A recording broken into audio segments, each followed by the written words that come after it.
Okay, welcome back to Blender, guys. So today we're going to be doing sort of a potion bottle. So what I'm going to do, I'm going to go ahead and delete the default cube, and we're going to go ahead and add a circle. So once we've got our circle, we're just going to make this a little bit bigger so it's easier to work with. And what we'll do as well, we'll go to edit mode, we'll press F for fill, E for extrude, and we're just going to make a nice little fancy base for this. So what I'm going to do is going to press 1 for the side view. Just going to scale this out just ever so slightly, E for extrude, and then I'm going to go E for extrude again, just scale inwards, and then E for extrude, E for extrude, and we'll scale outwards just at the side right here, E for extrude, I scale inwards, E for extrude. And what we're going to start to do is make the edging for the glass bowl that we're going to put into here. So we'll start going just inwards, E for extrude, scale in, E for extrude, leave it where it is, and then we're just going to scale in so that it's got like this nice little curve just at the bottom, and then E for extrude, and we'll bring it down, and then we'll just curve in the bottom ever so slightly. So this will be our base. I'm just going to shade this smooth, and then what I'm going to do is I'm going to go to add, and we'll get another circle again from the mesh. So circle in the middle, we'll go G, bring this up so that it sits just in the middle right here. We're going to go edit, F for fill, and what you want to do is go for 1 again, so side view, and then X-ray. So what we'll do, we will move this across just to here to follow the contour lines right there. E for extrude. Scale this in. You can follow the contrast lines if you'd like to, but if you'd like a smooth bottom, then you can do a smooth bottom. I'm just going to do mine like this, and then we're just going to go E for extrude just to bring it upwards in the middle. You know what? I might actually do smooth bottom because it actually looks a little better, I think. So I'm just going to go G. Going to bring this in. Let's scale this in. Scale it in right here. E for extrude, bring it up. Scale it outwards. E for extrude again, bring it up. We're going to just scale it outwards. So it's got that nice curve. E for extrude, bring it up, scale it outwards. Nice little curve going on. Let's just pull that back a little bit. Then E for extrude, and we'll kind of just curve this outwards so that we've got that nice little bevel. Oops, no, I don't want to save.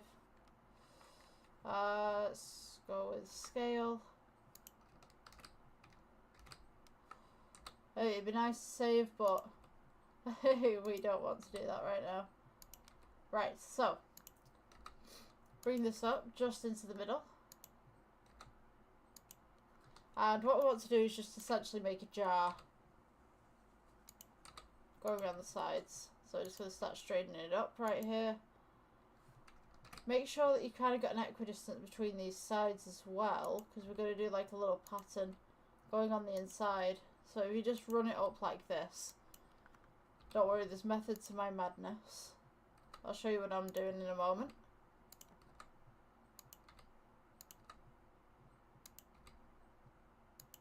Run it up down the side just here.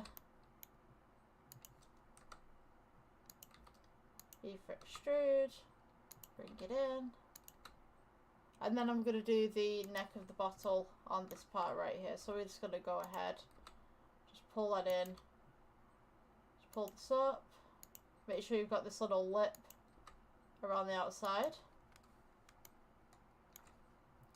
You got E for extrude. Scale it outwards ever so slightly. E for extrude in the middle right there. E for extrude, scale it in. E for extrude, leave it where it is. Scale it inwards just so it's got that nice little lip on top right there. And then from here, we're just going to go E for extrude, bring it straight down. And you want to follow the contours of the lines on the inside. Now, it doesn't have to be perfect. So we could go ahead and we could do something like this. Maybe warped glass. It's thicker in certain places than it is in others. Go ahead and just pull this down. and then you just want to round it off just ever so slightly at the bottom.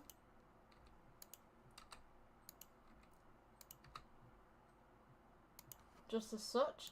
So, when we've got this, we want to right click, go back into objects mode, right click, shade smooth. What we're going to do is we're going to go to render, let's go to cycles. Now this is going to be glass, so what we want to do is go new, and we're just going to type in glass on here. And what we want to do from here, principal BSDF, and we'll go to glass BSDF, and just turn down the roughness on this as well. So we should now have glass just in the background here. I'm just going to go ahead and add a plane, just so that we can see that a little better.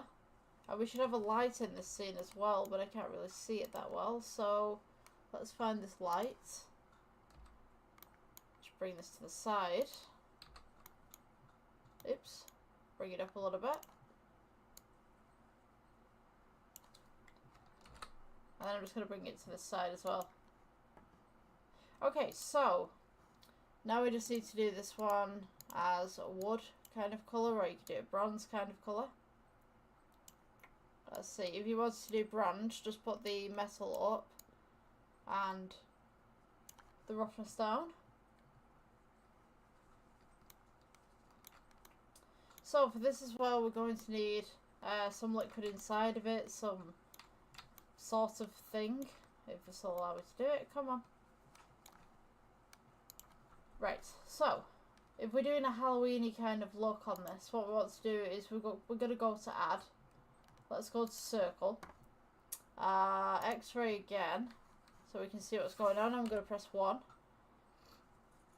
I'm just going to bring this circle up to the middle. What you want to do is follow the contours of the inside parts. So we're going to go edit mode, we'll press F to begin with. E for extrude, scale this outwards. E for extrude, scale this outwards. E for extrude, scale this outwards again. And then we can go E for extrude, bring this up in the middle. Scale this outwards. And then E for extrude, and we can just scale inwards, just on that one. So, with this centerpiece right here that we have, we could go ahead and have this as glowing materials. We can go ahead and have this as different ones. So I might put this as an emission.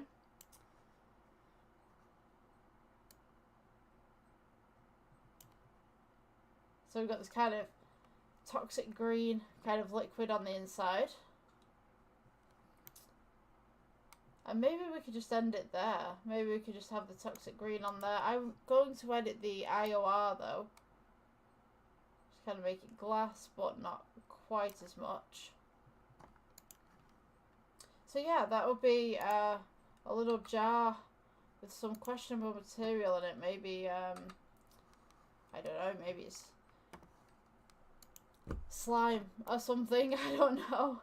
But yeah, whatever your imagination wants to put out there, I guess. So yeah, that will be the tutorial for today. I hope you guys enjoyed, and I will see you in the next one. Bye. Hi guys, so we're going to start the next tutorial. So what we're going to do is something like really creative today. We're going to just like delete everything from the scene, primarily because we don't need it. And what we're going to start with, I mean, you can re-add your camera if you want to, but what we're going to start with is a plane. We're just going to put this plane out there. And today we're going to be learning how to do glass lamps with different colours to them. So we're going to add a circle to begin with, and we're just going to make a base for the lamp. And this is going to be an emission rather than a light, so that we can just move the lamps around freely. So you're going to want to go to the edit mode, press F to make a face. You're going to want to select everything, E for extrude. We're just going to scale out, make a little platform here, E for extrude, E for extrude, E for extrude.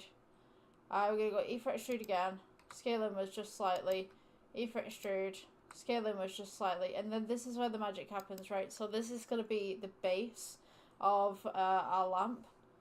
And what we want to do is we're going to want to go E for extrude, and then we're going to scale inwards. Now this is where everything happens. So this little central bit here is going to be the emission. So we're going to press new on materials.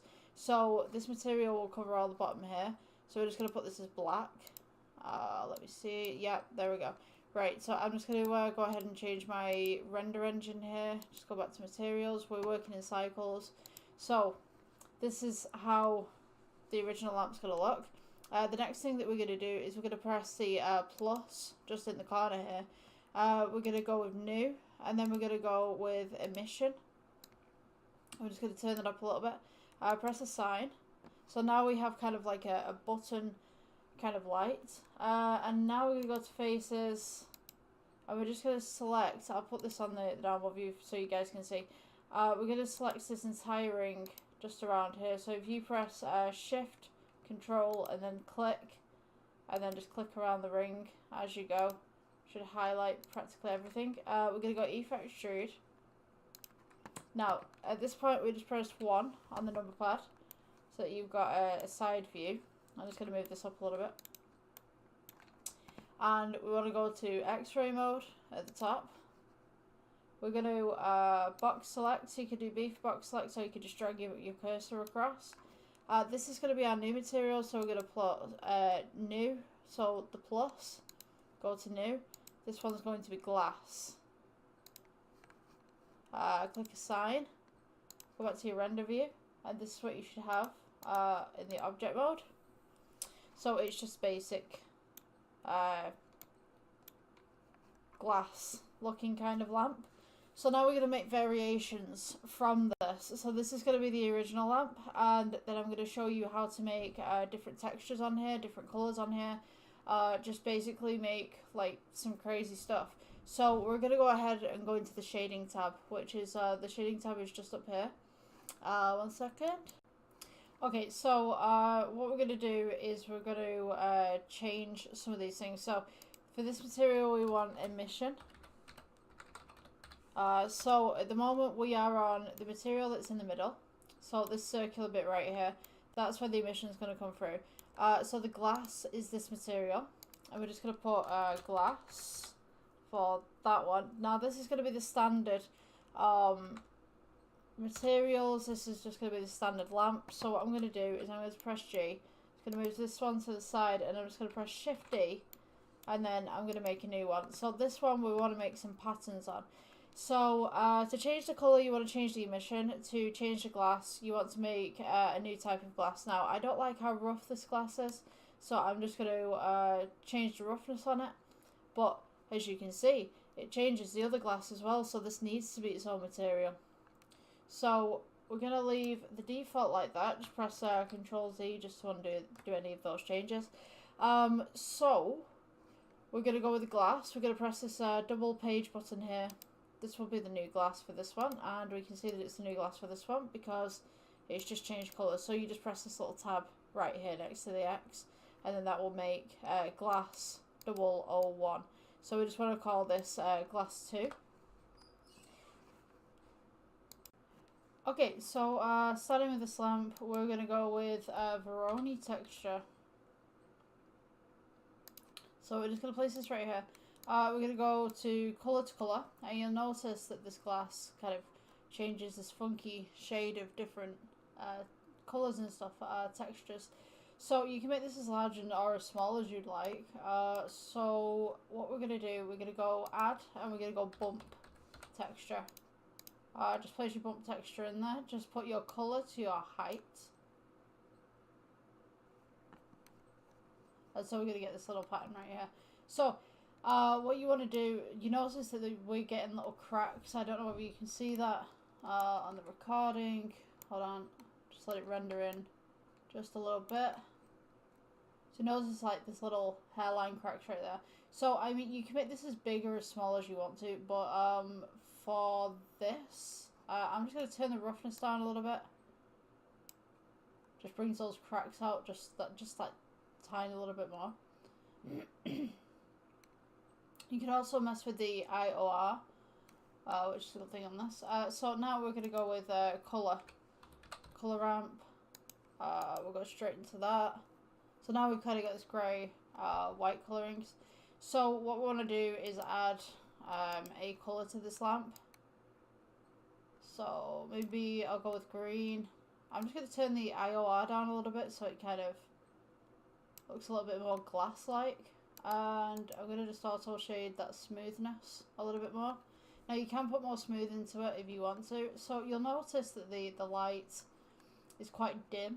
If you go to your emission, you can turn this up.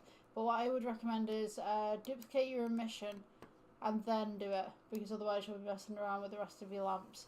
So now, if I just move this across, we're going to get a lamp that's a little bit brighter. Let's see. It's taking its sweet time just to move things around here.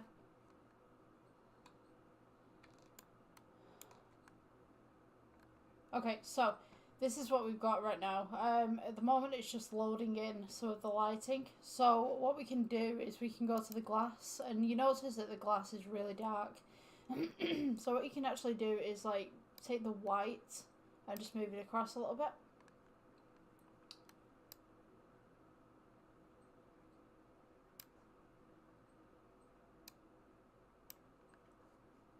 You can also turn the roughness down if you want to, so that you've got more of a glass kind of shape.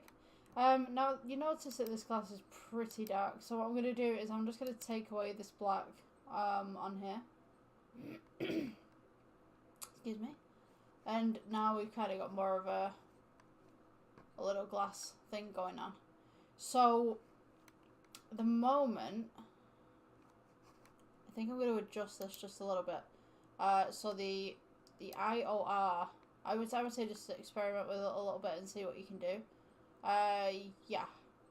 So that's the outside of the glass, that's the reflection. And then when you come and you lower it, that's the inside kind of thing. So it takes a little bit of play around with it. But yeah, generally that's the cracks one. So you can actually put the roughness up if you want to, because obviously this is very mirrored. And if you put the roughness up, this is what happens. The render's a little bit slow on this. But yeah, you get the general idea. So that's your second glass that you can do. The third glass that you can do, we'll take the original right here.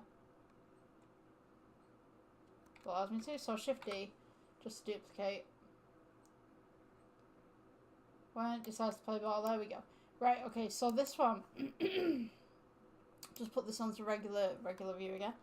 So this one right here, we're going to do a red one. So, do this cross. Okay, so, we want to take the glass, and we want to just duplicate this. We're going to add a noise texture onto here.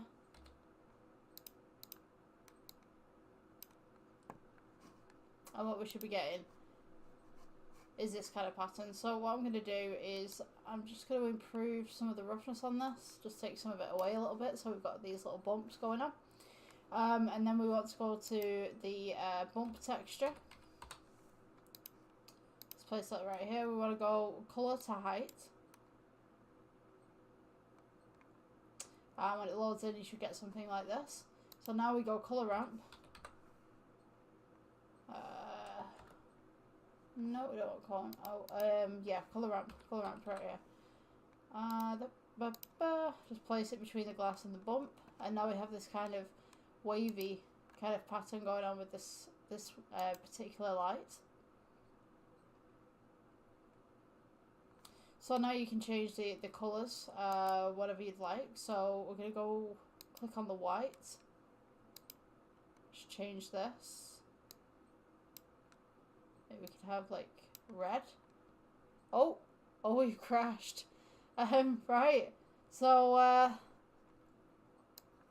think that concludes the tutorial today. We crashed. So yeah, you get the basic idea of what's going on. I'll see you in the next one. Please like, subscribe.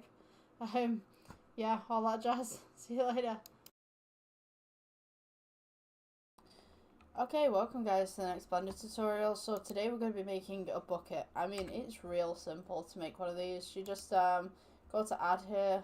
I mean, you can go with cylinder, but I'm going to teach you with the circle. So just pick circle out right there. We're just going to scale it outwards. Yeah, screen keys. Alright. So what we're going to do is we're going to go to edit mode. We're just going to press F to fill.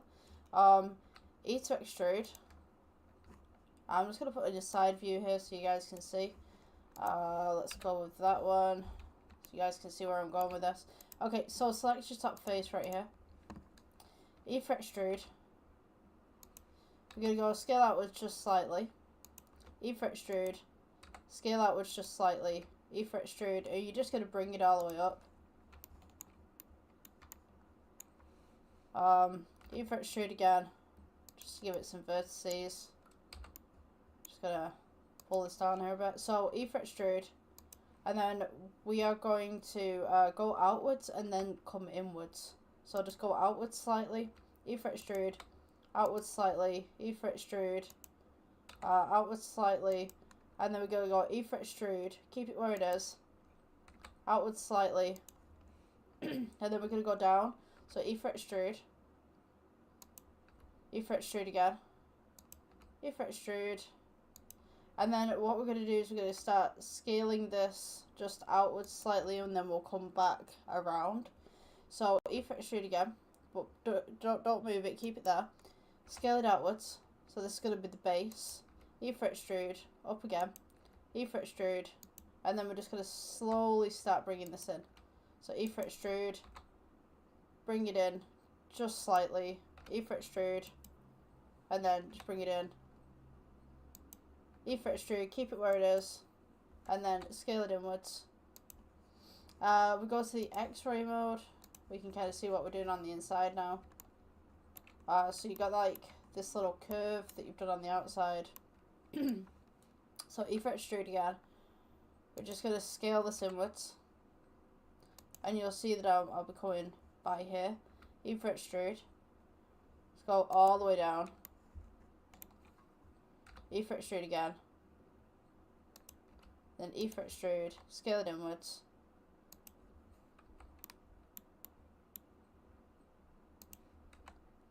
And that will be the base of your bucket. So what we can do is just right click, shade smooth, just to get it off the X-ray version. Just press that right there. That's your basic bucket. Now if you wanted a handle with this, we could go with, let me see, we're going to go with a cylinder. Cylinder would be easier to do. So just right click, and we're just going to rotate this by 90 degrees. G to bring it up. Now what you want to do, just get it parallel to the bucket right here, and just scale it outwards. Go G to drop down. Scale it outwards a little bit more. And we're going to make the little handle just here. So what you want to do is go to edit mode. Just get rid of these faces right here. Not the vertices, the actual face. And then get rid of this face. And then what we're going to do is we're just going to select all vertices just up to here. So go straight across. Just left click and then drag. Get rid of these faces. So we're left with this kind of arch. So if you press A, just scale it inwards. And then what we're going to do is we're going to press E for extrude. And then we're just going to extrude that just inwards as well. Press A again. And we're just going to scale it outwards just slightly so it doesn't clip. And then scale upwards, so we kind of got that little bend within the bucket right there.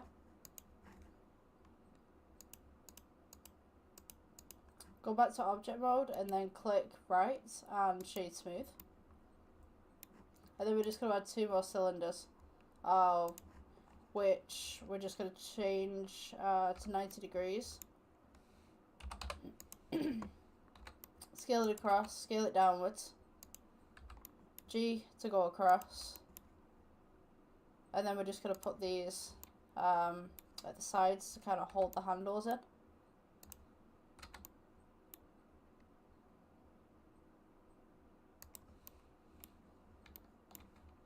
Shift D, bring it across.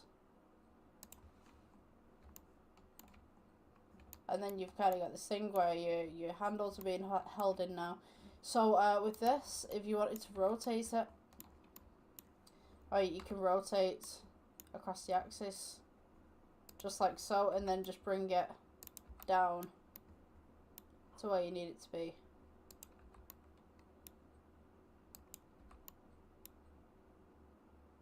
And there you go. That's the bucket tutorial. Hope you guys enjoyed. Like, subscribe. I'll see you in the next one. So, hi guys, welcome to the next Blender tutorials. So today we're going to be working on metal imperfections, adding things to metal and then working in layers. So what I'm going to do, I'm going to start off with a cube, and I'm going to start off with a couple of other things as well, just so you guys can see the effects on some different objects, and hopefully you can apply this to your own projects. I haven't done a video in about a month, primarily because we've had a lot of heat waves over here in the UK, and it's not so much the heat that gets you, but it's the humidity. And trying to get my computer to run certain things and trying to get enough air circulation within the office has just been absolutely horrendous. Usually my office is the coldest place in my house. The radiator doesn't work, so you know, in winter it's absolutely perishing freezing. Yeah, so what we're going to do today, we're going to be making a couple of things. I'm going to start off with some small items first because it is pretty warm still in here, but it's not quite as warm as it was yesterday. Yeah, I went out for a walk yesterday and I couldn't stand the heat. It was just like, woof. So, yeah, we'll get started with this project. Let's start off with first the default cube, and then we'll work from there.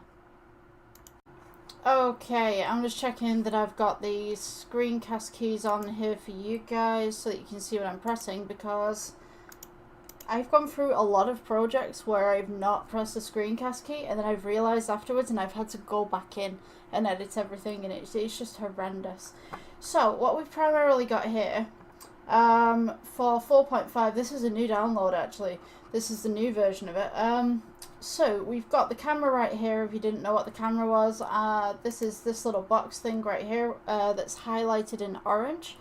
And then we've got the light right here. So what we want to do first and foremost is go to your render tab just at the side here, if you can see where my mouse is. And then we're going to go from Eevee, and we'll switch this up to cycles. I do all of my stuff in cycles. So the next thing that we want to do, I'm just going to go ahead and show you how this works, just in case you're new to Blender. So if we go up here to where the tab is, and we click the little circle that's right at the end right here, this is the render tab. So this is the lighting, how it would look. So if I go to render up at the top right here and render image, we see that we have just a standard cube right here.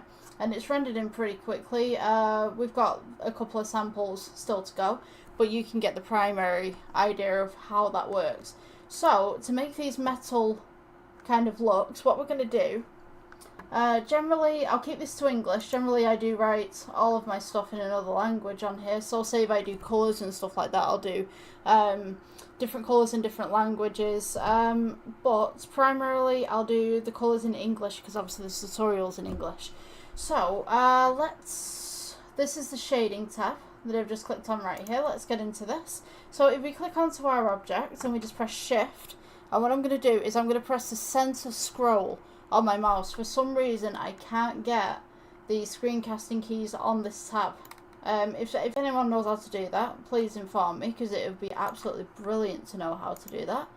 If I can do it from here, that would be good. See, screencasting keys are turned on, but if I press anything, nothing appears. So yeah, it's a bit of a pain on this, to be honest with you. So this little bit right here, if you need to move this around, just press shift and center scroll. and you notice that we can move this around. So what I'm going to do, I'm just going to move myself out of the way because I realise that I am right dead centre in the middle of the screen. And I'm also going to turn off this rerun as well because it's not a rerun. I accidentally put that on. Let's get that off. That's for the live streaming. I use the same software for my live streaming that I do for this. So sometimes I have settings. I do have groups of settings, but clearly I missed one.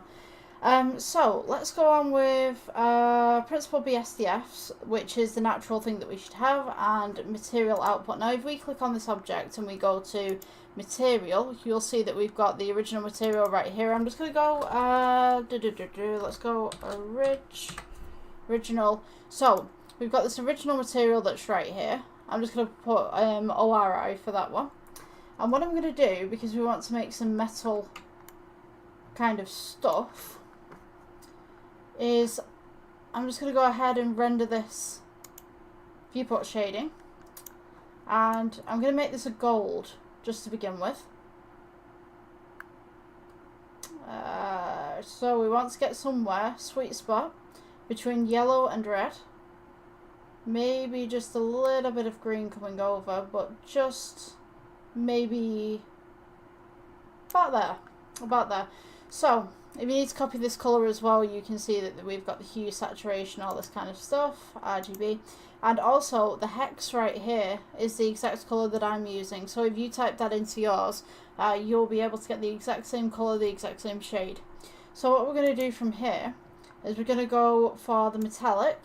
Let's turn this up a little bit. And what I'm going to do is I'm just going to go ahead and add a plane underneath it so that we can get this reflection scene, so to speak. So just to get your plane, if I just get rid of that plane 1 second, I'll show you how to do this. So we want a nice little reflection on it so we can see what's going on with the object itself. So if we go to add, we're going to go mesh, plane. You'll notice that it's in the middle right here. So we're just going to press G, hold down your center scroll wheel, and you can go up, you can go sideways, you can go this way. We're going to go down to make sure that this is underneath the cube, and then I will press S and we will scale out. So now you can see that we've got this nice little shadow going on, we've got this nice little cube going on, and what I'm going to do as well, I'm going to add a green screen ball. So you can add green screen balls, you can put cones, you can put whatever you'd like. So we're going to go UV sphere for this example. We press G and we can bring this across. If your computer's struggling at the moment, what I would suggest is you see this tab right here. Just go to wireframe, or you can go to this one or this one, but primarily I'm on this one. So once we get this, what we can do is we can just go to new, and you see that we have material right here. I'm just going to put this as green screen. So this will be bright green. This is primarily what I do for reflections.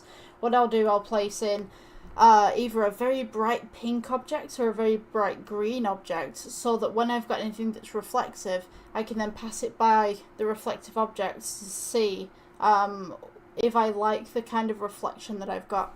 So what I'm going to do, this is green right here, so you can see already there's a little bit of green in here. So if I take down this roughness on this object, we can now see that we've got this nice green sphere at the back. Now if I make this a little bit smaller, we can now work on this surface. So to scroll inwards, we can see that we've got this nice little green right here.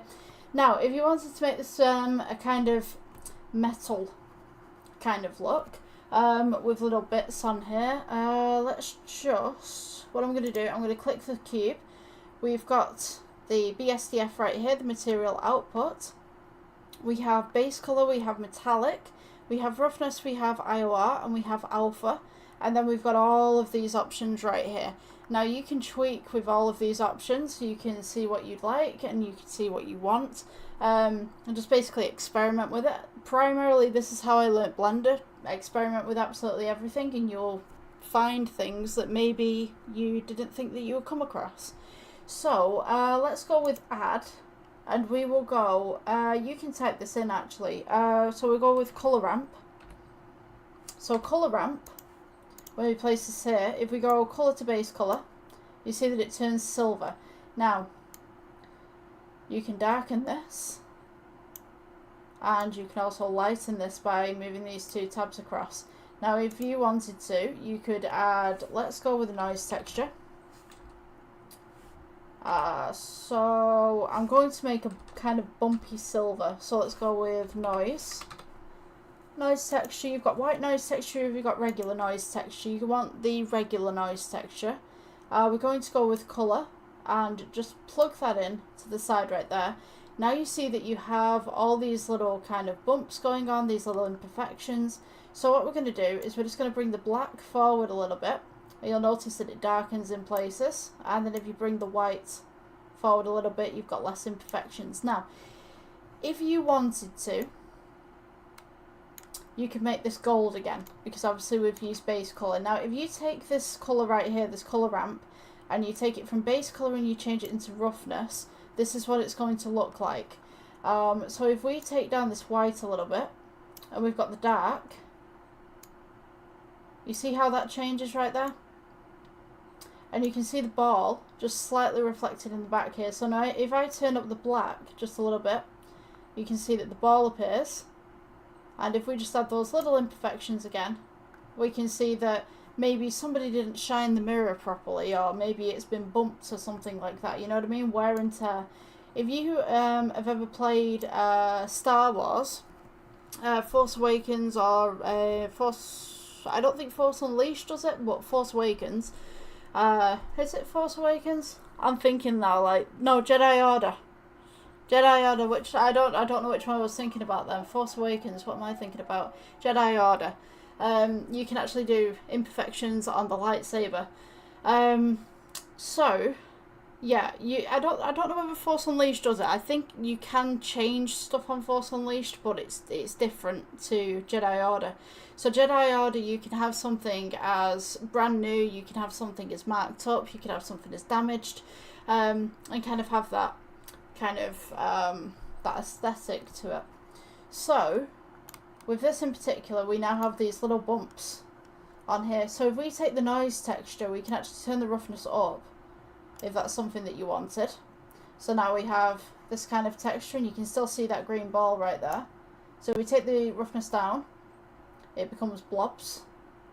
You see how that detail works right there?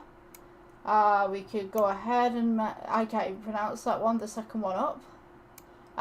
So yeah, we could go ahead and move this so we can kind of have this kind of bumpy texture going on. You can still see the ball right there, and we could distort this. So you have these funky little patterns on it, so maybe this is more of an incidental kind of thing. Do you see how that works right there? Okay, so the detail, we could pull that up as well. You know what, I'm going to make multiple cubes for this. So let's go ahead, I'm just going to go ahead and scale this down so we can have some bumps on that one. And then what I'm going to do is we're going to go to add. You can do Shift D if you want to, but we could just go to add and we could go cube. Notice that it's turned black because it's two objects on top of one another. We're going to go with G. Just press G. Hold down your center scroll. And we'll bring this across. What I'm going to do as well, let's go into layout actually. So we've got the first cube right here. We've got the second cube right there. Shift D. We can take this one. Again, it's two objects on top of each other. So we're going to go ahead and just drag that across. I wanted to show you this because I can now get the key strokes on there, the key log kind of thing. So what I'm going to do, I'm going to go ahead and take this one. Let's take all three. And we're going to go Shift D, just bring them up. And this will be our canvas to try different things with, because I'm going to teach you the bump technique as well. So if we just bring these up. So now if you notice, these three in the middle are all gold. So to get rid of this gold, all we're going to do is go to your materials section. Let's see, make sure that you just have the one cube selected. You go to this material right here which says RE, which is for the original. I'm just going to go minus. Click this one, and we just click the minus again. So now we have all of these cubes right here. We have 8 other, is it? No, sorry. 7. Wait. So yeah.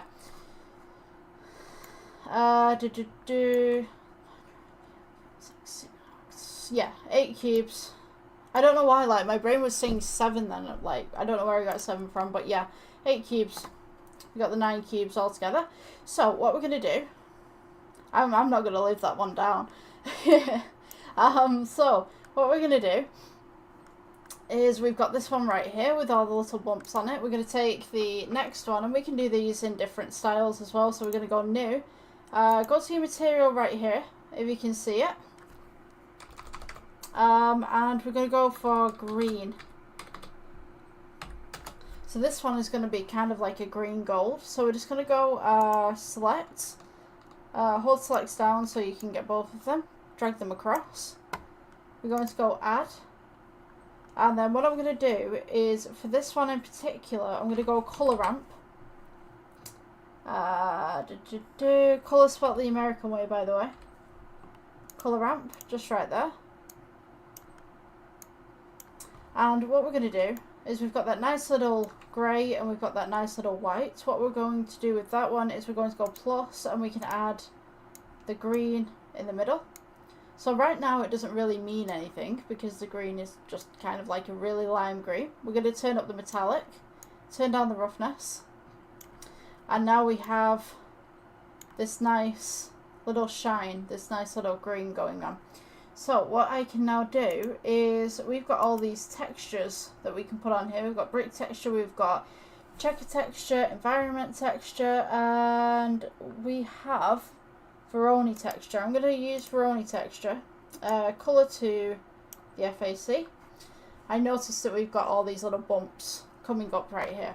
So what we want to do with this is you can do whatever you'd like with this one. I'm going to turn mine up just a little bit. The roughness is turned down. If we put this onto the roughness right here, you'll see that this is how that it turns out. It turns to more of a silver. If we put this on the metallic, it doesn't really do much on the metallic, but base colour definitely does some more stuff. So I'm just going to turn the green up just here a little bit. We've still got that nice little reflection going on. You can rough this up in parts. And what we can also do is we can add a bump node. Now a bump node is going to allow us to have a little bit of texture to this. So if we go add and we just type in bump. Now usually, as I remember it, I'm going to get this wrong every single time. Like I do this every single time. Usually I would put it here, but then it turns to here. Just 1 second. Yeah. Okay. Right, I messed up. So I always get confused with where the bump is supposed to go on here. So I think it's always supposed to be here, kind of thing. So you can just see that we've got these little cracks just coming up right here. So you can go ahead and experiment with this a little bit. You can go strength, you can go norm. Let's go with height. Just bring this black in a little bit. And we can change this from base colour to roughness.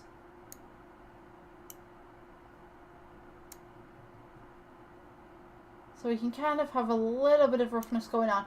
You can see these little kind of imperfection stripes coming across.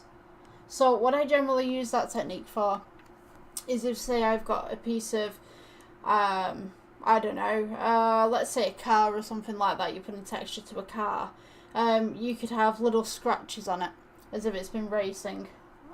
So you could actually scale this down, or you could scale this up if you wanted to.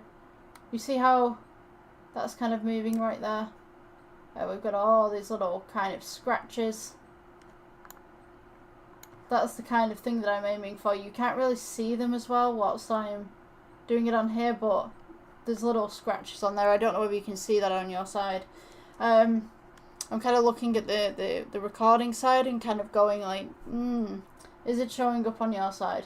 But yes, there are little scratches and imperfections on there. So, let's move on to the next one. If you wanted green with that as well, you could also change the colour right here.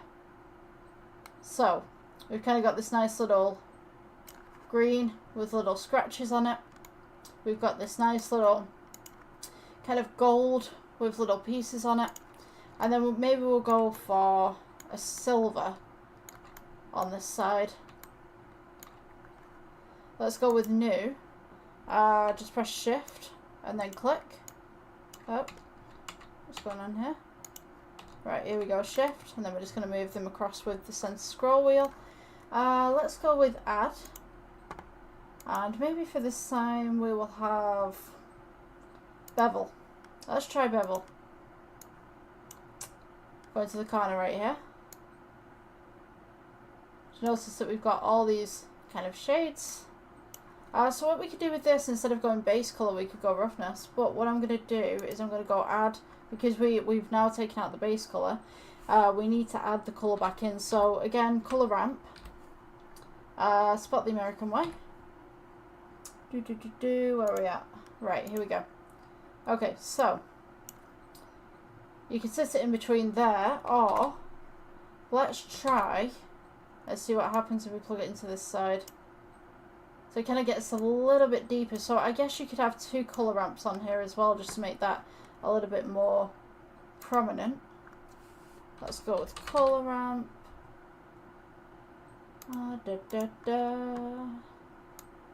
We could bring that in just at the sides there, so it looks a little bit more beveled on the sides. And what I want to really do is stripes going downwards. So we'll do that on the next one. Let's see, let's bring up this metallic just a little bit. Bring this roughness down, and we can see that we've got the nice little ball here. So you could use this kind of texture for, say, like the side of buildings or something like that. Say if you've got skyscrapers and you want something that's reflective, but you can't see into it. Also, you can mess with your alpha. Say like you've got a skyscraper and you want to be able to see inside. If we just remove the alpha just a little bit, now we have this object that is now slightly see-through. If we change the IOR, we can now make it a little bit more shinier. We can just edit that just a little bit. Okay, so what I really want to do is a bump texture. Let's move on to this one. So we're going to go with new. Just shimmy this over to the side. I didn't give that one a name actually. 1 second. So this one we could just go with obsidian.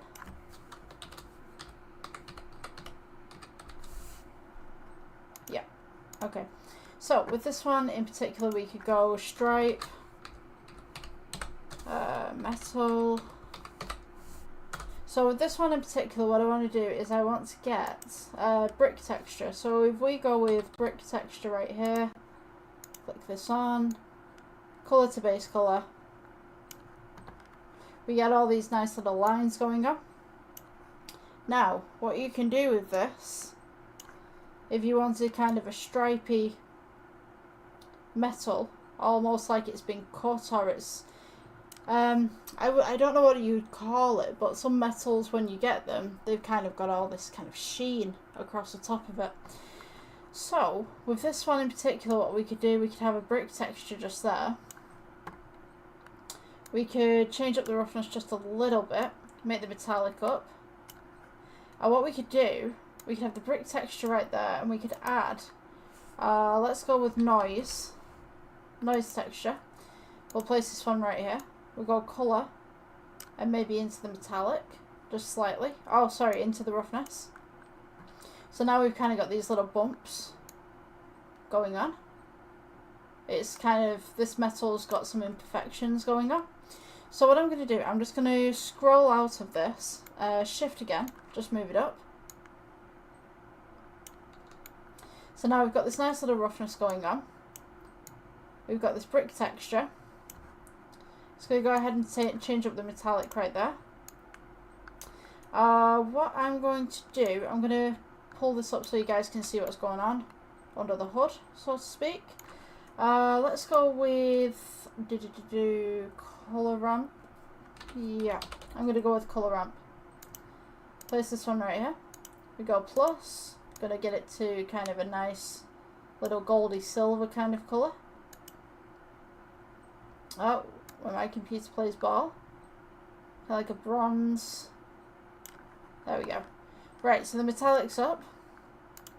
I'm also going to change this black to more of a lighter shade. Let's kind of get some browns in there maybe. And this white right here, kind of make this some more of a goldy colour. And then we've got the silver as well that we can just adjust. Maybe give it some green. Maybe it's a metal that's started to get a little bit funky. So what we can do with this now, we've got the metallic all the way up. Let's see. We can add a bump to this actually. Maybe a bit of a sheen. So let's go with the add and we'll go bump. Bump texture right there. We could put the bump right here if you wanted to, between the noise and that, which will give us this nice little effect right here. It's almost like it's straight and these lines have kind of been put onto it. Alternatively, we could backtrack that. We could put the bump in here, I believe, and you could bring out this. Now, if you wanted the two of these to kind of coincide, what we can do is we can go to add and we can go, I believe it's mix. So let's see, yeah, factor A, factor B. So what you want to do, factor A, you want the top line where we've got this nice little kind of brick texture going on. Factor B is this one where you're adding the roughness. So you can actually change that to factor B right there. So if you change out the factors just here, it should change between the two of them. Let's get rid of this one. And you could also, if you really wanted to, take this noise texture and put it to 1. And we can also change down the strength of the bump as well.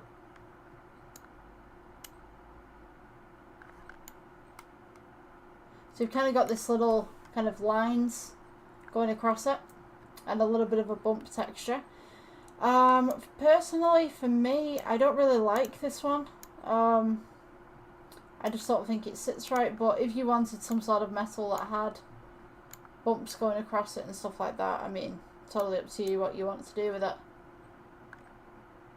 So there's these little imperfections that are just running down the outside. I'm just going to go ahead and scale this up. So we've got a little bit more detail with that.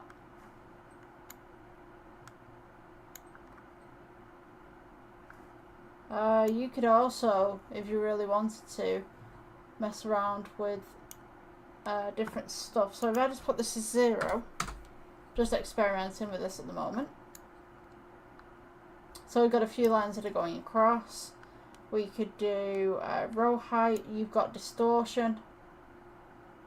So you see how some of the lines have actually got, I don't know how well you guys can see this, but let's try and just spin that round a little bit.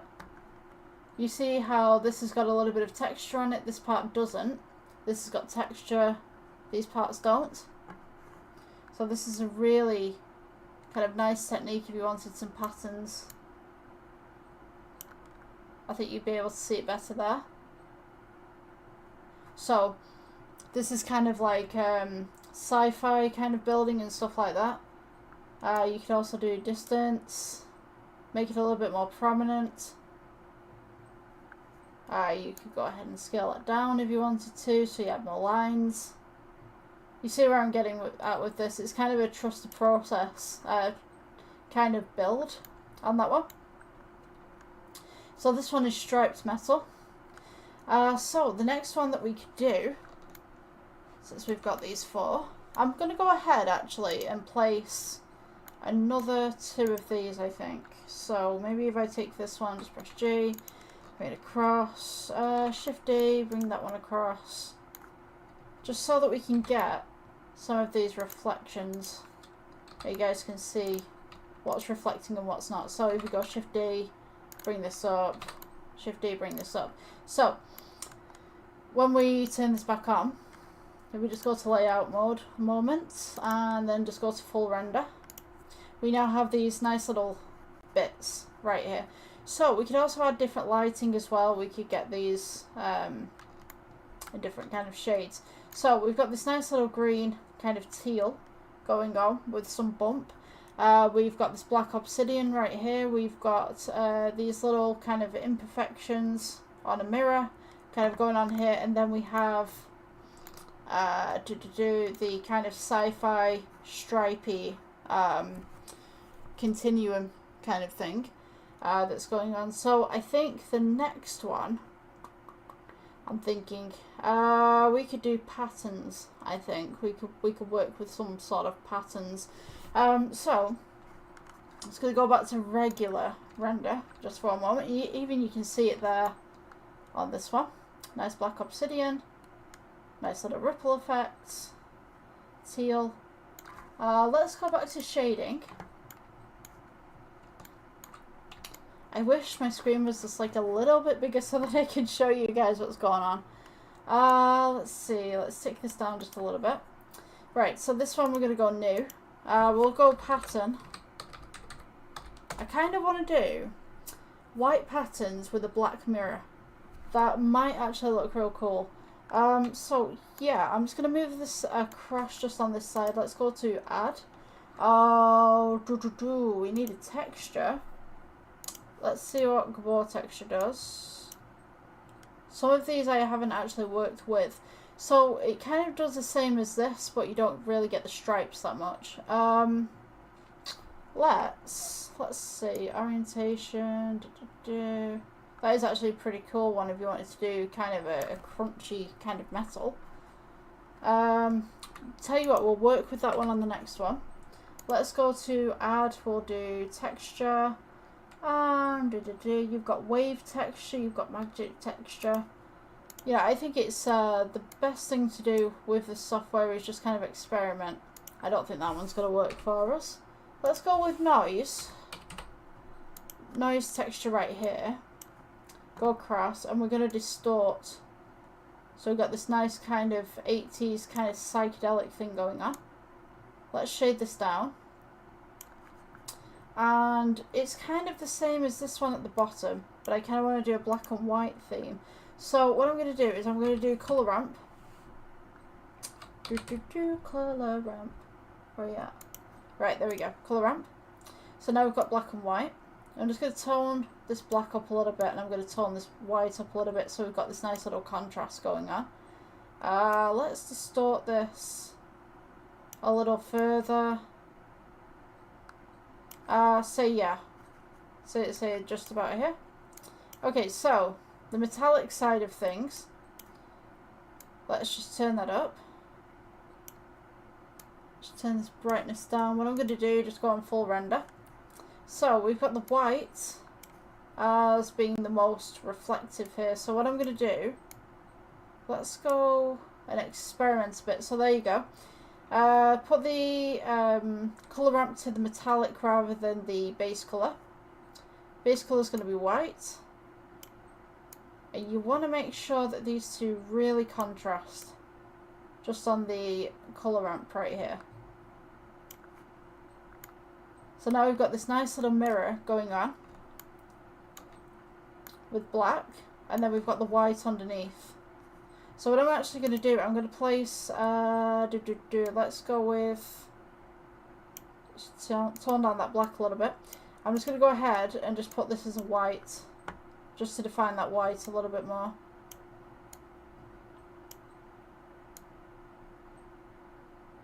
Just at the back there. You could add a blue to this if you wanted, like a kind of blue tint. So that would be your kind of black and white edition. So with this one, we said that we were going to go with a certain filter. So what I'm going to do is I'm going to go new, and we'll do, I'm going to put this as EX for experiment. And let's add in this texture shader, and I think we were with Gabor. Correct me if I'm wrong, it was Gabor. I haven't worked with this one, this is why this is an experiment one. Let's see. So we can do this metallic, roughness. I'm going to do base colour. Take this roughness down, this metallic up, because we're doing metals. So now we kind of have this kind of hazy kind of metal.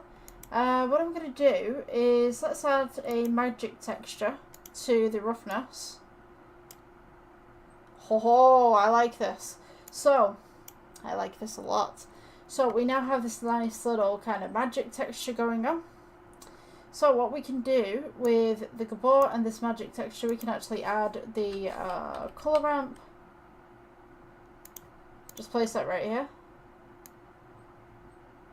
We could kind of phase off some of this if you wanted to, or you could just keep it the way that it is. Maybe bring this white up. So we kind of have the same effect as the other side. We've got metallic all the way up. If we put base colour to metallic, nothing happens. Okay, if we put this base colour to alpha. Right, so, I mean this one is an experimental one anyway. Let's go plus and we'll add a nice little blue in there. So we've got these blue stripes coming down right here. If we scale this up, we can get even more blue stripes. Or we could just have like one blue stripe. Maybe. You're kind of making a scene where there's some rust or something like that coming down the metal. So this is a great way to put little bits of rust in there as well. I like that magic texture. If we remove this magic texture, this is what we've got. We've got this kind of rusty kind of mirror. So what I'll do, let's make rust on the next one as well.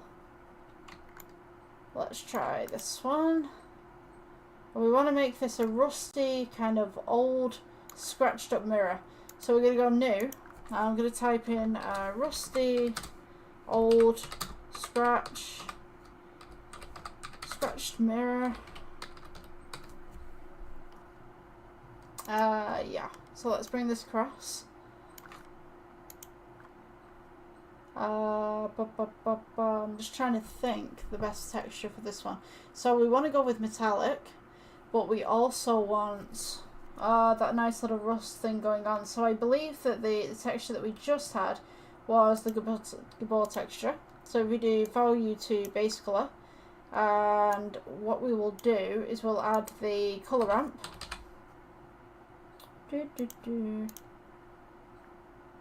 So we've got this going on, and we can go plus, and then this central colour that we've got right here, we can change this to kind of a brown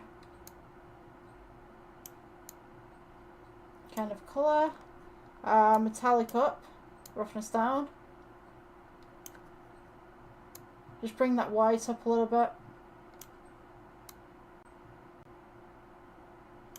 So we do have this nice little reflection, but we've got this kind of, I don't know, something maybe leaked over the top of it. There's little imperfections even. Just kind of shade that out a little bit.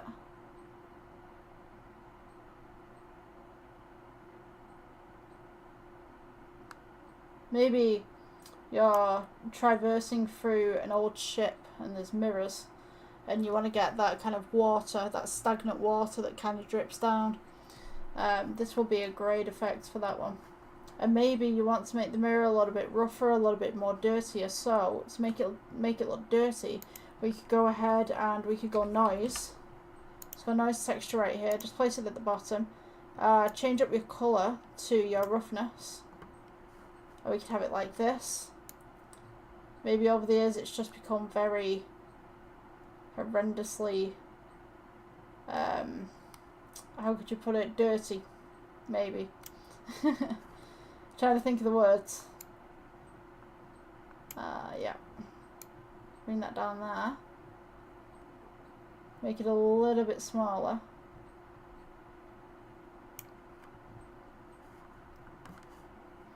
Let's go roughness. You can change up the roughness if you wanted to. So yeah, maybe it's a very dirty mirror. If we take the roughness and we can put it in the IOR, or the alpha. You could do it like that. Alternatively, if you wanted to, we could disconnect that one and we can do a mix. We can place the mix right here. We go ahead and put this one right here. Go ahead and put this one right here.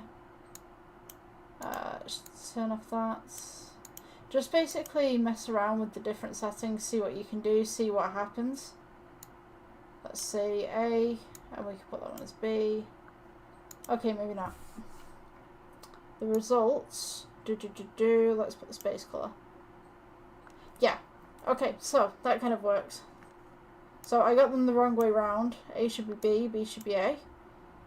Not very organised on that side.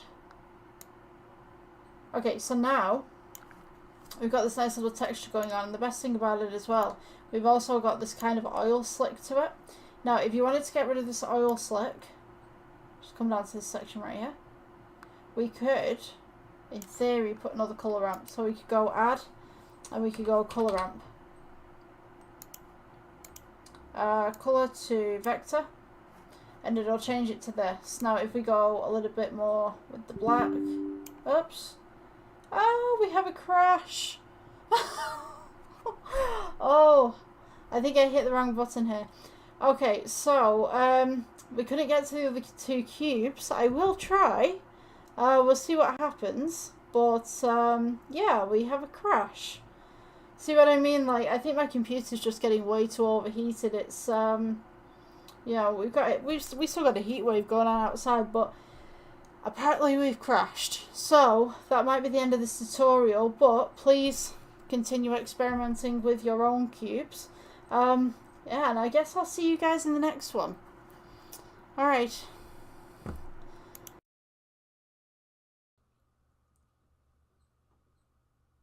Okay, welcome to the next Blender tutorial. So today we're going to be making a bowl. So it's not too dissimilar from the plate that we previously made. If you guys want to go to that tutorial, it's on my channel and possibly in the playlist that you're currently watching. So it's very similar to a cup. It's like we're going like cup bowl kind of melding kind of thing. I don't know. So what we're going to do first is we're going to go ahead and delete the default cube. You want to make sure that you're in the cycles engine, because this tutorials, of course, are all in cycles. So we'll go to add, we'll go to mesh, and then we'll go to circle. You're going to want to zoom in or maybe make your circle a little bit bigger. So edit mode. So we have all of the points selected right now. Press S to scale so that we can work with a bigger object so that you can see what you're doing better. And what we want to do is we want to press F for fill. We're going to go E for extrude, and we're just going to bring up the second face. S for scale to go outwards again. E for extrude. S for scale. And then we're just going to go E, S, and I will show you from the side view right here what we're doing. So you just want to you just want to go, you know what a bowl looks like, I guess. So you just want to go from very small at the bottom to quite large, and then we're going to come in and we'll do the inside. So select this face again.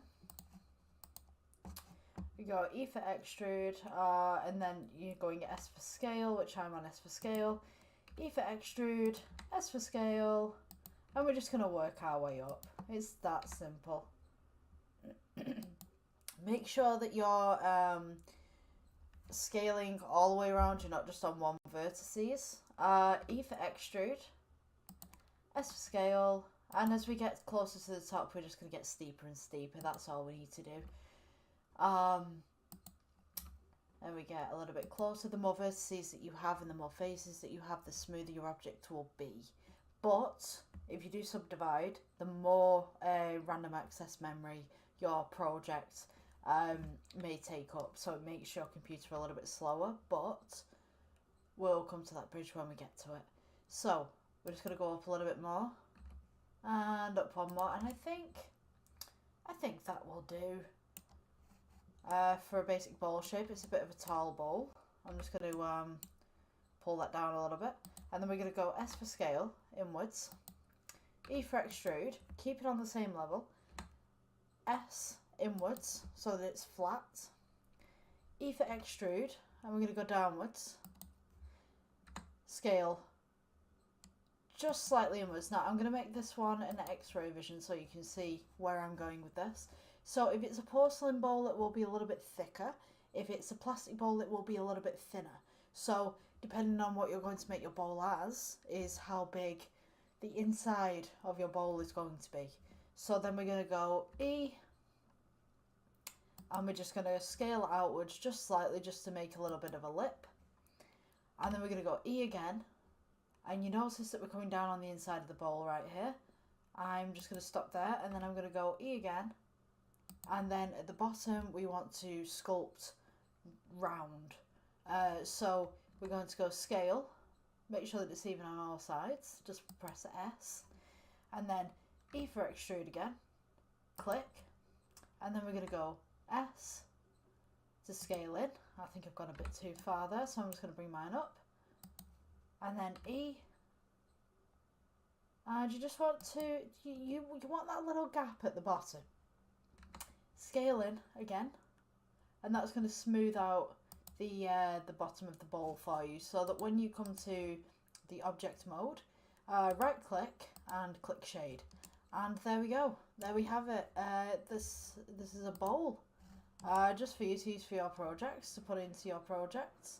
To add colour and stuff like that, and to add textures, I'm going to be doing that in a later tutorial.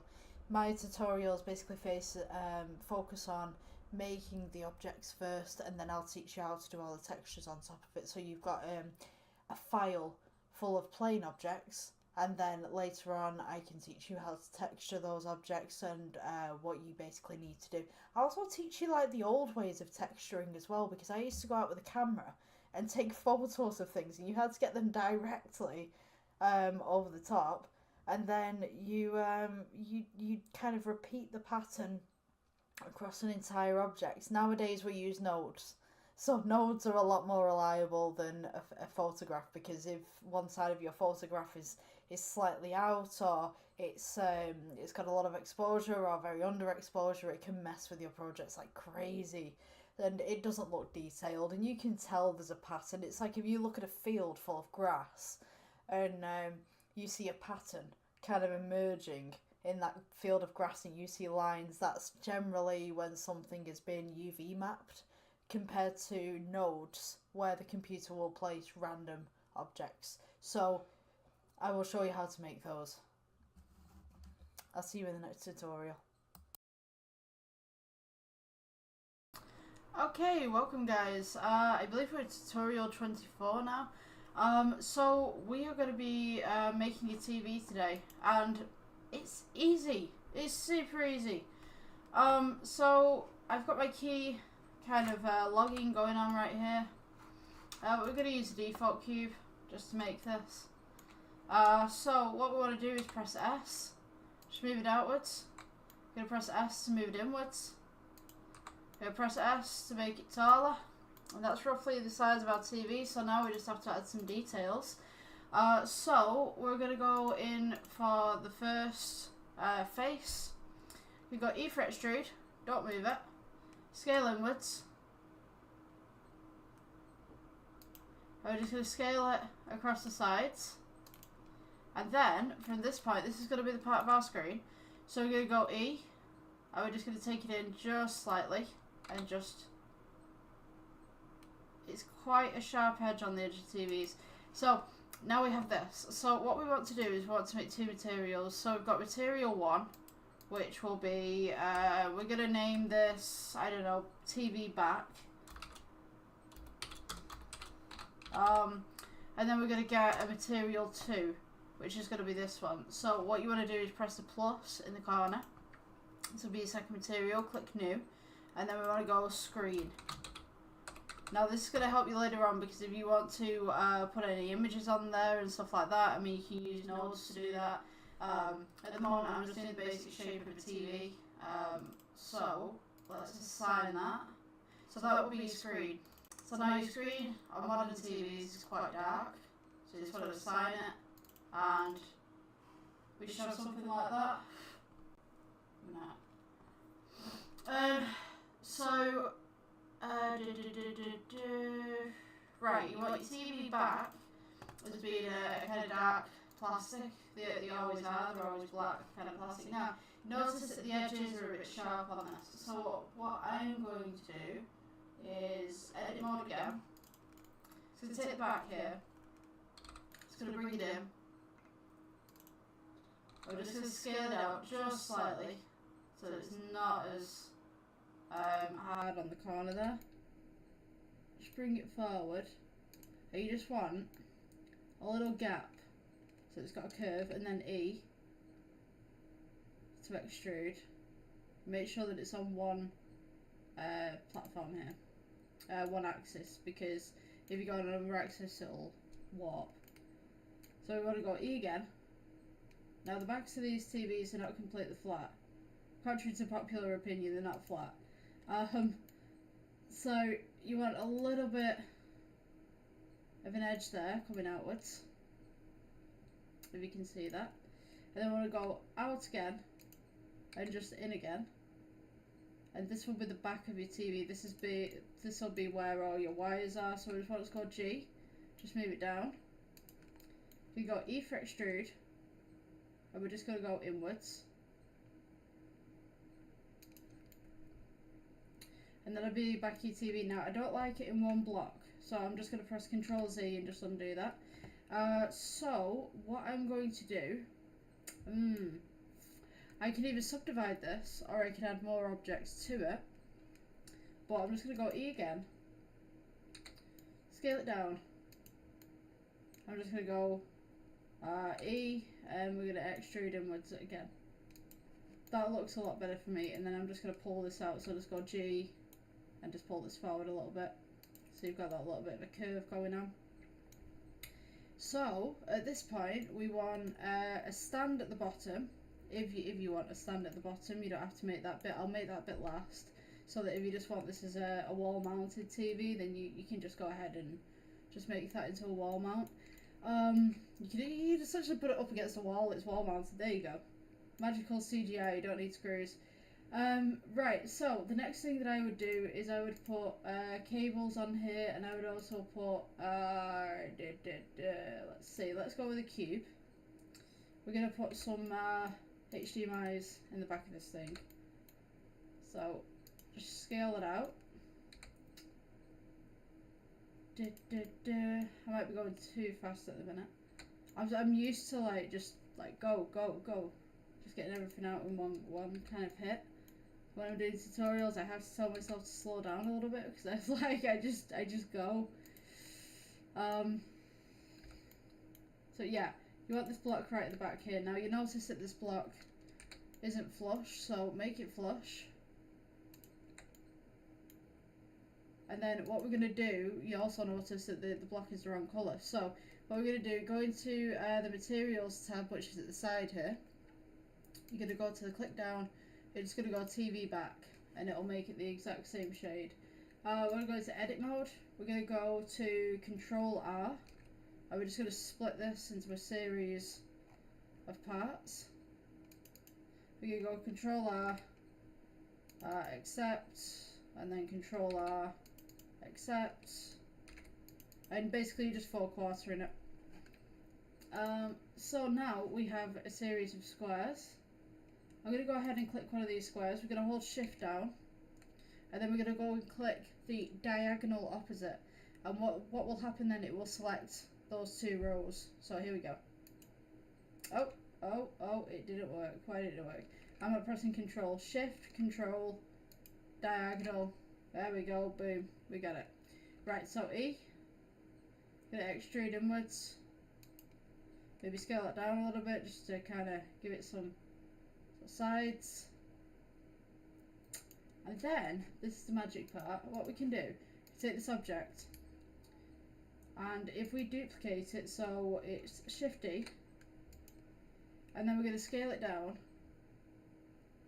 so it sits inside of this object, and then we're just going to scale it going across so that it's this tiny, you probably can't see that, so it's like this tiny little outlet, and this will be USB stuff. Now what you want to do at this point is go to edit mode. These two faces selected as they are. Press plus, new, and the material that we will name this is backboard for all your electrics and stuff, and we're just going to put this as a grey, just very light grey, and a sign. Now when you go back into your pre-rendered mode, you should see that you've got a grey part, you've got a black part, and what we're going to do, just move this across, Shift D, duplicate it, Shift D, duplicate it. This channel's going to have, this TV's going to have 4 channels to it, where you can put HDMI's in. So there you go, Shift D, duplicate, and that's kind of like your HDMI kind of thing. I think they're a bit too big, but if we select all of these, we can just shrink that down just slightly, and boom. Got some little controllers there. You can add wires here. Now, as regards to the stand, if you guys want to continue this this tutorial, you can do, but if you don't want to stand on the back of it, that's your basic TV. But for a stand, what I would do is I would take a circle, just bring it up to your TV there, rotate, so alpha rotate, get it up against the y-axis, and then we're going to press 90 on our keypad, and then we're going to just scale it outwards just slightly. Now this doesn't look like much, but I'm going to measure it up to the back of your TV. Let's put it there. So scale that down a little bit.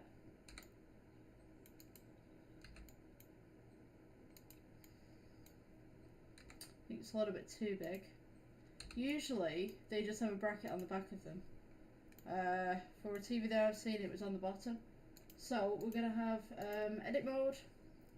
You press F for fill, E for extrude. Just going to extrude into the back of the TV just a little bit so it's flush. I don't like how that's clipping, so I'm just going to select the entire thing and just either move it down or just squish it down a little bit. There we go. I'm going to press right click for smooth. That's going to be the bracket, the beginning of the bracket for the TV. And then we will go with a cube. We go upwards, scale it down. Make sure that it's flush to the back of the TV once more, but is also flush to the stand. So I just want to scale that down a little bit. That should be dead center. And then, to scale it outwards, I'm just going to curve it inwards so that it sits flush to that. Then we're going to go up to the bottom here. We're going to go E for extrude, scale outwards slightly, E for extrude, scale outwards slightly, E for extrude. You get where I'm going with this again.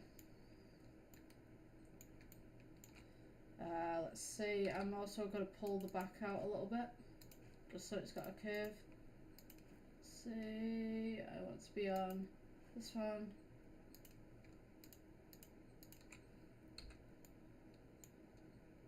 Uh-oh. Yeah, there we go.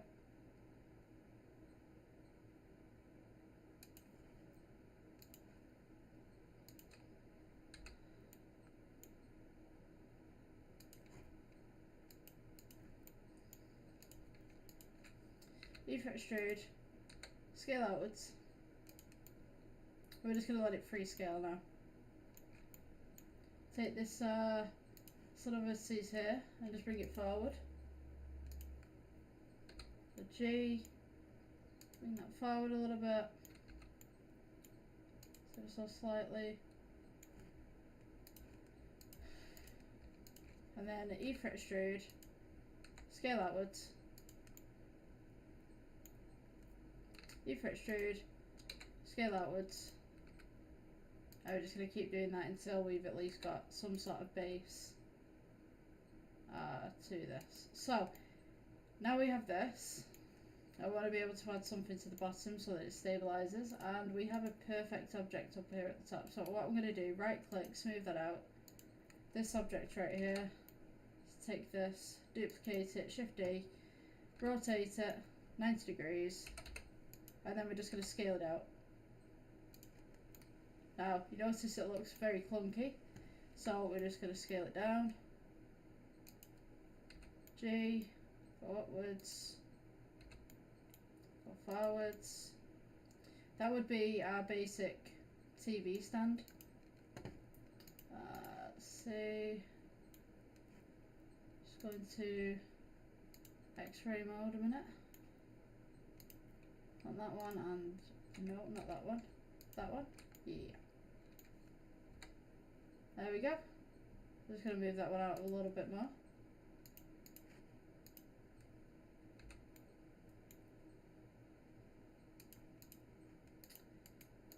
It doesn't look very neat, but I would say that's a basic TV stand. I'm just going to scale this one up a little bit. And then we're going to go to the colours, the materials, and I'm probably going to go TV black, just so that it's all matching. And yeah, that's your basic TV and stand. I'll just move that one. Yeah, there you go. Basic TV and stand. If you were wanting to, or you were inclined to, put scratches on there, Veroni textures, really good for that. But yeah, if you guys enjoyed the tutorial, please like, subscribe, and I'll see you in the next one.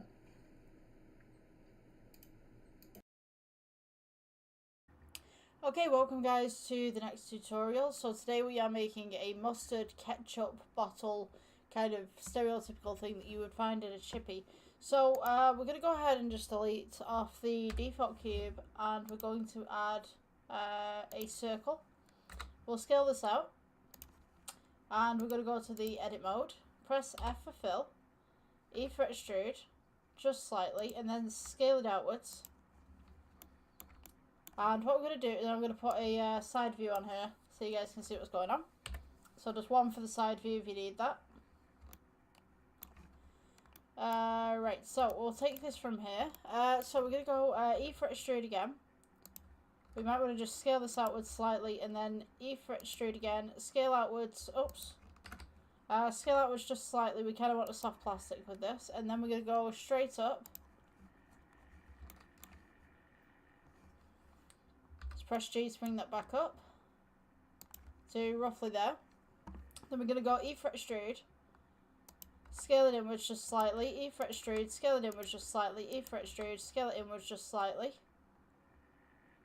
I'm going to go back and just scale that one just outwards just a bit. E for extrude, and then scale inwards just slightly. And then what we want to do is just bring this one down. So we've now we've got this nice little base going on. We're going to go E for extrude again, scale it in. And then we're going to go E for extrude. And this is where the lid's going to sit. So we're just going to do a little extrude right there, a little extrude again, don't move it. Scale it outwards just slightly.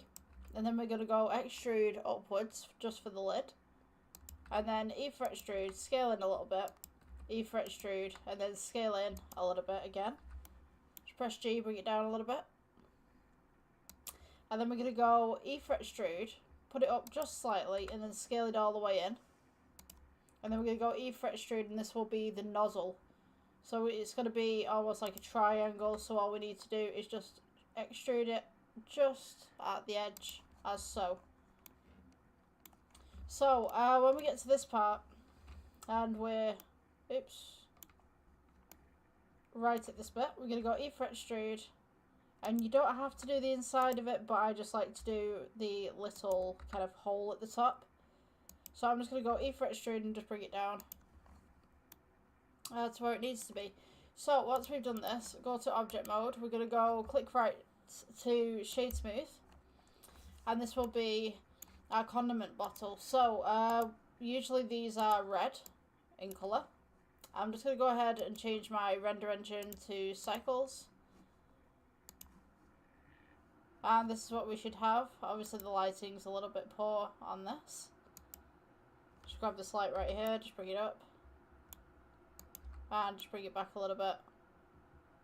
And then we can improve this light right here by clicking here. And just scroll it up. Alternatively, you can type in here, just add a couple of extra zeros. And you should have a pretty bright light. Now that's maybe a little bit too bright for our scene, but it'll do for the moment. Just so that we can see what's going on with everything. Dipping pot sauce wise. So, with this as well, we can go to edit mode. Come off the render mode. Let's go to, click on this, go to edit mode. So, sometimes we have ridges going around the outside, so we can just Control R, make a little loop cut here, Control R, make a little loop cut here. And what we can do is we can take, say, every one or so.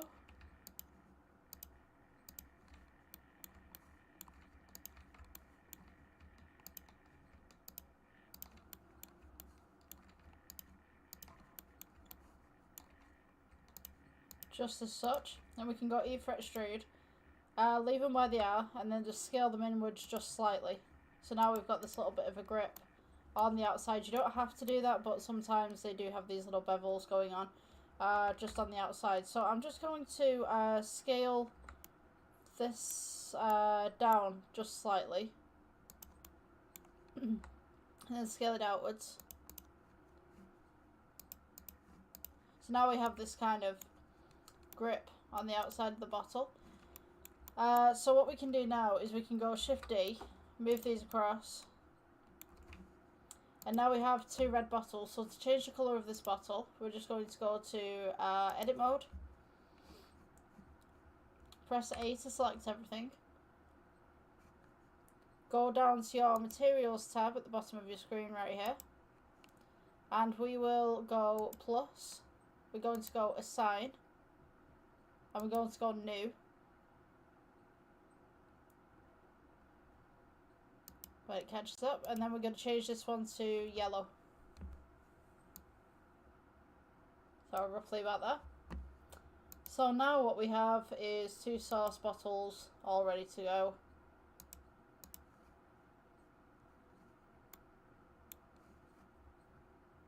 Yeah, mustard and ketchup.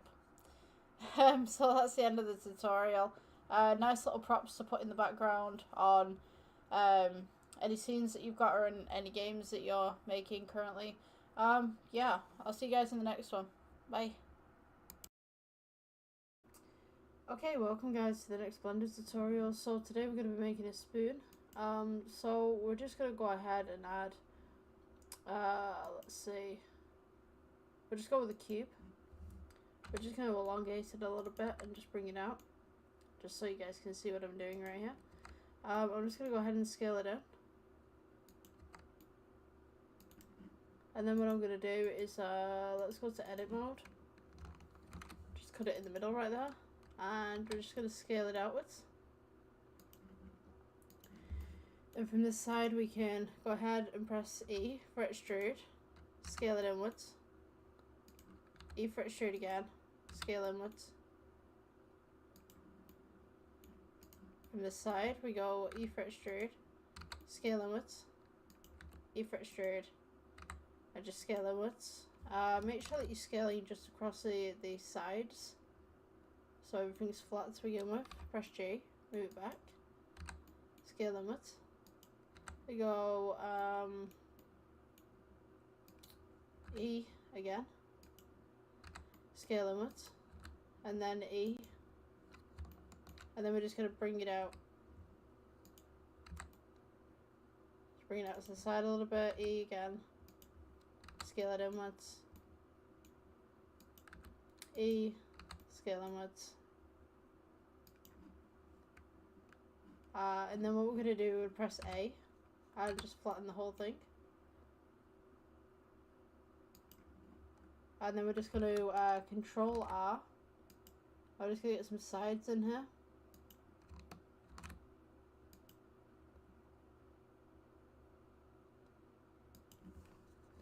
have to be perfect, but as long as you've got sides, try and get them as close as you possibly can.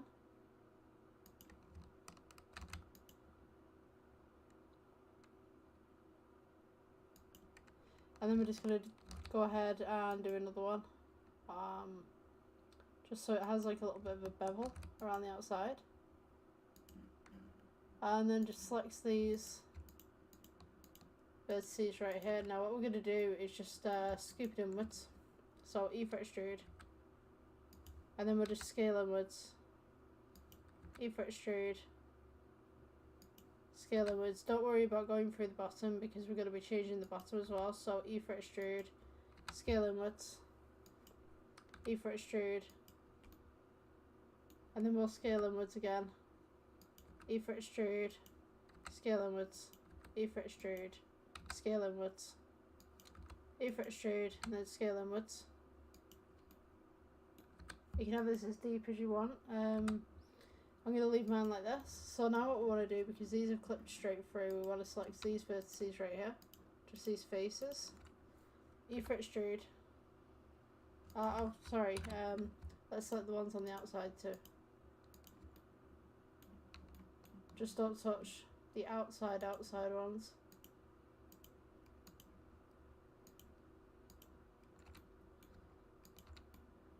We'll go G. Bring it down a little bit.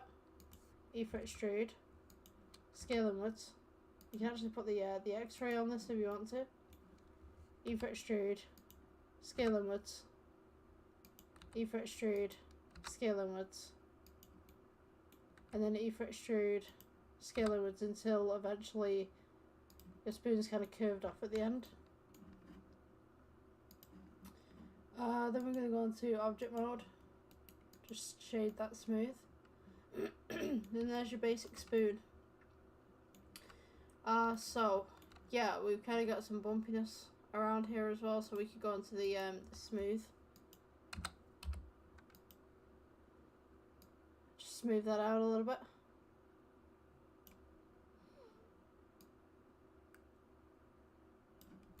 You can add some more vertices in there if you'd like, but that's just your basic spoon design. Thanks guys for watching. See you in the next one. Okay, so we're in shading tab now. We're going to look at this one and we're going to go with the drop down of maybe Cocoa 2.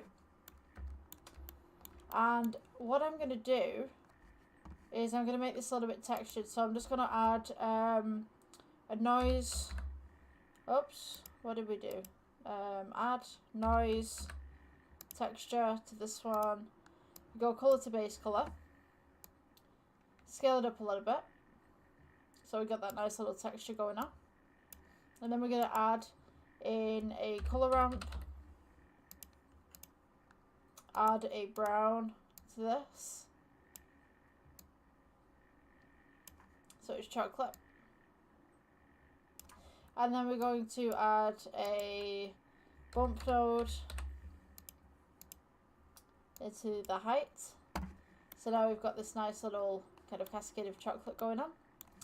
So what I'm going to do is go to edit mode. I am going to select everything, subdivide, subdivide, subdivide, subdivide, until I've got plenty of faces. So I'm going to go to sculpt mode. And on this, I'm just going to start to pull some of these vertices a little bit. So what I can do, let's see, let's go on this one. Just start pulling things out a little bit. Start making it kind of chocolate looking.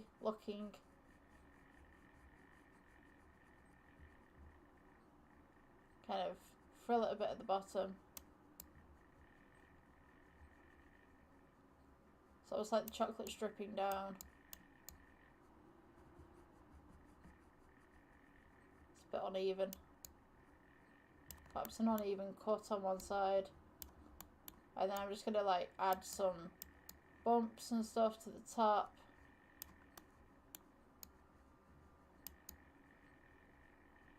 Just kind of build it up in places as well.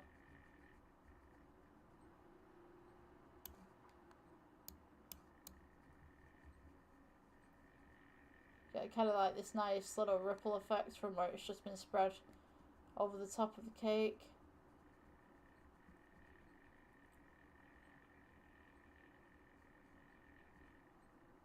Just like that.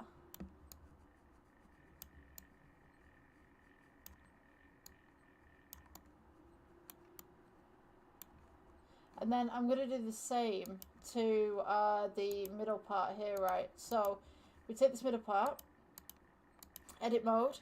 I'm just going to go ahead and select everything. Subdivide, subdivide, subdivide, subdivide. I'm going to go to sculpt mode again. And I'm just going to start picking at this a little bit. Maybe we want a smaller brush. Bit more strength to that one. Just kind of pick at it a little bit. Make it bumpy.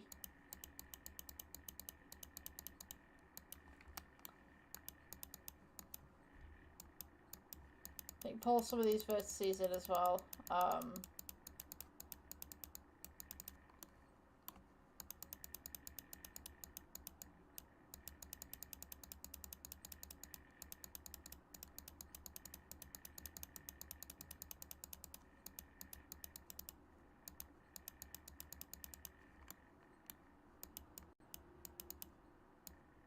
Just kind of cut it off at the end right there, so it kind of looks like it's been cut unevenly in places.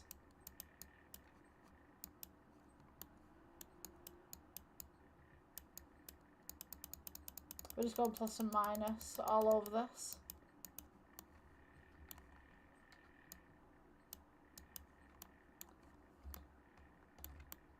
Okay, so once we've done this, we can shade smooth, and then we can take this top one as well and shade smooth if you'd like to do that as well. I'm just going to take down the roughness a little bit and pull up the metallic just for the chocolate on top. And then for the texturing or the shading for this one, 1 second, I think this one was just cocoa? Was it just cocoa? It might have been just cocoa. Let's go add, and we'll go with a white noise. White noise texture. Oh, sorry. Noise texture.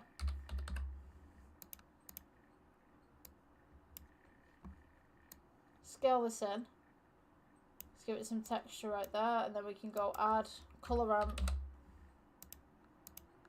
Make this a little bit of chocolatey goodness.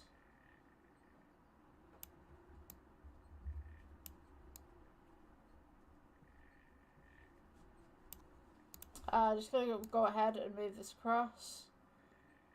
Just to there. Scale it in just a little bit so it looks a bit crummy. Let's see, we could add a bump to this. Colour to height.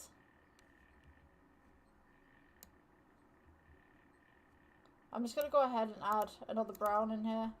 Just a bit lighter.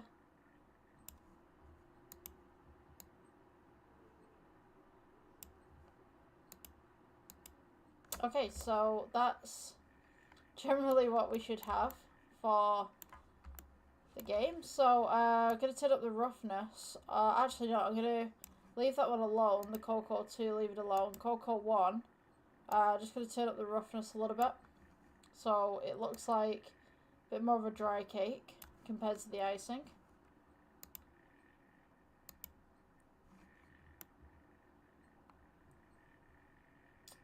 Cocoa 2, I'm just going to turn the metallic up just a little more.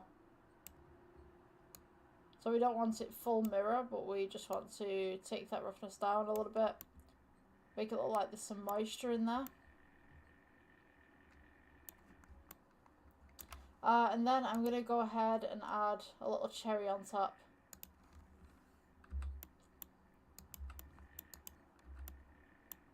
And just simple UV sphere. Just sit there, shade smooth. And then we can go red with that one. And maybe give it some metallic shine.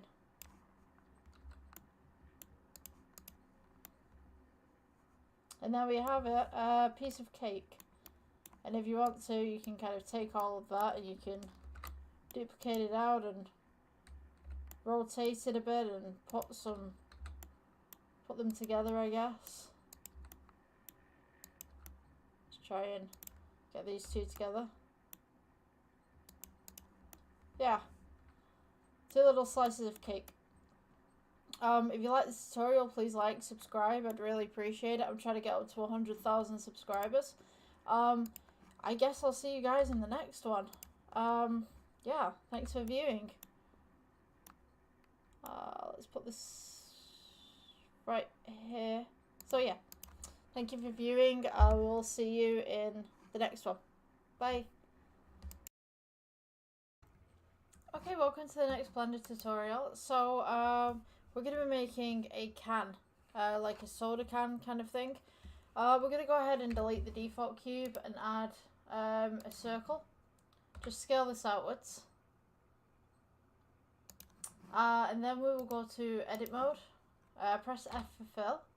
We're going to go E for extrude, keep it where it is, scale outwards just slightly, E for extrude, and then just scale outwards just slightly again, E for extrude, scale outwards, and this is going to be the base of the can. And then we want to go for E for extrude, bring it all the way up, G, just to bring it up a little bit more, E for extrude, scale inwards,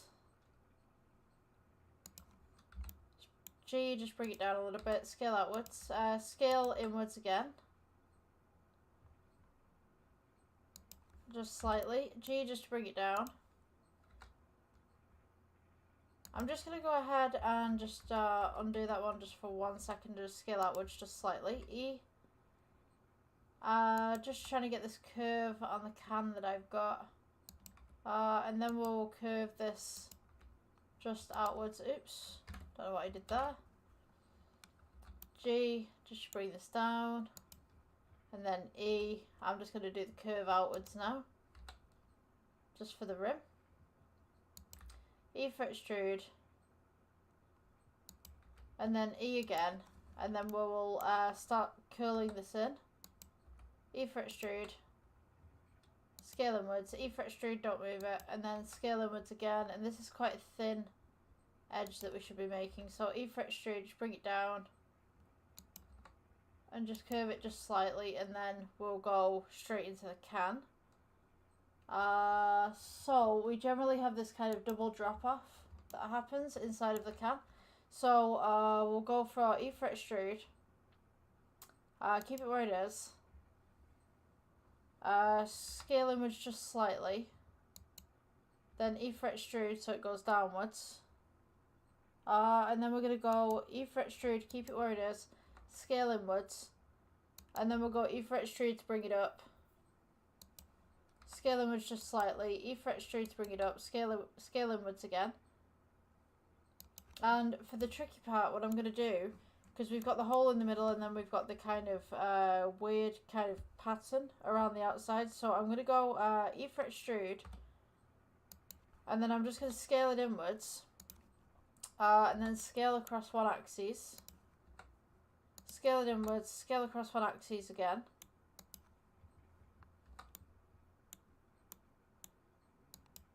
And then I'm going to take these little points right here, so just get the ones opposite, just click around, and then I'm just going to scale these outwards, sideways a little bit, G, bring it down just slightly, and then we can go to this part right here, E for extrude, scale it downwards and scale it inwards. Just ever so slightly, not too much. And then E for extrude again, and we'll just scale this all the way into the middle. And then we're going to bring this just at the side, just here. Now, this isn't very straight on this side, so I'm just going to move this outwards. Oops. Just S to scale, bring this outwards a little bit, just shape it up. Just a little bit more. And then this part right here, we're going to take the points, go to the points just up here, and we're just going to scale this outwards. Oops. Yeah, scale outwards. Select the face itself, and then squish it down. And then we're going to place this just here.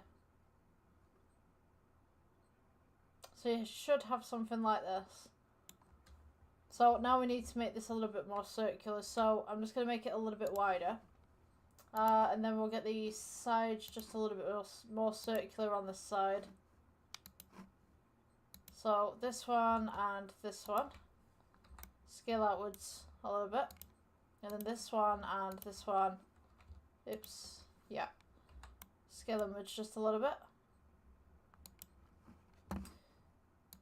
So we take this top right here, just scale this. Oops. Yeah. Okay. And then we're going to go with, I'm just going to scale this outwards and then G, move it up just slightly. Just move it across slightly and then E fret extrude. And then we're going to go E fret extrude again and then just scale it outwards. And then E fret extrude all the way down. So we've kind of got this hole going on. Okay, so object mode, we want to shade that smooth. Should look something like this. I'm just going to undo that because I think maybe we could do a little bit better on the shading just as it is. So for the tab, we want to maybe go with a cube. I'm going to go with a plane actually. Press G, bring it up. Scale outwards. And then what we want to do, we're going to go edit mode. Subdivide a couple of times. And what you want to do is make 2 holes in this. So you want a bigger hole on this side and maybe that kind of hole. Delete the faces. Go into modifier. And I believe in modifier we could bevel this. Just round a little bit. Ah, come on. Let's go for edit mode. Press A. E for extrude. And then we'll take these just across here. Come on. And then just scale them in. Maybe press G, bring it back. E for extrude. Just scale that in a little bit more.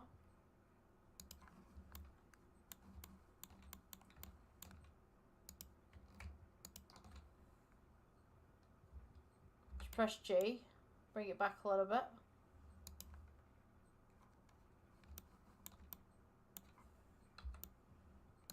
And then we can take these little sides right here. Just pull them up, press G. So it's kind of a little bit more circular.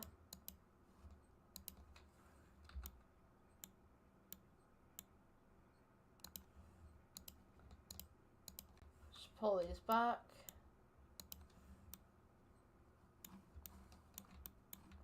I'm going to do the same to this side, just to make it a little bit more round.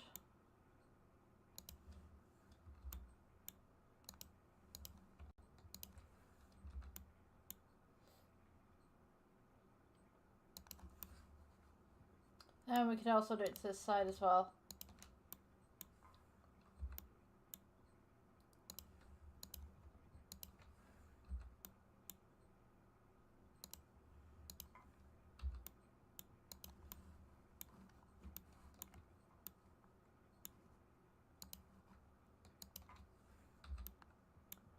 Just bring these round just here. And then we'll do it to the outer parts as well. Oops, I messed up.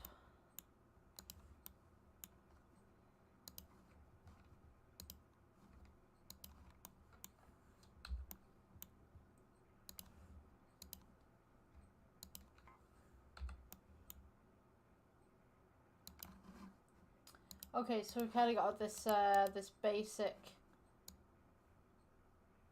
kind of tab going on.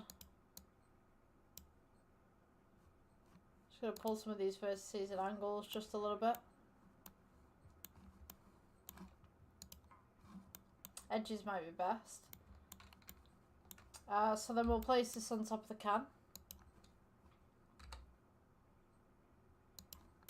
And because it's open, we'll just give it a bit of an angle.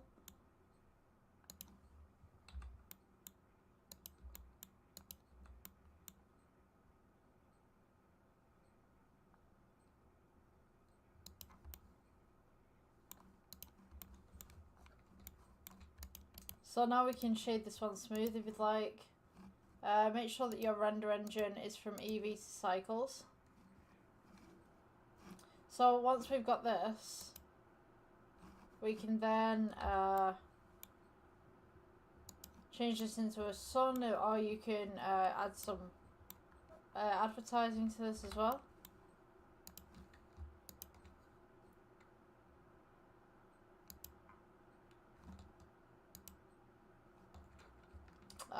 Shift D just to duplicate some lights.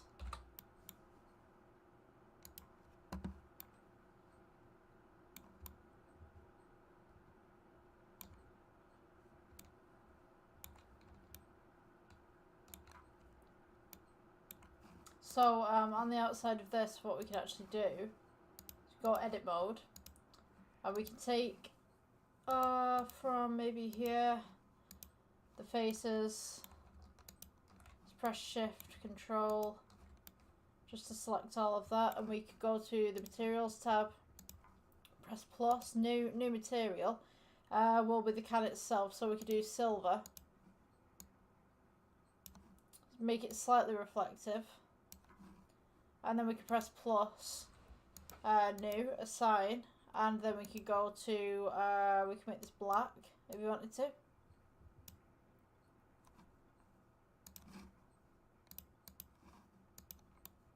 So that would be where your label goes. For all of this, we've just kind of got this nice dull silver. We could change that to more of a shiny silver.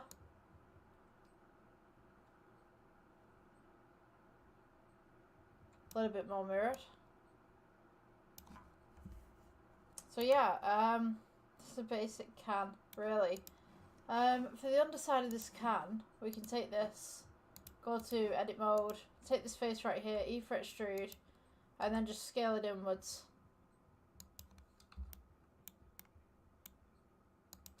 So E for extrude, scale inwards, and then we've got that nice little bevel at the bottom of the can as well. So yeah, that's pretty much the tutorial, really. I'll see you guys in the next one. Okay, welcome guys to Blender. So I'm going to be doing Athens kind of themed stuff at the minute. What we're going to do to begin with is we're going to get rid of our default cube. So let's press delete on that one. I got the screencasting keys on, great. So what I'm going to do is I'm going to start off with a circle right here. Just scale it out. We're going to go to edit mode, press F just to fill that bad boy in. We're going to go E for extrude, just bring it up just slightly, scale it outwards, and then E for extrude again, and then E for extrude, and then we're just going to scale this inwards. So E for extrude, scale in, and we're just going to slowly bring this up.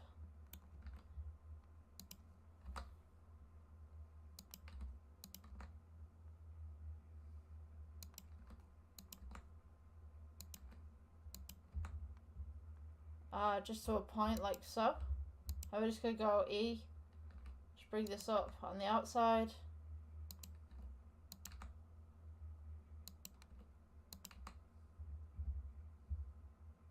And then we're just going to shade it in just slightly.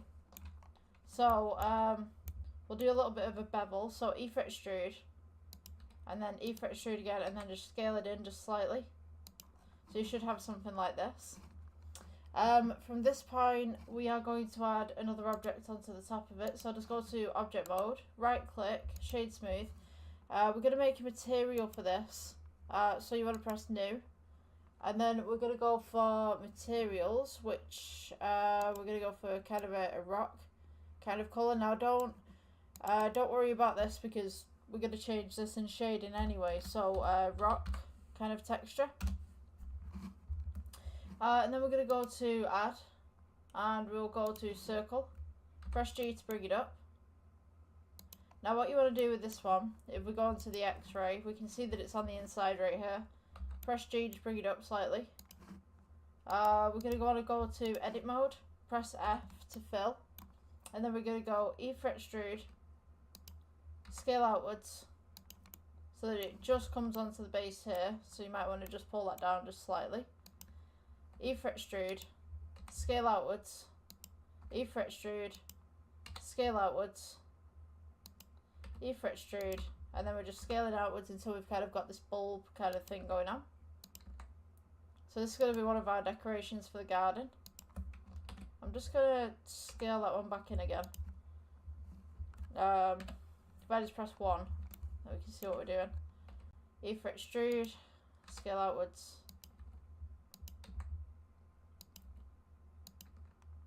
And then once you get to the top, just go E for extrude again, and then we're going to start to scale kind of just slightly inwards.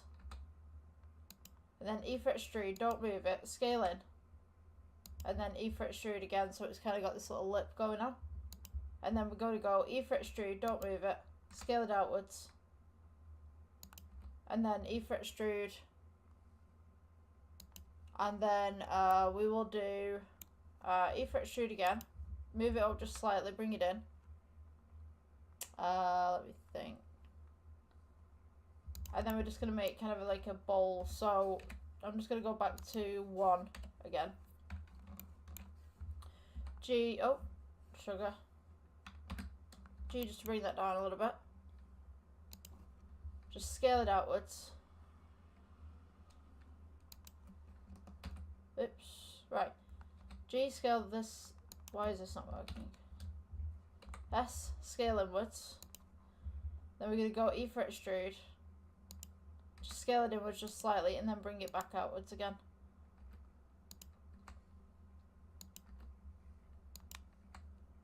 And we're just going to go very sharply kind of over the edge.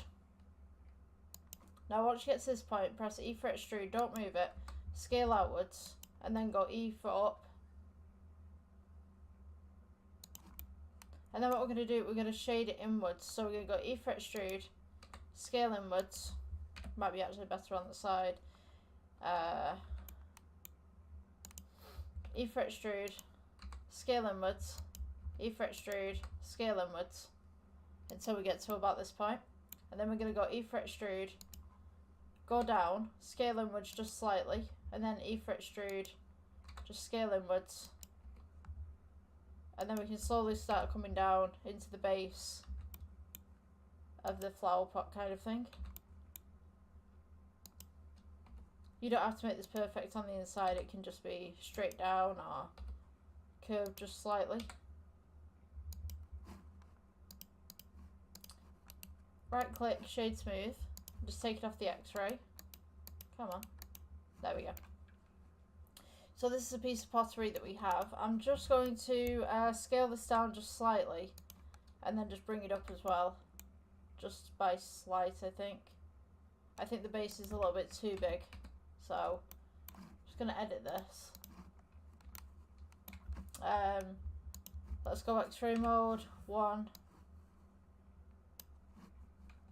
I'm just going to select, oops, come on.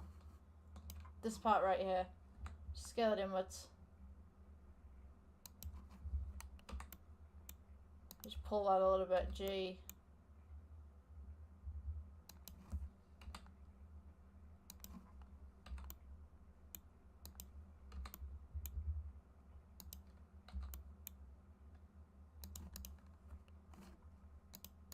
Okay, perfect, I think. That looks roughly the way that I want it. So in this middle part right here, we're going to put some parts. Let me see. We're going to go with Let's subdivide, I think every second one.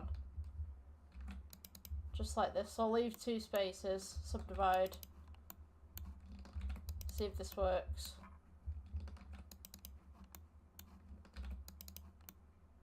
Hopefully I got the calculations on this correct.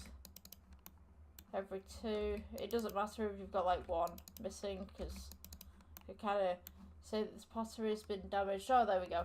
Right, so what you want to do at this part is take all these little parts right here. So you want to select this one in the middle, this one in the middle, this one in the middle, and just keep going for the ones that we've just created.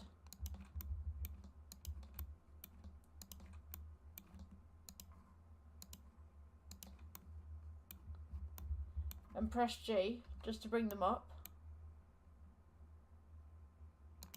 Now what we want to do is select everything between. So these ones right here. So anything that's got vertices that's upwards. Select those. Shift. And then click Control. And then select diagonally.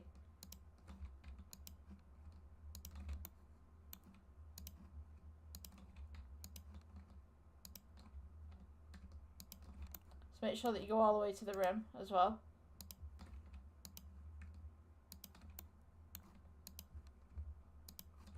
So we're going to go E for extrude and just scale outwards.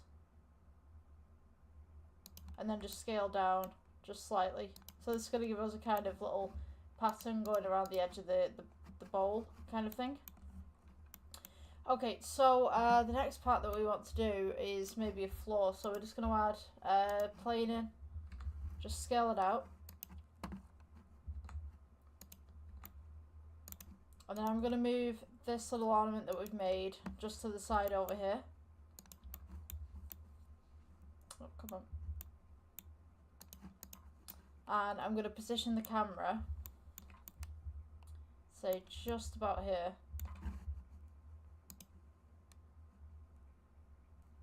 So if we go to view, align camera to view. Now you notice half of this is missing. So click on the camera on the outside and just place the end point a little bit higher. I'm just going to rotate this just slightly.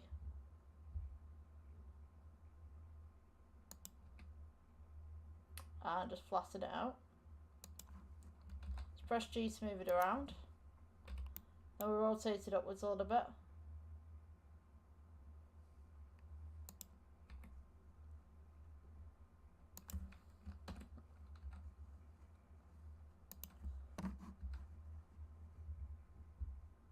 Just going to place that right there. And then have the camera pointing upwards.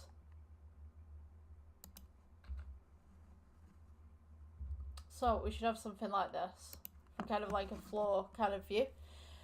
Okay, so I'm just going to press G, bring it back a little bit.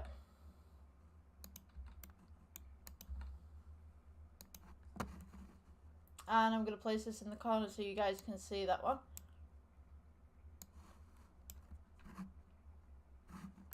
Okay, so the scene itself, we want some walls here as well. So I'm going to go ahead and add in some cubes. But I'm also going to make some pillars as well. So if you add a cylinder, just scale it upwards. Press G, bring it up. So what we're going to do here, we're going to go from the top first. So press E for extrude. And then we're just going to scale out a very nice little pattern on the top of these. So E for extrude, E for extrude, scale it downwards, E for extrude. Scale it out.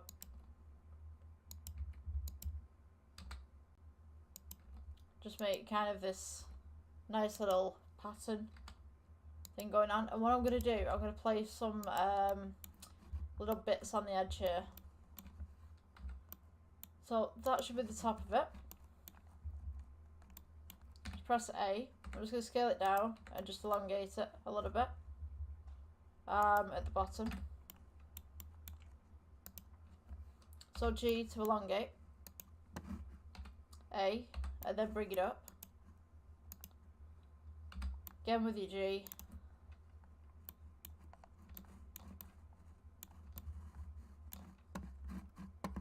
And we're just going to go E for extrude. Move it outwards just a little bit. Make a little nice pattern at the bottom.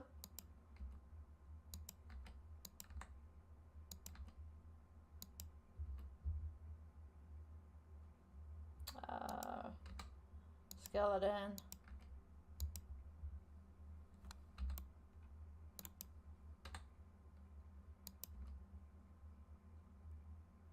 So we've kind of got this kind of reach going on. Shade smooth. Now on top of here we're going to put,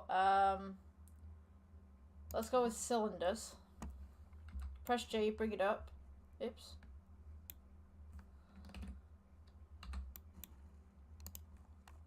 Rotate it so it's on its side. Then we're going to go to edit mode. And we're just going to get rid of these two sides. So just press delete, faces, press A. And then we're going to go E for extrude, keep it where it is, and then S to scale. And just go inwards. Roughly about there. Shade it smooth. Then this one is going to be, press G, bring it down. Scale it. This is going to be some kind of patterns on the side of the actual pillar itself. Shift D, bring it over. Then we can go Shift D again. Then G.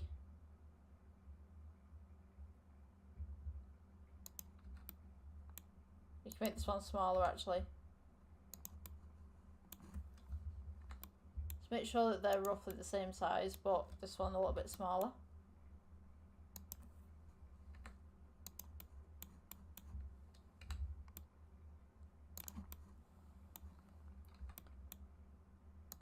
And then we can go Shift D, just bring the other one over.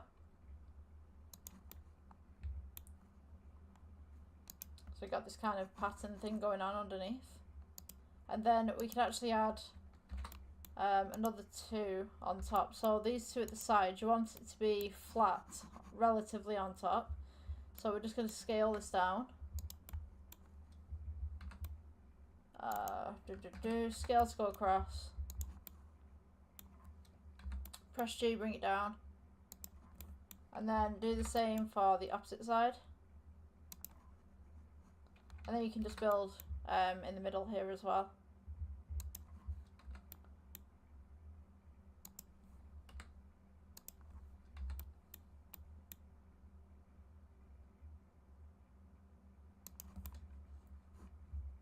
So just make sure all of these are roughly the same size, so just scale them out as needed. So you can see these two are the wrong size, they need to be brought back.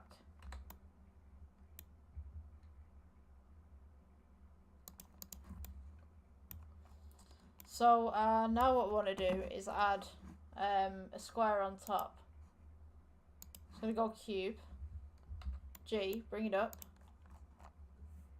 scale it out, and then flatten it down.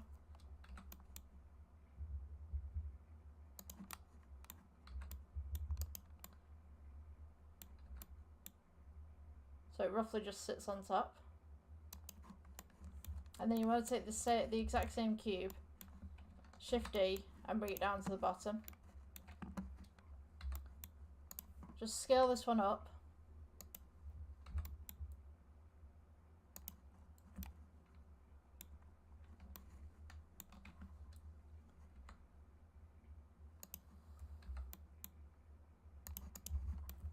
And there's your pillar for the first couple of them.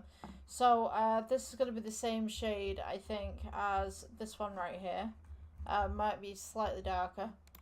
So just keep your pillar where it is for now. And then we can go ahead and add for the wall. Just trying to think here, the best way to do it. We'll go with a cube. Scale it upwards. We'll put the wall on this side to begin with. So just press G, bring it over.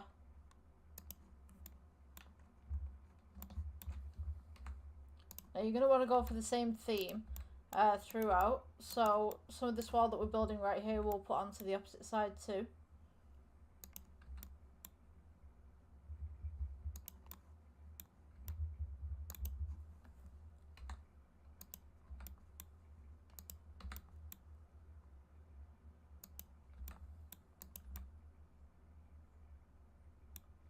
So I'm just going to place this one just roughly here.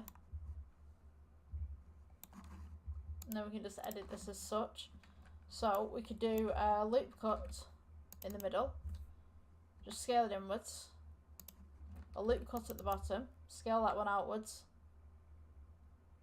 So it's almost like it's been cut. Then we do the middle again. Scale this one outwards. So it's rough cut. Maybe we could pull this in just a little bit.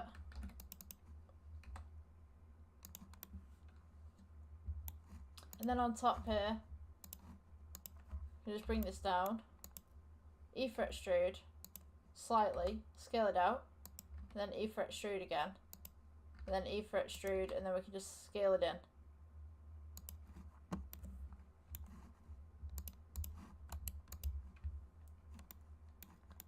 And then from this point we could go ahead and add another cube.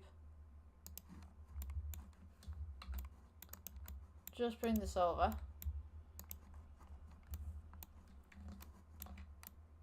And we're going to make a little fence here, so just elongate it.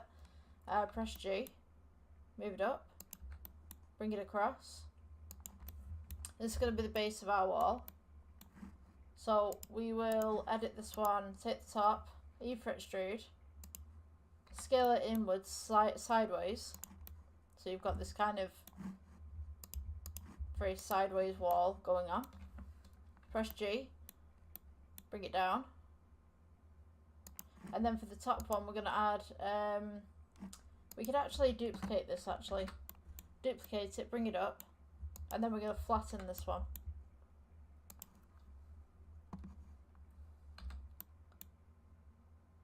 So for the kind of pillars in the middle, the struts, we're going to go for a circle. Mesh circle, and then we'll go G, bring it over. So we've got something like this. Go into edit mode, F to fill, E-fret extrude. We want to make it like almost like a pinball from a bowling alley, or like a pin from a bowling alley, so to speak. So E-fret extrude, S to scale, E-fret extrude. And then we're just going to start scaling it in.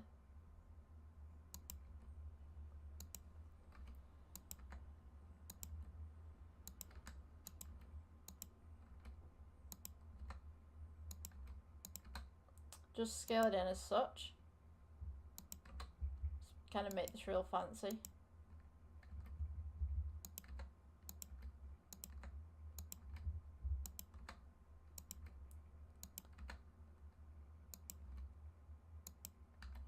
Then we could just bring it up as such. Just maybe pull it out just slightly.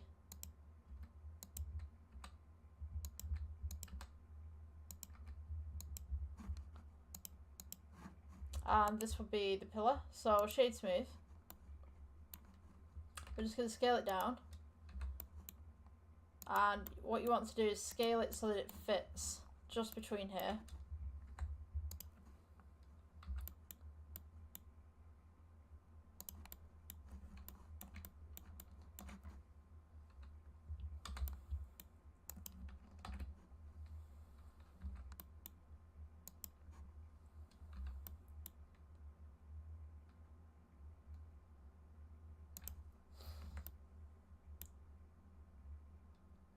And it should be just there. Just press G, bring it over. Shift D, and then I think we could press 1. No. So we're going to go minus, I think -5 would be good. Yeah. So Shift D, -5, Shift D, -5, or however you're doing it. Shift D, -5. on that one. So that should be fine. I'm just going to elongate these ones just slightly. I just press G and bring them over. Because we want to put the pillar on there as well. So these need a little bit of elongation there. Take this, bring it over.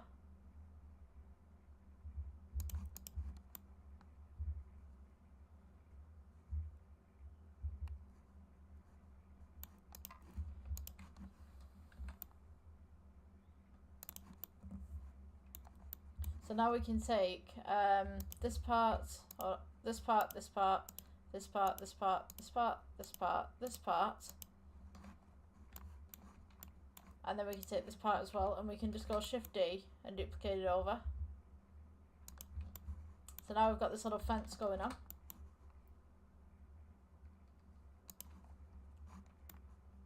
So I actually want to take some of this fence and just place it just at the side here, just rotate by 90.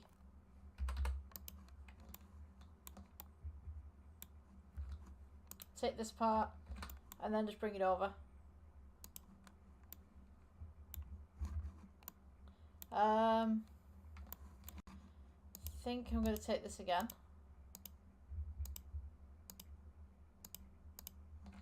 Shift D. And just press G, bring it over. Make sure that it all aligns.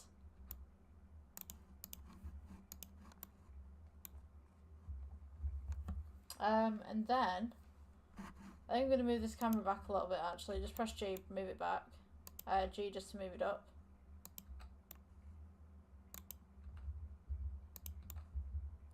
And then elongate this.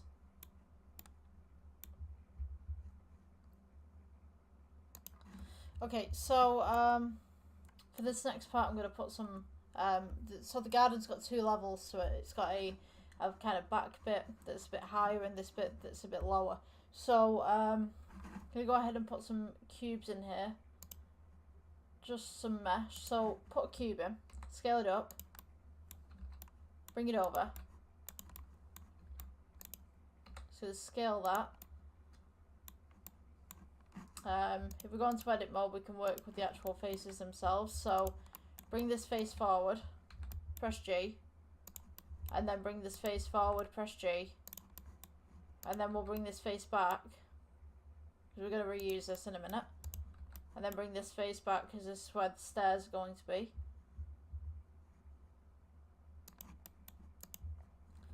E for extrude on this side, and then we're going to go E for extrude this way. So this is where the pillars come in actually. So if we go back to the object mode, take this pillar, and we're just going to bring it down towards the garden. You might need to scale it down if you've made it a bit too big like I have. Scale it down, bring it up a little bit,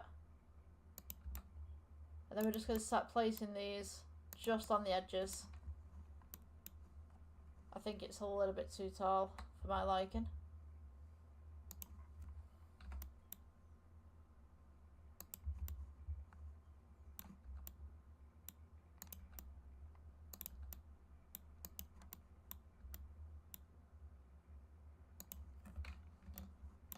And then I'm just going to duplicate these as well. I'm going to rotate them actually so they face outwards. So just rotate by 90.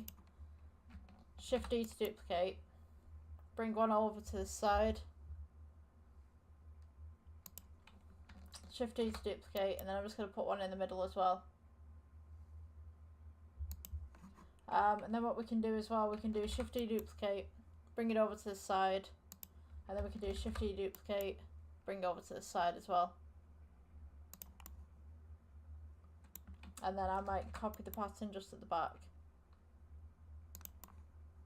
So you should roughly have this. That one's out of place obviously, but or you could take all 3 if you wanted to. To be honest with you, I might do that so it's a little bit more uniform. So if you just place it on the edge there, just box select, should be able to get all 3. And then just press Shift D and just duplicate those over. Okay, so we're also going to be wanting some on this side as well. So Shift D again, rotate them by 90. Let's press G, bring them back. And then that should be okay for the pillars just for the moment. I'm just going to place another fence, I think. Actually, you know what? I could place pillars. I could place pillars in front of this, to be honest with you. I'm just going to scale, elongate this one just a little bit. Press J, move it back.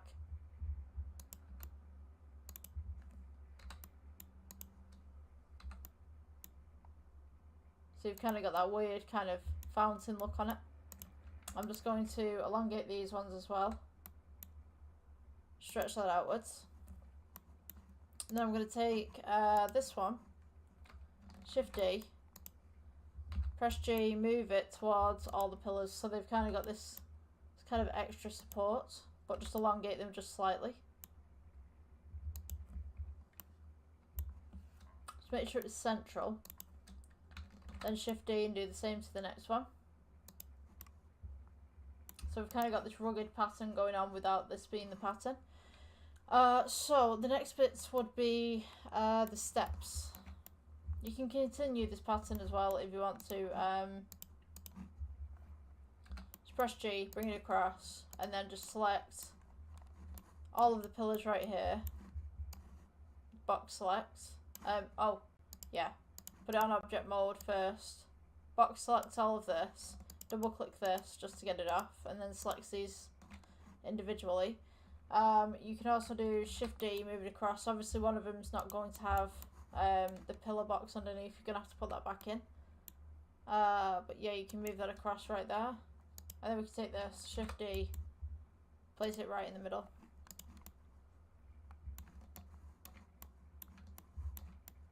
So this part's going to be where the stairs are. So let's try with a cube to begin with.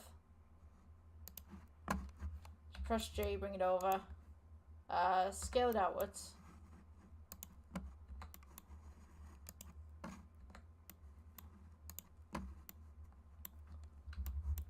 Now usually what I do is I scale it back just like this, like so. I'll find where the edge to my parting is, and then I'll bring the parting to it. So let's go E for extrude. Let's bring that to the back there. Take this, E for extrude. I'm just going to go straight across because this is the higher part of the garden. And then go to your object mode. Take this.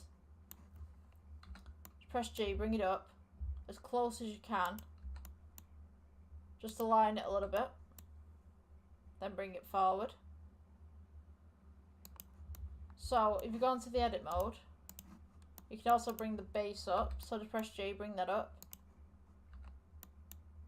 So it's roughly flush with the floor. So on this part right here, what you want to do is Control R and then make it so that it's like this. Go to the faces and you just want to press all of these, E for extrude, maybe press 10, no, sorry, press 5. So you've got this little step coming down.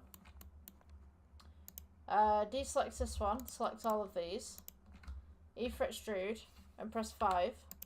It'll give you the exact same step width. E for extrude, press 5. Again, same step width. E for extrude, press 5. And then you've got that again. Now you can come back into these and bevel them a little bit, or you can bevel these by the modifier. Let's see what we can do here. Bevel. That's generally how it is. Just by slight. I'm just going to scale this up outwards just slightly and move it over. Just press G so that it kind of fits and sits.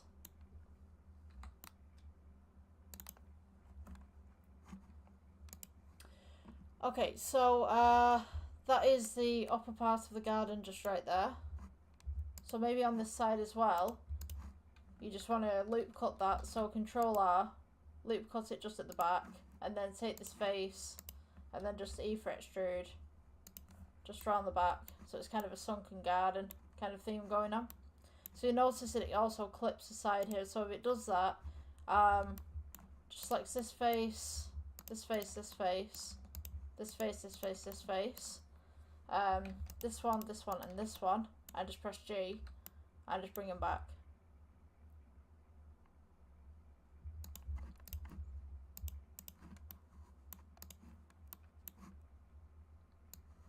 So at the moment, if you go to the render and you go on to cycles and then render this as cycles, this is what we've currently got. So you'll notice that the colour's off, the lighting's wrong, everything about it is kind of a bit messed up, but we've not done the lighting yet, nor have we done any of the shading tabs. So we will make the roof next, and then we'll move on to the next part. So we go back to regular render. I'm just going to quickly save this. If we add cube, press G. That's weird, that's why I just added cube. Come on.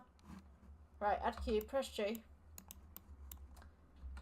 And then just bring it over to here.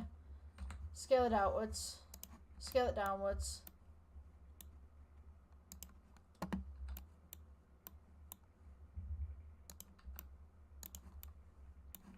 And we're just going to go ahead and place the roof roughly on top of the pillars. G to go down. And then we'll just adjust it just slightly here as well.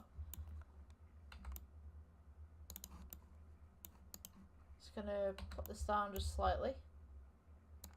Okay, so for this part we're going to go E for extrude, don't move it. Scale it inwards. E for extrude, and then we're going to go E for extrude and kind of scale outwards, and then E for extrude, and we can scale this inwards. I'm actually going to cheat a little bit here. E for extrude, E for extrude again, then we can do this kind of large roof. E for extrude, scale it inwards. Press G, bring it up. And just scale inwards just there. Now, if we take this entire object and we scale this down just slightly, make sure it's on top of the pillars. Shade smooth, if you will. And then we're going to go Shift Duplicate, and then scale this across just a little bit. So we've got kind of the secondary roof right here that's just coming across. Now you notice that these two parts will kind of pull outwards a little bit, so we can change that in a moment.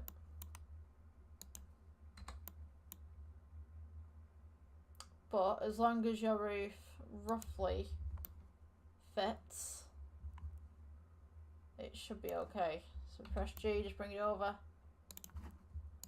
and then we're going to edit these side parts right here. So what you want to do is select all the side faces.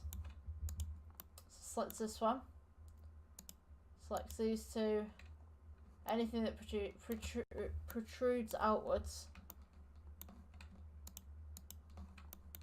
on both sides.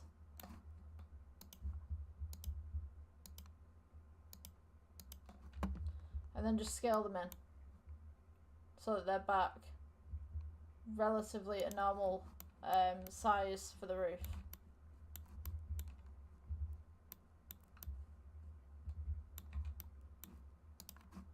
Just gonna pull this one in just slightly, or I could pull it out actually.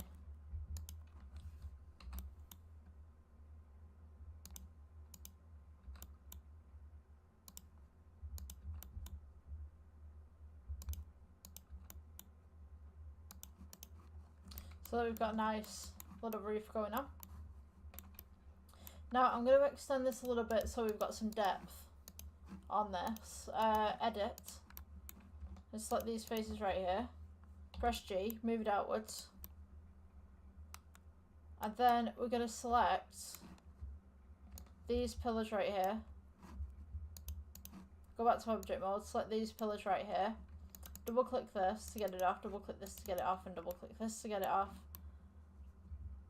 And then we will duplicate it. So, sorry, 1 second, let me just redo that. Box selects those. Yeah, okay. So double click this to take that off, double click, double click. Press Shift D, bring it over. And just place them so that they're roughly on the opposite side right there. I think these two ceilings need to be brought down just by slight. Press G, bring them down. And that is roughly the garden. We're going to put some trees in between all of this as well. Yeah, we need some other plant pots on top. So I'm going to take this and this, Shift D, and we can just duplicate this around as a little bit of a prop.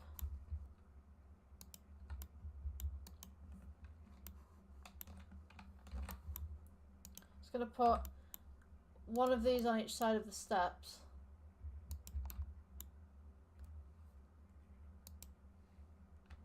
Shift D that one. Put that one there. It doesn't matter if it's floating at the moment because we're going to be putting some trees here. You can also do Shift D and just move one of those over. So there should be a house in the background as well. So we're going to grab this, edit mode, and just press G, bring it back. And then we'll take this one as well and we'll press G and just bring this one back as well.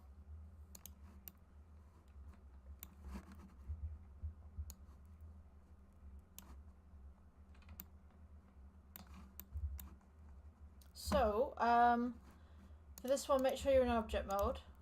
Go to add and we'll go to cube. Scale it outwards. It's going to be the house that goes in the back. So, bring it towards the back just there. Scale it outwards. Scale it up. And then just remember just to bring it up as well. And then we're going to scale the back as well. So edit mode. Go for this face right here. Press G. Bring it back. I'm just going to go ahead and bring this down just a little bit. Because it's just off camera. We want to go with E-fret extrude. Maybe. Yeah, E-fret extrude I think. And then I'm going to just move these ones. So this one, press G. Move it back. This is part of the ceiling. Then we want to go just slightly back with that one.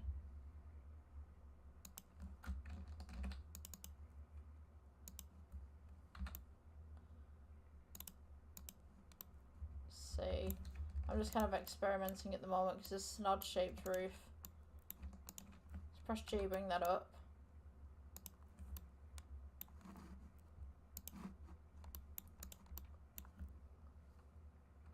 G, bring that forward. It's kind of a roof that goes downwards, has a little bit of a slant, then comes back out and then goes downwards again, which for me, I'd personally, let me backtrack this a minute. I think the best way of doing this would be to have a square like this, and then we will take E-fret extrude on this part, and then we'll place the roof separately on top. So if I can get rid of this bit, just press G, bring it down, but then rotate it so that it's a roof. Bring that up.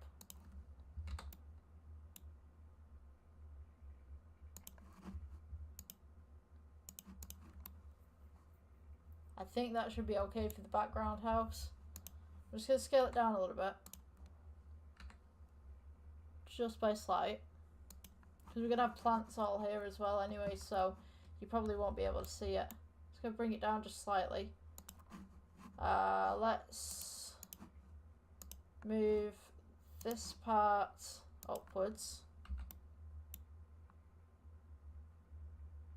kind of a weird double roof. Yeah, I could just make this as a balcony, to be honest with you. I think it'd be a lot neater and a lot nicer if I just kind of did my own thing with it. Yeah, let's make this a balcony. Screw it. I'm going off the books. It's a weird shaped building, and to be honest with you, like, it's just too much, I think. Just gonna scale it like this.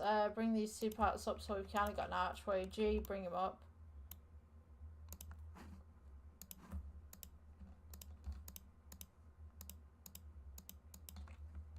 E for extrude. Oops. E for extrude, and then yeah, just basic building in the background. Just shade it smooth. We'll put some detail to that in a moment, but I think it's just with it being a background building, it's just kind of like, you know, you don't really need much detail for it if it's a picture. Fair enough if you've got a game going on or something like that and you want to put more texture to it, then yes. But for the moment, I'm just going to leave it like that until I can do the foreground. So I'm going to do curve. We'll do tree sampling gen. It sounds really lazy of me saying that, you know, like just leave it the way that it is. But to be honest with you, I just want to work on different things before I work on that because it's just such a big distraction. Let's go with geometry. Load present. We'll go with a few different trees. In here, let's go with leaves. Show leaves. Yeah, these are perfect. I'm just going to leave it the way that it is. Take this leaf. We'll go to materials, new. And for the materials on this one, we'll go for green leaf. And then just make these green.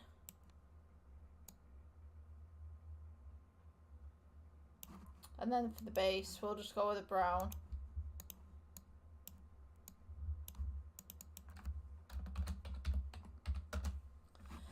So take this one, take this one.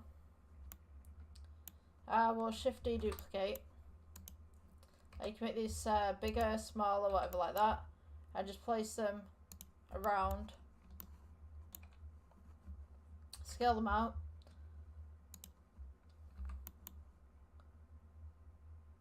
Just place these around the place, kind of thing.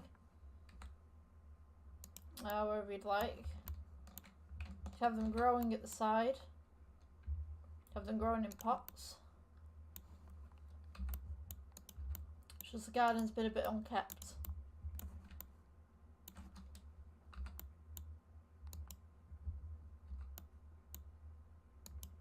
You could have one there. There's some bushes at the back here, so maybe we could go Shift D, just pull these in there for a bit.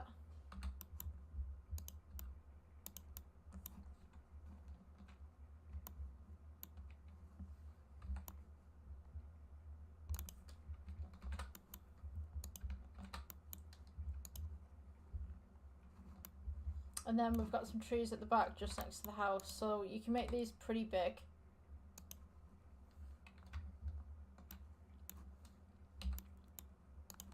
Let's leave a little bit of a pathway for people to walk, I guess. Just at the back. Rotate them every so often, so they're not showing the same pattern. And then maybe just put something like this once it's rendered. Obviously we've not done the lighting just yet, and we need to do all this stonework and stuff like that. So this tree that's sat in the middle, just take this, come off render, take this and just place it somewhere. So there's actually a tree off the camera just here. Place this here.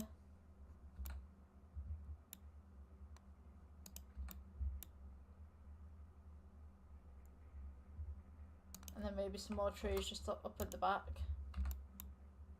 You can also vary the leaf shade as well. Change it into a different material. And right at the back we've got kind of a forest going on, so I'm just going to press G, scale this up just a little bit, and then just kind of get some background going on here, just a bit of a filler.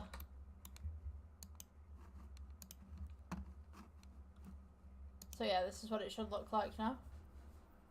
Got plants and foliage everywhere. So I would say we should go on to the shading tab, and we should start shading a few of these things. So if we go into view, viewpoint, camera, just bring these over, and then we will go for maybe this roof first, which is white stone. So we're going to go to noise texture right there. Let's move this up, and then color to base color. So we're just going to call this stone, and then put pale. Turn this roughness up just a little bit. We want to add a bump. Put the bump in there. Height, bring it up. Your colour ramp, add colour ramp. Put a little bit of a colour ramp in there, just pull the white more than the black.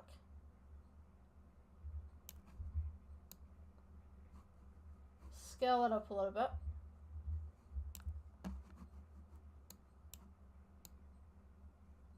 And then just pull the roughness up as well. So when you do this one, you can also click this one, go to the drop down menu, go to stone pale, and we'll get the stone pale right there. Let's see.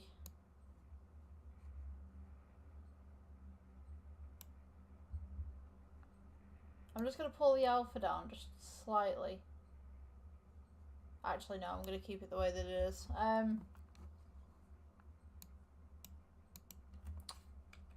Oh, sugar. Let's see what happens if we get rid of the black.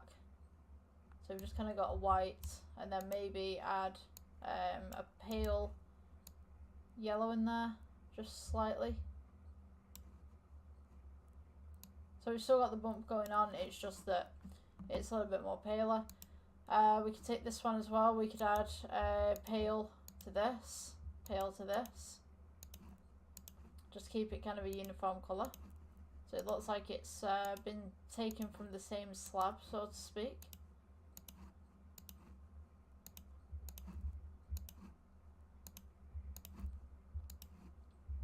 It doesn't matter about the ones off camera, but if you're making a game or you're panning this or whatever like that, I would definitely make sure the colour is uniform off camera as well as on camera.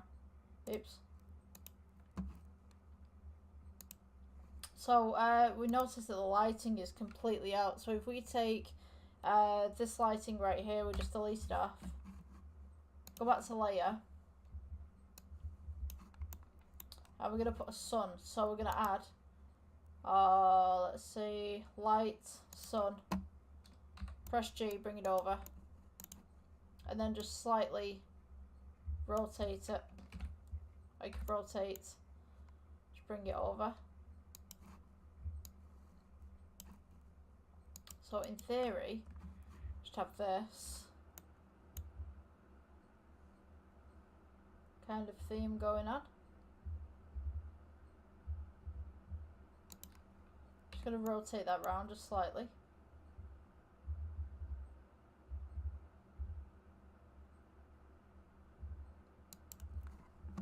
And then we can increase the power, make it slightly yellow.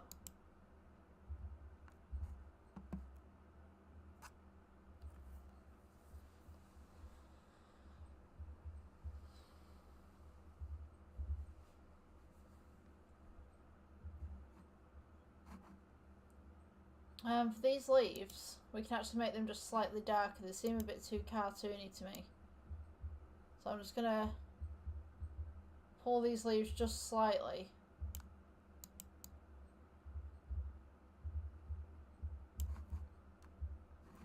And then I'm going to pull the alpha as well on some of them.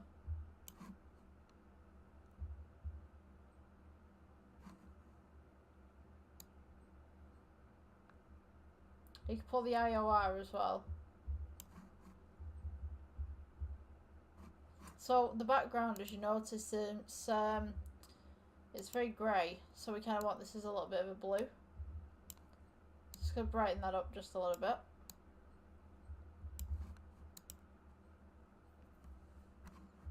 And the leaves have gone a little bit blue as well, so I'm just going to mess with the IOR. Just to kind of bring some of that colour back.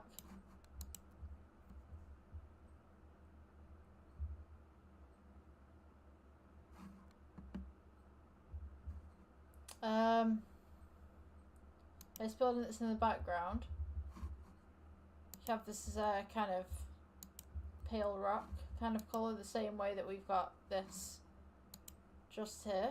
So rock. Take this one as well, change that. And then take these two that are at the top of the stairs.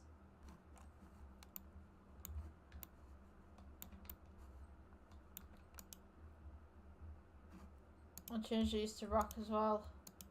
This one right here, change it to rock.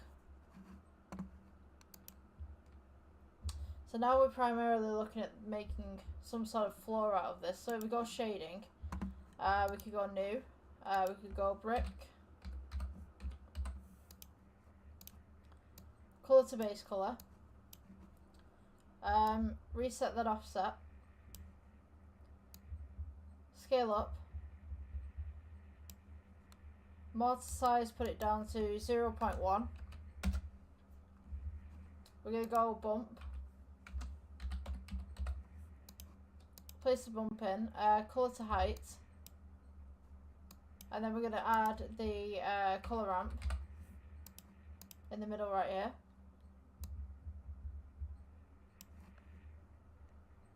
Let's see, frequency, we can mess around with frequency. Yeah, I'd say bring your frequency up as well, so when we render, we should have something like this.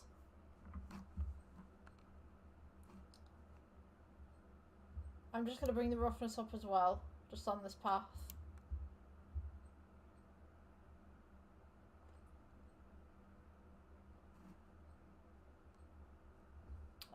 With these steps, we could also do the same thing. Let's see what it looks like with material 002, just for the steps. Yeah, you could kind of have this kind of step look within that. Now, what I would do is I would take this as a second material. So, just take this, duplicate it. So now material 3, we'll put this as steps. And then we're just going to take down the black a little bit. So this is what it should look like. I'm feeling a lot of heat coming from under my desk.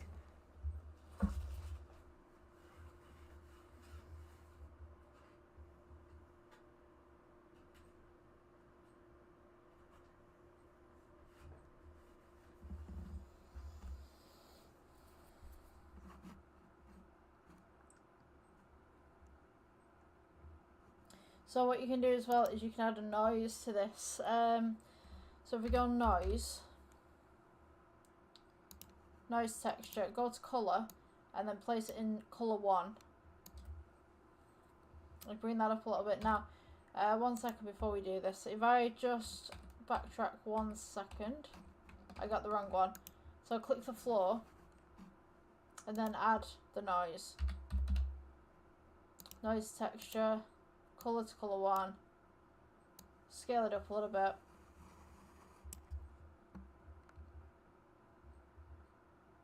and now we've kind of got this offset going on.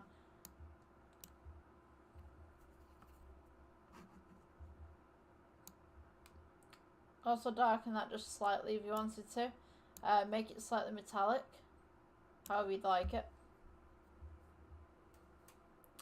So the pillars tend to be this very kind of dark kind of shade. So what I'm going to do is I'm going to take the backdrop right here, this should have the same shade as the base here. So I believe if we look at the plane, sorry, it should have put the thing in. So if I just put floor, click the back one, and then put floor in again, we should in theory have the same theme. However, it is a bit darker. So what we're going to do is press plus again and have this as floor 2. Just bring back that black a little bit, and maybe bring the white forward. And also what it does, it gives it more detail in between two. So this floor right here, we could actually mess around with some of the settings a little bit. Now we've got these two as 2 separate materials. So if you wanted to, you could place another colour onto this, or another texture. So we could Shift D, move this over, colour to colour 2. And we can scale this down just a little bit. So we got this variant in texture. Now for the pillars and all of this, we want its own little texture going on. So these are generally, some of them are white, some of them are a lot darker. So we'll go for a new one, and we'll press the pillar light. And we're gonna duplicate this over to the second one. So you want to add noise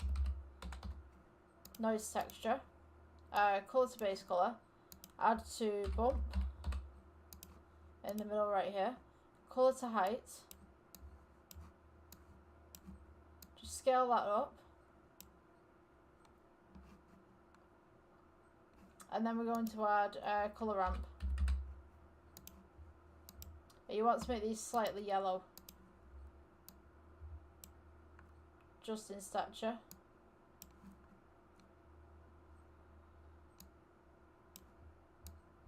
As if they've been worn for quite some time.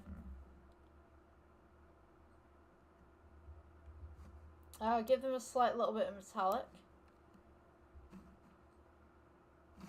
If we go off the render view here and we just select each one. So this was material pillar light, pillar light, pillar light. Just keep going with this. Oh, come on. Pillar light.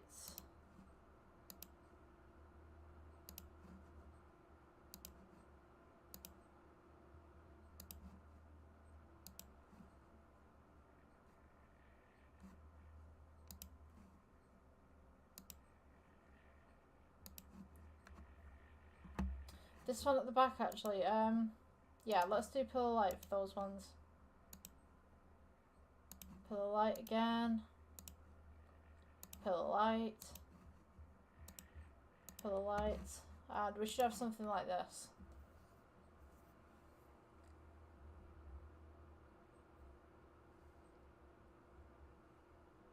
I think I'm going to add some more bushes into this at some point, but I think it's a bit OTT at the minute. And maybe add another stairwell at the back just to give it some depth.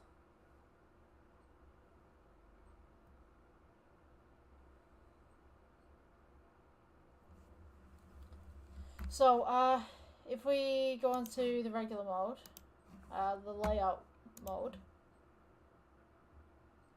Come on. I'm just waiting for this to finish rendering because it's taking its sweet time. I'm just going to take the stairwell right here. I'm just going to Shift D and I'm just going to duplicate it over so it looks like there's another level to the garden back here. And just pull it across in front of the building. I'm going to take these bushes as well.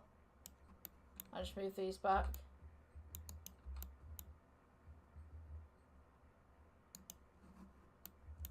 Then I'm going to place these bushes just 90 degrees in this garden as well.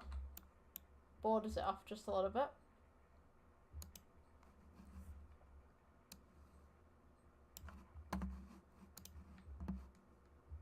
And maybe we could do some more blushes just back here by taking some of these.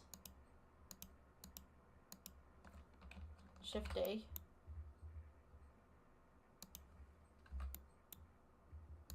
So I'm gonna do the f-stop, the depth of field. So just select one object right here. If we go onto this tab right here, we can actually mess around with the f-stop. So we can blur things, we can unblur things. Makes it look a bit more detailed. So we should have something like this.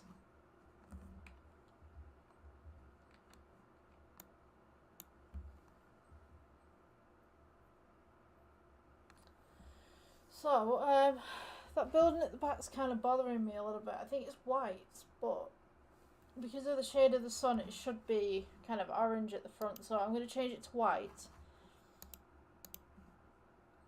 And then increase the metallic just slightly. And then I'm going to put the sun as a little bit more of an orange. Yeah. Shadow caustics, max bounces. Make sure they're up as well. And I'm just going to have this one right here. Let's go to shading. I'm just going to place a black in the middle. A little bit of a darker shade. Just to pull some of that detail in just a little bit.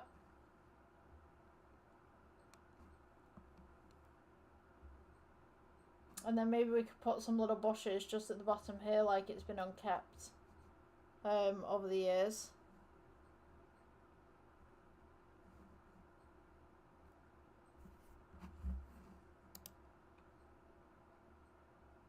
And maybe some more trees in this background right here. Shift D.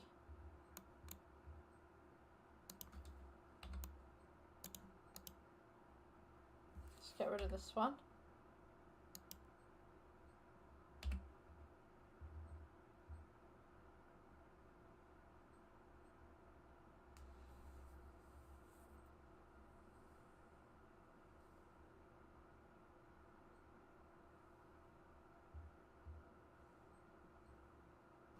And then maybe take one of these trees. Shift D. Scale it outwards. It's kind of got this overhang of branches.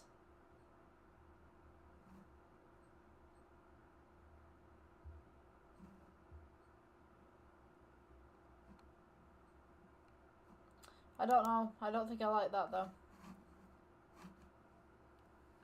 Let's go G, bring it down.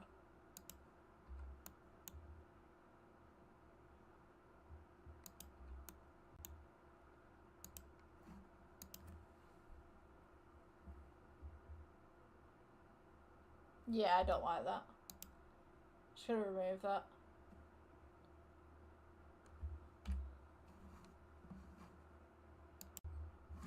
So what I'm gonna do, I'm gonna make some adjustments to the scene because I don't like some of the things that I did. Go back to regular. So this right here, I just don't. I've been looking at this for a while, just thinking to myself, like, usually if you were a gardener or you were a planner or something for a garden, you just wouldn't have this here. It doesn't make any sense. So I'm gonna take this, press G, and I'm just gonna scale it outwards a little bit, or maybe we could go G. Let's bring that back actually. Just unselect this one. Oops. Yeah, just I don't want the tree. Just select these ones when I can get there. Press delete and then take this one, press G, bring it up, and just scale it up a little bit. And scale it outwards just a little bit. I don't think, personally, it looks weird. I'm just gonna scale that down just slightly. Also, I accidentally put 3 lights in this as well, and the floor. So I want a little bit of shading right here, so I'm just going to go with caustics. So if we go to this tab right here, which is objects, I believe it's shading, and then we're going to go cast caustics, receive caustics, and then I'm going to make it slightly metallic, a little bit more than it already is, and then make this floor catch caustics and receive caustics. And then we're going to go into the shading tab, and I'm just going to change down the roughness just a little bit. So we've kind of got that light coming at the side, radiating upwards to just pull some of this detail out a little bit. I'm also going to pull the f-stop when it catches up. Here we go. So just go to the camera, pull the f-stop a little bit. So it's like 0.2, or you could go 0.3 if you wanted to. I just, like, something was bothering me about the scene and I couldn't quite put my finger on it, so I had to pause it a little bit and then, like, just look and just be like, what is wrong with this? Like, something was just off about it. Secondly, this building right here, it's too much of a distraction, I think. I don't like it. So I'm gonna press G, I'm gonna bring it back. I'm just gonna put it down a little bit. So we can see that we've got a building there, but it's not as a big distraction. Yeah. The other thing that I wanted as well was kind of some edging. I'm just gonna scale this down actually. And then we can do like the roof edging just here.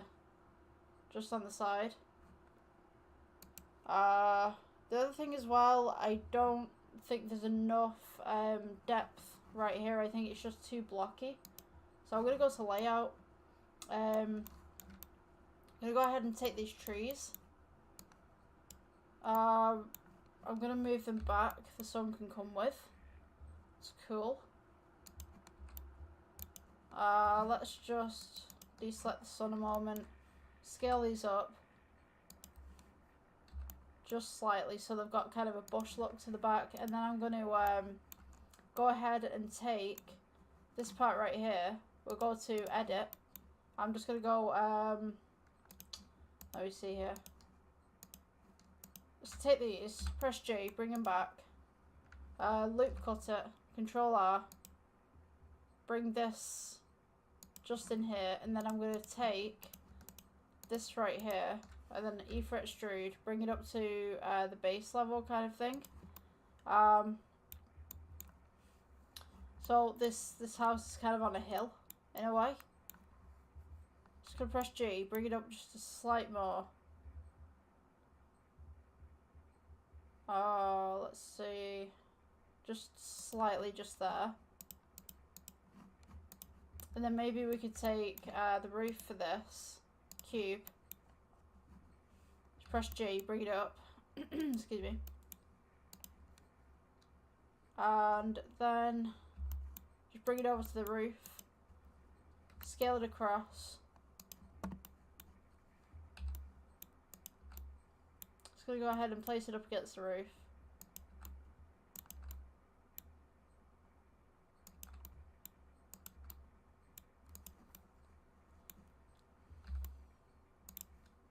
Scale it outwards. Edit mode. And then I'm going to take this face right here. Press G. Bring it up. And we'll just go straight across. Just there. Press this for this face. G. Bring it up. Just kind of a basic roof. Just for the background.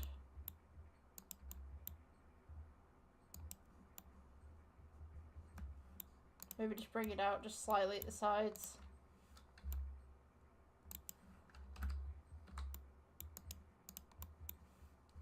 I'm going to go E for extrude. Scale down on this side. I just kind of have it like this. It's kind of this little whole overhang kind of going on.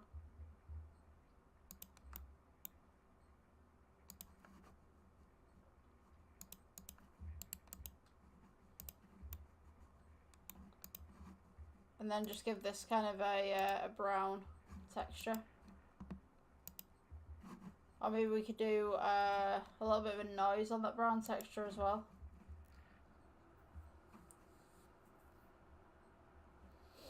Definitely going to turn up the roughness. So now we have like this huge void right here. We could put some more houses just kind of going up that way, but it looks like it has more depth to it. Another one of these would work great just here. Maybe get rid of this tree. Move it over a little bit. Let's see. So this tree right here, just press G, bring it over. And then we're taking another one of these. Just press D, bring that forward. Put that there in theory, and then make another one. And put this up at the top.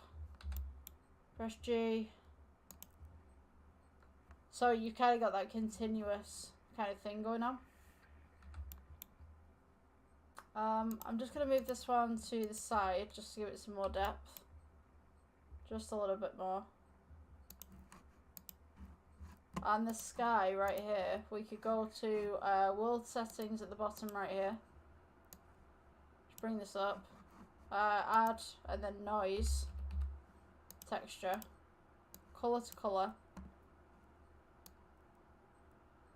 Just kind of mess around with this a little bit.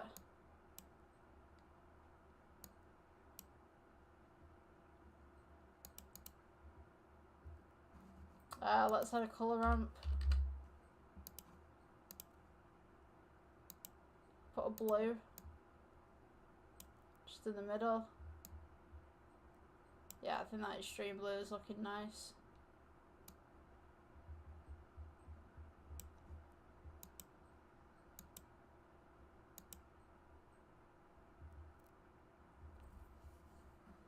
Maybe just darken that off just slightly. So now we've got clouds. And as regards to the floor, I don't think it's tiled enough. I can make my own tiles, I guess, but I just don't like the way that this floor is done. Let's go to object.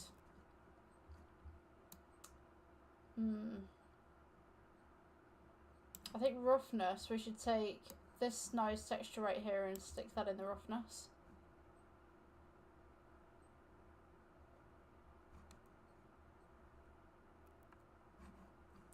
Maybe instead of having grey, let's have white.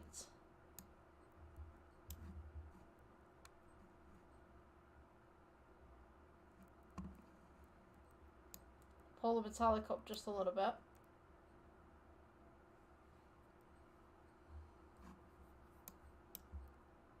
Pull this roughness up.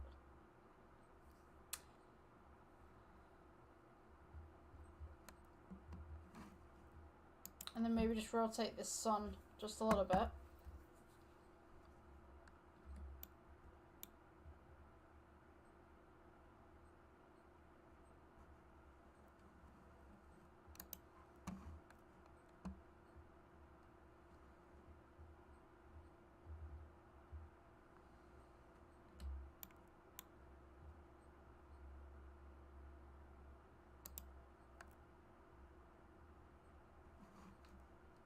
Maybe just pull that up just a bit more.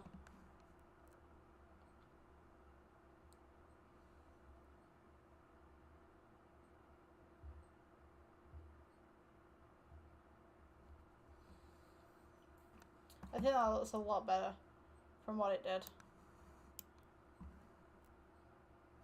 I don't like the way that the sun's looking though, so I'm just going to render this on this side. Let's see, take this sun. Maybe move this out just a little bit.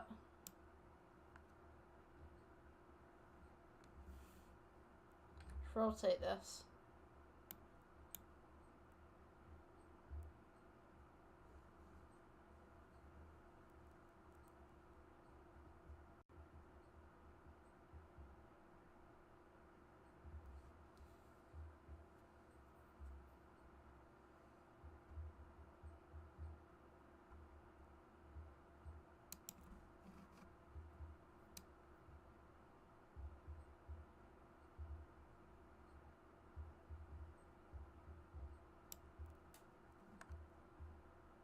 And then maybe put some caustics on here as well. So your caustics are in the shading. Cast caustics, receive caustics. Just make this marble a little bit more shiny.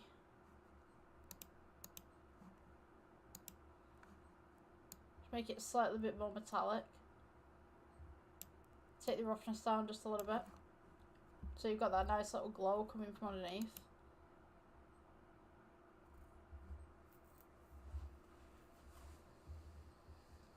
I don't like that floor. I really don't like that floor. Let's take the house right here and duplicate it so there's a bit more of a house down the road kind of thing. And maybe we could just pull that up a little bit so we could go G. Pull it up so it looks like it's on a hill. Maybe take some of these trees right here. Shift D them. Scale them down.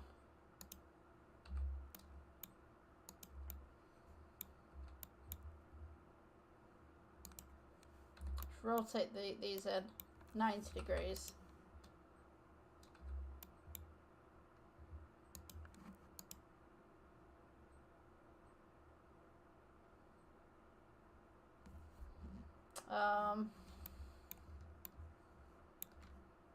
Let's see, we could do some of these trees actually as small little weeds as well. We could do these Shift D, scale them all the way down as much as you can. Just press G, bring them up, bring them across, bring them up again.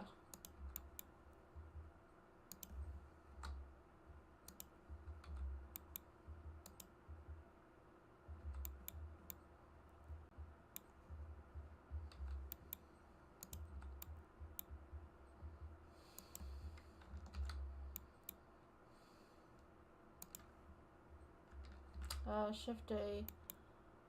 Come on, Shift D. Okay, it's not Shift D me. Let's try it on the Shift D. Come on. Okay, that's just really weird.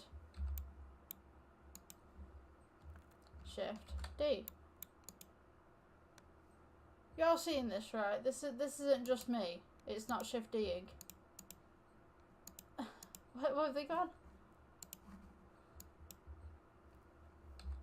Oh, there it is. Like, so it's for some reason just decided to make stuff underneath. Okay. I think it's kind of buggy.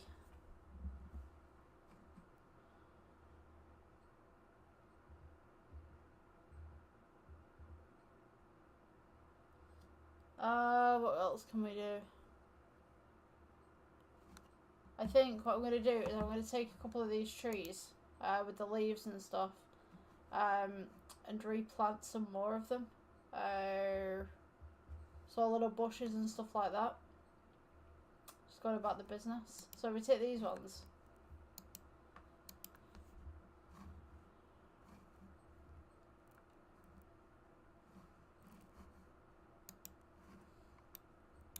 Oh, I think we're... Oh, shit. Sugar.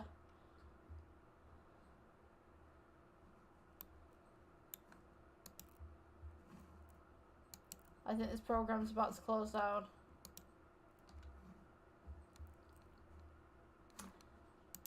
Okay, let's go edit mode. Plus. I'm gonna do a secondary one of this. These are a lot lighter.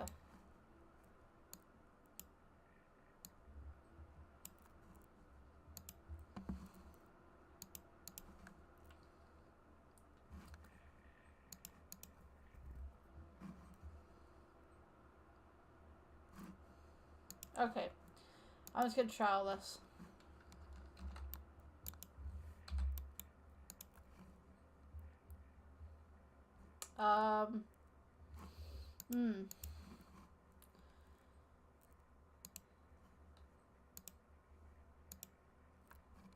see if that works and assign it.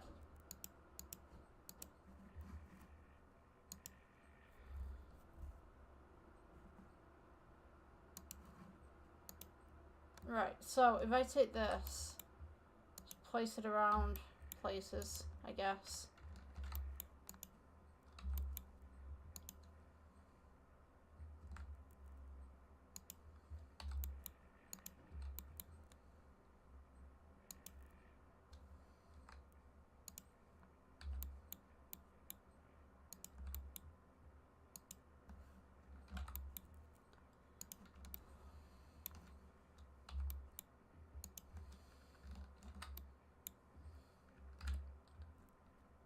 Right there. G, move it across. Scale it upwards.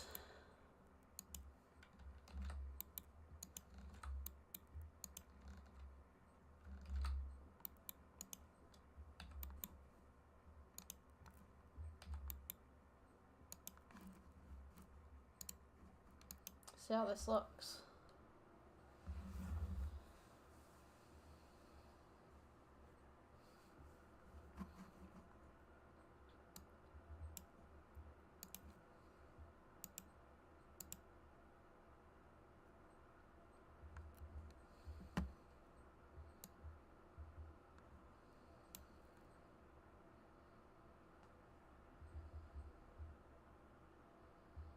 That's going to give the trees a little bit of a different shade. Moving through. So there's a little bit of variation there. I still don't like that floor. That floor is just really bad. You know, I actually might do black and white tiles just going across the floor because I think that would look just way better.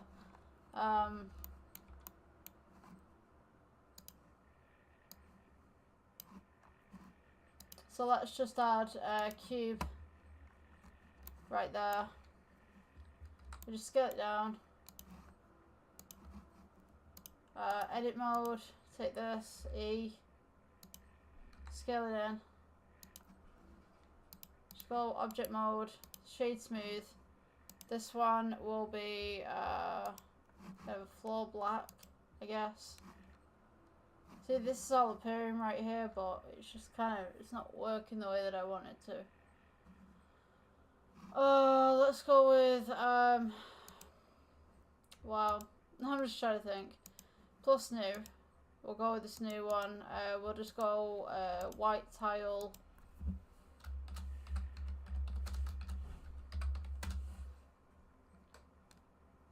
And we'll assign this. Edit. Press A, assign all. And then we'll Shift D, move across. And then we'll put this one as black tile, I think. But what I want to do is I want to get these roughly the size of these other tiles that we've got right here. Just bring it down. And then we'll do the black tile on this side. So this tile can just be floor, assign. So we've kind of got that texture going through it.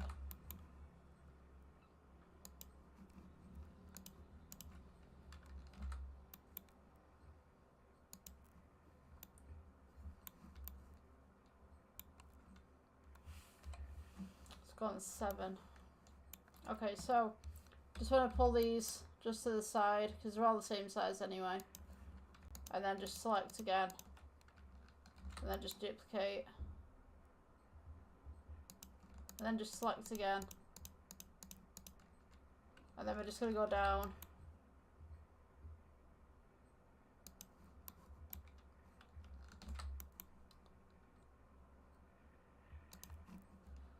So then hopefully we select all of these. They should, in theory, fit together for this entire thing.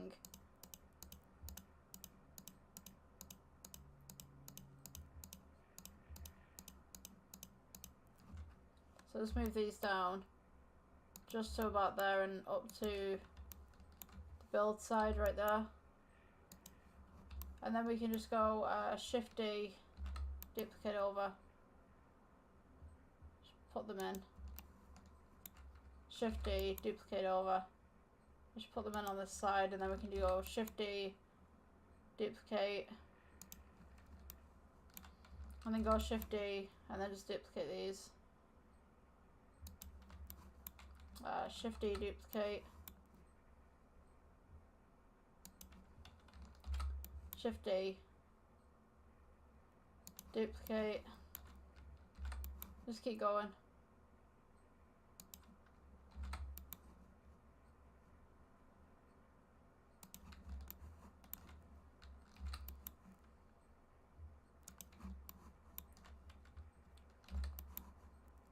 And these tiles should look a lot better than what we had. I think that should be the runoff right there. That should be fine. Yeah. Okay, so now we have that. This is how it should look. I think that looks way better. Personally, the way that it is. Maybe just bring that floor up a little bit and that would be perfect.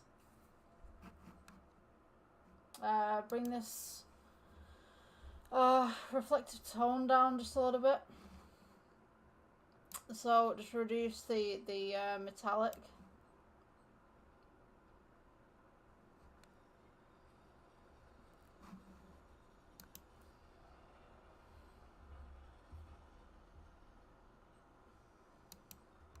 Oops. Bring up this roughness. Maybe we should do these with the black ones actually. Actually makes more sense. Yeah, that looks so much better. Okay, so we're just gonna bring up this plane right here. We can have these little gaps.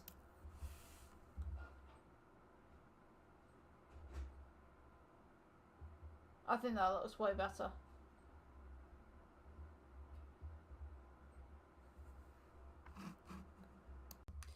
Okay, so I'm gonna take this this texture right here. I'm gonna darken it a little bit. The rock one.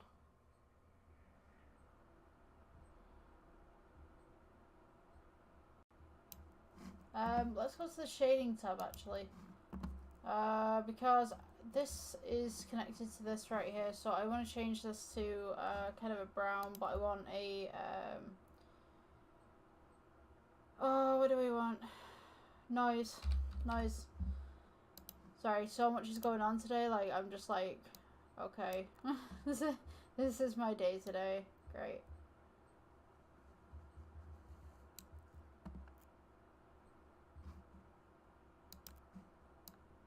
I'm just gonna put this with that one and then just darken it just a little bit.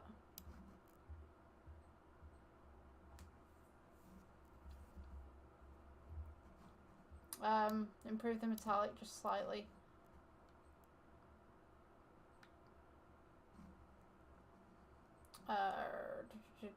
Maybe not as dark. Just bring that up just slightly again.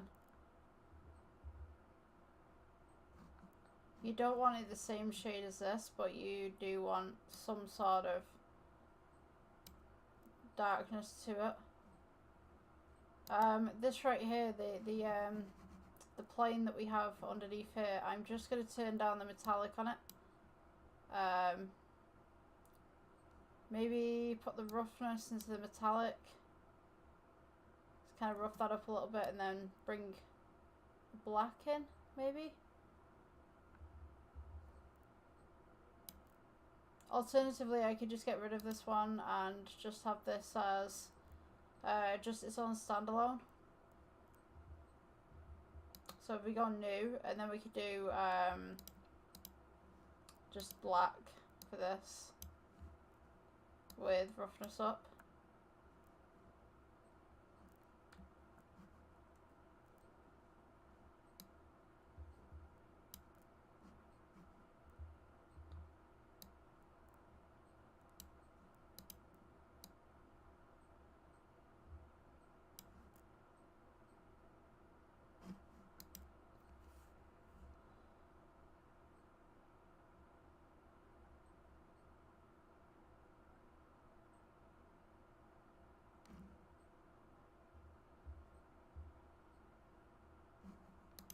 For this building right here, I'm just going to change the tones.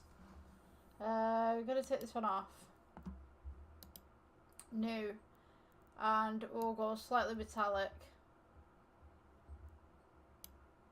Roughness up. And then we can add, we could get some beveling going, I guess. I want to also turn the sun around just a little bit.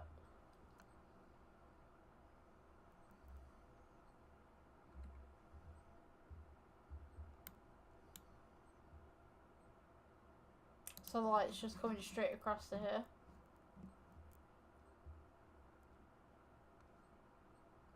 Or maybe we could turn around just that way.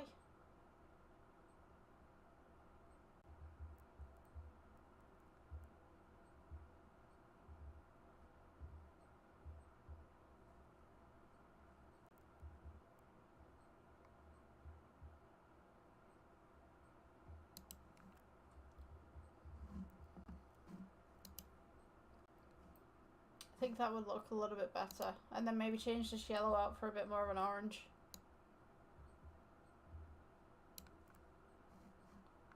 The sky right here, we could go to world. Get some yellow in this. Just to match the lighting of the sun a little bit.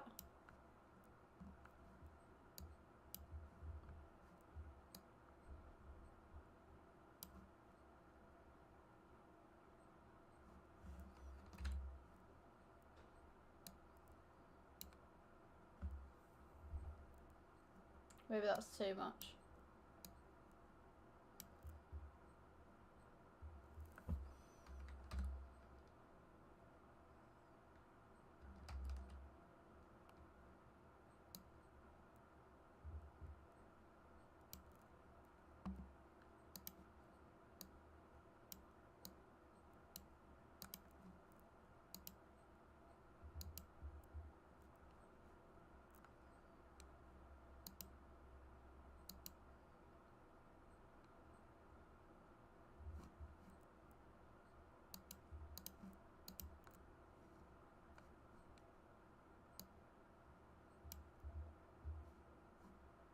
Maybe just add a white in here as well.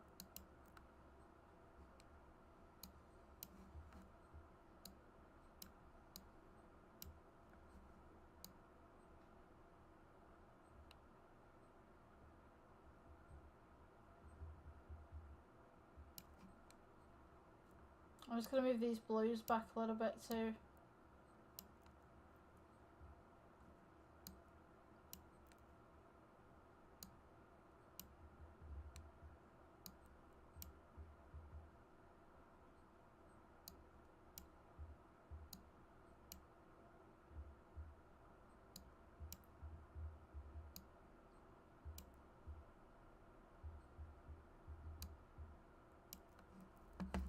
So it should look something like that.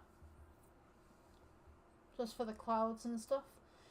I'm going to put another wall just at the back here so it gives it a little bit more depth. And maybe just bring this camera up a little bit too. Okay, so as for the wall, we go back to layout. Bring that to the side there.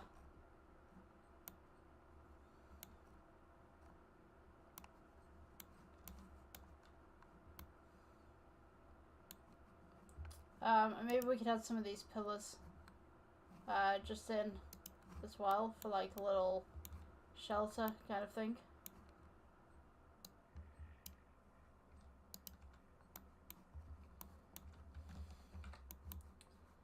Bring this cross tree, bring it over.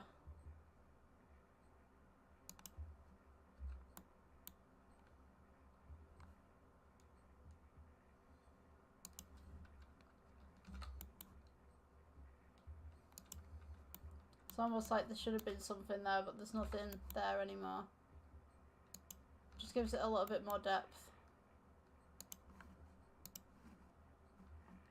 So now we can see that there's another platform just here, rather than just one continuous staircase.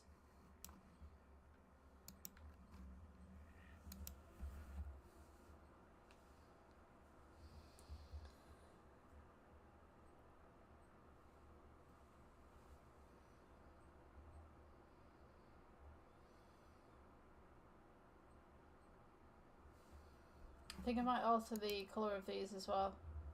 These little tiles should be a little bit lighter.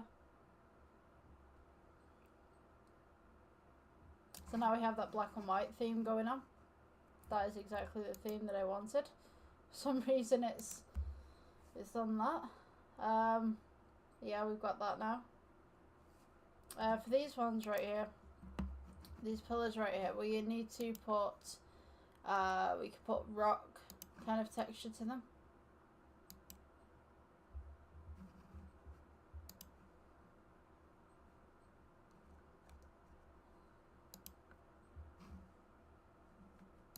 Let's bring that detail out a little bit.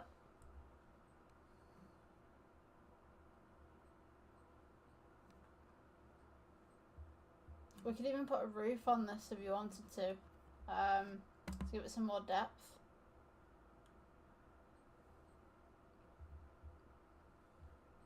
And then we could have another building coming in the background here, which I think would be pretty cool. So if I just squeeze this down a little bit, just take this building right here, Shift D, move it across. For some reason it's not gone with the roof.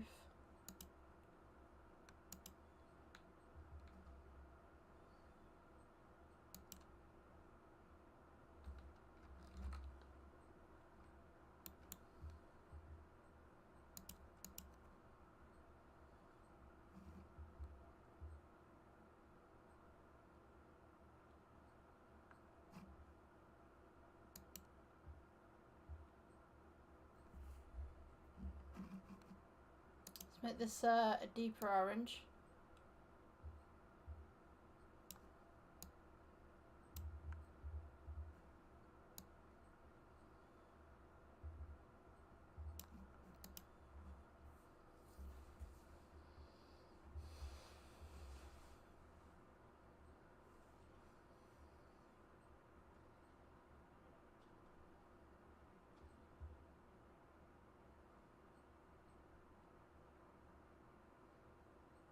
And I think I might put this roof, like this little portion of roof, just on top of here.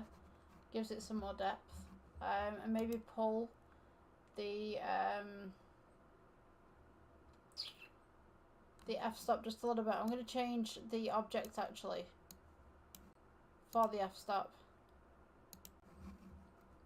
to maybe this one right here. Something in the middle.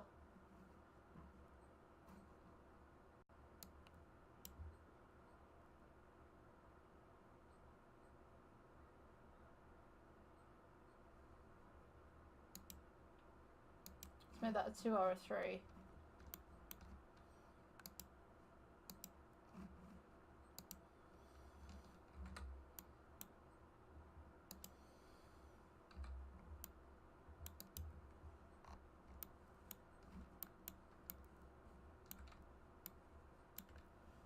And then just stretch this over. Just this one. Maybe, actually, you know what, I could take the one from the back and stretch this over because it's going to look a lot better.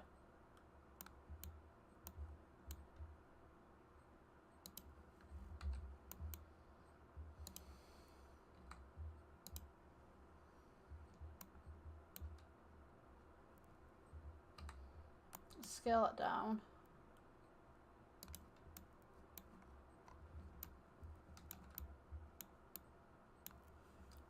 G, move it across. And that should be roughly okay when it renders.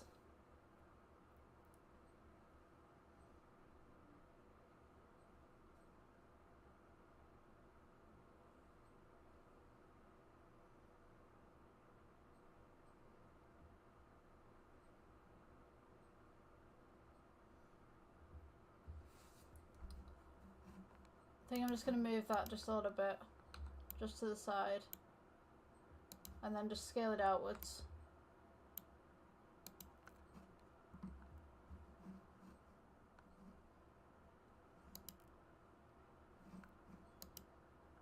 I think that should be it. Okay, welcome to the next Blender tutorial. So today we're going to be doing something a little bit different, a little bit artsy. What we're going to be doing is making a glass curtain type thing. So what we're going to do, we're going to keep the default cube. I'm just going to scale this down just a little bit. I'll get the key, pinky my bobs on, screen keys. There we go, so you guys can see what I'm doing. Alright, so yeah, make your cube flat, go into side view by pressing 1 on the number pad. So what we're going to do is we're going to add a cylinder to our piece. What I'm going to do, I'm going to split the screen so you guys can see what's going on, so that you've got a side view and then you've got like a regular view kind of thing. Alright, so what we're going to do, I'm going to scale this down. And then I'm just going to scale this up. So what you're going to want to do with this piece as well is you're going to want to make a material pretty much straight away so that the material is consistent throughout. I mean, I know that you can make materials consistent throughout, but it's just going to be easier for this particular project. So we're going to click New for Materials. Materials tab is right down here. And we are going to go to glass, BSDF. Make sure that your render engine right up here is in cycles, because this is a cycles tutorial. So now we can see that we've got this kind of glass rod going on. So what we're going to do is go back to material. We're going to turn the roughness down so it's got some sort of clearness. I mean, you can make it a little bit rough if you want to. That's totally up to you. Your projects, whatever you want to do. Okay, so from this point on, we can see that the glass rod is going through the default cube. So we're just going to press G, and we're just going to move it across so that it's right in front, so we can see it on this screen right here. All right, so I'm just going to press N just to get rid of that. Press S to just scale it down a little bit. Now at this point, this is a little bit too thin for me, so what I'm going to do, I'm just going to scale it down just by here. So what we're going to do, we're going to press G, just put it outside of the box just for now, and then press this will be our default kind of tubing, our little default glass tube. So what we want to do is we want to duplicate this default glass tube, and then we can use the duplicates to make the art pattern, and if we make a mistake, we've always got the default that's at the side. So Shift D to duplicate. And this is going to be our canvas. So what we want to do, we want to get all these glass rods within this canvas. So I'm just going to shrink this one down. I'm going to rotate it just slightly. And then all we're going to do, I mean, you can look at this from the side view as well. If you want to layer them or you want them to actually interact and kind of clash together, it's totally up to you. For me, I like to kind of layer them a little bit. So, yeah. I'll just show you that right now. I'm just going to go on X-ray view just here. Right, so okay, we got our first glass rod. What we're going to do, we're going to go to Shift D, duplicate. Just bring it over. Don't go outside of this box. Shift D, duplicate. Shift D again. Maybe I'll have something like this. I want to make it a little bit funky, so I'm just going to rotate this a little bit. Now you can see these vertices are interacting right here. So what I'm going to do, I'm just going to pull this one forward so it looks like it's just stacked on top. So something else that you can also notice as well is that these objects right now aren't smooth. So you can go ahead and smooth them out if you want to. So you just right click and then shade smooth. And then just right click and shade smooth, right click, shade smooth. So now we want to go and take this. And I'm just going to duplicate again. And maybe bring this over just to here. And then I'm going to do duplicate again, but then I'm going to rotate this into a different direction. So it's kind of really funky kind of looking. And then I'm just going to bring it out again so these don't clash. It's better to layer these really as you're doing them. Just make sure that you're keeping them roughly on the canvas. Okay, so I'm just going to pull this up again. Maybe move this across.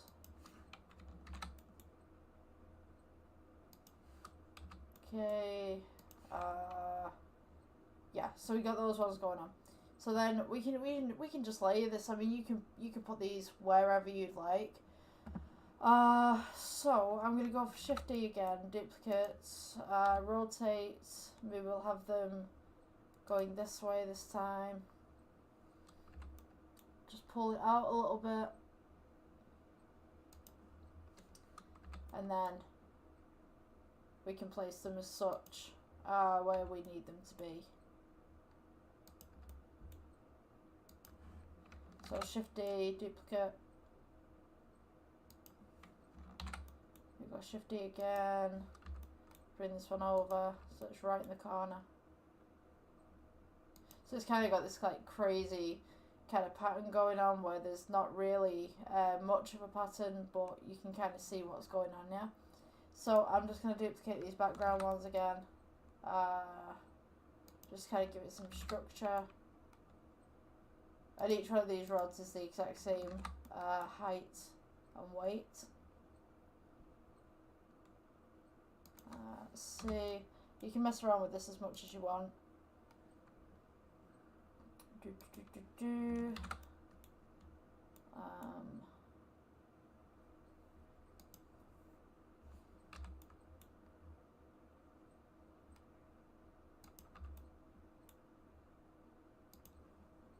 Yeah, I think that looks pretty good. Okay, so what we're going to do is remove the default cube off the back, and now we've got this kind of funky pattern going on. If I press the render, you can kind of see the glass shade coming through right here. So what we want to do is we want to make this into kind of a curtain. So what we're going to do is just remove your default one, delete it, select everything. We're going to go Shift D, move it down, and you notice that the squares just on the side here. So I mean, you can put this really anywhere. And then we're going to go Shift D, just duplicate it across. You can flip these as well if you wanted to. You can do mirror. So they've kind of got this different pattern going on. So just right click. You can turn them upside down, flip them round, whatever like that. And then we're just going to duplicate those ones, and then just continue Shift D, Shift D, Shift D, Shift D. For how many ever you want, or how big you want it. So we now have this kind of glass curtain going on. This kind of artsy glass curtain. I'm just going to render this out. You see we got it there. Right, I'm just going to add a plane in here. Scale that up so you guys can see it a little better. And then what I'm going to do, I'm going to get rid of the lights. So if I just move this to the side right here so you guys can see. Yeah, I'm going to delete that light. I'm going to get in some different lights in here. I like to use emissions. Emissions are great for this. Just scale this up. G to move it, and we're going to go to materials tab, go for emission, and then you can change the color of the emission. So I'm going to go with blue. Just rotate this in.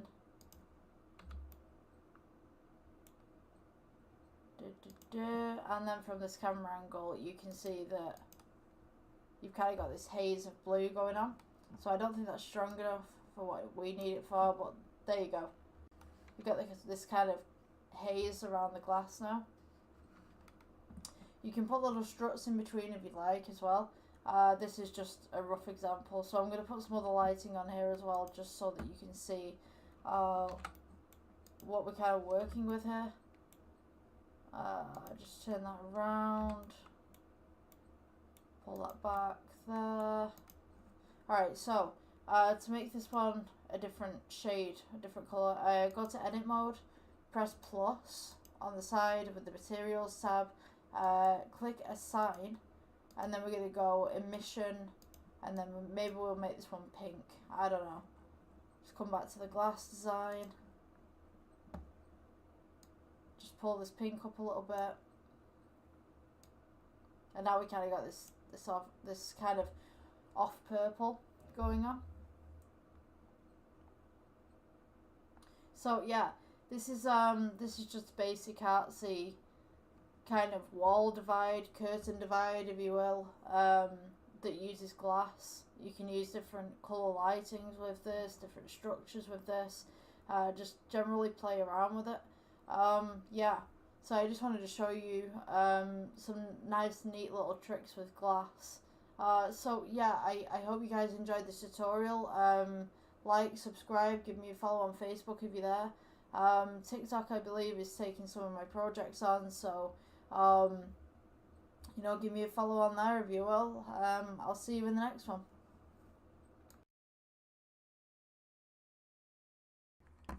Hi guys, welcome to the next Blender tutorial. My gosh, that sun is blaring behind me. I got so much lens flare. Today we're doing a little bit on game design. So we're going to go ahead and just delete the default cube because we don't need that. I'm going to be making specialty items such as orbs. So you, if you ever play games and stuff like that, I'm guessing you're an avid gamer because you're here.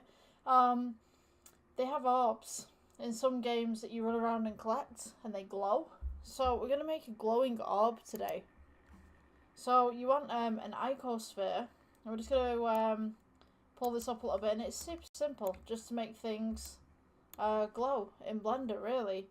Sorry, I should have the screencasting keys on.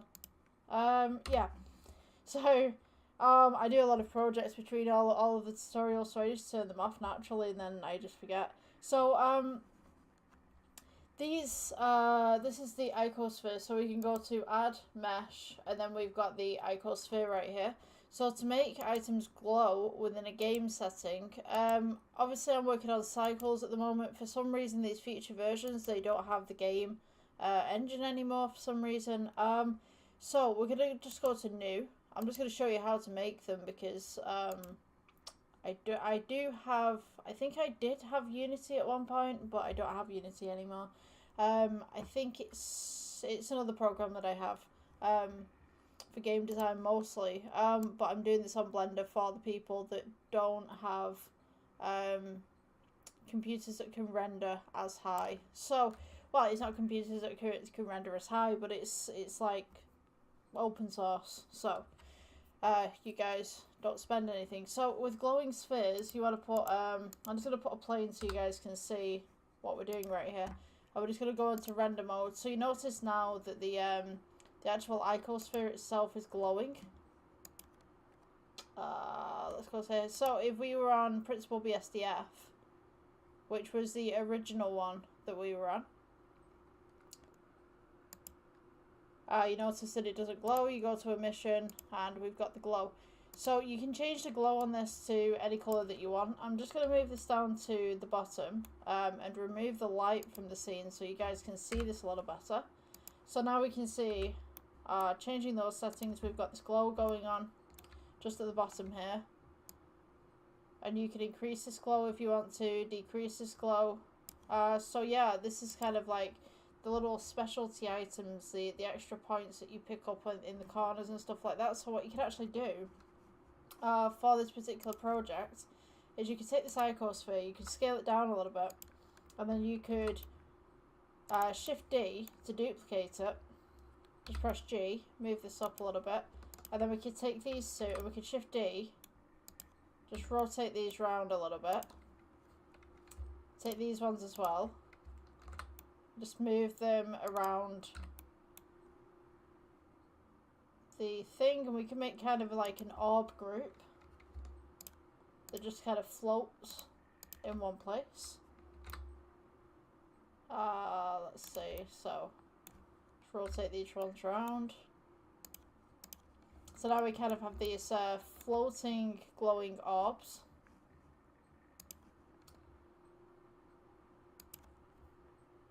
So yeah, that's it, the orb tutorial. I guess I'll see you guys in the next one.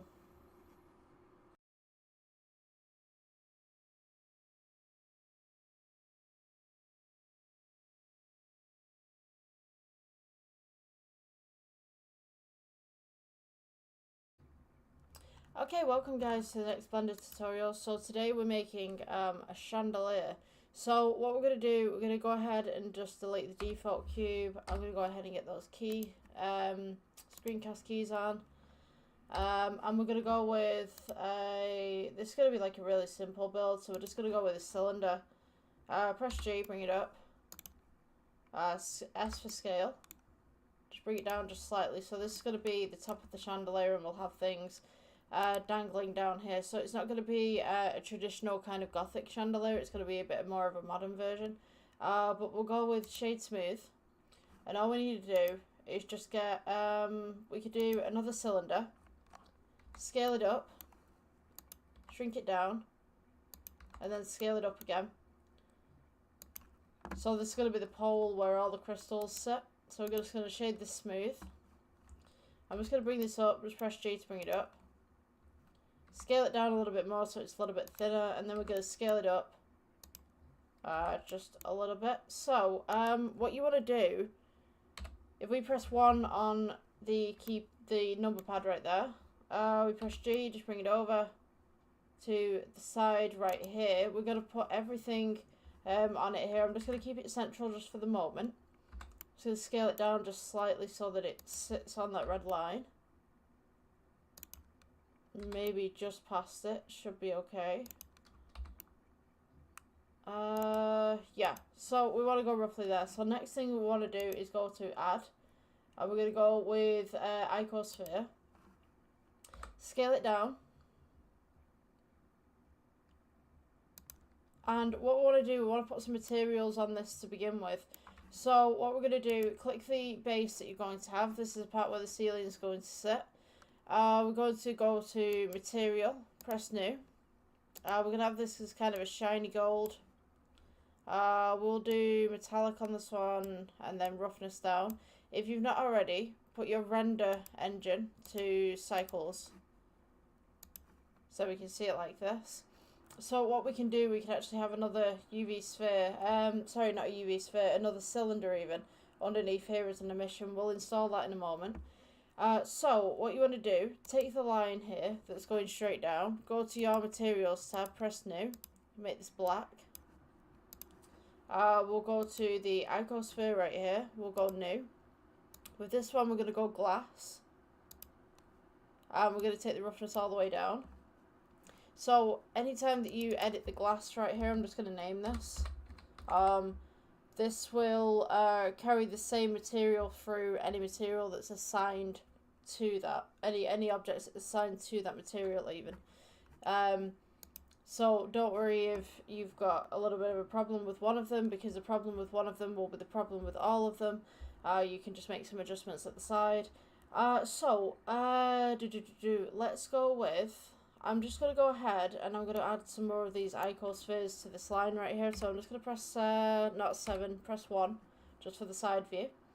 Grab your icosphere, just press Shift D, and we're just going to duplicate it, but to get it to go to an even kind of placement, press 1, and you'll have exactly one place between. So we'll notice that the icosphere is actually not touching the bottom right here where we want it.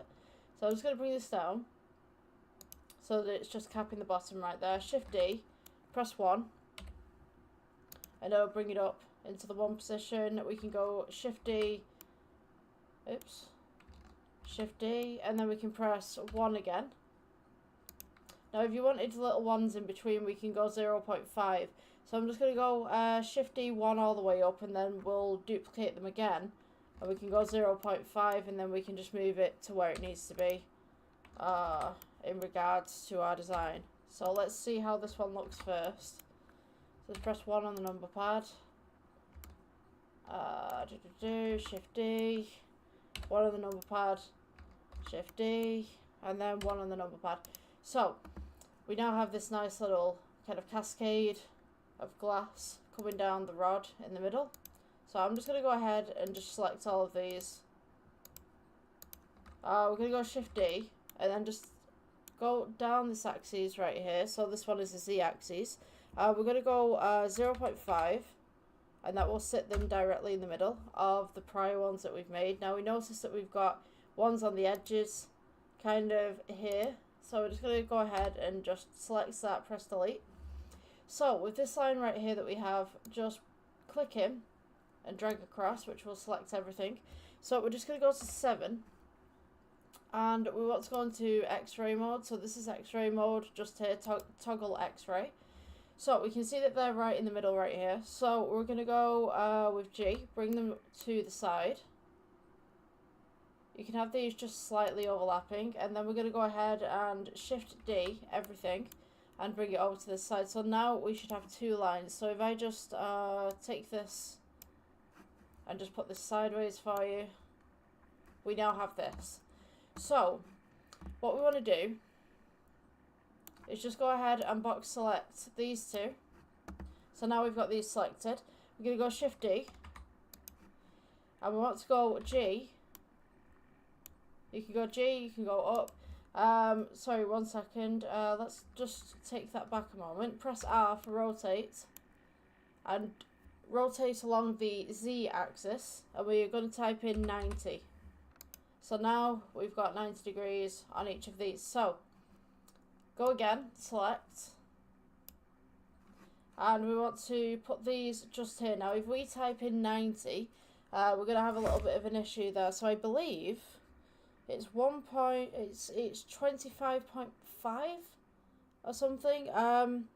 So hold on 1 second. So 90, and then we're dividing this by 2. So divide it by 2. 45. Sorry, 45. My maths is terrible this morning.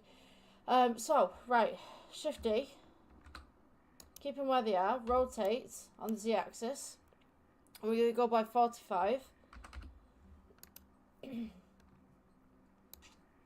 Select them again, and you just want to divide that by 2 again. So we're looking at 22.5. This is where I'm getting the 20 from. So we're going to go Shift D, rotate. I'm pretty sure that I've not just Shift D'd. I hope I've not just double Shift D'd. So we're going to go 22.5, and this will place that in the middle. And so now we have this kind of very nice dangly chandelier. So now we want the light in the middle, so we're going to go with cylinder. Just shape this down a little bit.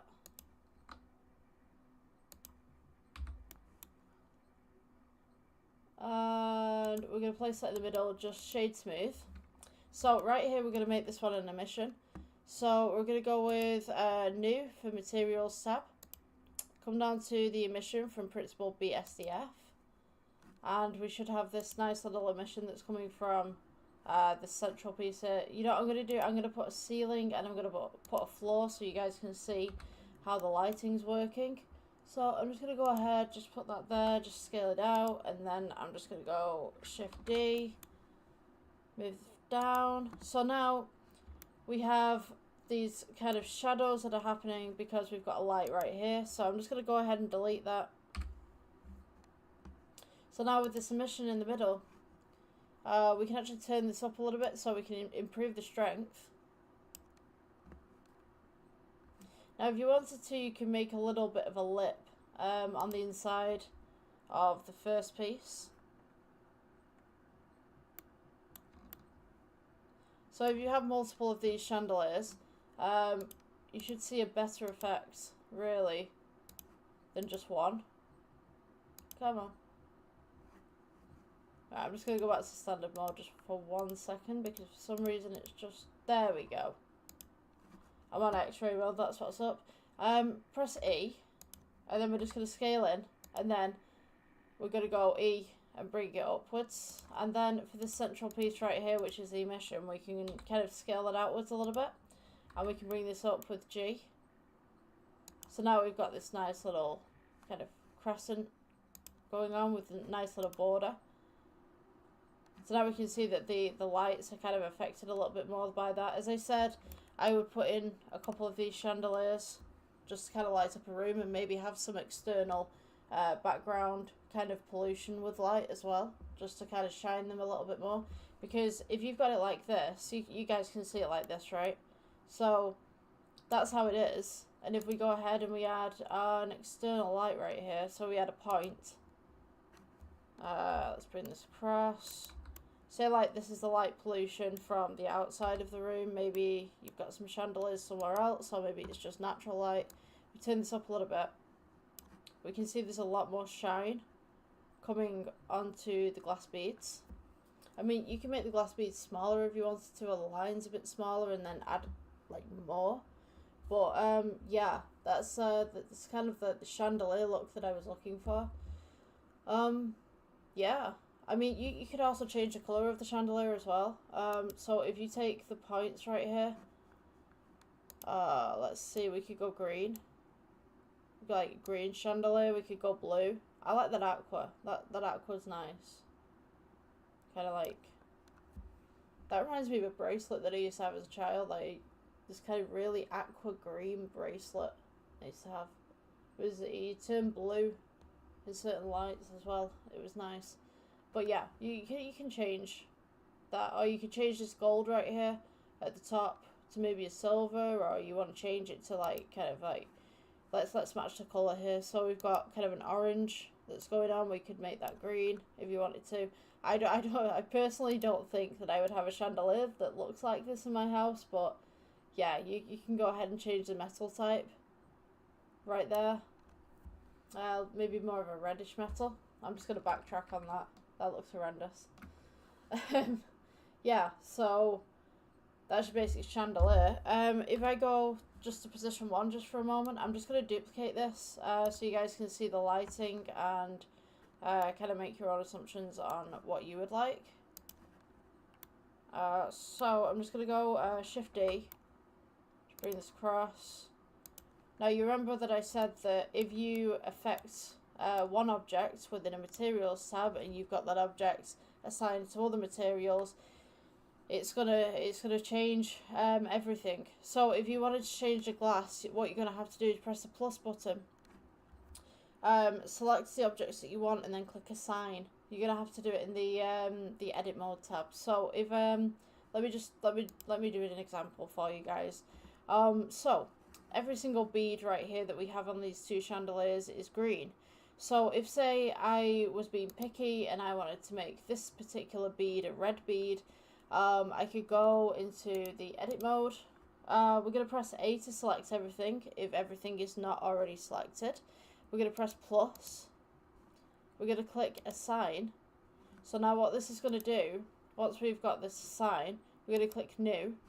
And if we go back to the object mode, you'll notice that this is just a regular kind of looking bead. So what we're going to do, go to Principal BSDF, go to Emission, and we now have a white emission bead, a little bit of light in the middle of the chandelier, or we could go with Glass BSDF.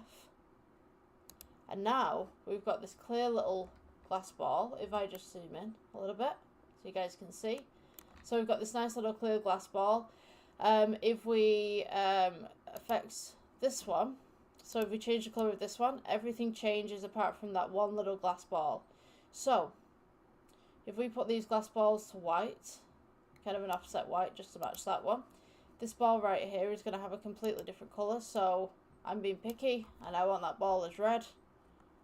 And then we now have a series of glass beads with 2 different materials to them, and 1 is the exception.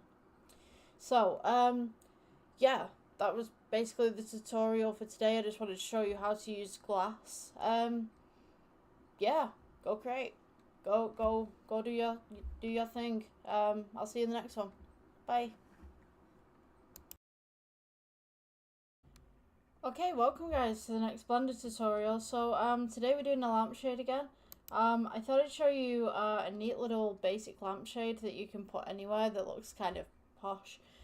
So we're gonna go ahead and delete the default cube, and this is gonna be like a super easy build as well, so don't worry about it. We're gonna go ahead and put in a cylinder here, scale it down, scale it up. This will be the top of the lamp. Just scale it down very nicely. We're going to press G, bring it up. I'm just going to go ahead and just scale downwards just a little bit. So you imagine that this part right here is the roof. This part right here is going to be where our lamp sits. So we're just going to go ahead and shade smooth.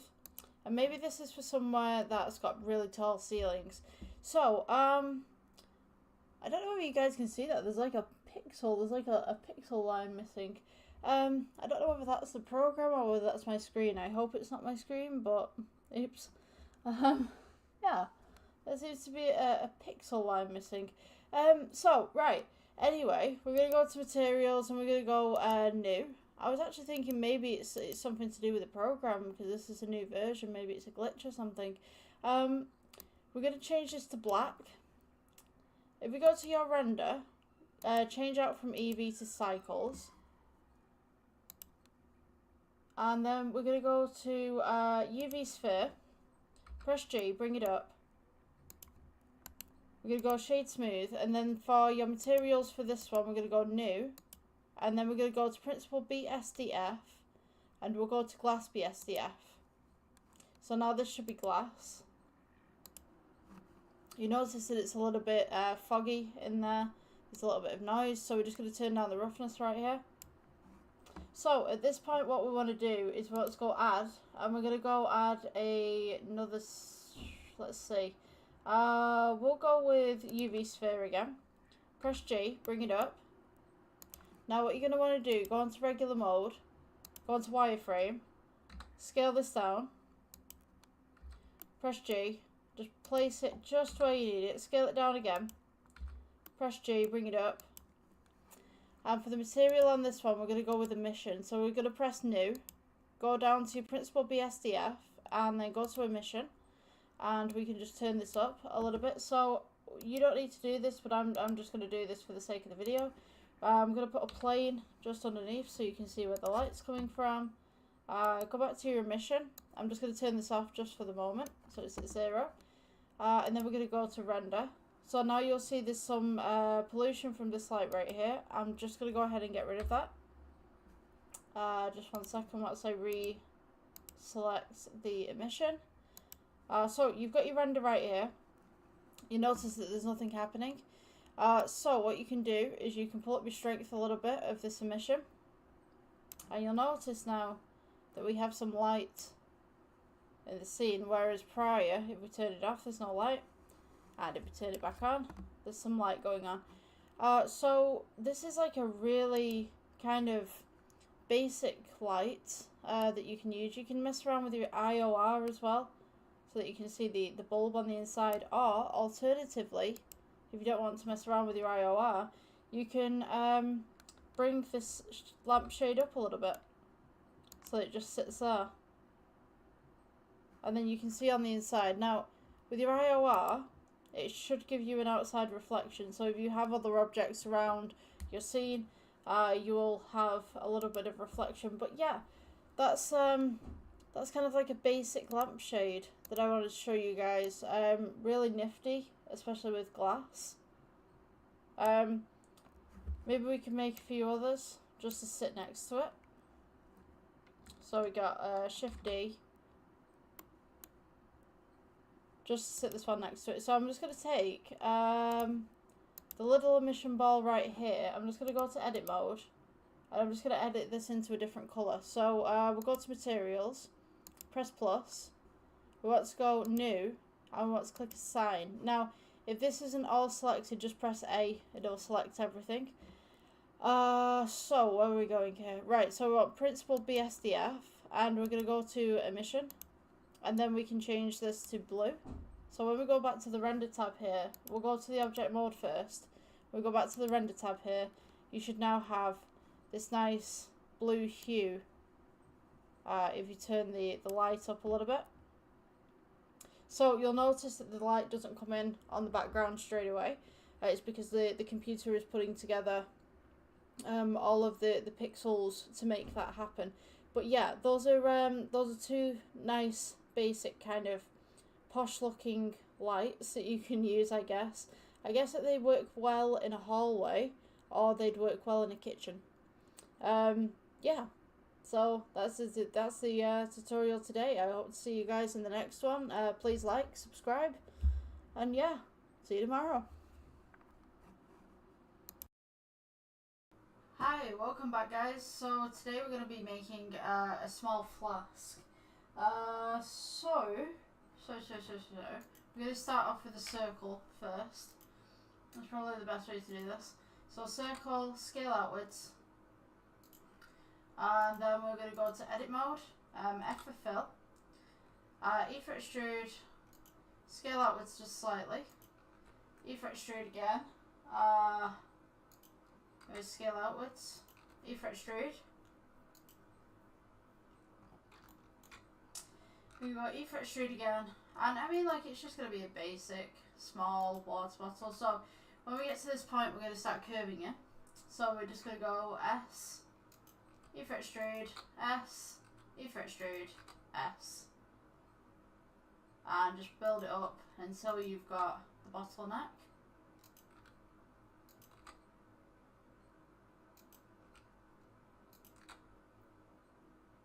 Which should roughly be there. So now what we're going to do is we're just going to have, it's just going to be a small kind of thing. What I'm going to do is just put it on side view, mirror. I just want to make that a little bit taller. I think it's too flat. So I'm just going to go S and just move this up just slightly. G, and then I'm just going to take this row here and just pull them out just slightly so it's a little bit smoother. So now we're going with the top row right now. It's on X-ray so you guys can see what's going on. Right, so E for extrude, scale outwards slightly, E for extrude, scale outwards slightly, E for extrude, scale outwards, and we're just going to make the lip of the bottle just right now. Scale inwards, and then once we've got to this part, we go inside of the bottle. So we have, let me see, so we have like the kind of curve going around there, if you guys can see that. Let me see, so E for extrude, keep it where it is, scale it inwards. We got E for extrude, and we're just going to go down. Now I'm going to put this on side view again so you guys can see what's going on. So E for extrude, just at the bottle neck. Come down this way, E for extrude, and then we're just going to go E for extrude all the way down until we get to the bottom, and then just curve it off just slightly. So now we have our bottle. Let me get rid of X-ray. Yeah. So then we're going to shade it smooth. And we've got like our little flask going on. Now we need to make the lid. So the lid, I'm trying to think. So maybe I'll go with a plane to begin with, and then we can build it from there.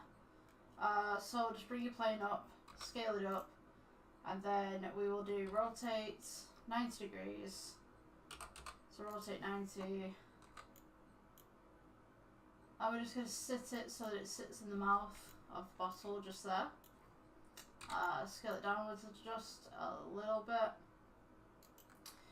and because we've got a curve on this and a little hole at the top, I want to try and recreate that hole. So it's going to go down, E for extrude,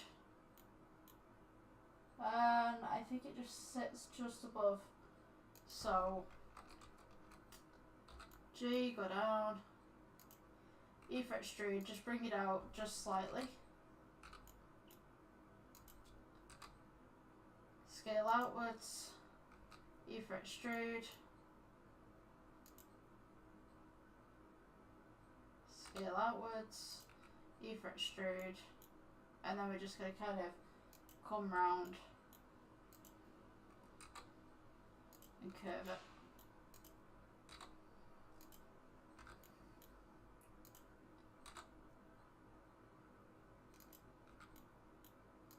And this is why the hole is at the top of the bottle, so I just want to You can extrude that. Let's take this, just pull that out a little bit. Set this one, do the same. Okay, so now we want to make the hole in the top of the bottle, so we're going to go with Control R. Just move it to the side there, and then we're going to go Control R again. Again, move it to the side. Then we're going to go Control R again, because I want another vertices up at the top right there. And I'm just going to take these 2 points and just pull them in.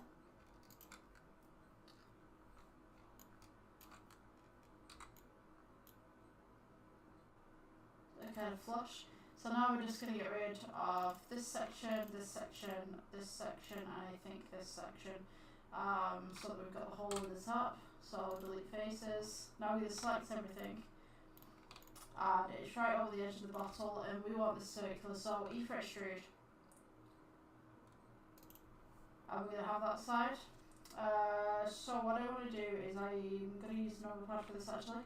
So E for extrude, and press 1, it's going to go backwards. If we press -1, it's going to go forwards. So we're going to do that. Select all these vertices again. E for extrude, and we're just going to press, for some reason it's doing that. I'm gone. Just going to select all these.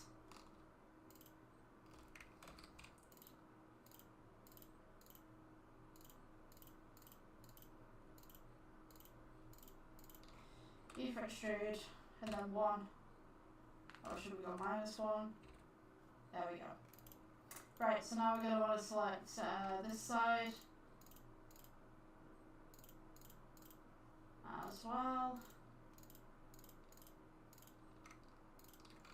So we've got 2 sides selected. We're just going to scale them inwards so they follow a curve. E for extrude, but don't move them at the moment. And then we're just going to scale outwards.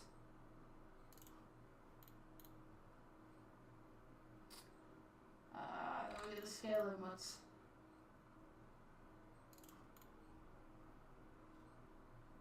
And maybe down as well. Just slightly.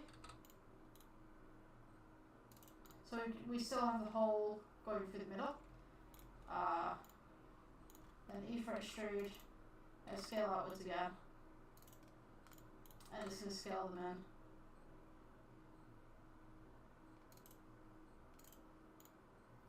So yeah, you've got a little flask with a little lid with a hole through it, I guess. I'm just going to make that bigger actually. It just look a little more flush. Go upwards. Okay, so that's our flask in a nutshell. Yeah, I guess you guys could add details to it if you wanted to. We don't have a sun. Where's our sun? Excuse me.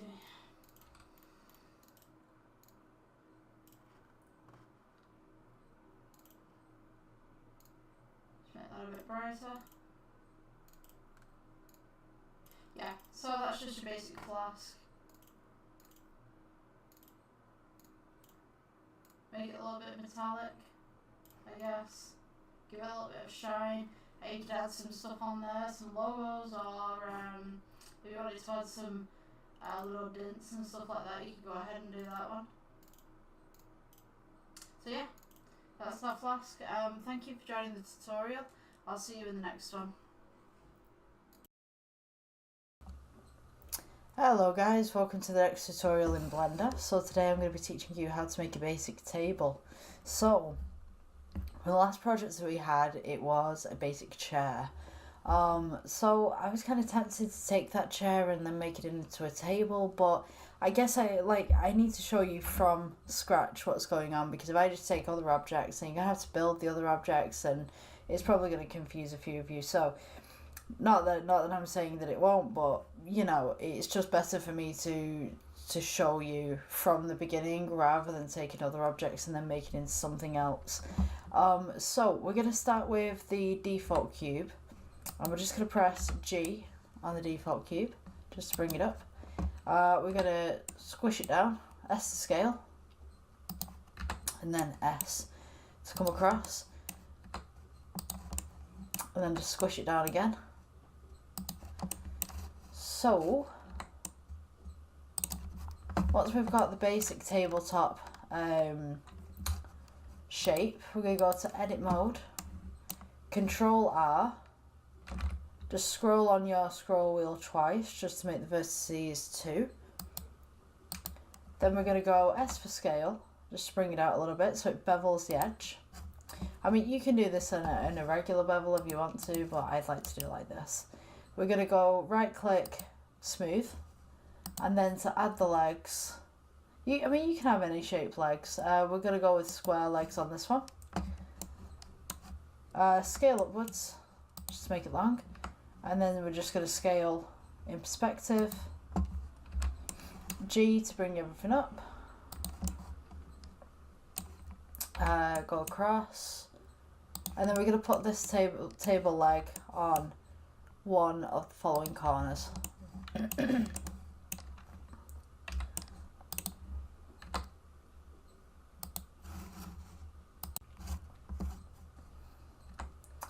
So what you want to do with these legs, you want to make sure that they touch the table and also touch the floor. So this is a little bit too high for my liking, so I'm just going to put this down a little bit so the table is roughly in line with the floor. There we go. Then we're going to scale this leg upwards.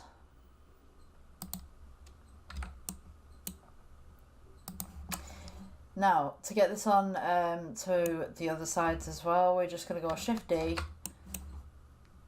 G to go across if you need that, and then we're going to press Shift and then click the other object, Shift D, and then just move it across the axes again. And that is your basic table. Just going to go cycles. There we go. That's your basic table. I will teach you textures at some point.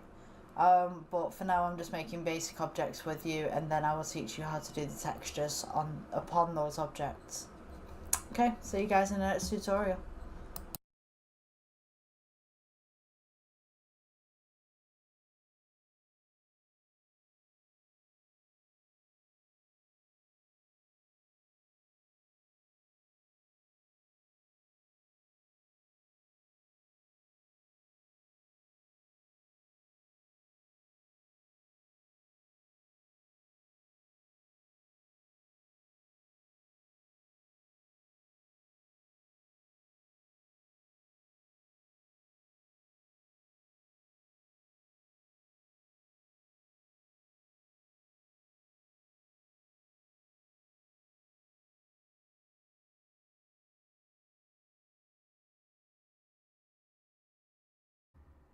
Okay, welcome to the next Blender tutorial. So today we're going to be making lollies or ice creams kind of thing. So we're going to go ahead and start off with a cylinder. What you want to do is rotate this by 90 degrees. We're going to just scale this in at the sides, and then we're just going to scale this up to kind of make a little popsicle kind of stick. And then from here we're going to go ahead and add a cube. We're going to scale this outwards. Let's see, we'll scale this just slightly this way. Bit of a short stick. I'll just pull this up a little bit.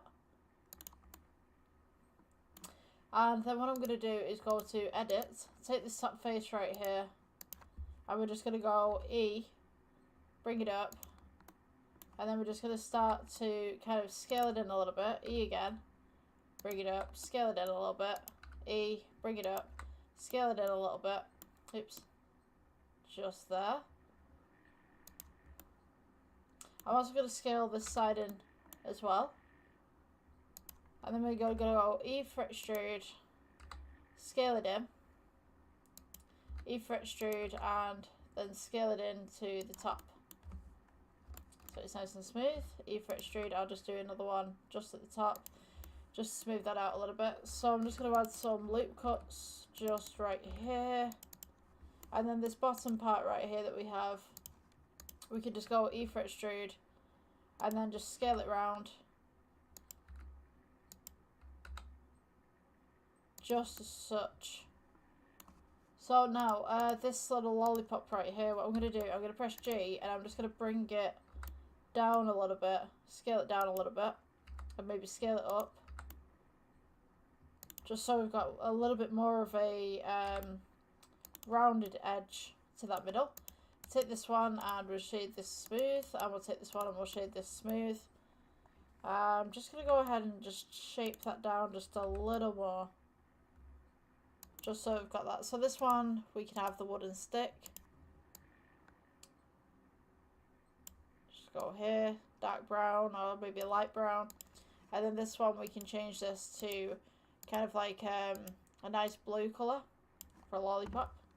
I'm just going to scale this up just a little bit. So we'll put the roughness down on this just a little bit so it looks like it's kind of melting a little bit.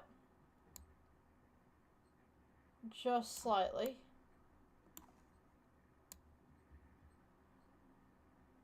So there's not much of a reflection, but it looks like it's melting. We can go into the shading tab with this. We can go for, maybe on this wood, right here, we can go for noise texture. We'll go colour to base colour. And then we'll add a colour ramp into the middle right here. We go plus. And then we're just going to go with brown kind of tones just here. Scale this up just a little bit. And then we can also go and add a bump texture into here, just here. Colour to height.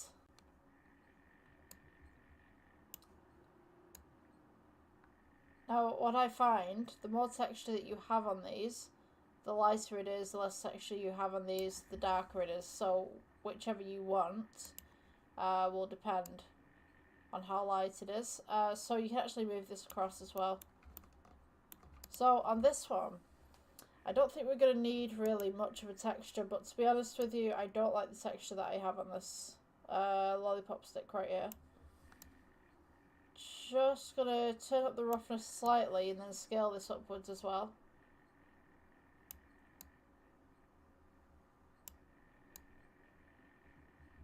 Just kind of warp it a little bit as well.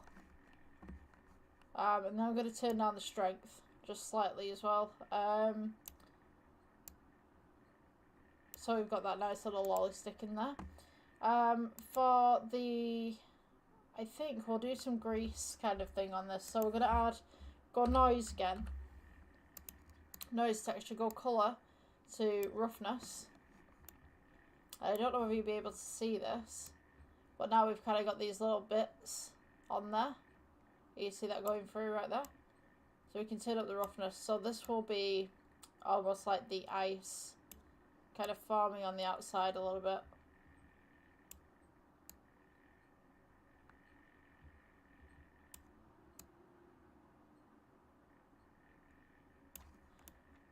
So it looks slightly frozen. We can take the metallic up just slightly if you wanted to. So now we have a nice little lollipop that's a little bit frozen. I want to mess around with the sticker actually. Let's just go into edit mode just for one moment. And I'm going to take everything that's kind of from this side. See if I can do something with that. Let's go X-ray mode. Just going to go ahead and just shrink this in just a little bit just to bevel this off at the end. And then I'm going to press G and bring it down.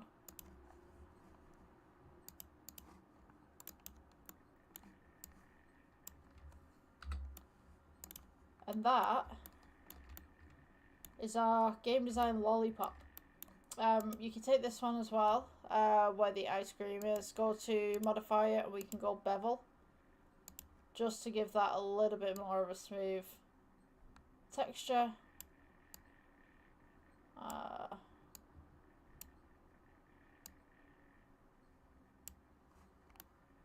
I think that'll do. So yeah, there's your game design lollipop. I'll see you in the next one. Bye. Okay, welcome guys to the next Blender tutorial. So today we're going to be doing a little bit of lighting. So what I'm going to begin with, let's just mosey on that down. What I'm going to begin with right here is I've got a cube. I'm going to press delete on this. I'm going to get rid of the lights just for the time being. And I'm also going to get rid of the camera as well. So what we're going to do, we're going to go ahead and you can use a cylinder for this, you can use a circle for this as well. I'm just going to go S and just scale this down and then scale it up. So this will be the base of the lights. We're going to go ahead and go to edit mode. Select your faces just on the side here. E for extrude. Scale in. E for extrude. Scale in. And just leave it where it is. And on the back we don't really need anything. So what we're going to do is let's go for E for extrude, leave it where it is. Scale it in. And then I'm just going to go E for extrude and just drop it. So we'll go to object mode.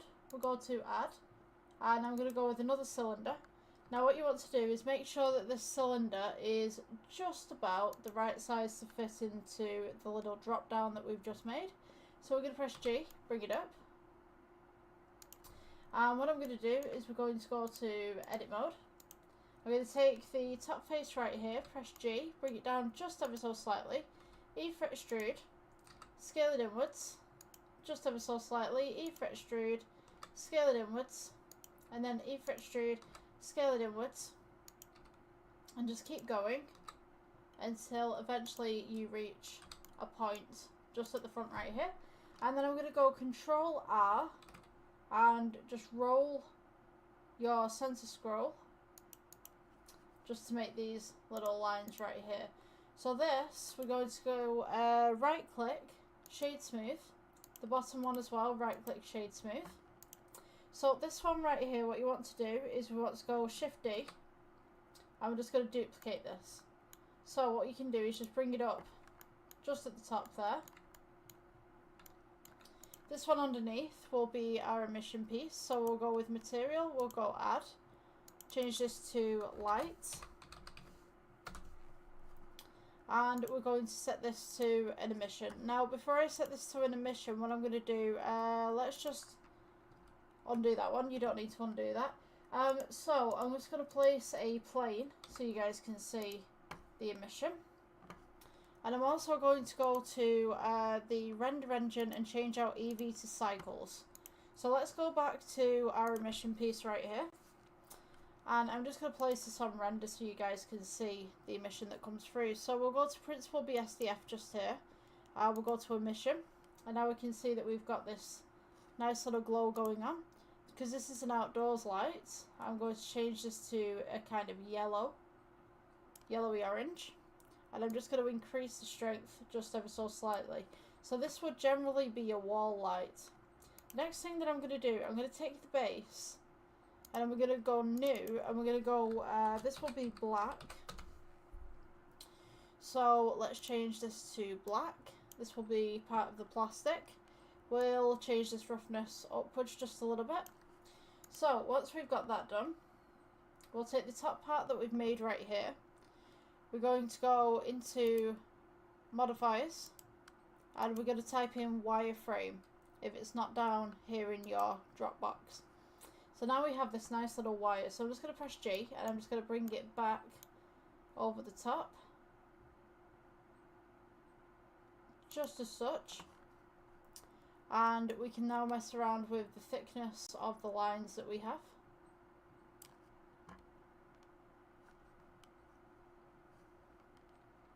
Just going to press G and just bring this down just ever so slightly.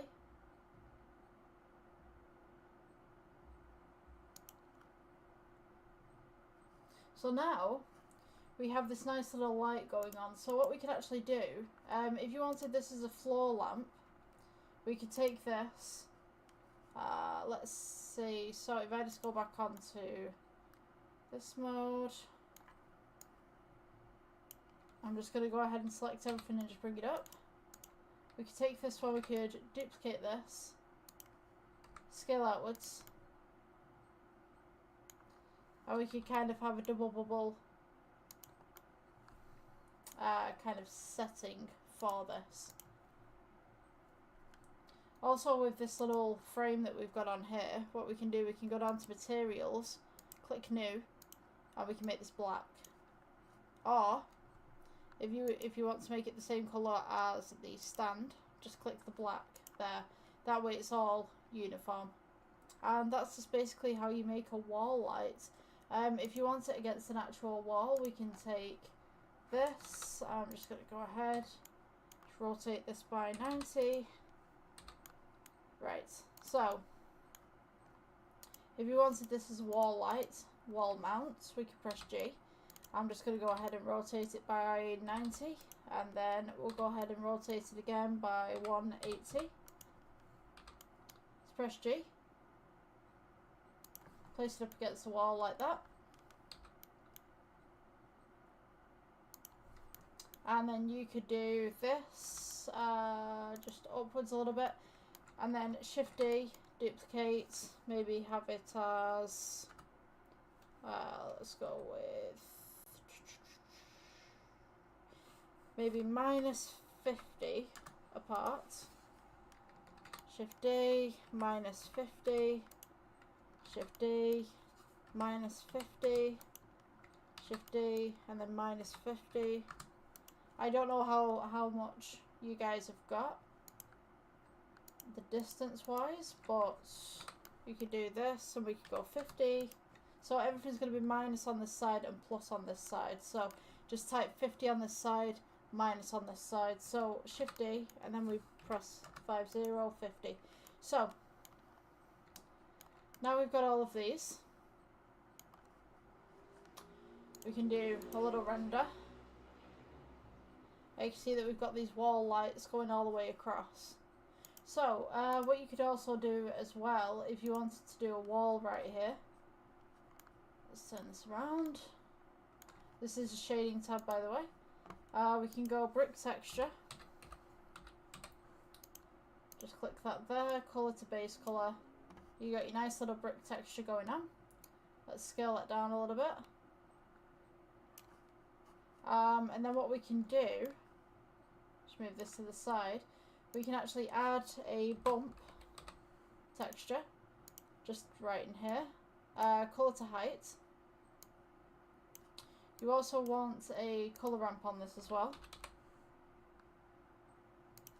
Just to go in the middle, just right there. It should pop up. If it doesn't, just delete the bump node. Let's go bump again. Right there. Get that to height. Might just be taking a while to load in.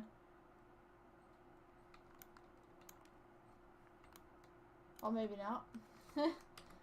Maybe I've glitched it up a little bit. But anyway, if you can't get the bump node to work, you always have this as a brick texture.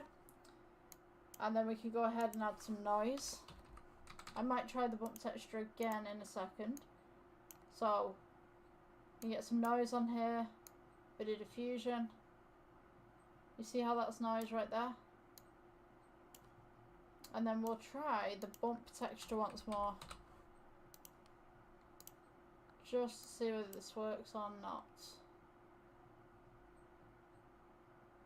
Yeah, I don't think this one's going to work, but what I can do, let's go ahead and stick it here, height.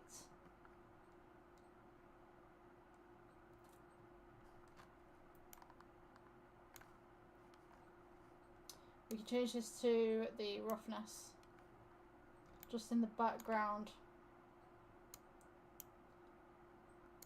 as well. Yeah, I'm going to get rid of that bump node and maybe just have the wall tiles just for show for the moment. So, let's go with layout. I got rid of the camera, didn't I? So, let's go with, where have you gone? Let's add camera. We'll go to view, align camera to view. We'll go G, bring this back. And what I'm going to do is I'm going to focus on this one right here. So if we go to depth of field, take this little dropper right here, select this, and then just lower the f-stop ever so slightly. And we should have this nice little blur that happens around the outside.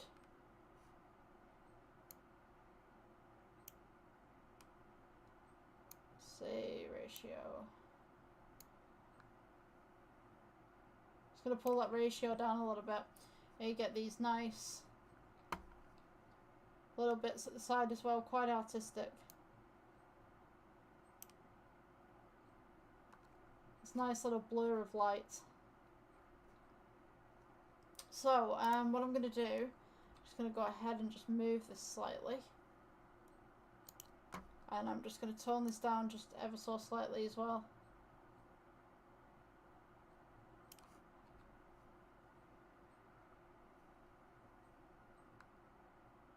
I think that should be okay. So when we go to this render tab right here, we can now get this kind of look where we've got nice little blurs on this side, and we have the blur on this side, and then we have the light that's in focus.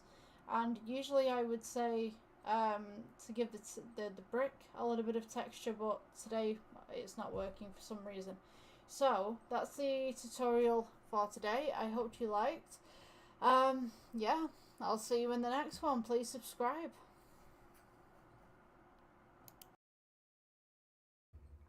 Okay, welcome to the next Blender tutorial. So today we are making a candle in a jar.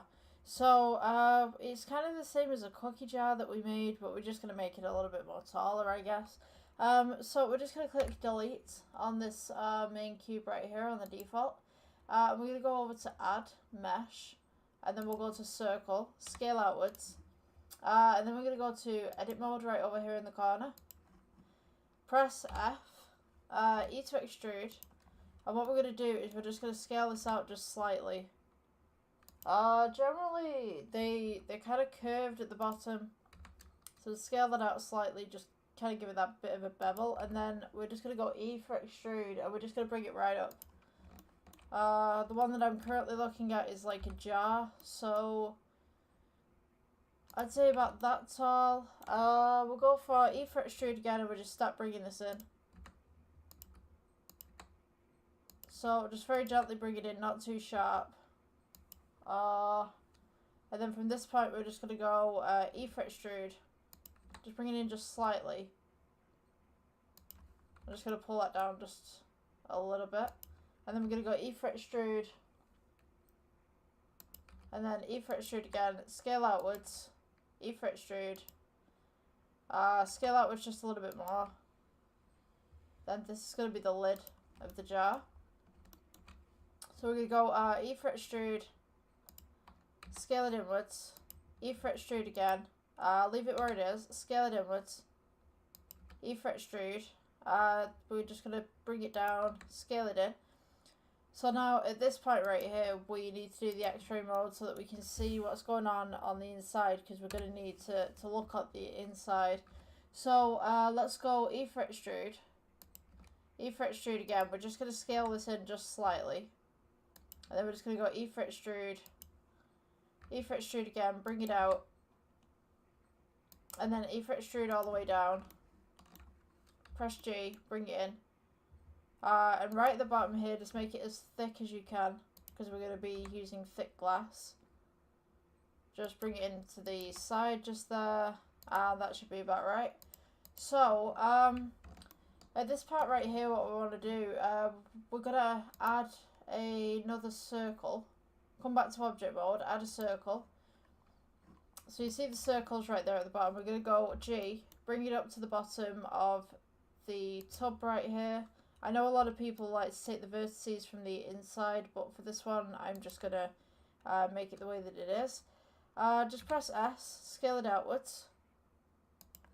And what we're going to do, go to edit mode, press F, E for extrude, scale it outwards, E for extrude, scale it outwards, and then E for extrude, just bring it right up. So now we have the inside of the candle. So we have the inside and we have the outside. I'm just going to turn off the X-ray mode just there. So now we can see that one. So if you take your jar, shade smooth, and you take the inside and also shade smooth. So what I'm going to do with the inside is just go to edit mode, take this face right here, just press G, bring it up. And then we go to object mode, click your jar on the outside, go to materials tab right here, just right here, go to new, we'll go from principled BSDF to glass emission, and then we're going to turn down the roughness. So you'll notice that nothing happens right here, so if this happens to you, just go to the render engine, press EV and go into cycles. And now we have this kind of glass kind of thing going on. So the light in the scene, I think we may have put the object over the light in the scene. There we go. So that's the light in the scene. So what you can see there, the white part is what's supposed to be the candle wax, and obviously you've got the outside, which is the jar. Now I think I may have inadvertently placed the wax a little bit too high, so we're going to go ahead, select this face on top, if that's the case on yours too. Press X-ray so you can see on the inside. Press G and just bring it down a little bit. So now when we render it, we should see the jar and everything. So you'll notice that these little lines appear as well. So that's because your edit mode's turned on, but also we have this little line right here. So what you want to do, right click, shade smooth, and that should get rid of most of the little lines on there. So this part right here, we can actually do maybe pink for a candle, maybe like this nice lilac-y pink. I'm going to go ahead and add a plane in the background because it just kind of, you can see things a lot better if you've got the plane. So now for the wick for the candle, we can do add, go to mesh, go to cylinder, scale upwards. Then we're going to scale down, press G, bring it up, scale it downwards again. So we're going to the regular mode, just X-ray just for one moment. We can see the wick just in the middle right there. So you want to shade this one smooth, go to new on your materials tab and just make it slightly orange. So what you should end up with in the end is something like this. Excuse me.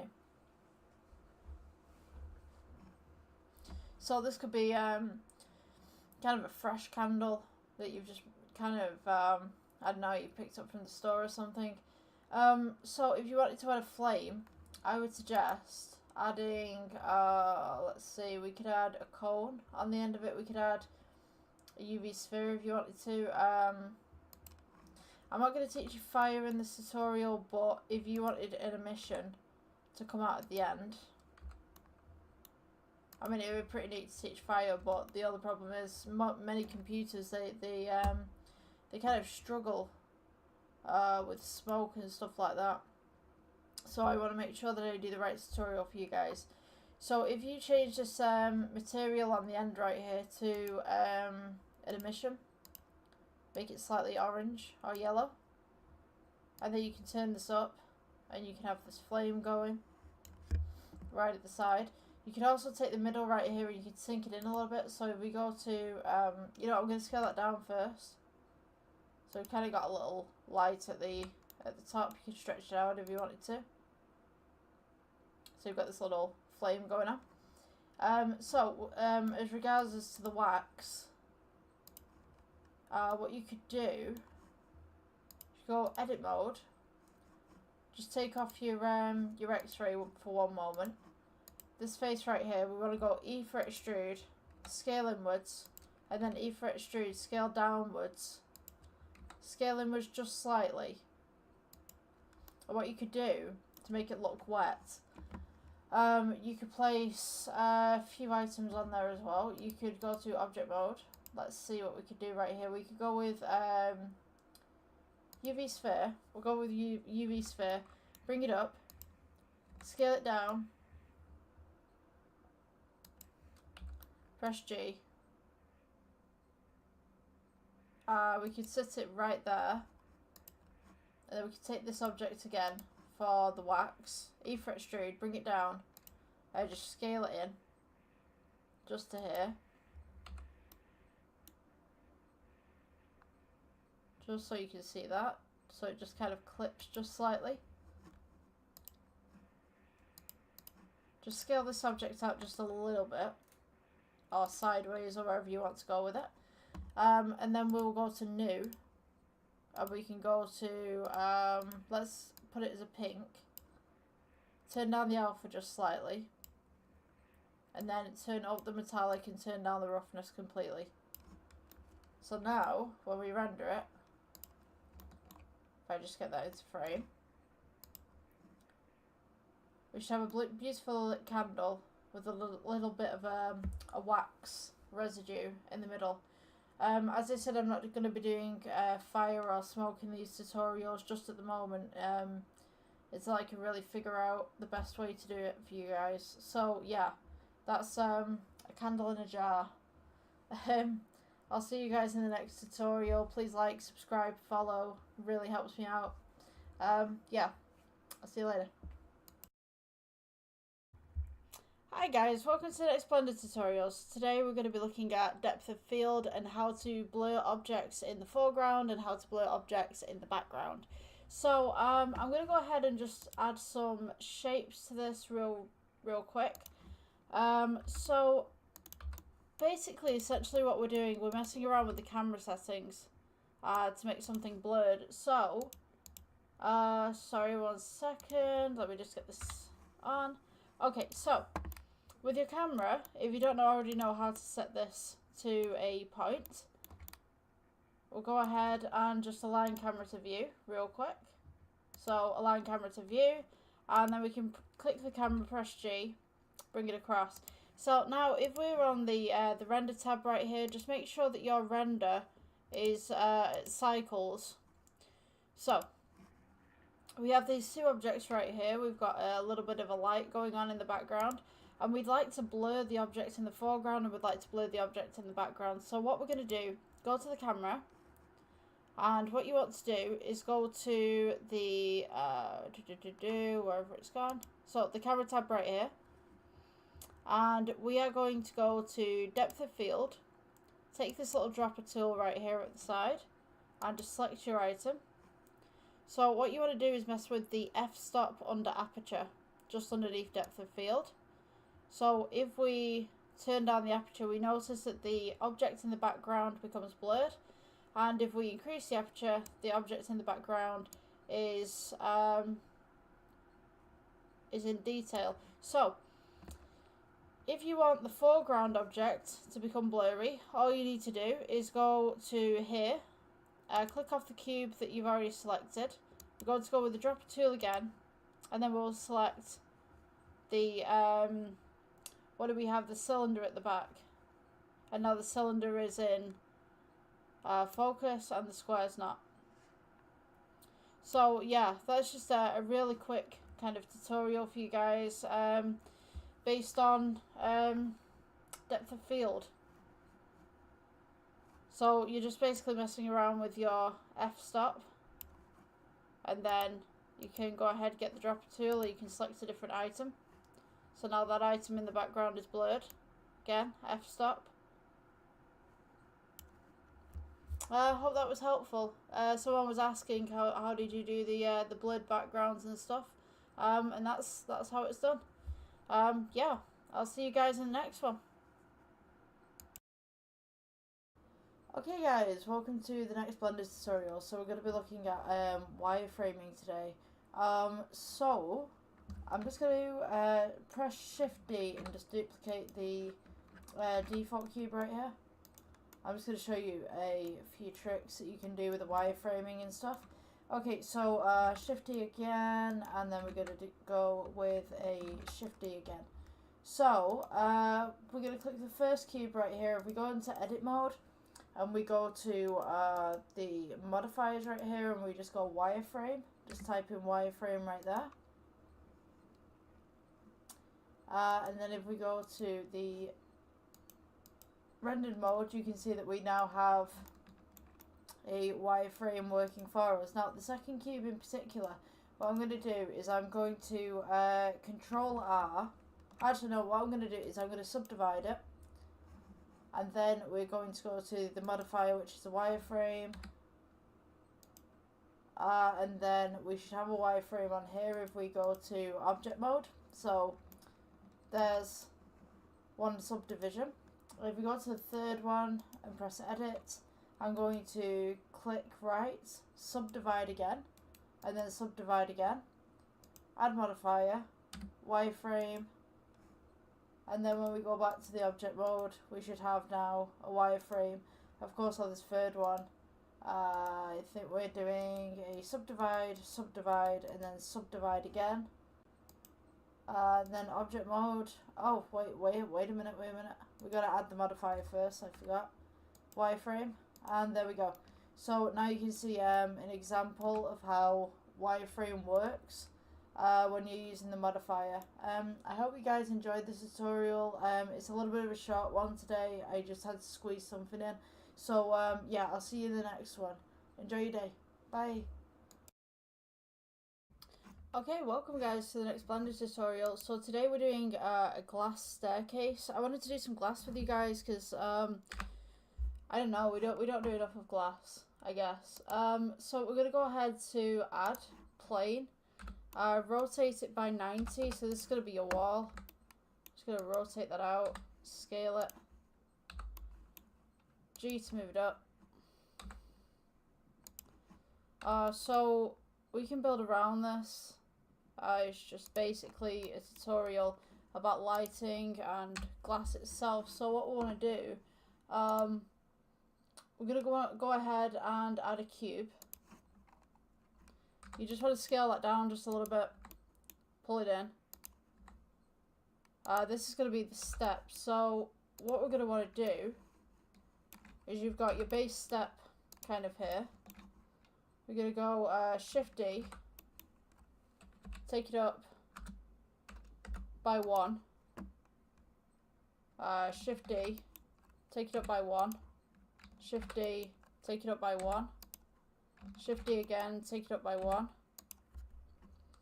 Shift D, take it up by 1. A pretty tall staircase. Shift D, take it up by 1. So the reason why I'm doing these Shift Ds and taking it up by 1 is so that we've got the precise measurements for each step, so it doesn't look wonky. So whilst this doesn't look like anything at the moment, we're going to spread these out diagonally. We'll do another Shift D and another 1 right there. So when you come down to the bottom right here, I think it actually might be better if we give these a little bit of a tone. So I could give these kind of a dark brown or a black. Just click on your next step. See, I can't even see them on my screen. Click on your next step. We're just going to kind of do this with them all. Same texture. Now we could have put the texture on beforehand, but I didn't realise how bad the lighting was on this side of Blender, really. Yep, so just click that a little bit in the middle, make them all black. Okay, so your render engine, before we start this, you want to go to render right here, change EV to cycles. So with these steps, this one is our first step, this one's going to be our second step. So we're going to go G, move it across, and you can press 1. So you want to go G, move it across, press 2, G, move it across, press 3, and then we go G, move it across, press 4. You kind of get where this is going.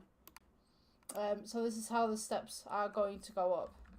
So just for reference, for the moment, I'm just going to keep this the way that it is, and we're going to add in the glass. So go to cube, scale it out, make it as thin or as long as you want. And we're just going to match it up to these steps right here.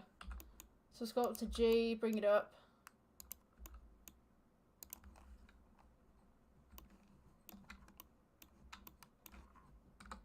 scale that bad boy out until it fits mostly central.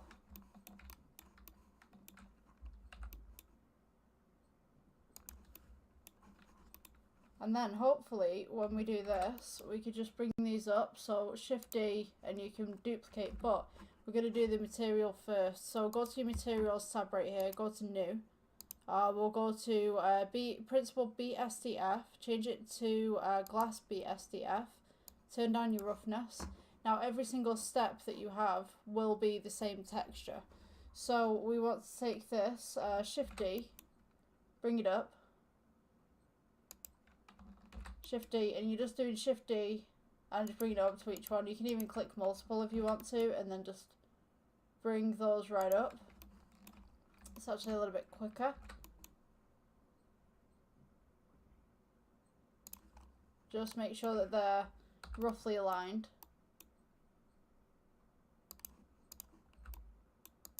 Might have to do a little bit of fiddling.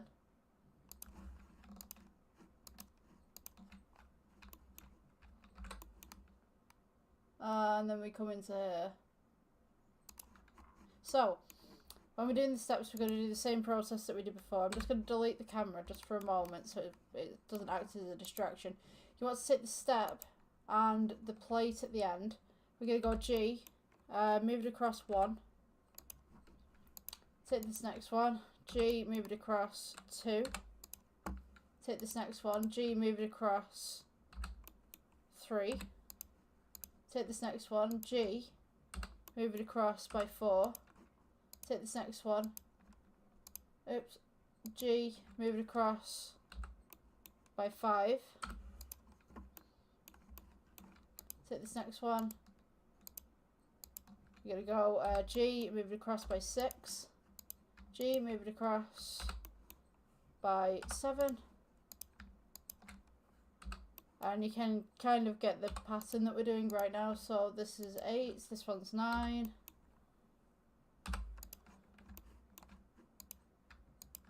And this one will be 10. And this is 11. So now we've got this stairwell that's going down the side of a wall. Now I'm just going to shape this wall just outwards a little bit. Just 1 second. Scale it out. Maybe scale it upwards a little bit. And then I'm just going to I'm going to get another plane in here. So Shift D, rotates by 90, and this will be the floor. So now what we can do is we can kind of put platforms in here and stuff like that. So we can go to add cube.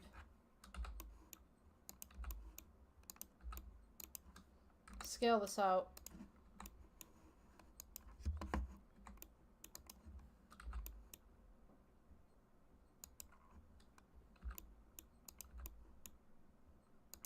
Kind of have one of those glass balconies, I guess. I'm just going to change the colour of this. It's just kind of blended into the background a little bit. Change it to a grey.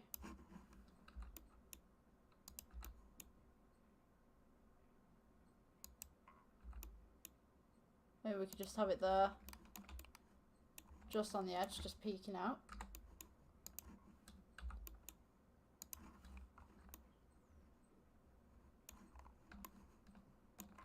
So now what you can do, you can add a sun. So get a sun in there, press G, move it across.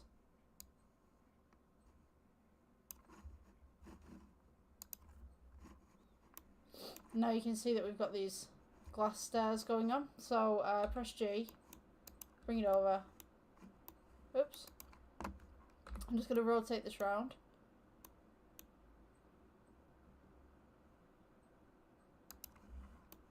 So it doesn't matter where you place the sun. At one point, when in the older versions of Blender, the sun had to be in a certain point to make the shadows. Nowadays, the sun is just like a point, and then you can just leave it.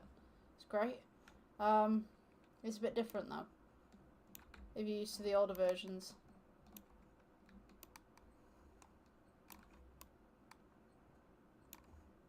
So that would roughly be our glass steps. Now, there's not a lot of light refraction coming through them at the moment because all we have is just white backgrounds and stuff like that. So if I take this plane right here, the material's white, I could change this to kind of a green. See, yeah, a light yellow kind of thing. Change this. I don't think blue would go well with yellow, but do kind of a red, an orange carpet if you wanted burnt orange. But yeah, that's basic steps for glass, really. Yeah, I hope you guys enjoyed this tutorial. I'll see you in the next one.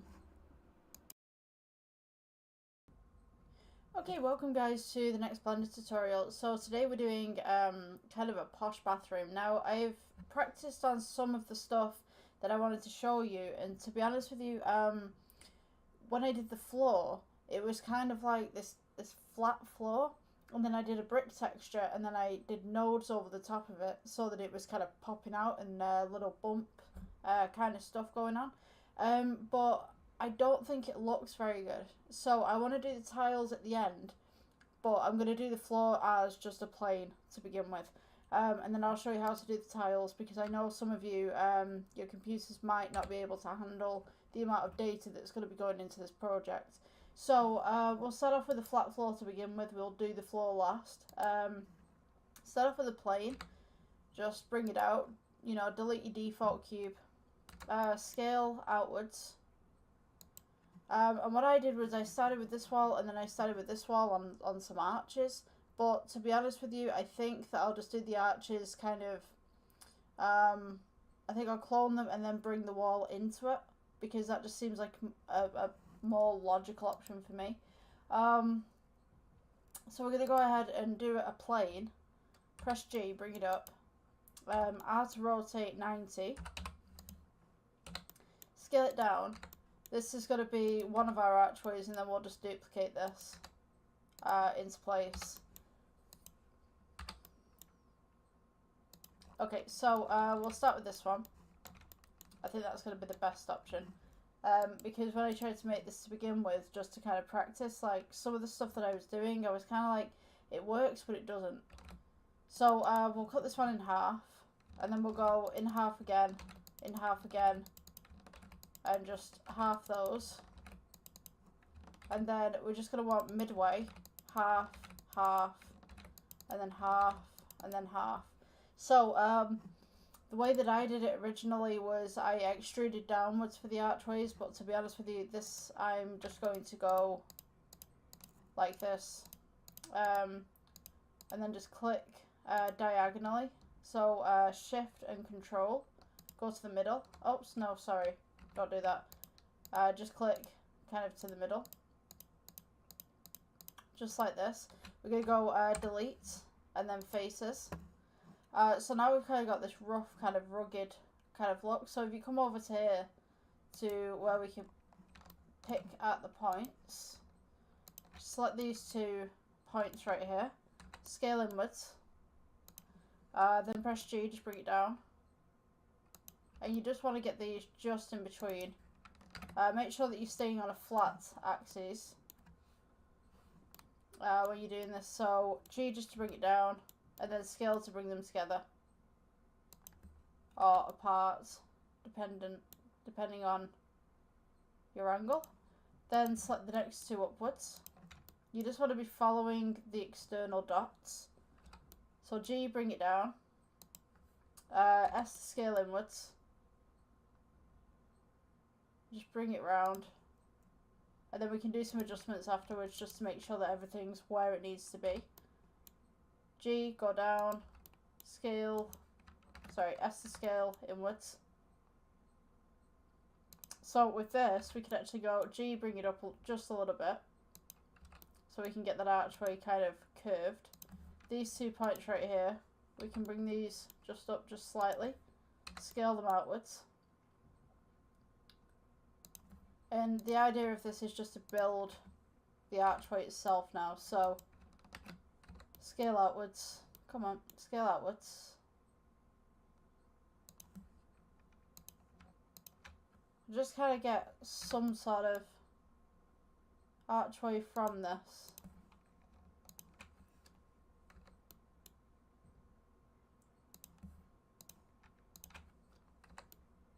So it should be nice and smooth when you've finished.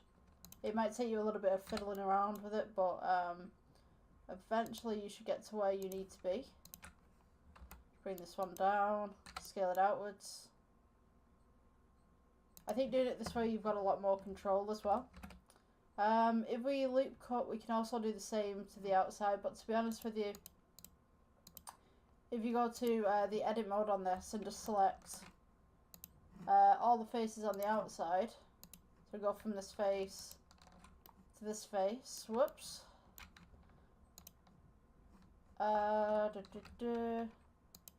Press for the actual faces. Just click off that 1 second. You want to go for the edges, just right here. Try and get them all in without selecting anything else.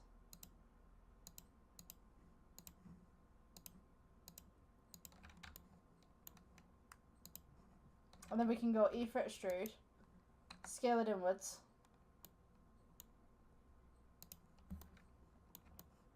And then just press G, bring it down just slightly. And now you've kind of got this inner archway that you can use for, say, a little bit of a window as well. So that should be completely flat. What I'm going to do, I'm going to bring this forward actually, where the archway actually is. So if we go A, and then we go E, you can bring that forward just a little bit. Take these faces at the front right here where it comes around the archway.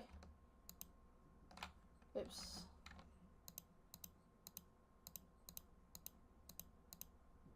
Just on this side. Then we can go E for extrude. Bring these outwards just slightly.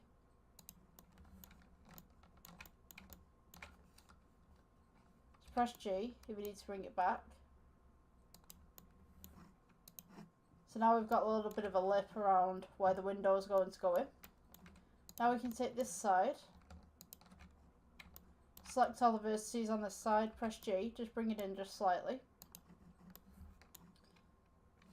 Or, alternatively, you can also select this side, you scale them both in. Let's try right click shade smooth. Then once we've done this, we can go Shift D and just join them together in the middle. Bring them together just there. We're going to be putting some little details and artwork just in between them here, so that little crease that we've got won't exist. So this one right here, we want to go edit again. Select all these sides on this side. G, move it outwards.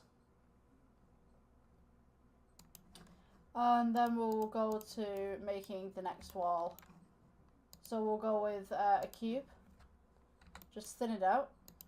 Scale it across. And scale it up.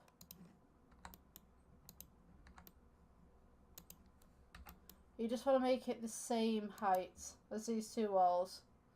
Just press G, just bring it in.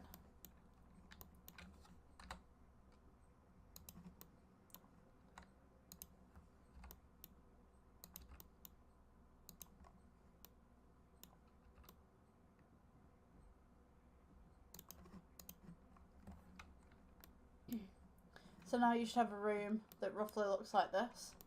So now this room has got a little bit of a dint inside of it. So we'll go Shift D, just move this across, scale down, just scale this part outwards. Press G, just bring it across.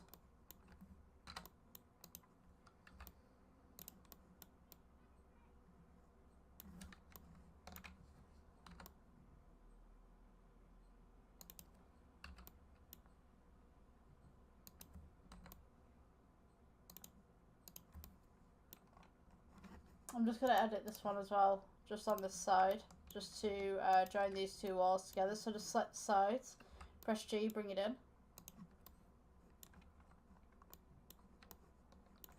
And for this one in particular, just going to go edit mode, scale in between, take this one and then E for extrude outwards for the other side of the bathroom, and then just fix your floor so that it just fits nice and comfortably there. Maybe scale it in just slightly.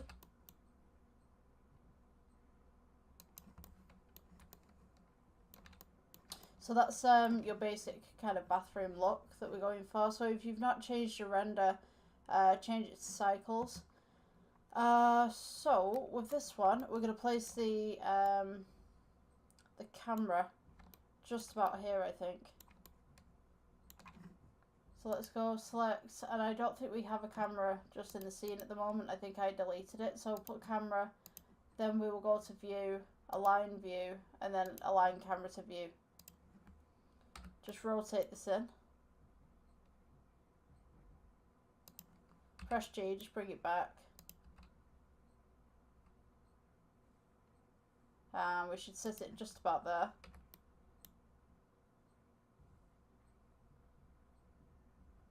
Just frame it just in much, just there. And then I'll split this and then we can make the rest of it.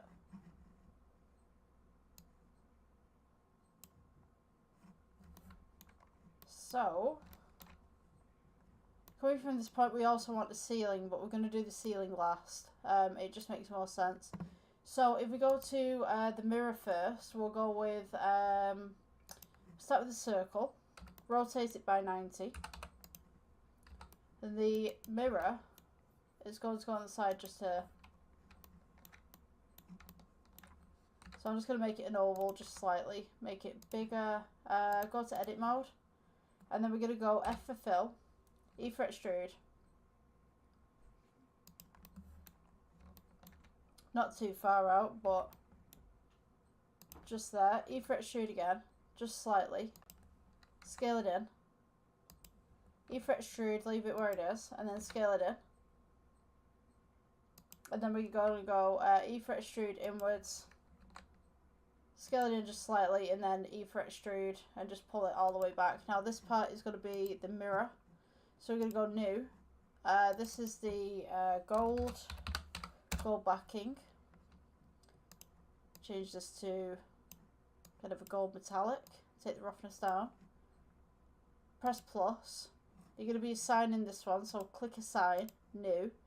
This one's going to be the mirror. So metallic all the way up, roughness down. Click assign again just to make sure that you did that. And then we'll shade smooth. And we should have a mirror like this. So you can see that it kind of points inwards a little bit. So the IOR can fix that. You can move that back and forth. Alternatively, take off the shade smooth. You should have a perfect mirror. Just at the back. Now if you want to get this smooth just around the outside, we could go gold, go to edit mode, click select, and then we can shade that bit smooth, subdivide it a couple of times, and hopefully that should work. If not, we can get another oval in the middle right there. So let's go to circle, go to edit mode, rotate this by 90, press F to fill, G, bring it over,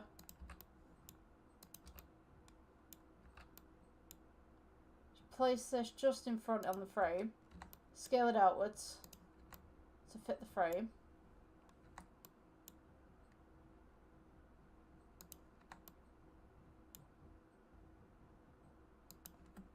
And then this one, you can actually put as the mirror.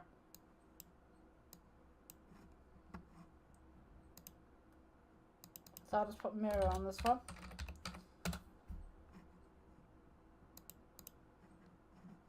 And then once we go back to that, you can now see that we've got a perfectly formed mirror, and we also have a smooth outside as well. So if you move that object, you are going to have to move the two objects together, but you now have essentially a functioning mirror that will reflect correctly. Alright, so the next bit, I just needed to take a quick break. I just needed to deal with something. So, yeah, the next part of this, the mirror's a little bit too big, but we'll tone it down, it's fine. At least we've got it made. So we've got the cabinet that we're going to make, which we're going to start with a cube. Just kind of pull that out a little bit. I'm going to take it off the render mode so that this works better. Press G, bring it up. Scale it down, because we're going to be doing some detail on this, so it's going to be quite a big sink, because we're going to have two taps on there, two little bowl kind of things. So we'll start off with the edit mode. We'll take this top face right here. I'm just going to go ahead and press G, just bring it all the way down, and then I'm just going to scale it out just slightly, and then I'm going to go E to bring it up, E again. And we're going to do one of those posh ones like you'd see the older kind of cabinets where they come in just a little bit. So it's a little bit fiddly, but we're going to go E for extrude again. So you should have that little like kind of bump right there on the edge. Scale it inwards. Then we're going to go E for extrude, and then we're going to start to scale it outwards. E for extrude again, scale outwards. E for extrude, and then E for extrude, and then we'll scale it in just slightly. E for extrude, scale it in. E for extrude again, and then we'll start scaling it outwards. Just halfway, roughly, from that, and then this part will be the actual cabinet itself. So we can go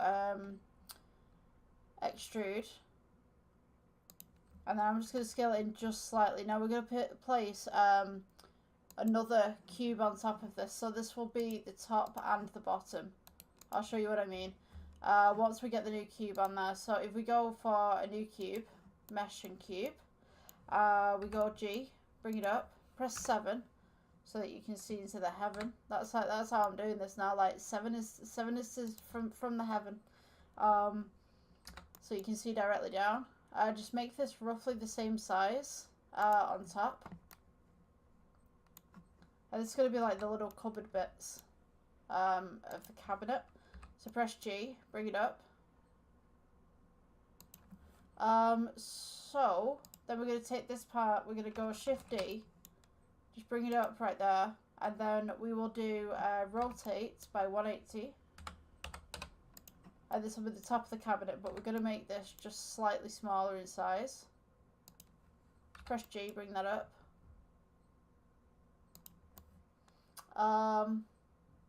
Then from here we're going to put on top a marble kind of top. So with this side right here, usually I make doors that you can open and stuff. I mean, you can make the doors if you want to. We could actually do that. I think.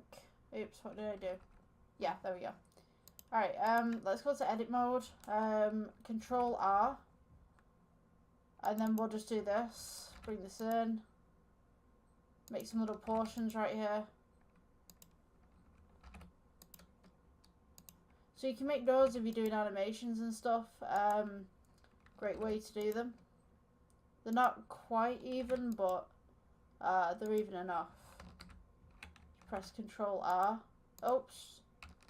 Come on. Control R. Okay, it's not working for me on that side. I'm just going to switch up the sides right here. Control R. Come on. There we go. Alright, so Control R at the top. And then Control R at the bottom too. Okay, so select these individual faces. And then we can go E for extrude. And these can be kind of like the cupboards, the cabinets on the inside.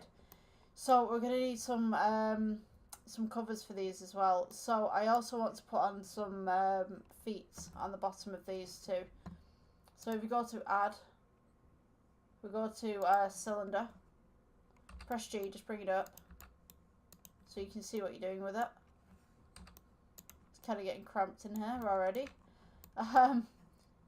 Let's go edit, E for extrude, scale it down a little bit, E for extrude, scale it down, E for extrude, scale it down until it's kind of got to this point, and then we can kind of bring it up a little bit.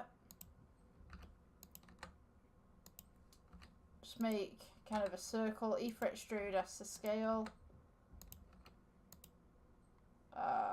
Let's see, E for extrude again, and then I'm just going to come back in. And we can just leave it flat like that. So with this one, go to object mode, right click, shade smooth, and then we're going to go new, and we'll put this as wood. Now you don't need to add any of the shaders just yet. We can go into that afterwards. I believe it's going to be easier for us. Let's scale this down. Go 7 to heaven again. And you want to go X-ray mode so you can see what you're doing. Now you want this leg right here to be duplicated on all 4 corners. So we're going to go G, just bring it over. Shift D. And then you want to click your leg right here. Now, if you notice that everything else is getting clicked as well. The legs are on the inside. It's not what I wanted. Let's double click that off. G, bring them down. Make sure that they're sitting in the right place. You could kind of tuck them in just a little bit underneath as well if you wanted to. And then we'll go 7. Go Shift D. Bring these over. Just so that they sit just right there. So now you should have, if we take off the X-ray mode, a nice little cabinet. Now we just need to add the doors to it. So we could go add plane. Rotate this by 90. Press G, bring it up. Just align it to where you need it to be. Now roughly all of this should be the same kind of height and size. So we shouldn't have any problems with that. G, just bring it in. So go to edit mode. E for extrude. Scale it inwards. E for extrude, don't move it. Scale it inwards. And then we can go E for extrude again to bring it in just slightly. And then scale it inwards. You can do E for extrude again. And then kind of scale inwards so you've got that kind of posh look to them.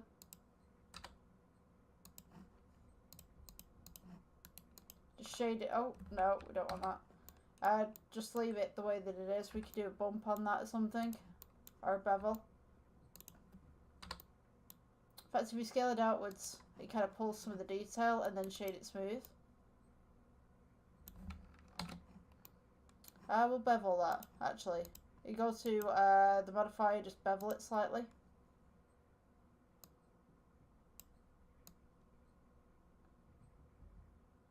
Yeah. Okay, we can leave it like that. You can go Shift D, just bring it over. Shift D again. Bring this over, just make sure that that's covered. Shift D. And then Shift D. So you just need to position these exactly where you need them. This one here. This one's over a larger kind of area, so you could go S and scale it. Bit of a bigger cupboard for the middle ones.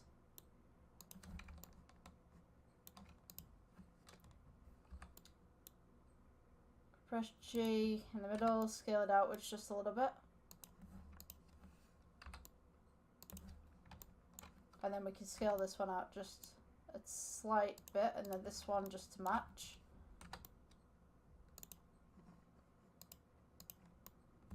So they all roughly look the same height and shape.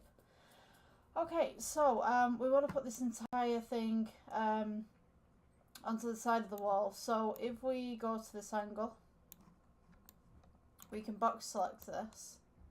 So just get it so that it's out of the way. Select everything.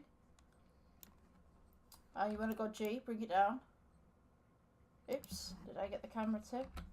Let's deselect the camera, double click the camera if you got that. Press G, bring it down. I'm just going to scale it down as well, because it's going to be quite a small cabinet for the room. Just make sure you're not clipping anything, but at the same time you just want it flush.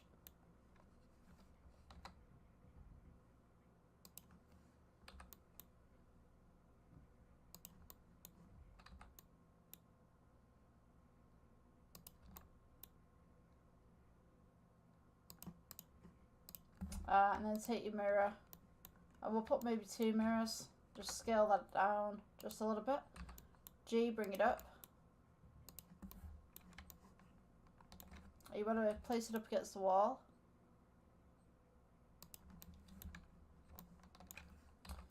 G, just move that over, and then we can do D, Shift D, and just bring those two together.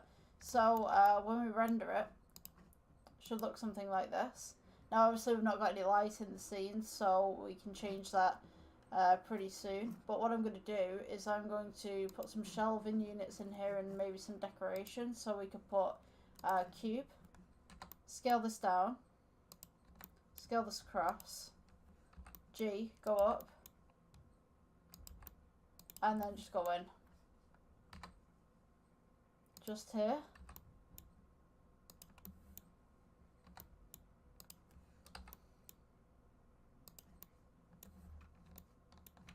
So this would be the shelf for all your bathroom needs, I guess. G, just bring it over. We're going to materials, and we should have gold. So that should just match straight up. Maybe we'll make a gold too, actually. So we could duplicate this and just put gold 2. So this one could be less shiny, just a little bit duller.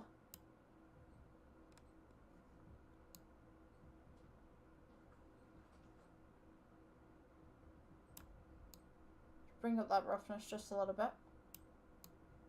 So it keeps in the theme with the gold, but it's not as shiny as the rest of the fixtures.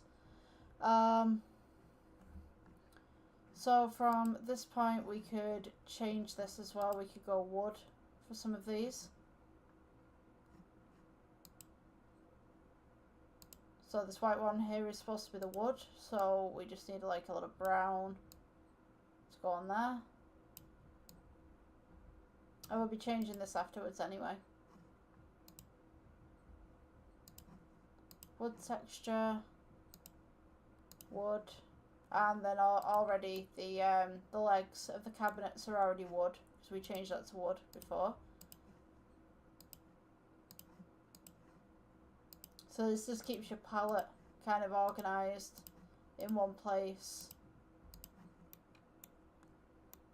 And then we need the top to this as well. So if we go to cube, let's go G, bring it over, scale this down. And then we're just going to scale it across for a little bit of a marble top.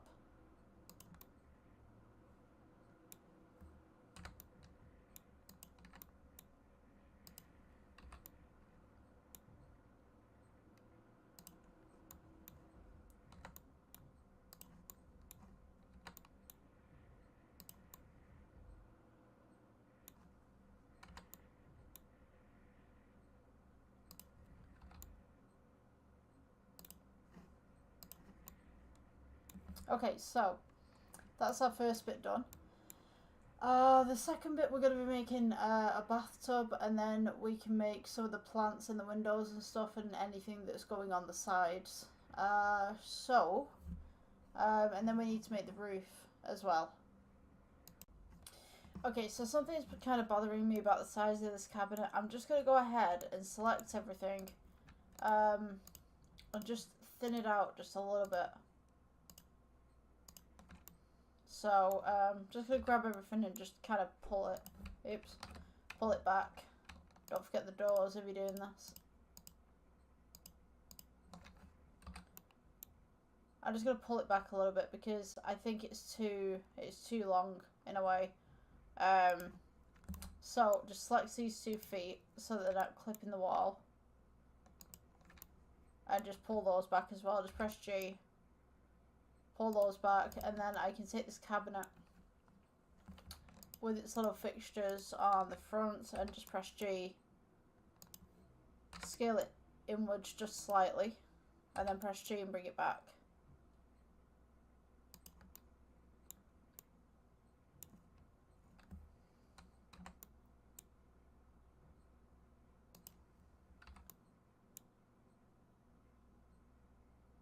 I just felt that this cabinet was a little bit too thin.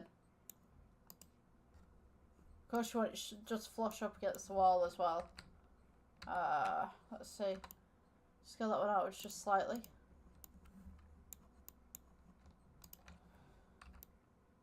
G, bring it in.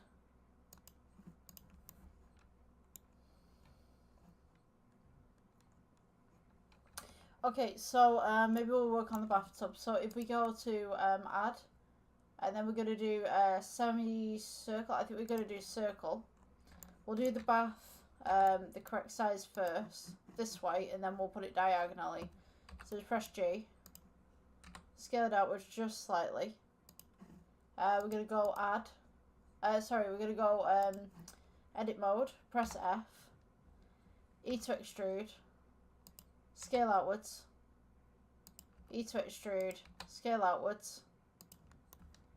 Just watch the bottom there that you're not scaling too far outwards. We want it to be just round at the bottom. So I'm just going to pull this, press G. Let's get that right down there. E for extrude. And then we'll do a little scale outwards just around the bottom. E for extrude. Scale outwards. It's going to be fiddly kind of thing, but scale that one inwards. E for extrude. Scale outwards. E for extrude. Scale outwards. E for extrude. And then we'll scale outwards. Bring that up. It's kind of a bathtub kind of size. And then we'll go E for extrude once we get to the top. Scale it outwards. Just slightly. E for extrude. And then we'll start doing the lip of the bath.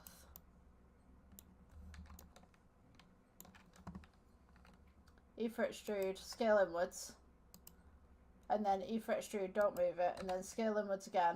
And then we can start bringing this back down again. Scale inwards.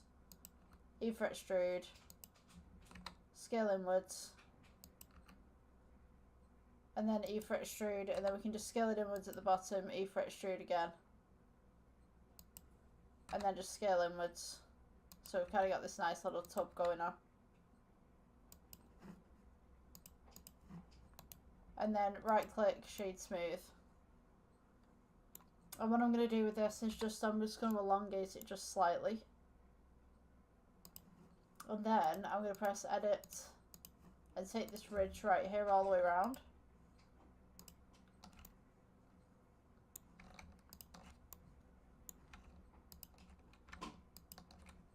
And I'm just going to scale it outwards. So you've kind of got that rim going on as well. So you scale outwards and then scale inwards at the sides.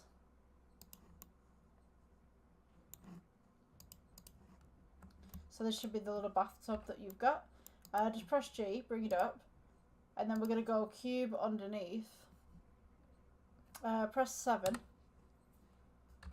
And you want to make sure that your cube underneath is just the size of the base of the bathtub. Edit mode. Loop cut it. And then take this face and this face. And just scale outwards just slightly.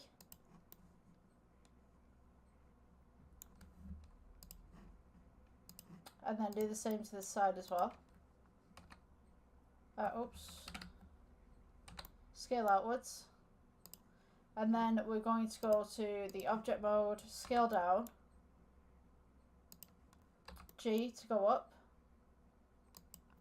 and then we're going to go shade smooth with that side. And we can change this one to wood. And this one here will be porcelain bath, so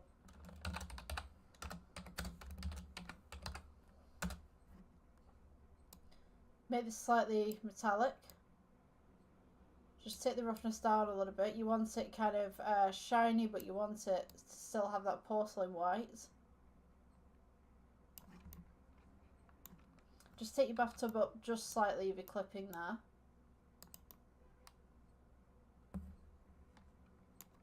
And then take these two and just go G, move it across. We can actually use the same kind of style for the sinks as well. I want to rotate this just slightly and just place it next to the window. Maybe I just want to make that just slightly bigger. Have a nice big bathtub.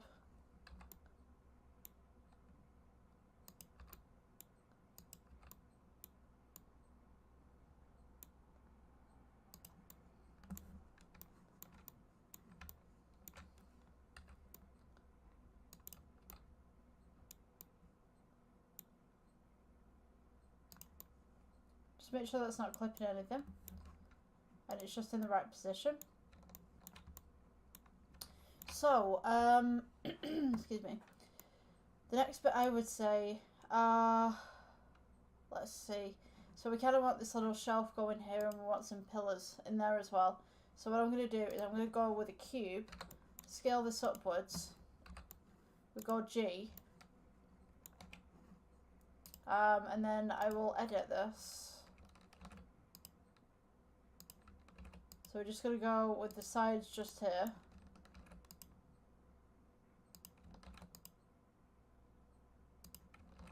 And then I'm going to edit the top and bottom as well. Now what you want to do with this one is we want to have all of these faces in the middle. Go to the face tab.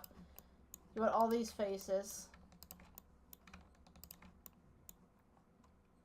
E for extrude.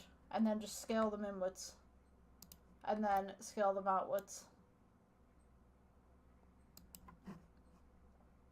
So these faces, you want these as white, sorry, grey. So we're just going to do grey 1.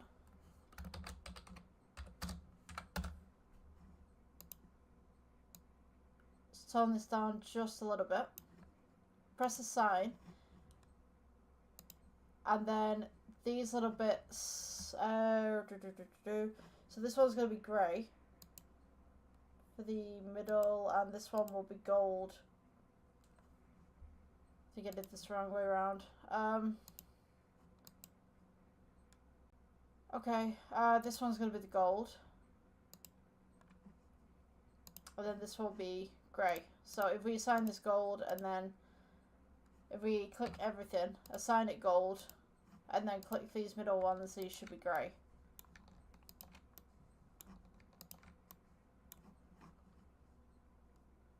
And then assign that one. Yeah, that's how it's supposed to look. Okay, so scale this down. Just go ahead and put this in the corner. This is going to be the pillar.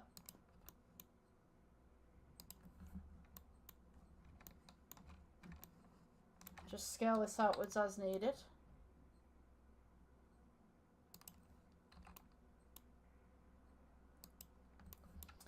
Okay, and then we'll scale this outwards and rotate by 90. Just clone that in there, scale it down, and then scale it across.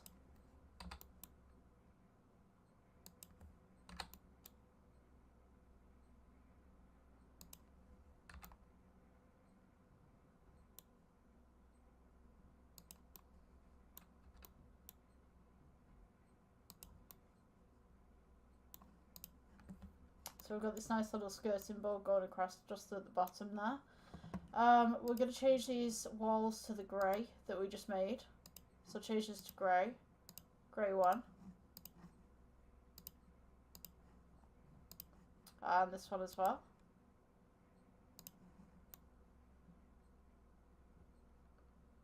So I think there's another grey as well. So we've got grey and then we've got grey 1. So everything on the outside, you could put grey 2 if you wanted to, but everything on the outside is grey 1. So I think for the next bit we should put in the windows. So I'm going to go to plane.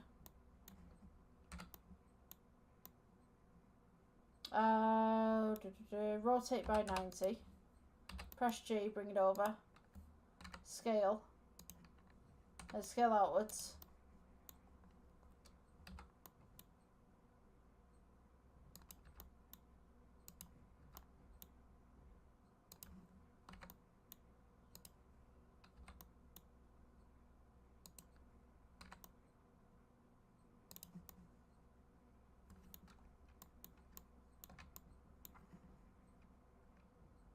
And then we'll put this one to glass. I don't think we've got a glass yet, so we'll go for principal BSDF and then go to glass BSDF. And then we can change this to glass. Coming out of that side. So we need a view. So we're going to put plane. And then we'll make it into an ocean. So go to your ocean modifier. And this is great for hills and stuff like that. Scale it upwards. Then scale it out. Press G. And then we can rotate this on the axis.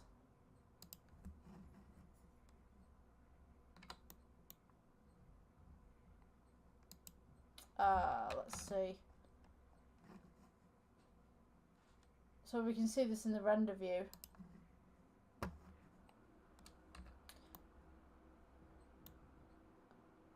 We can then place it just here.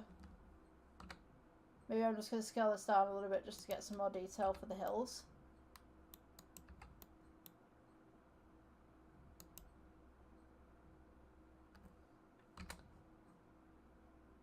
I'm just trying to get the correct combination here. I think that'd do. So now we're going to want some lighting. So I'm going to get a sun, add in light, and then sun. And we're just going to turn it slightly so that we get some sun through the window here. Might take a little bit of fiddling around with this, but yeah, eventually you should get it.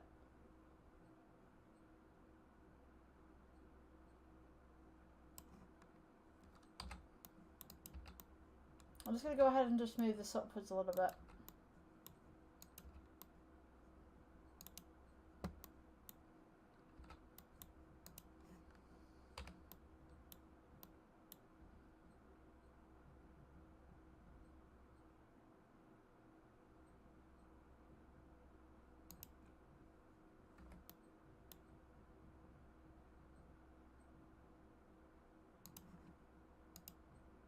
I'm just going to go ahead and remove the glass as well so that I can see where the shadows are falling correctly.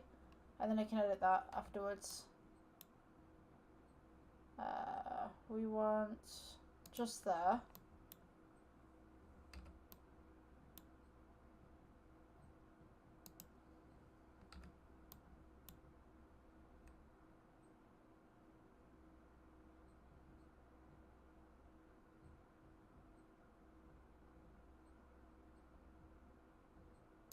Maybe just slightly against the cabinet as well.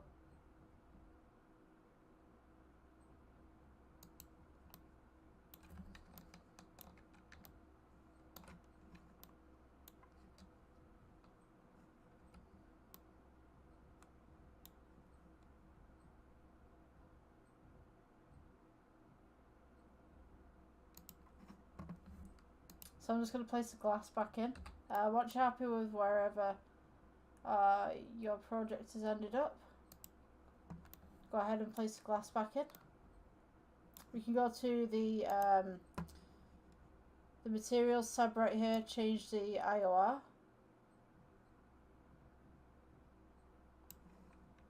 To be honest with you, I think I'm going to go with Principal BSDF with the glass, to be honest with you, because it's just, you can get so much more detail with this.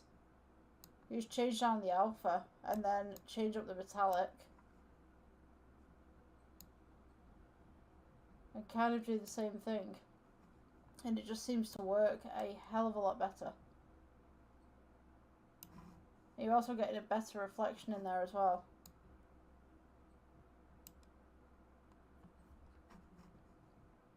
Okay, so you're going to want the sun just slightly yellow. And maybe just turn up the power as well. Let's see, so slightly yellow.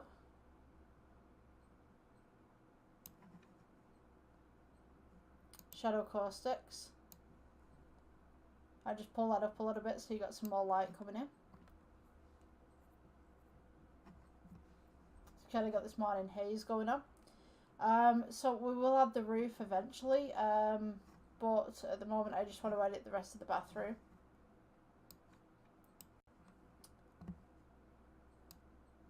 So you should have something like this, if I can get this coming in.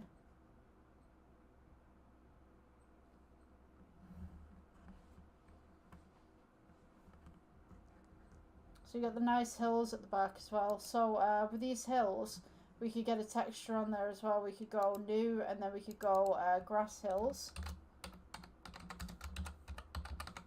And then place these as just kind of an luminous green at the moment. We will fix that afterwards with the shapes and everything. So this pillar right here, if we take it, just pull this off render mode for the moment.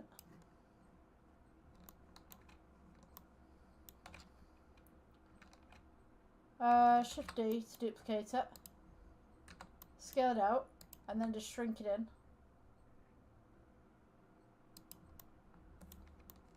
So it just fits in between the two windows where we've got that little divide going on. We can also take this little divide that we've got at the bottom for the skirting board, Shift D to bring it up.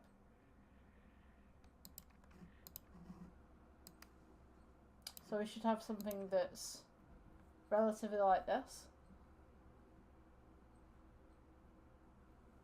We can also bring some of the fittings over as well from the other side. I'm going to put some plants on this side, and maybe some little plants on the table as well.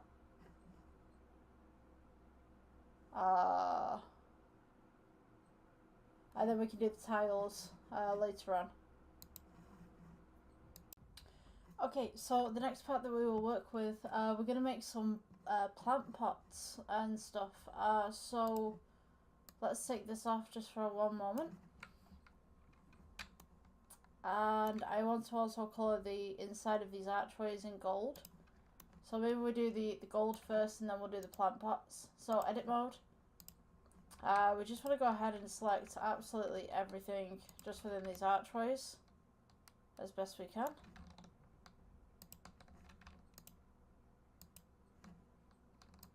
Just get everything on the inside right there.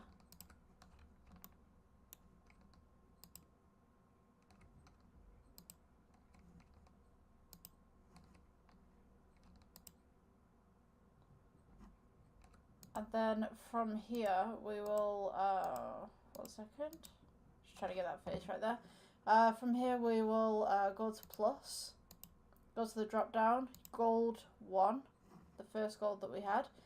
Click assign, go to object mode, let's go to this mode, then we'll do this archway, so just click on the archway, edit mode, take everything from on the inside of this,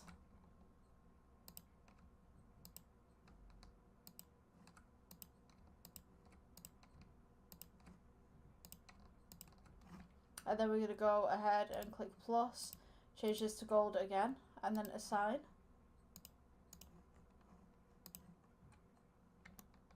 So for these plant pots that we want to make, we'll go with circle, press G, bring it over, edit mode, press F, E to extrude, just slightly, scale it outwards, just by slides. I'm just gonna mosey that on in right there. I just realised as well there's no keys. Why is there no keys? Screencasting keys, they should be on. That's really weird.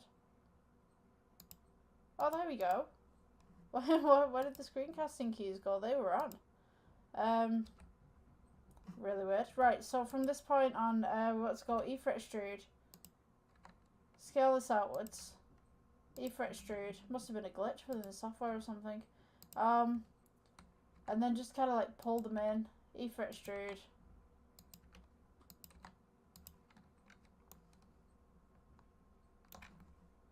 E-fret extrude again, and then just kind of scale it. And then we can just pull this outwards on the outside, just to make that little bit of a lip. E-fret extrude, and then this one, E-fret extrude, keep it where it is, pull it in. So you should have something, oops, just like this. You've got kind of an edge, if you can see that, and then E-fret extrude, bring it down, scale downwards, and then E-fret extrude and just bring it inside, kind of thing. We don't need to make this too deep. You can see on the X-ray mode there. We could just leave it like that. Now these parts, shade them smooth. Go to the drop down and go with gold, just to match the theme of the room. Scale it down. Just place it to the side just for now. And then what we're going to do, we're going to go to add. We go to curve. I think it's curve. And then the sampling tree gen. So we're just going to make some trees. So the sampling tree gen right here. We can make different ones. We can make willows, weeping willows, Japanese maples. Japanese maples, you can't really go wrong with those. We could do that one. We could do leaves, show leaves. So for these potted plants, we're going to kind of want to turn this down a little bit, so the branch growth, kind of turn that down so that they're kind of little, almost bonsai trees, if you will. Make them a little taller.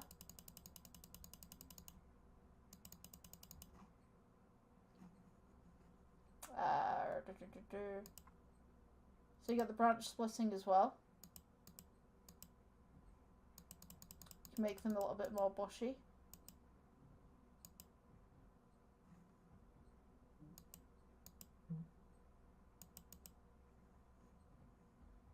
We've also got base splits, so you could just have like one split if you wanted to. 2 levels, 1 level, multiple levels. You can also change these as well if you wanted to something different if you've got a different preference. I personally like this, the way that it's going. So I'm just going to do like little trees inside of here. These leaves right here, we're going to have them as pink. I think it'd match the room somewhat. And then the trunk, we could do this as kind of a dark brown kind of thing going on. So you have these nice little trees just in the bathroom. Scale these down. And you just want to put the pot to the tree, or the tree to the pot. So the tree comes in 2 pieces. So you've got the main tree, and then you've got the leaves. What you want to do is select the main tree, click shift, and then select the leaves. Press G, bring it over to the pot, put it inside. There you go. You got a nice little tree inside of there. We could rotate that so it's a little bit more straight if you wanted to. You can also scale this down if you wanted to too. So select the pot, select the tree, select the branches, and then we can go G and we can just move this over to the side. There's a little potted plant inside there, so just make sure that it's flush to the floor, relatively.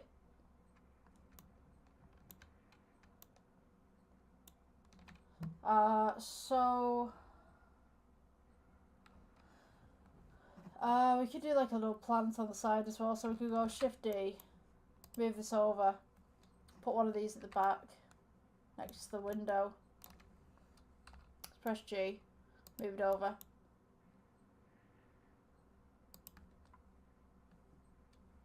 Could rotate it as well.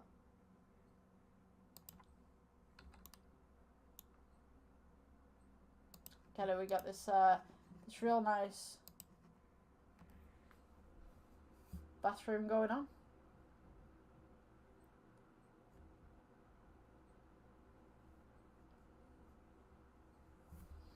You could have these really any colour that you wanted. So the next thing we want to do is make a tap for this bathroom. So we're just going to go cylinder, just elongate cylinder a little bit, scale it in, go G,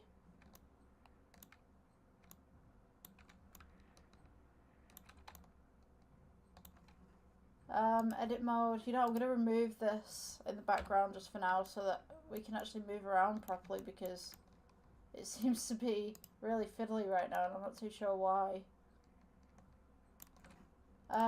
If we go to edit mode, click this top part right here, E for extrude, just rotate it round, press 1 if you wanted to, go on the first perspective right there.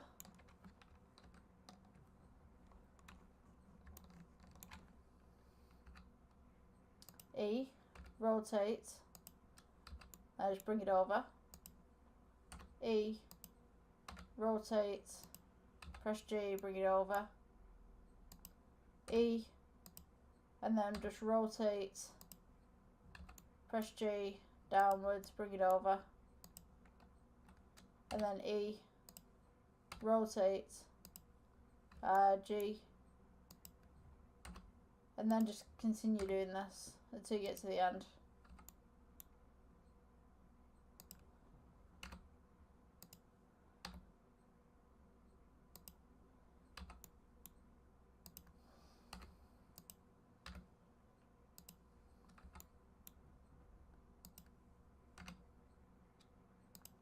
And then maybe we can thin this out and just rotate it back to where it should be.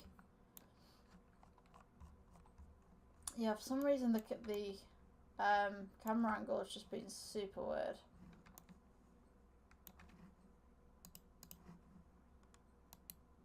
Shade smooth, scale this down, and then we're just going to place this next to the tub.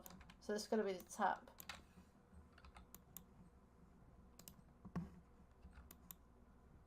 Just go ahead and move that in.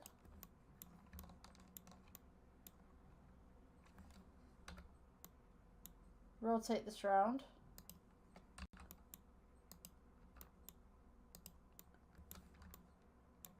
Just place it relatively next to the bathtub. We can also make a secondary one if you wanted to. Just move this close as well. So we go 7. Just select these two. Just press G. You can move them forward. And these should just be at the side of the bathtub right there. And we'll go with gold for both of them. This really is being weird. I'm just going to go ahead and just cancel it off. Just 1 second.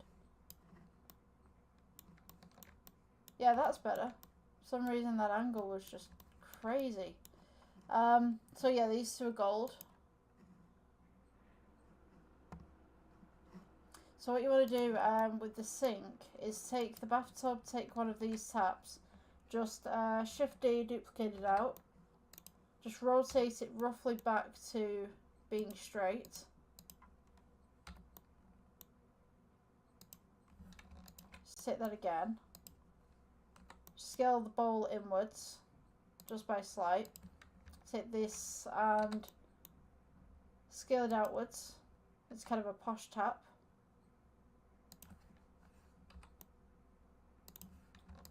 And take these two and rotate them by 90, and these will be the sinks.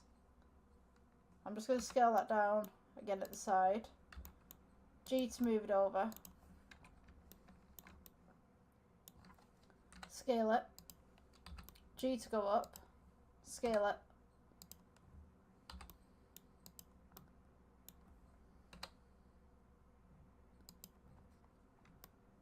We can have two little posh sinks just right here, just in front of the mirrors.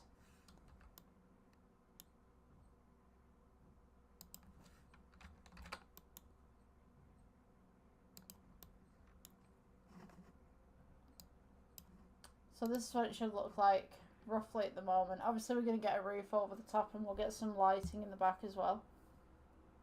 And then we'll put a back wall on because we can see a reflection just here. And we just want to aim to get rid of that.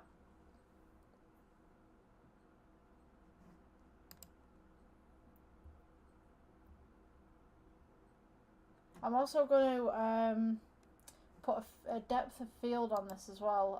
So if I click the camera right here, we go depth of field, the little selection thing, and maybe we'll just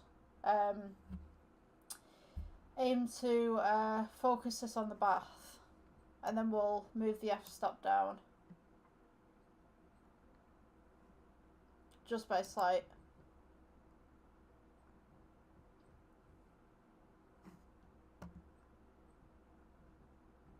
And I think I might also copy this right here and place something here.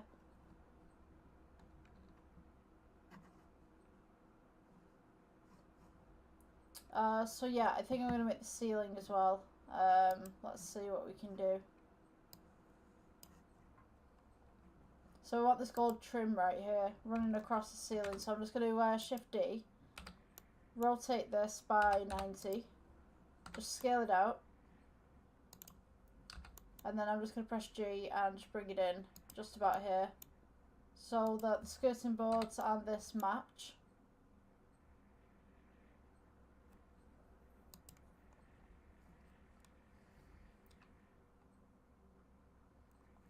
And then we're going to go Shift D, just place another one at the bottom there.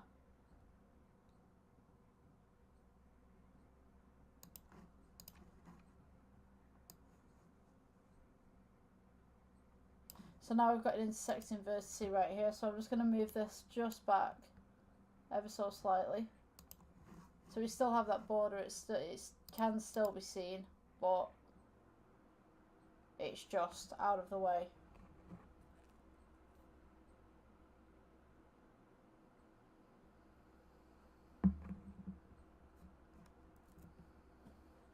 Now, as regards to this floor, we can make some tiles on here, but I'm going to do it last.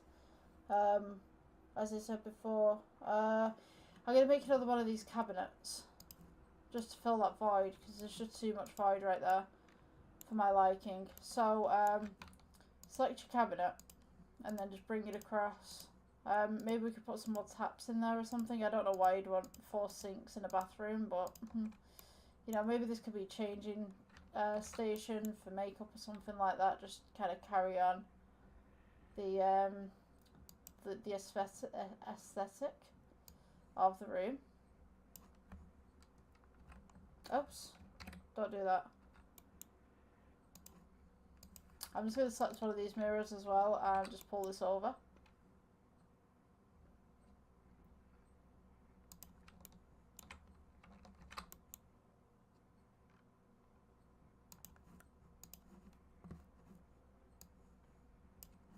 And I think that would look a lot better.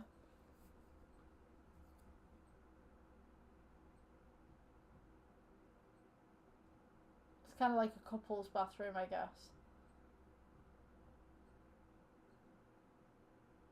I don't like this shelf in the back though. That shelf's kind of bothering me.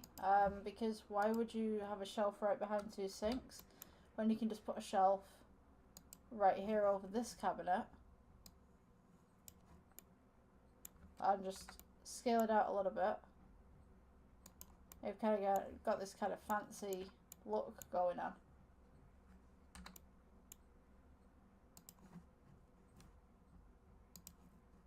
I think that would work much better.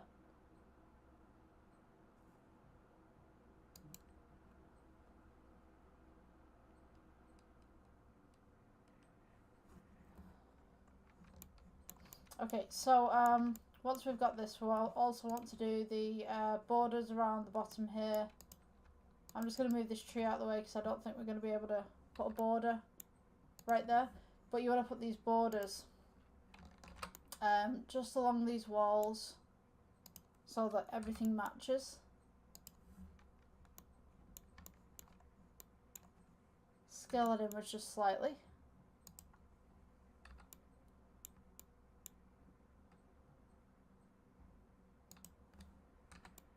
Scale it out. Take this one, Shift D, scale across, scale down.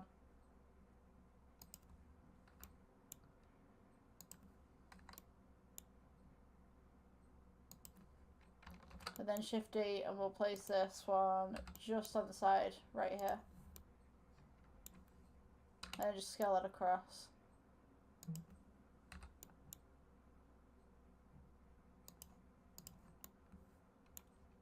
So now we can kind of put this roof on and we can see what's going on.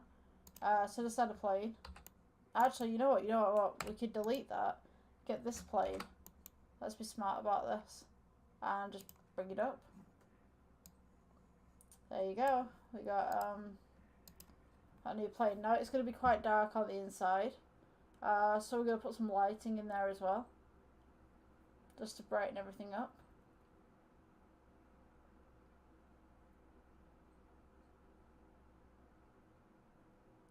Obviously we've removed the hills and stuff like that, so we'll put those back afterwards. And you can see the reflections right here of all of these objects, but then there's nothing here because obviously there's nothing behind the camera. So we could also build some of the room on that side, just add a little bit of furniture, some more plants maybe, just to kind of give it that depth. So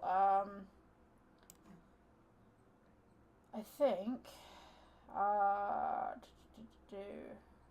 just trying to think, right, let's take a plant, let's Shift D this, just duplicate it over. I'm going to need the render side just to see what's going on in this mirror. Just so that I could bring this across, maybe not in front of the camera, just behind, yeah, so you can see it right there. So that's where we're going to be working with. So if I go G, bring this across to this side, and then take one of these cabinets, and then maybe put that on that side. So I'll just stop this from rendering for the moment.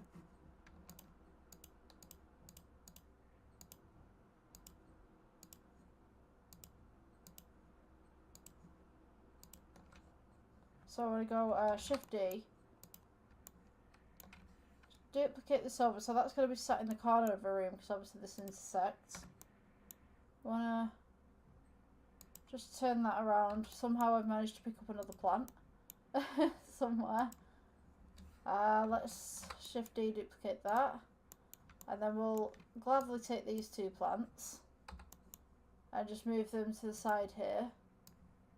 So you've got that kind of depth going on.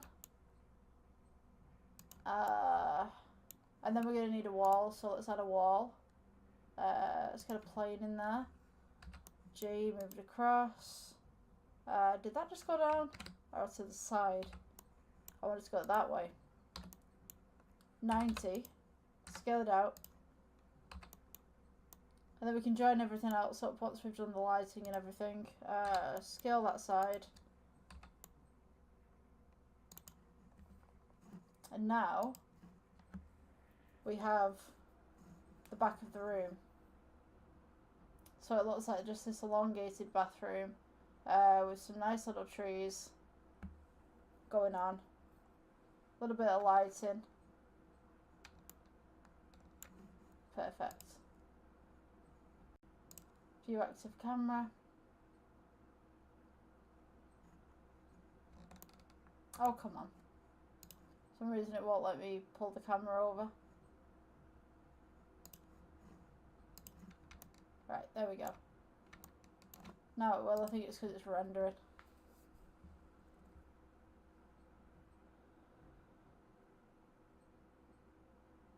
So what we can do with that background, because obviously there's such a big gap, we can just add more planes to the side of it and the bottom of it.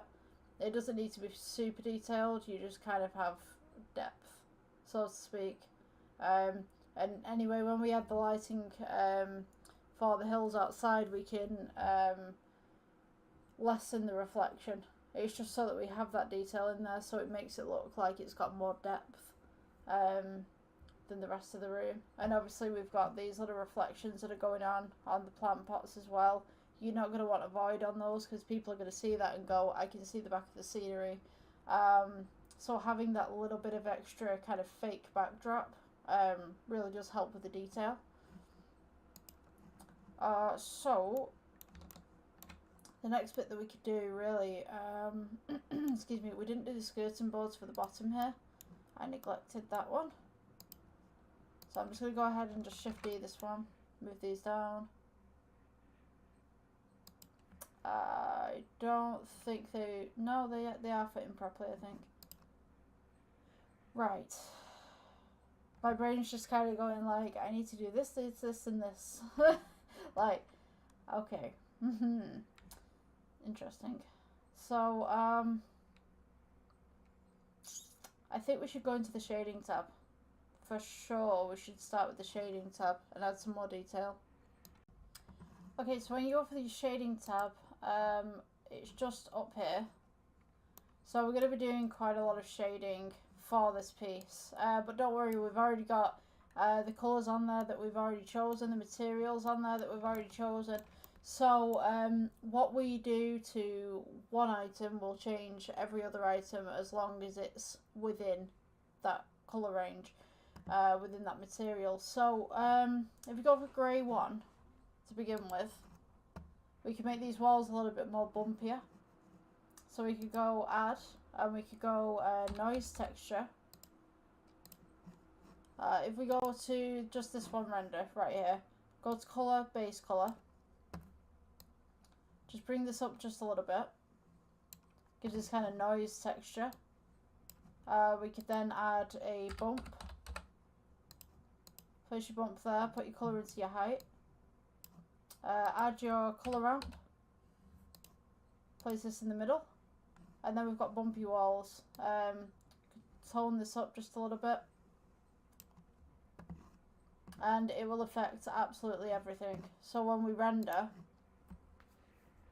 the light should be picked up on those walls as well. Now you won't be able to see it because obviously it's fuzzy at the minute whilst it's rendering in, but once you render it and it goes through the whole process of rendering, you'll be able to see that detail with the light. So let's go back to regular mode just for the moment. And then we'll do this tiled floor. I'm debating it. I'm just like, I should do regular tiles, but I also feel that I want to do something with the nodes with this. I kind of messed this up when I did the trial run to this, so I want to do that last. I'm just a little bit cautious about it, but we'll go noise texture. We're going to go for the cabinets, the wood effect. Go colour to base colour. Just distort the texture just slightly and just scale it up.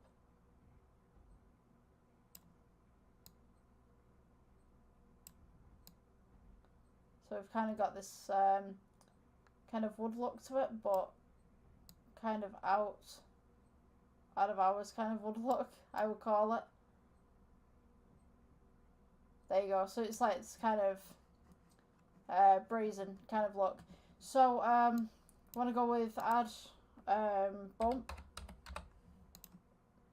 Put that in there, colour to height, and then we'll go with go add again, colour ramp. Place that between these two, and then we want to go for plus, and we want to make this a brown. So you notice now everything that's blue within this picture is actually part of the wood stuff that we're doing. So maybe we just want maybe a light kind of colour. I'm also going to make this slightly metallic, just to bring out some of those details. And then we can actually lower the strength as well on some of this, just to bring out those shadows a bit.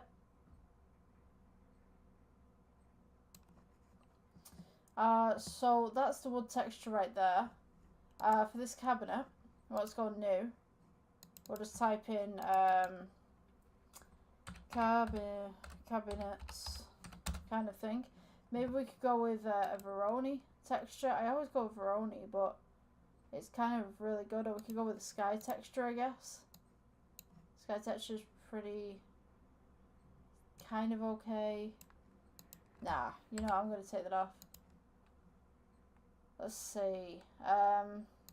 Galba texture. Let's go with value to base color, see what happens.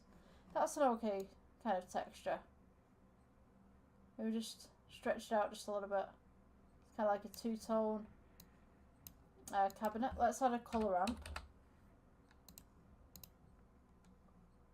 And let's make that slightly metallic. Just take down the roughness too. And then I think we're going to add, for the roughness, noise. Let's add a noise texture for the roughness.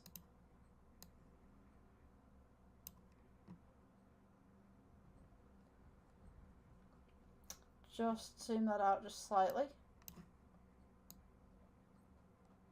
So it's got some little scuffs on it, as you can see, that are just appearing right here. So if I just elongate this or go downwards, you've got little scuffs going on. You could also put a bump node in this if you wanted to. Just change the colour to height again.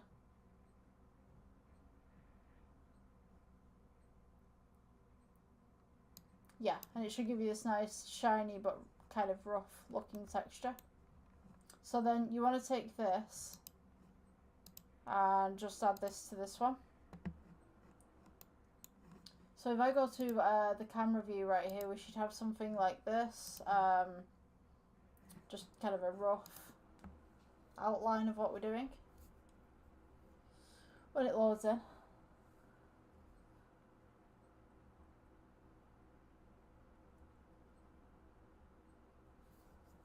So there's a lot of noise pollution in here from the back wall and the reflection that we have. So once we close off the roof, that should disappear. And then we can add our own little lights in there and stuff, like underlighting and stuff like that. Get some little kind of mirror lights in there. I think that looks okay. Could be a little bit smoother on there, but it'll be fine. So let's do this floor tiling. We can do new right here. We want to do floor tiling with Veroni texture. So we're going to do add and then brick. I'm going to do the brick texture first, and then we'll add the Veroni into that afterwards. So let's see. Scale up your brick texture a little bit. And then we want to just get rid of the offset so it's nice and tiled. Then we will add the bump right in there. You want to go colour to height, and you can invert this if you want to. We will go to colour ramp, and then just insert this between. So you can make this lighter, make this darker, whatever you need to do with it. So the mortar itself is going to be white. Then these two colours, we're going to go Veroni. So just go Veroni texture, colour to colour one. Scale this just on there. I think it would be better if I came off the camera, kind of thing. See, this was the problem that I had last time. It was kind of, it didn't really work that well. This it's kind of why I wanted to do individual tiles. This was what I ran into last time. Let's go with colour ramp, see if that fixes it. No. Yeah. This is the problem that I had last time with this. Let's remove the bump. Let's just remove the elephant in the room for the moment. Yeah. I wanted this kind of texture, but I wanted to pull this outwards a little bit. I think it would be better if you made one tile with Veroni and then just duplicated it multiple times. I just think it would look a lot better, but it will be taxing on your CPU or GPU, whatever you're using, and graphics card. If you want to do it this way, this is how I've set it out. You can take a screenshot of that if you want to, and then just copy what I've done and then edit it to what you would like it to look like. But I personally, I'm just going to remove this, and then I'm going to do the tiles themselves. So let's go with a cube. I'm going to go G. I'm going to make the tiles on top, and then I'll place them into the piece itself. So let's go back to layout.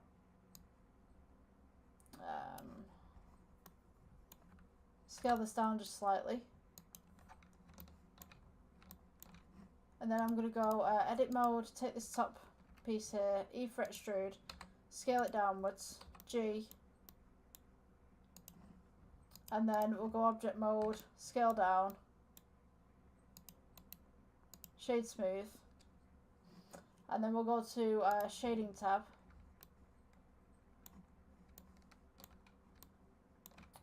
new, and then we'll go to add Veroni, colour to base colour, shade this down, just make kind of a wacky pattern on there, and then we're going to go with add, and then we'll go colour ramp, and we're going to add some blues and some just pale kind of colours to it. Just get some blues in there as well. Or maybe some rich greens. So this, we will go back to layout. Shift D. Just duplicate that across. Take these two, duplicate them across.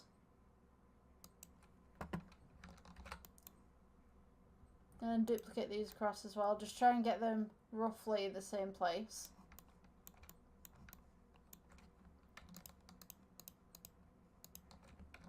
Shift D, move these across. Shift D, move these across. And just keep going.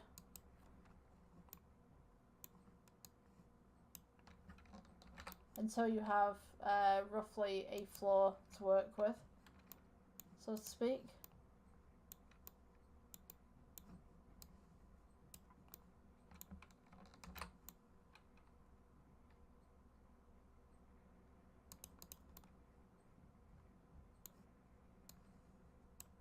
Just select them all, scale them down a little bit, and then we can start putting them into the bathroom itself. So you just want to make sure that these are just above the flooring. Just press G, move them on in. Scale them to the side. Just make sure they go all the way to the back. And they also don't clip on the outside. Yeah, I think that would be okay. And then press Shift D, and then bring across another set. We can press 7, just to see where you're at, and X-ray if you want to. Just going to move these up just slightly. And then maybe we could make another row just for that mirror image. Okay, so this is roughly what it should look like. I'm hoping that these look a lot better. They do need some variation to them though. Definitely need some variation. We could turn some of these tiles around. We could pull the colours a little bit so that they're more uniform. The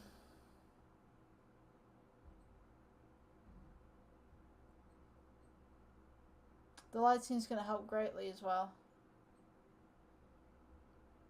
In variation of tones.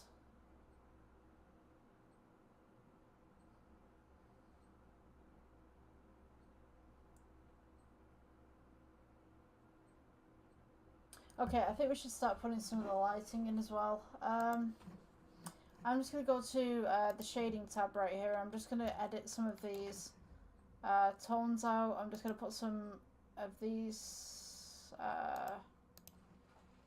just make that a little brighter.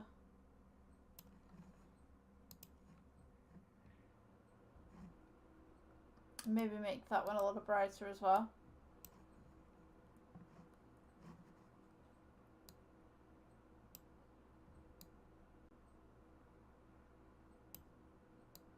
Just bring this white up just slightly.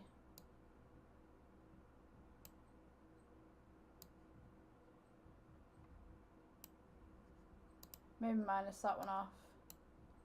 And that one.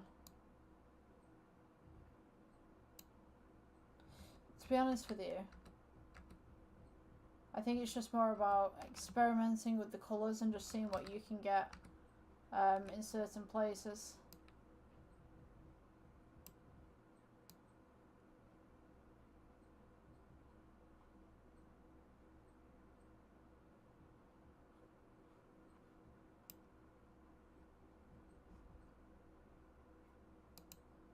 Because you could just do white tiling if you wanted to.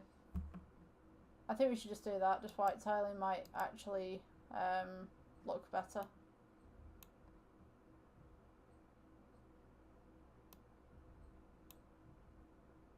Yeah, I definitely think white tiles would definitely change this.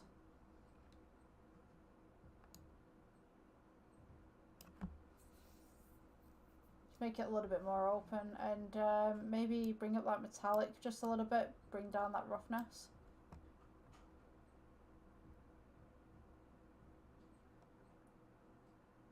Yeah, I think that looks way better than a Veroni texture.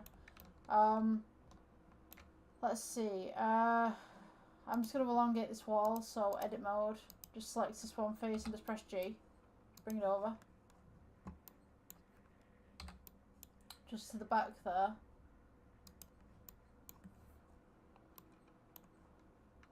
Oh, let me see. What was I going to do? There was something. I've missed something. Oh, lighting. Yeah, so let's go back to layout. I'm just going to go ahead, scale this outwards and bring that back. So we're starting to build the bathroom in now.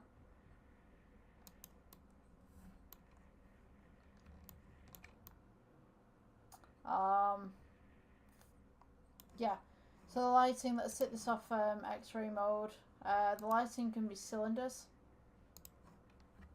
Scale this out, scale it down. Right click, shade smooth, scale it out, and then rotate it by 90 on its side, and then we'll place this just underneath the skirting board right here.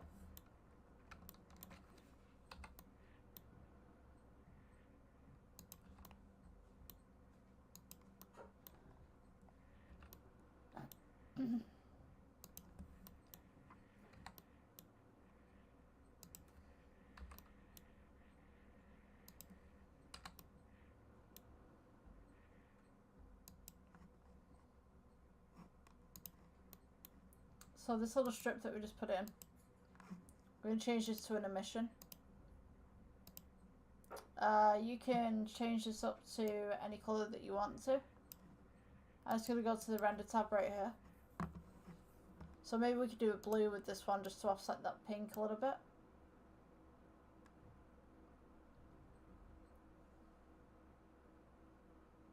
I just need to turn that up just slightly.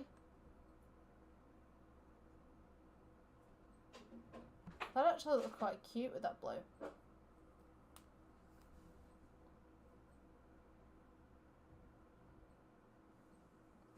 We could also take this as well and go Shift D, bring it down underneath the cabinets.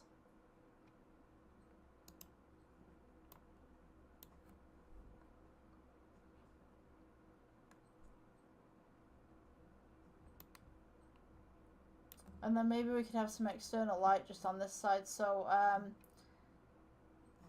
if I just cancel this off just for 1 second, just scale this in. So we've got that nice little blue coming from under the cabinets. And then maybe we could have a red on this side. So we could take one of these, Shift D, bring it over. And just have this kind of red ambience, whatever you want to call it. Scale this in.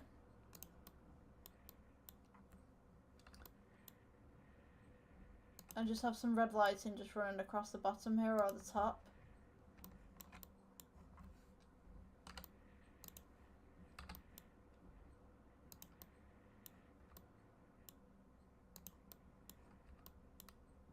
Just pull that across. Oops.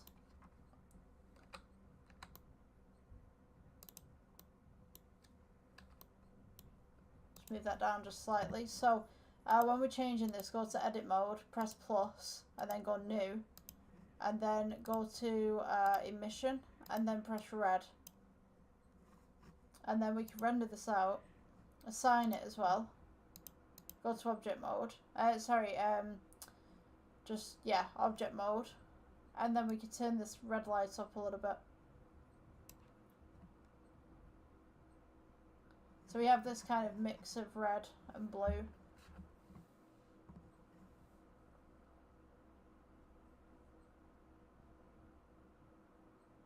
Gives it a little bit more depth. So the hills in the background we can do with an ocean again. I just wanted to remove that before because I think it was a little bit too distracting. And then we just need to finish off the rest of the room so there's no external light pollution coming through. Maybe turn the sun up a little bit. So we take the sun right here. Just give it some more power.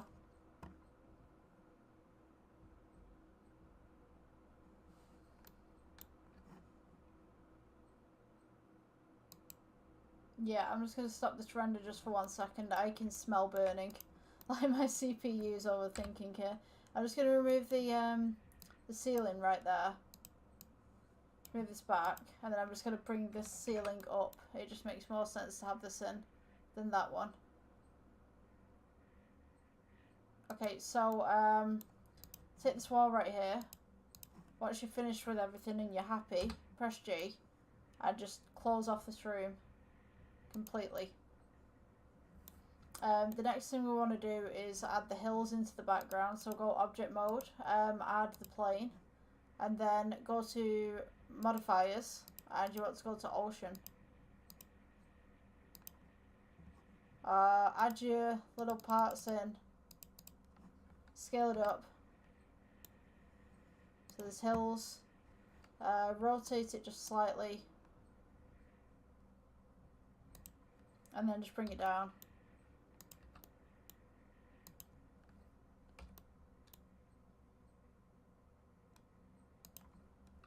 And then for the texture on this, we could actually add just a regular kind of texture. I'm just going to scale this up just a little bit more. So we've got some more hills.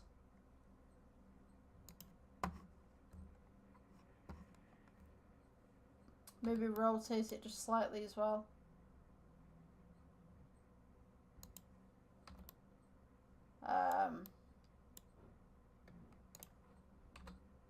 Just got G.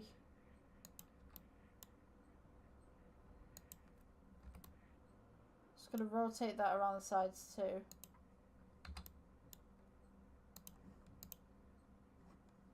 Okay, so on this background one we could go shading. Then we could go new and add noise. Noise texture. Colour to base colour. Let's get that noise texture. So you want to do it not too much, but you kind of want this kind of weird haze to it so it looks like trees. Add colour ramp, add green, just very faded green, and then add some blue tones in there, just little bits, and then add brown as well.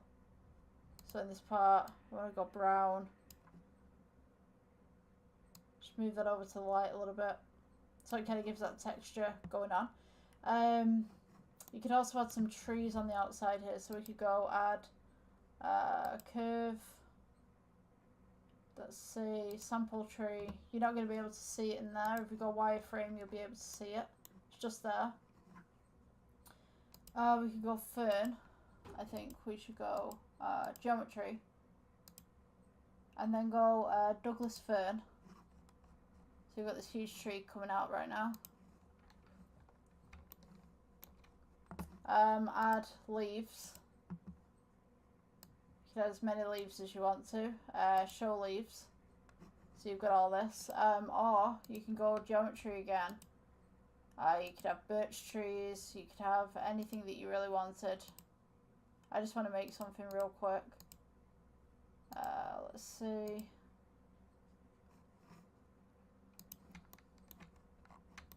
It's the only problem, they're all different sizes. So with this one, go to leaves, show leaves, and then you could take this tree, press G, bring it outside, scale it up. You might want to do this on the layout so you can see what's going on through the window. Press G, bring it down, bring it across. Let's have some bushes outside. Let's take this one, go to materials, make this kind of like a green colour. This one we could go with, what else have we got? We've got this one. Take these two, you can duplicate this across. So what you should end up with in the end is this kind of a scene. Hopefully it renders in.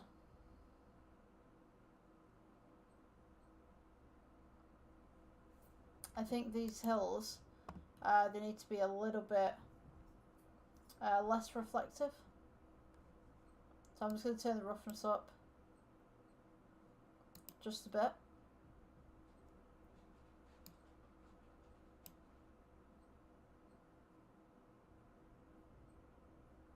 And maybe we'll turn that alpha down just slightly as well, so they kind of disappear into the background. And for your scene, because it's a grey sky right there, we can make this blue. Or we can make this yellow actually, because it looks like a sunrise rather than a sunset.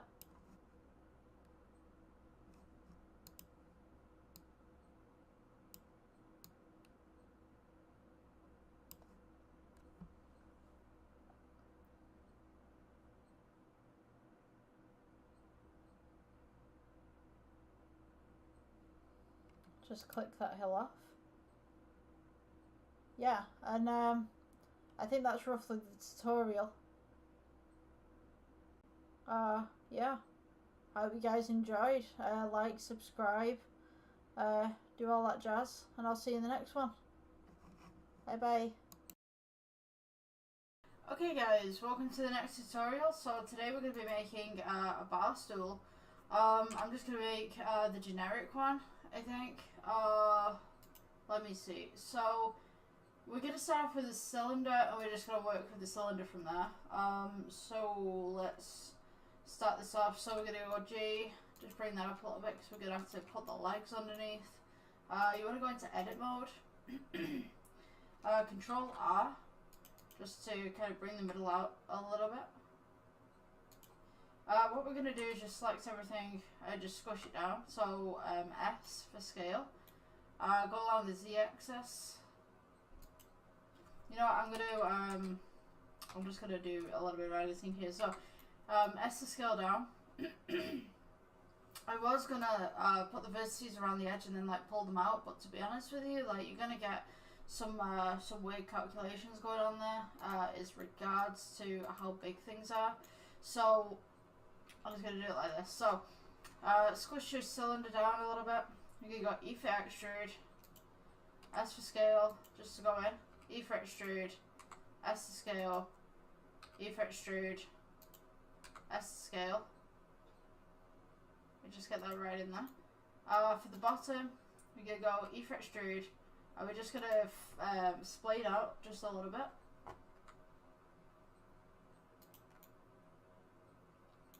Then we're going to go E for extrude again,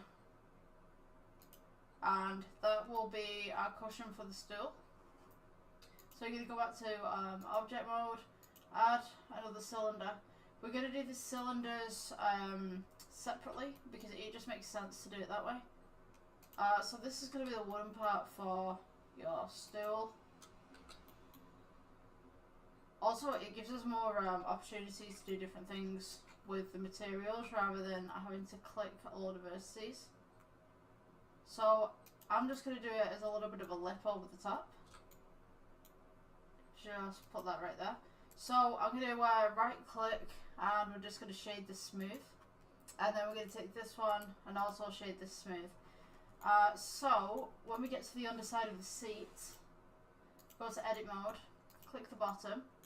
We're going to go E for extrude, leave it where it is, scale inwards, and then we're going to go E for extrude again, and then E for extrude, leave it where it is, scale it inwards, and that's going to be the basis for the wooden part. Now I'm just going to make the cushion a little bit taller, so we're going to go scale, and just scale it across the y-axis a little bit.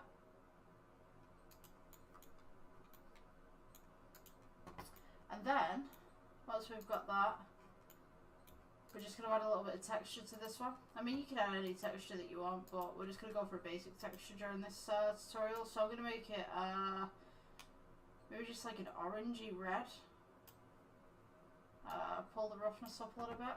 And then the wood underneath, we'll go with brown for that one. And then we're going to do the legs, which is the easy part really. So cylinder again, just stretch it out, and then what we're going to do is scale it in, and then stretch it out again so it's roughly the same size as a chair leg. Now when you're doing stools, you can have them straight down, but generally they splay out a little bit. So we're just going to pull this in, and it's dead center at the moment. So you know what, I can split this screen so I can show you guys. Press 1 on your number pad, I think it is. So right, what you want to do is get this to the side as much as you can. So we're just going to go there. We're going to make the first leg first, and then we'll do the rest of them. So I believe, hold on, yes, so press 7 on your number pad to look straight down. I'm just going to do the x-ray right here. Just change this to cycles so I can see a bit better. Right, so you're going to want to press G. Just bring this down a little bit. So you're going to spray it out. Splay it out. So press 1 on your number pad. Rotate just slightly. Just a slight rotation. So now it's going that way. So now we need to go the opposite side and just do a slight rotation on to that side as much as we can. And then we're going to try and put this back in its original position by coming to this one. So now we've got a leg that splays outwards. So now we want to do this on all sides. So we're going to do Shift D. I'm just going to duplicate. You want to right click, mirror.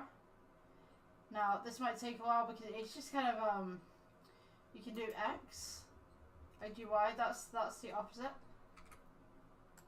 I generally get mixed up with this because every time I press something it's like, oh, I got that in the wrong position. So it's not Y, see. I just want to like mirror it. Sorry, I got the wrong one here. It's a little fiddly. I think that's correct. Is it?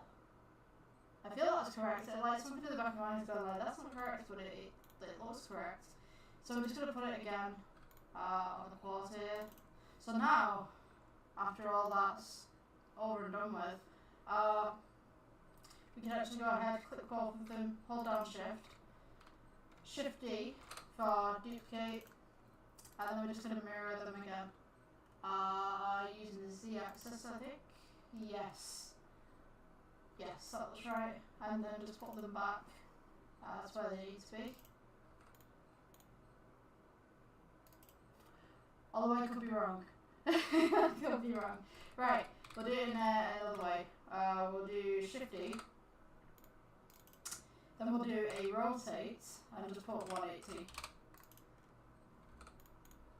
And then just bring that to the edge there as much as you can. So now we've kind of got this bar stool kind of stuff. I always get confused with the mirror modifiers, like, you know, it's like I go by Z and then it goes weird. So yeah, forgive me for that one. Right, so the colour on these ones, we're going to go to material, and we want a brown kind of colour, but to be honest with you, instead of doing that and trying to match the colours, we can just go to this material, we can just go bar, stool, lower, wood, yeah, so we can do that, and then we can do this to every single one, so all we need to look for now is bar, stool, lower. Yeah, add that to all of them, so now we've kind of got the basic bar stool shape. I'm just going to move these two out a little bit because they're not quite in the right position that I want them.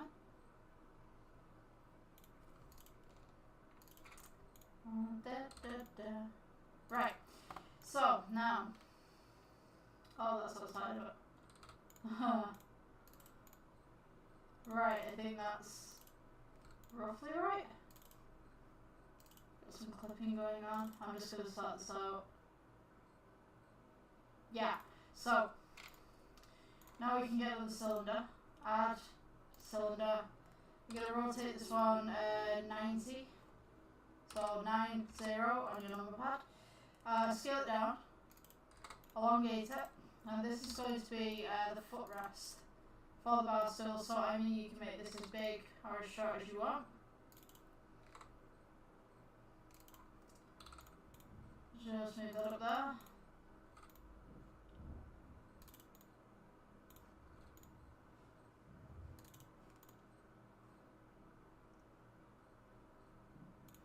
Yeah, I think that should be right. My dog is messing around in the hallway, I don't know what he's doing, but sounds very ominous.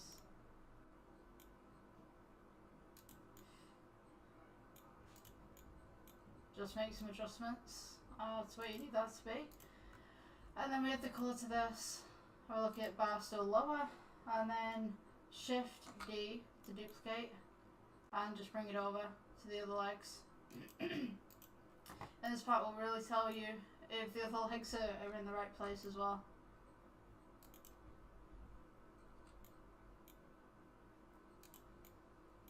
Just going to shift that back.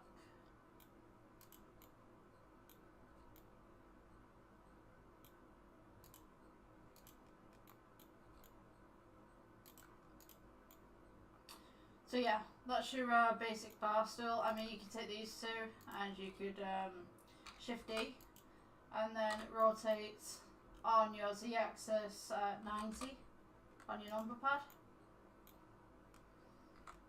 Scale those in a little bit. And there you have it, there's your basic bar stool.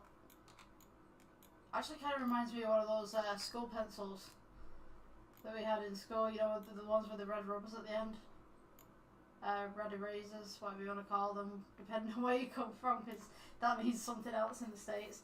But yeah, thank you for coming to this tutorial. I'll see you in the next one. Yeah, have a good day.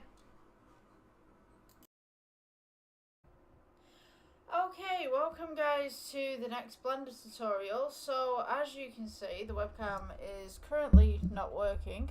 So my computer's been having a lot of problems at the moment. So one of my hard drives is busted and one of my hard drives wouldn't show up today. And also the camera's not working properly, the little webcam that I have. So I'm not too sure what's going on. It looks like it's a motherboard issue or something's not been downloaded, or I don't know at the moment. We're going to try and find out what's going on with this computer. She is at least roughly about 4 years old, so I guess at some point things are going to start to break. So what I'm going to do today, the mic thankfully is working and I can still screencast. So I'm going to show you how to make glowing trees today. And hopefully I can find some sort of solution to these problems that I'm having, because every single day it just seems to be something new that's gone wrong, and it's just it's a big thing. So yeah, let's change to our render settings from Eevee to cycles, and we're gonna go to add. We're gonna go curve, and we're gonna go sampling tree gen. So we also need to get rid of this default cube. Sorry, I'm just gonna backtrack on this a little bit. Also, I need to put the keys on again. My gosh, today's just been like so stressful, because I thought that genuinely one of my hard drives had gone down again, and I thought, like, that's the hard drive that I make everything on. Like, that is something that I really don't want to go down. So we're gonna get the cube out of here. We're gonna get the light out of here as well. We don't need that. Go to your world settings right here in the corner, and we're just gonna go ahead and we're just gonna make everything black, so that when we actually render, the whole background will be black as well. So what I'm going to do is go to add, we're going to go mesh, and we're going to go curve. Sorry, we're going to just go under mesh, go to curve, go to tree sampling gen, and you'll get a little tree just like this. So what you want to do is go to the sampling tree gen right over here in the corner. I'm just going to go ahead and remove these screencast keys so you can see what I'm doing. So right here in the corner, we've got geometry, we have branch radius, splitting, growth. Now you can mess around with these settings as much as you want. I'm looking for the leaves at the moment, so we're going to go show leaves, and then we have these beautiful leaves that come on just here. So I'm just going to make this as a generic tree just for this tutorial, because I don't have everything that I need right now, because I'm a little bit concerned about the way that this PC is kind of operating right now. So I don't want to put too much pressure onto it. I just want to find out what's going on, and then I can try and figure out why we've got the problems that we do. So if we go onto the regular render mode, we can see that there's no light coming from this tree. What you want to do, go onto this mode right here, select the leaves, make sure that you don't select the tree, because the leaves and the tree are two different objects. We're going to go back to this render mode right here. Go to material. You want to press new right here. We're going to go to principled BSDF and then go to emission. And you'll notice now that these leaves all start glowing. So you can change the colour to this any way that you'd like. You can have it kind of like a lime green or something. The original tree is always going to stay the original material. This one doesn't actually have a material at the moment, so we can go with new. And then we can go, say like a dark brown or something like that, for that part of the tree. And then all these leaves are glowing. So you can actually reduce the glow if you'd like to as well, just kind of give it a slight glow, so that we can see some of these branches that are going on in the back. I'm just going to go ahead and duplicate this tree right here, just to give us some different colours and stuff like that. So if we have both of these trees, we can go ahead and take this material right here, just duplicate it so it's material 03, and then we can go ahead and change this one to a different colour from this one. So now we have this kind of very nice pink glowing tree, and then we have this tree right here.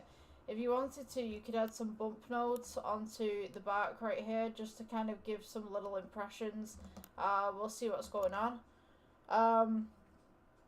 Yeah, that's how you basically make trees glow, like the movies, within this program. And what you could actually do as well, you could take like these leaves right here. So if I could just grab these ones. Okay, so if we go Control D, and then we can duplicate these. So right here, we can actually put this onto a new material, and we could put this as, say, like a principal BSDF. So now we have some leaves that glow, we have some leaves that don't. So this could give us a little bit more definition as well. So we just press G and just bring this up a little bit. We can now kind of get this very funky kind of weird striped tree with a little bit of undertoning going on compared to the solid colour of the emission right here. So yeah, that's the tutorial for today. I hope you guys like it. Please subscribe. I'm going to try and make some more tutorials before my computer completely goes.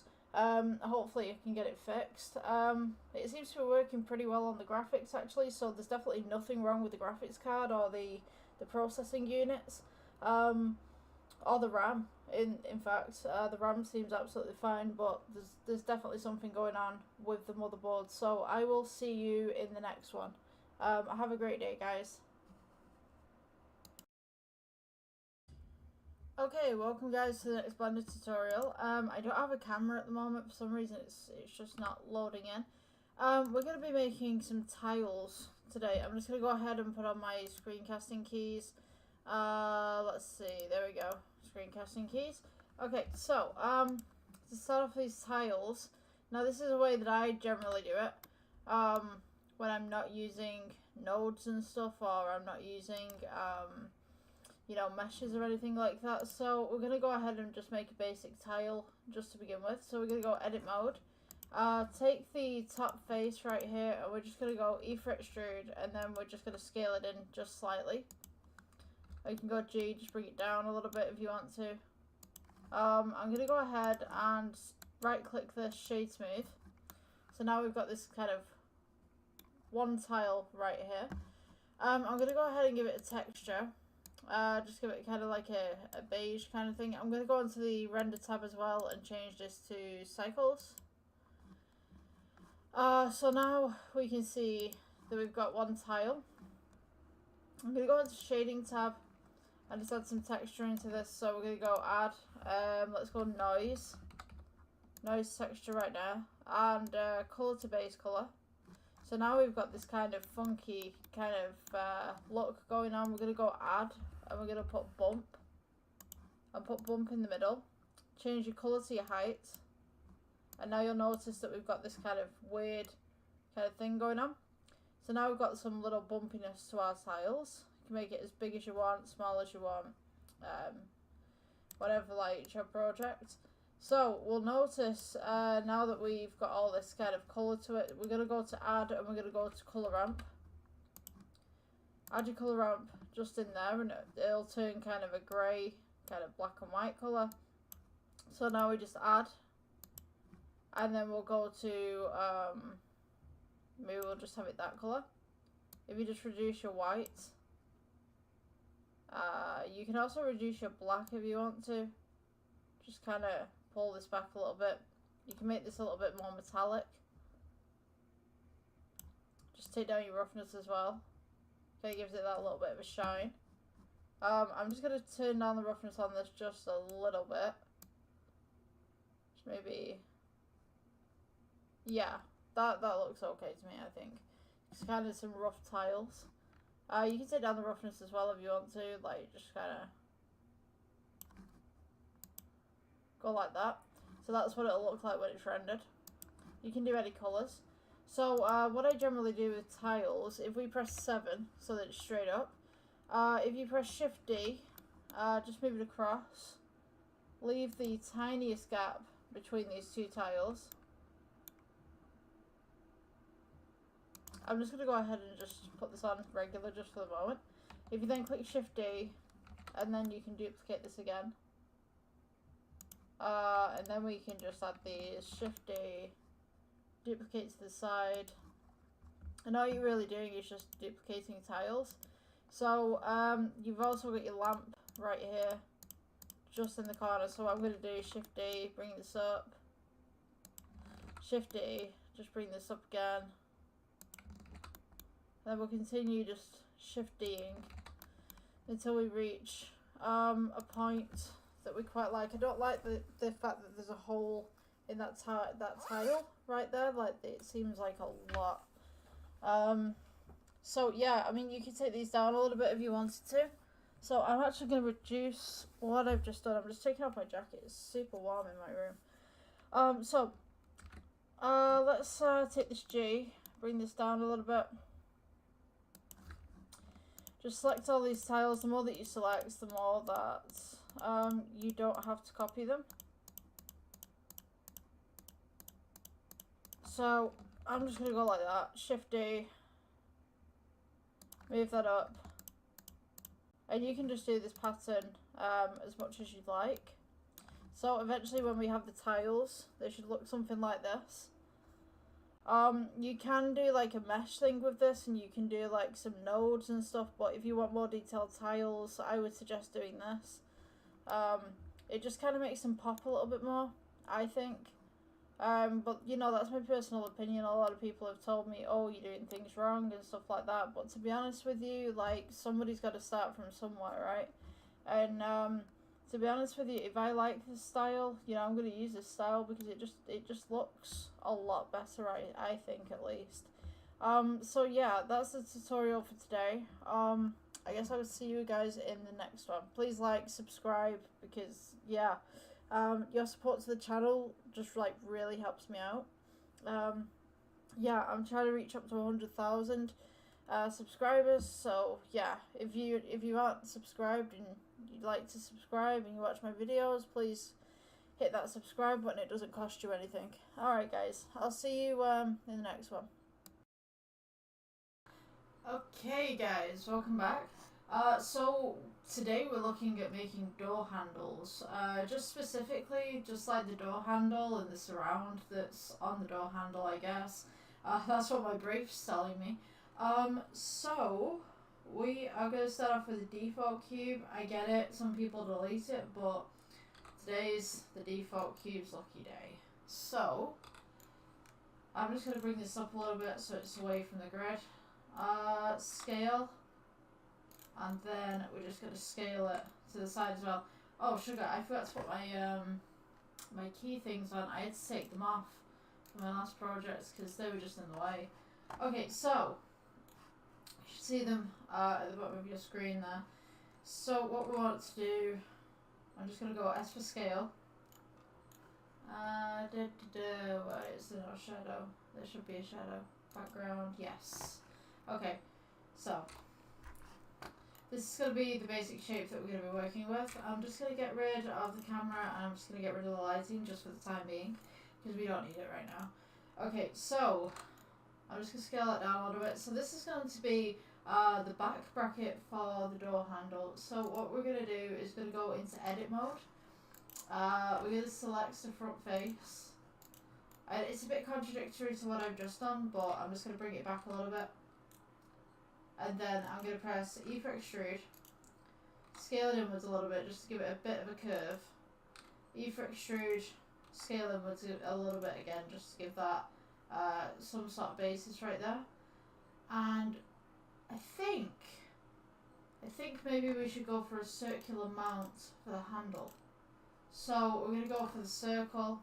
What you want to do is press G, just bring it up into the middle right there. And then we're going to go R for rotate, get it on one of the axes so that you can rotate it freely. Press 9-0 on your number pad. I'm going to go for the X-ray so you guys can see what I'm doing right there.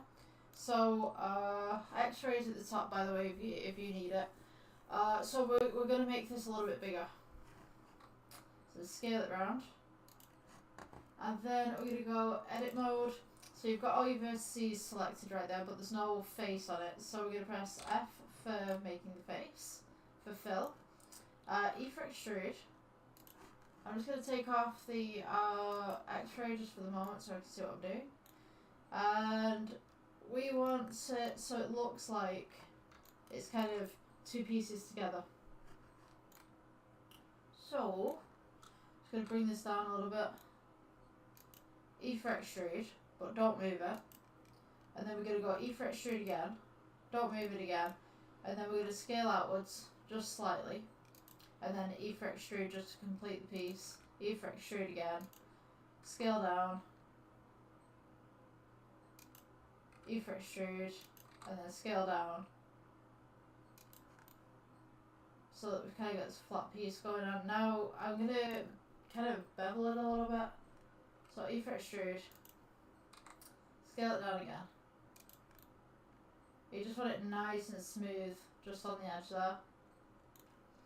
E for extrude. And now I'm going to go inwards just a little bit. Scale it down. E for extrude. So we kind of got this look that's going on. You want to right click, hit smooth, just to shade it a little bit. And then we're going to do the screws. So, just give me 2 seconds. Let me see.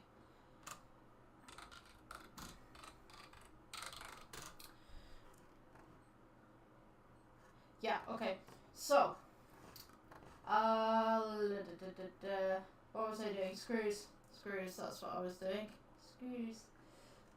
Let's add cylinders. Just going to rotate that by 90 degrees. G, bring it up. Scale it down. And we're just going to go on all 4 points with the screws here. Let's see. Okay. See now how far out this is. Think. Just trying to find the right angle here. Yeah, there we go. Okay, so we're gonna need a little cut in the screw as well. I'm just gonna go into edit mode. And hopefully, if it'll let me do it.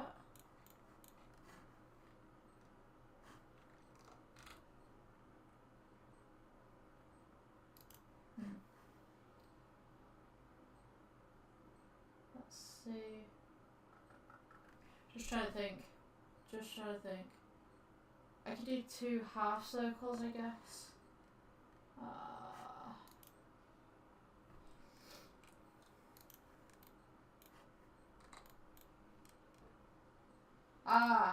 Okay.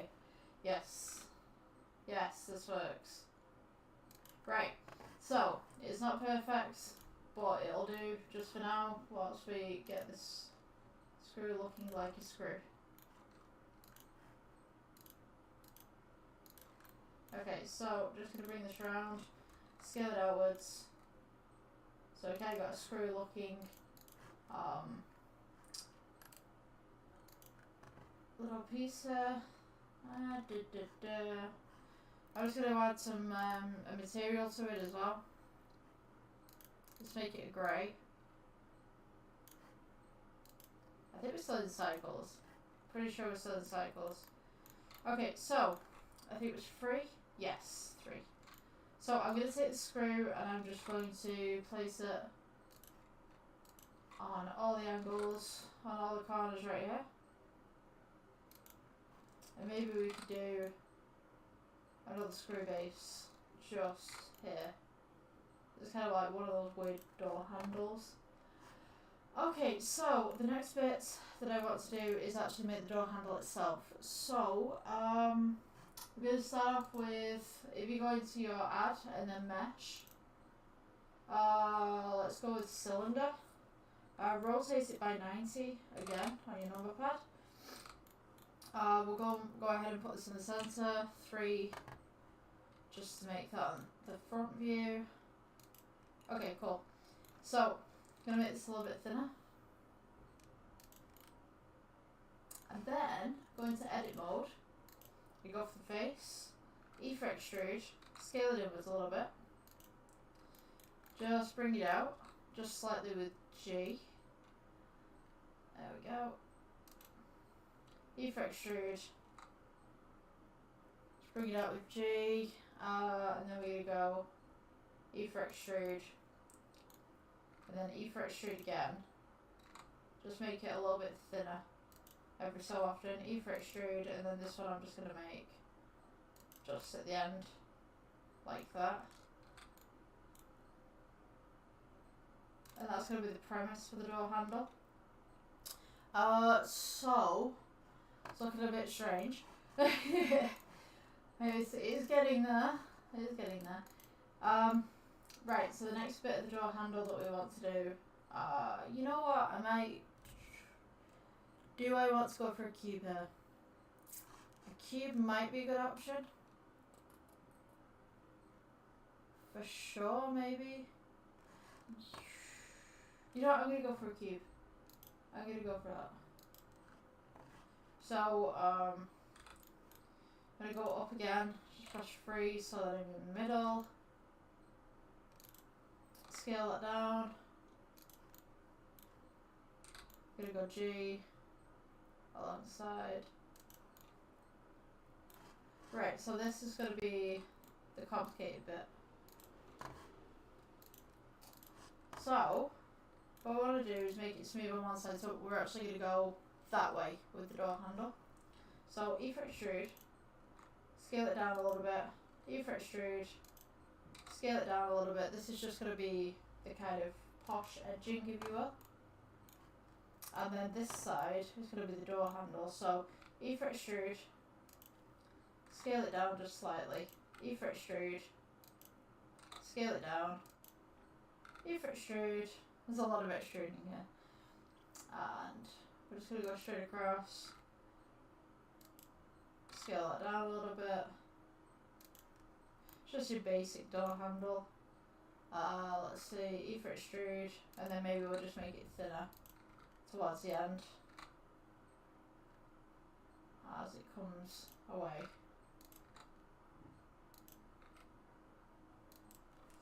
Okay, so I'm just going to subdivide this. So A, and then subdivide, subdivide. Just gonna go ahead and just bring it out a little bit. I'm gonna sculpt it as well, I think. Let's go to sculpt mode. Mask. They've changed everything. Sculpting. This is crazy. See what this does. Oh wow. Okay, so in your sculpt mode, if you just come across this, this will just bring the door handle out a little bit, make it more round.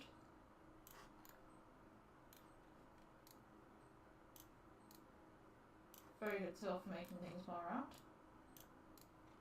I think they just changed logos and stuff on it. Yeah.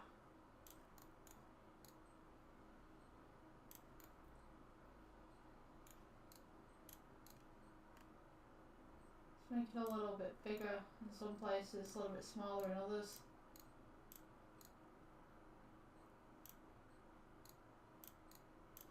Okay, so just smooth that out. And that would be our door handle. Kind of looks very basic, I'll admit. Let me see. But then again, you know, these tutorials start off pretty easy and then they get harder as I go along with the tutorials. So, yeah. At least having something basic to work from is better for you guys.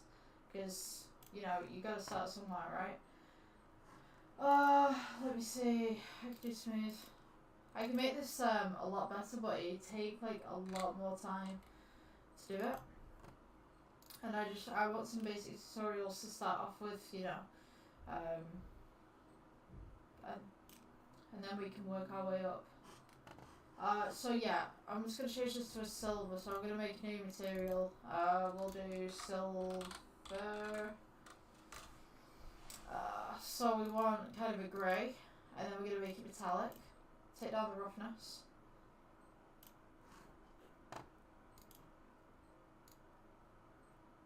Just like that. I think that's good. And then we're just going to make the rest of it the same colour. So just go to the drop down here, silver, and then you've got silver as well. So that will be your basic door handle. You could use that as a prop in the background. Yeah, door handles are pretty basic, I would say for sure. So yeah, if you guys enjoyed this tutorial, please like, subscribe. If you're on Facebook, give me a follow. Alright, I'll see you later. Okay, welcome to the next tutorial of Blender. So today we're going to be making a compact mirror. So we're going to go ahead, delete the default cube. We're going to go to add. And then we can start with, we'll go with a cylinder. Let's scale this down, scale it outwards, S to scale. Just make it pretty big so you know what you're working with. We'll go into edit mode. Take this bottom face right here. And then we'll press G, bring it up. E for extrude. And we're just going to scale it in just slightly. E for extrude again. Scale it in slightly. E for extrude, scale in. And then E for extrude and scale in. So what you're going to want to do is take this face at the top, E for extrude, we're just going to bring it up just slightly, and then scale it in, E for extrude, leave it where it is, scale it in, and then E for extrude, and we're going to go back into the case itself, scale in just slightly, and then E for extrude, so you've kind of got this little kind of dip in the middle. So now what we're going to do, we'll take this, we'll shade it smooth, we're going to add, we'll go to circle. You're not going to be able to see it, so bring it up. Scale it outwards, all the way to the sides. Then we're going to go into edit mode. We'll press F for fill. Make sure that it scales all the way to the sides and it's not clipping the outside. You just want it to clip the inside. And then from here we're going to go to materials, add new, and we'll go to increase the metallic. Turn down the roughness. Make sure that on the render tab, your engine is on cycles. So when we render this out, and we just go to the object mode, you'll see now that we have a reflection on the inside surface. So now what we want to do, let's go off the render mode for a moment. We'll take the outside of the compact mirror, and we will do this, the material, and we will change this to kind of a nice little gold kind of metallic colour.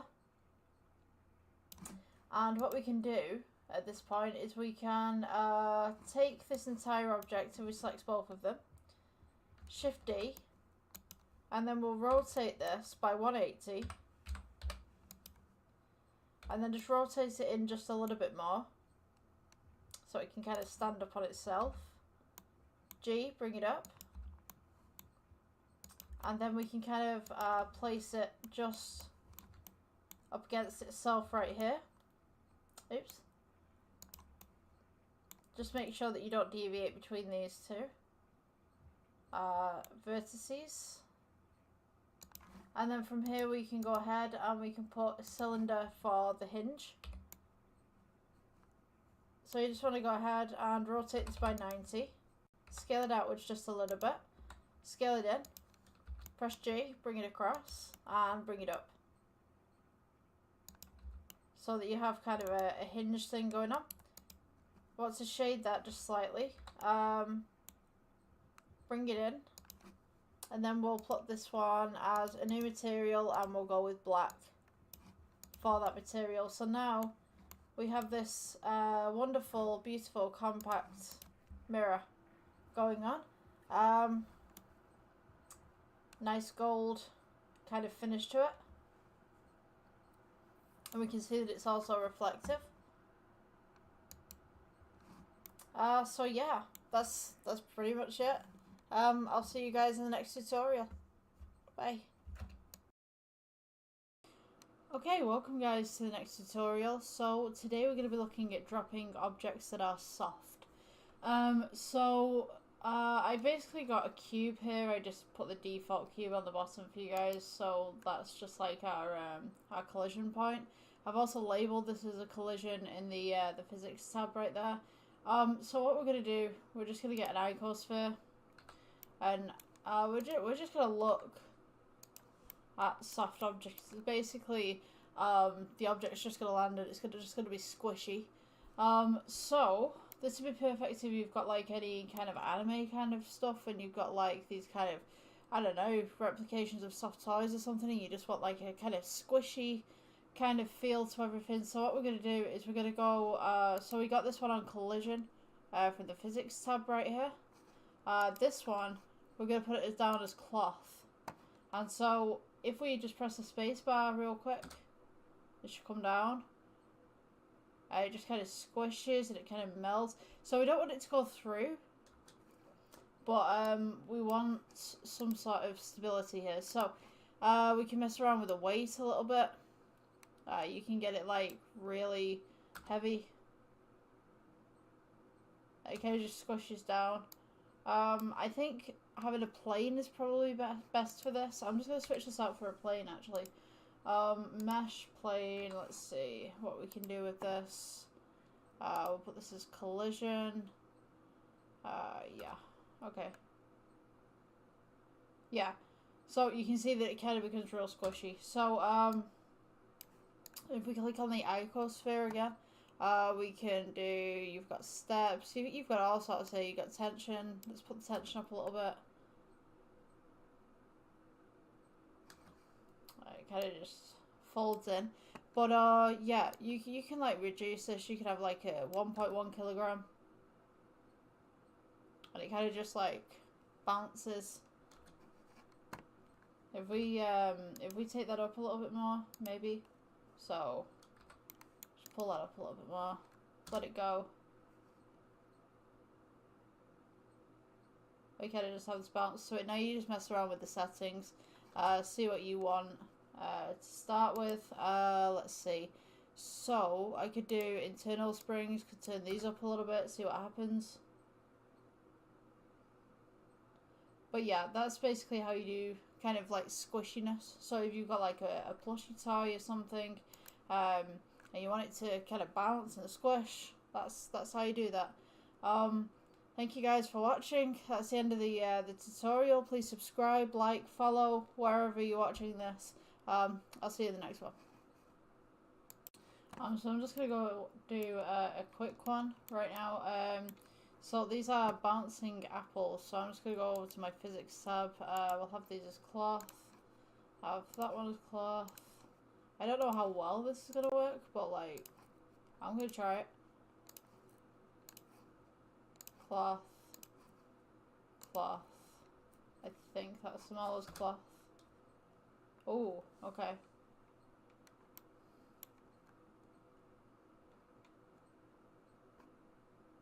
See what happens here.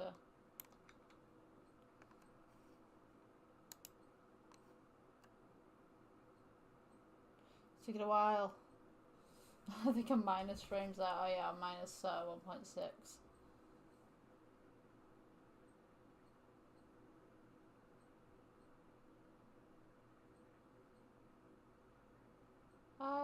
I should have got rid of the icosphere.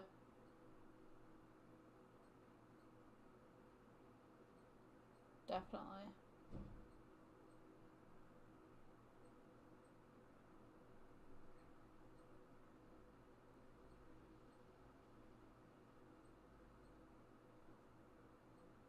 Oh, they've kind of got squashed there. Oh dear. Hi, what's going on guys? So we're going to be making a vase or a vase today, however you pronounce it. Because I've heard like so many people pronounce it in different ways. So right, what we're going to do, we're going to start by deleting the default cube. All of the commands, by the way, if you're new to this, they're all in the corner here. So you can see what I'm doing. So if I left click, it'll show up. If I right click, it'll show up. If I press spacebar, it'll show up. You know the whole gist of it. Right, so to start off making our vase, we're going to go into add, mesh and circle. We're then going to press S to scale it outwards. It's going to make it pretty big so you guys can see. I'm also going to split the screen so you guys can see the inside of it as well. So what I want to do is go to edit mode. I want to press F for fill. This will give it a face. E to extrude. Scale outwards slightly. E to extrude. Scale outwards again slightly. E to extrude. And what you should end up with is something like this on the base of your object. We're going to go E to extrude again, so that we've got the rim. E to extrude. It's a lot of E for extrudings and moving things to make stuff like this. So we are going to go E for extrude again. We'll scale it inwards slightly. E for extrude. Scale inwards. So what I'm going to do, I'm going to split the screen actually, so you guys can see it from a side view. So this one, I believe it's one, yeah. So I'm going to put it just there so you guys can see. So select your top face again. You're going to go E for extrude. I'm just going to go in slightly. What we're going to do, we're going to make the vase so it's thicker at the bottom, it goes in a little bit and then it comes back out again. So we're going to go E for extrude. Scale it in slightly, E for extrude. Now at this point we're going to start going outwards again, so E for extrude, you're just going to go straight up. Don't go to the side because then you'll make a warps kind of object and it doesn't look pretty in the end. Scale outwards just slightly. E for extrude. Scale outwards. E for extrude. Scale outwards. It's just how we're going to do it now. So once we've got this basic shape going, I'm just going to zoom out a little bit because this is going to be a little bit taller just to accommodate. So we want to put flowers in here or roses or something, so they're going to have long stems. So we want to make the vase or the vase pretty long. So E for extrude. And maybe I'll just make it come in just a little bit, just there. E for extrude. Just go along the same axis. E for extrude. Just slowly bring it in. And then as we get to the top here, we're just going to splay it out a little bit. So that you get that lovely bunch of flowers just coming outwards. Scale it out. E for extrude. E for extrude. Try and make it as smooth as you can. Just pull it in just slightly. Now, when we get to the top here, this is the part that I'm going to use the X-ray so that you guys can see on the inside of what I'm doing. So, when we get to the top here, we want a little bit of a lip. Just a slight tad one. Now the lip can be on the inside, it can be on the outside. E for extrude. And you're just going to do it very tiny. Just very tiny at the edges here. Scale inwards just slightly. Oops. Yeah. Press S to scale. Scale inwards just slightly. E for extrude, but don't move it. Then we're just going to scale inwards so it's flat. We go E for extrude again. Don't move it. Scale inwards. And now we're going to go G. I can get this, G. And then we're going to go down slightly. So now you can see that we've gone onto the inside of our object. E for extrude again. And you can see the walls coming in just there. Now you can follow the same patterns as all of the lines here if you'd like, or you can put your own patterns in. Totally up to you. I'm just going to scale this one outwards just slightly. Now what you want to do at this point, so this dark grey part here is inside of our vase, and this more lighter part here is the outer side of the vase. So what you want to do is you want to just leave a tiny gap. So if we go for E for extrude again, you'll notice that we've got a little bit of a gap. And E for extrude, because if you go on the outside of this, then the vertices come out. So, for example, that doesn't look very good if it's like that. So you want this just on the inside, so that you've got that little space, you've got that little gap. E for extrude again, scale inwards, E for extrude, and then we're just going to continue all the way down to the bottom. I might just cheat a little bit and just mosey this on in.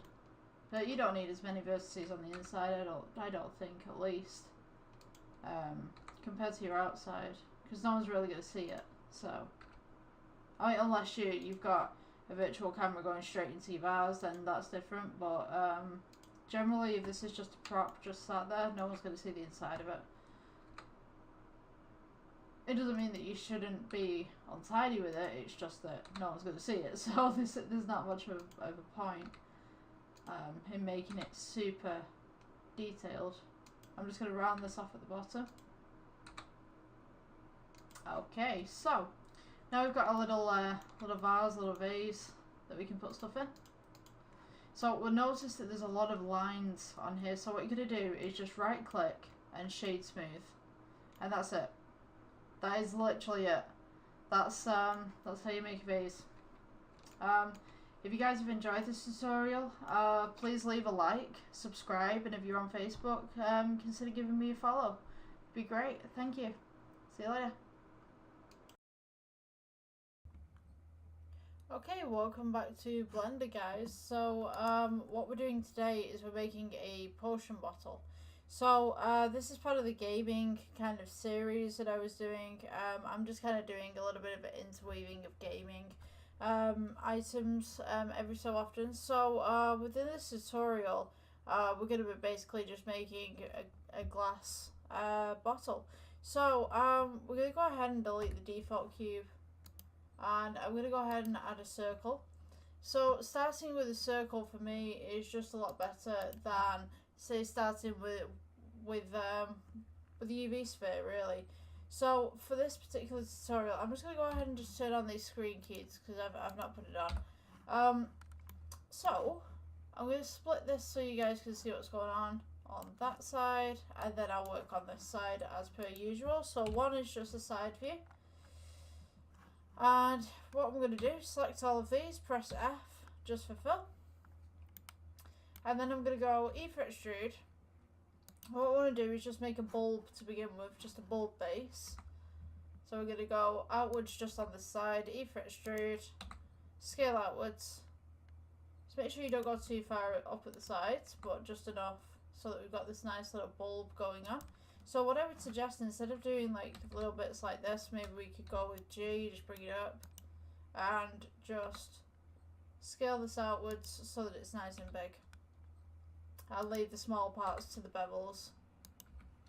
So let's take that up, E for extrude, and then we can kind of just S for scale, bring it round. We can add more vertices in here if you want to. Control R, just in the middle right here, and just press S, just scale it outwards a little bit. Control R right here. Scale that one outwards a little bit, and then we can control R right here, and I think I'm going to do one more cut just at the bottom, just about here. So now we've got kind of got this very nice spherical looking shape. We're going to take the top again. I'm just going to bring this down. We've got E for extrude, S to scale inwards, E for extrude, S to scale inwards, and once you get to this part right here, just start scaling a little bit less inwards, so you're making this nice little curve that's going across the top. And we're just going to go E for extrude. I think we'll take this in just one little piece more, and what I'm going to do, I'm going to put the X-ray mode on just for the moment. I'm going to take these and just press G, bring it down just slightly so we've got that nice spherical bowl continuing its pattern right there. We're going to go E for extrude, bring it right up, just scale inwards just a little bit, and then this will be the funnel for the top. So what I'm going to do again, just take this down, maybe scale it just inwards just slightly, bring this in, And then I'm going to take this and just press G, bring it down once more. Take this face right at the top here. So this is going to be the funnel for the top. And what I'm going to do is we're going to go E for extrude, scale outwards, E for extrude, and then scale outwards again. You can actually scale pretty far with this if you wanted to. Then E for extrude. So we're just making the lip of the bottle right here. E for extrude again. We can scale this inwards just slightly. E for extrude, scale it inwards. E for extrude, scale inwards. And then we can go E for extrude. And what we're going to do, just slightly scale it inwards. If you put the X-ray on, you can see on the inside right here as well.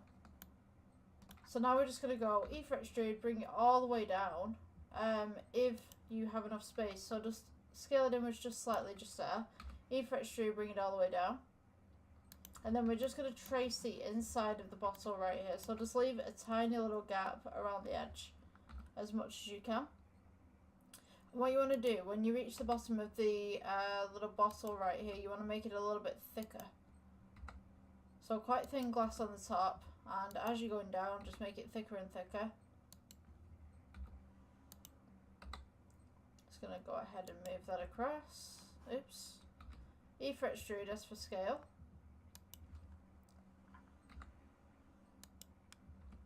And then we just do the bowl right here. Just bring this outwards.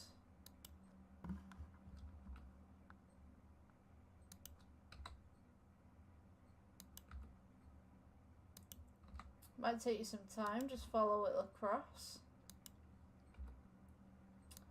Just take it in just here, and then once we get to this point, we're just going to make this a little bit thicker at the bottom and just round it off inside the actual piece itself. So S for scale. Oops, I think I messed up there. E for extrude, S for scale, E for extrude, and then we're going to go S for scale and bring that right back in at the bottom there. So now we have this nice little bulb kind of potion thing. So we're going to go right click, shade smooth. So now we want to make this look like glass. So I always work with cycles. So if your render engine's anything different, just change it to cycles for the moment. Unless you've got an idea of what you want to do in another render engine. So we've got Principled BSDF right here under the Materials tab. We're going to change this to Glass BSDF. I'm also going to go ahead and add a plane into the bottom of here so that you guys can see the glass a little bit better. Click your objects back right here, change the roughness all the way down, and we'll just go to the render tab that's located right up here at the top. So now we can see that we have a nice little jar, nice little potion jar, for whatever you'd like to put in there. So what I'm going to do is I'm going to add a cork to this. So if we go to cylinder, press G, bring it up, scale it so that it fits just into the neck of the bottle right there. You might want to extrude this just a little bit, but what we're going to do, take this top face right here. I'm just going to scale this outwards, and then E for extrude, and you can just kind of make this a small little rim just around the outside, and just pull it in so we've got that nice little bevel going on. You can also do the same to the bottom. Right click, shade smooth. For this one in particular, you can do some texture on this if you want to. So we're going to call this cork. And we'll just go ahead, just make this like a dark brown or something. So that when we render this, you've now got this nice little cork sat in the top, and you've got the bowl right here. So what we can do as well, we can go into X-ray mode. We can go add. Let's go with a cylinder. What you want to do, just press 1 so it goes sideways. Scale this down. Just zoom in a little bit. We press G. And what you want to do is go to edit mode, take the top face right here, just press 1 to go sideways again, just press G to bring it down, and S for scale, and just very gently go around the outside of this. So we're going to go E for extrude, scale outwards, E for extrude, and then we go scale outwards. Just try and get it so that you're following the edges of the glass, just as such.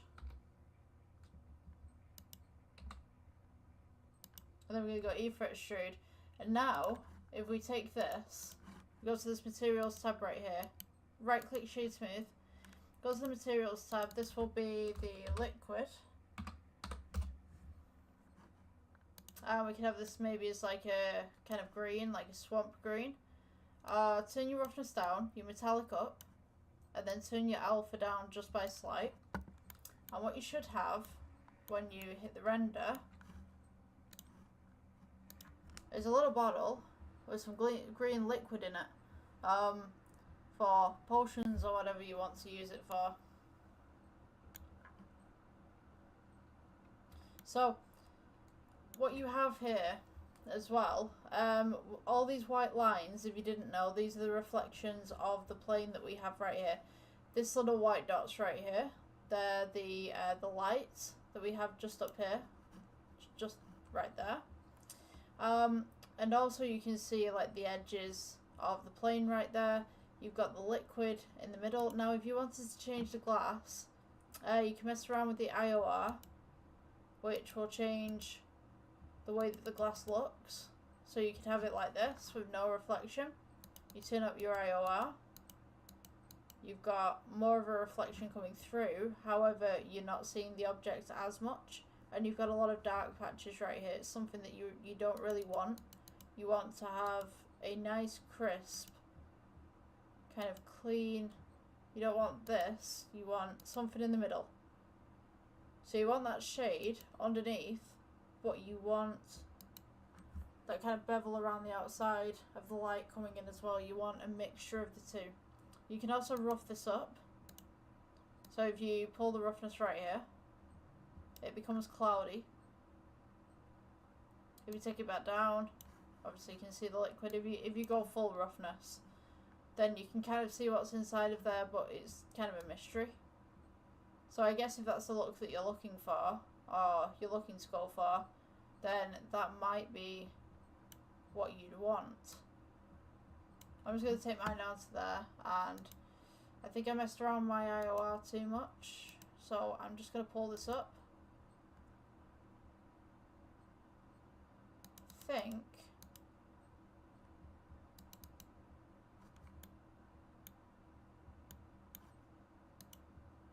I'm just going to go with maybe 110, 1.1. I think that would be the best one. So, as regards to your lighting as well, to make this look a little bit more shinier and a little bit more round, we can actually do a really neat lighting trick that I use. We could take a cylinder, rotate this round by 90, scale this across, scale it down, and what you're going to do, you're going to make tube lighting just to go across the top. Now if you make this correctly, and you have multiple of these, you can change the lighting as needed, and you can also change the colour of the lighting as well. So before I duplicate this, I'm going to go ahead and go new, and this one will be the tube lighting. So with this one, you want to change it from principal BSDF to emission. Just change up the strength a little bit. Now if you go press 7 to heaven, let's go with Shift D. We'll just move across to that one. It doesn't really matter where they go unless you want them uniform. It's cool anyway, really. So once we've got this little bit of lighting up here, if we take this light right here, I'm just going to turn it off for now. Just press 0. And if we relight the scene, we now have this kind of nice lighting coming across. And also this lighting is now interacting with the glass itself, so we can see what's going on with the glass. Now if we take the glass and we mess around with the IOR, We can also see these lines starting to appear on the glass as well, starting to curve around the glass, so it's going to give you more depth. So you can also change the glass colour as well, if you wanted it purple, pink, blue. I'm going to maybe go for a little bit more of a dark grey, or a light grey, see what happens. Because your liquid right here is actually more reflective than everything on the outside, which is kind of throwing it off a little bit. So what I'm going to do, I'm just going to go ahead and select the liquid, and I'm just going to turn down the metallic ever so slightly. And maybe just pull that alpha just a little bit. Or maybe keep the alpha, but just pull that metallic ever so slightly. Because you've got the shine of glass, you've got the shine of the liquid. And you don't want the liquid to outshine the glass, because it's going to kind of throw off the 3D effects that you're trying to get with these little tube lights. You can also take these tube lights and duplicate them even more if you wanted to. So if we go 7 to heaven, let's take this one, this one, this one, this one, and we could Shift D it, duplicate that over to that side, Shift D and duplicate over to this side. So now, in theory, we should have a glass that's got a little bit more bend to it, as you can see. So what you can do as well is, if you put the camera, so I don't think we got rid of the camera out of the scene. If we say align view, align active camera to view. So if we just press G, bring it back. So now, if I just get rid of this one, so you guys can see what's going on. We have, on the camera options, as long as you've got the camera selected, we have on the camera options, just in the drop down right here, if you check this box, you take the little pipette, just at the side, and you want to select object, which for this one is circle, because I didn't name it. We can then select the jar itself, and then we can actually adjust the f-stop so that it blurs the background. So the lower the f-stop, the more blurred the background will be. The higher the f-stop, everything will just be in focus. So we now have this nice little jar going on. You notice that everything's a little bit blurry. If you can't do this on the render tab, do this on this tab, which is one next door to it. We can turn this up a little bit. So now we've got this nice little shine. We have a blurred background right here. I could actually scale this upwards, and maybe we could put this on as, I'm just going to put base for this one, just to experiment, and maybe make this slightly metallic. So now we have this kind of effect going on, where we've got this little bit of shadow, a little bit of shade. We turn down the roughness. We can now see, if we go all the way, we can now see the jar on the reflection. We can also see the lighting, but the jar will be the main focus. So now we've got this nice little kind of white to grey blend right here. It's not too sharp, so now it makes the jar look a little bit better as well. And if I just let's see, if I just take this lighting right here and I just elongate it just slightly, it actually might make this look better. So if we just press and we go across, and then maybe I could take this Shift D and just duplicate again, just on this side, just to fill a bit of that background in. We now have a little bit of depth starting to appear. Let's see, let's select all of these. Come on, it won't let me shift the camera. There we go. Okay, so we can elongate this as well to give some more depth to the actual piece itself. If this is too much light for you, we can go to the emission. So you want to select one of these. You notice that the colour's white right here, the emission's right here. So you can go ahead and just turn that down. You can turn it off if you want to. You can have it super bright if you wanted to. For me personally, I kind of like the way that we had it. If you want to change the colour of any of these emissions, we just go to the colour tab right here, and you can change the colour practically anything that you want. You want a nice deep purple, you got the nice deep purple right there. If you want the green, we got the nice deep green, the red, the orange, you know how it goes. So what I'm going to do with this is I'm just going to give it a slight blue tint. Actually no, to offset that green I might do it a little bit red. Just a pinch red. Just like a cool kind of pink. So now you'll see that it's kind of all loading in. There's a lot of noise going on and stuff like that. If you want to get rid of the noise, we can go to this tab right here, which is render. You can click the denoise. That generally works. Also, I think it's a little bit too bright on this base right here. So maybe we could just tone that down a little bit. Just contrast that up a little bit more. I think that would look cool. Because right now, it's not rendered fully. So you won't see all the colours popping out of this. But, yeah. So I do like this green, but I feel like it could be a little bit more. I feel like you could have like a little bit of a glow from this as well. If you wanted a glow from the liquid that's inside of the tub, or the bottle, change it to a mission. Works wonders. But I think we'll go for this right now. Also, if you want to change this cork right here, you could try out a noise texture on the shading tab. We could try that actually.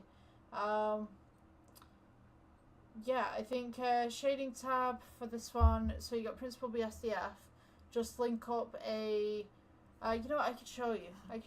Let's show and tell. All right. So this is a shading tab. So we've come from layouts, which is at the top right here, to shading on this side. So when we're doing this cork right here, all we need to do is go to add right here. You want noise texture. Right here, add colour to base colour. See if you can see that properly. And then what we want to do is go to, let's go colour ramp, spelled the American way. COLOR. You want to place this in between, and then you want to add a bump node. So bump node should go right there. So now you can see whilst the setup's the way that it is, you've got all these little spots on there that you can make bigger, you can make smaller. So when you've got this right here, to make these pop out a little bit, you want to go ahead and add the colour to the height of the bump node. So now you've got all these little bumps going on. You want to take the roughness and pull it up, and maybe have just a slight bit of metallic. From here you want to go plus, and then we're going to add kind of like a kind of grainy, kind of orange, yellowy, red kind of colour right here.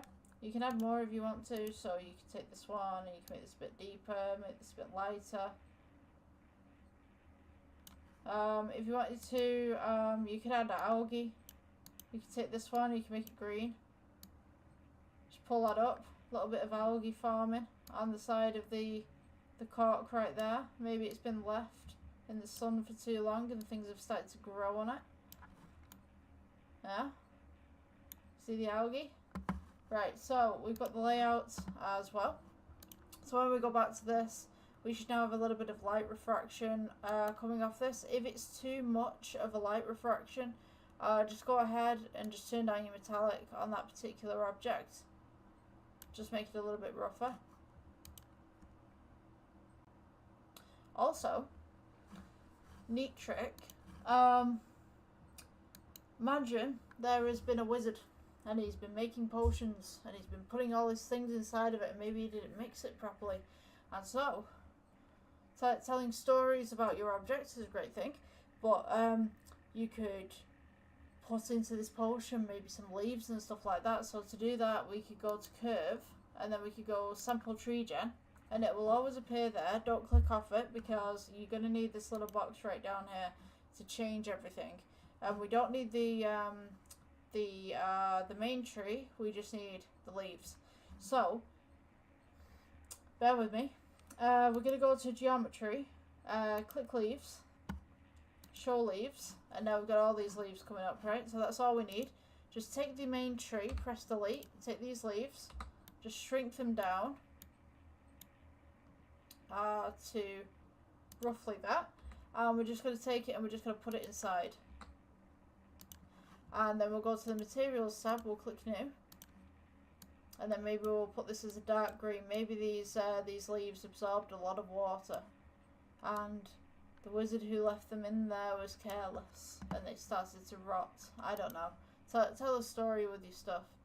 So now, we've kind of got this algae growing on the top right here. And we can just see these leaves. So you can't really see the leaves that well. So what you can do to combat this is take the liquid that you have, and your alpha's all the way up right here, or at least my alpha's all the way up. Just turn down your alpha, and hopefully we should be able to see these leaves starting to appear right here, just at the back. So maybe just tone down that alpha just a little bit more.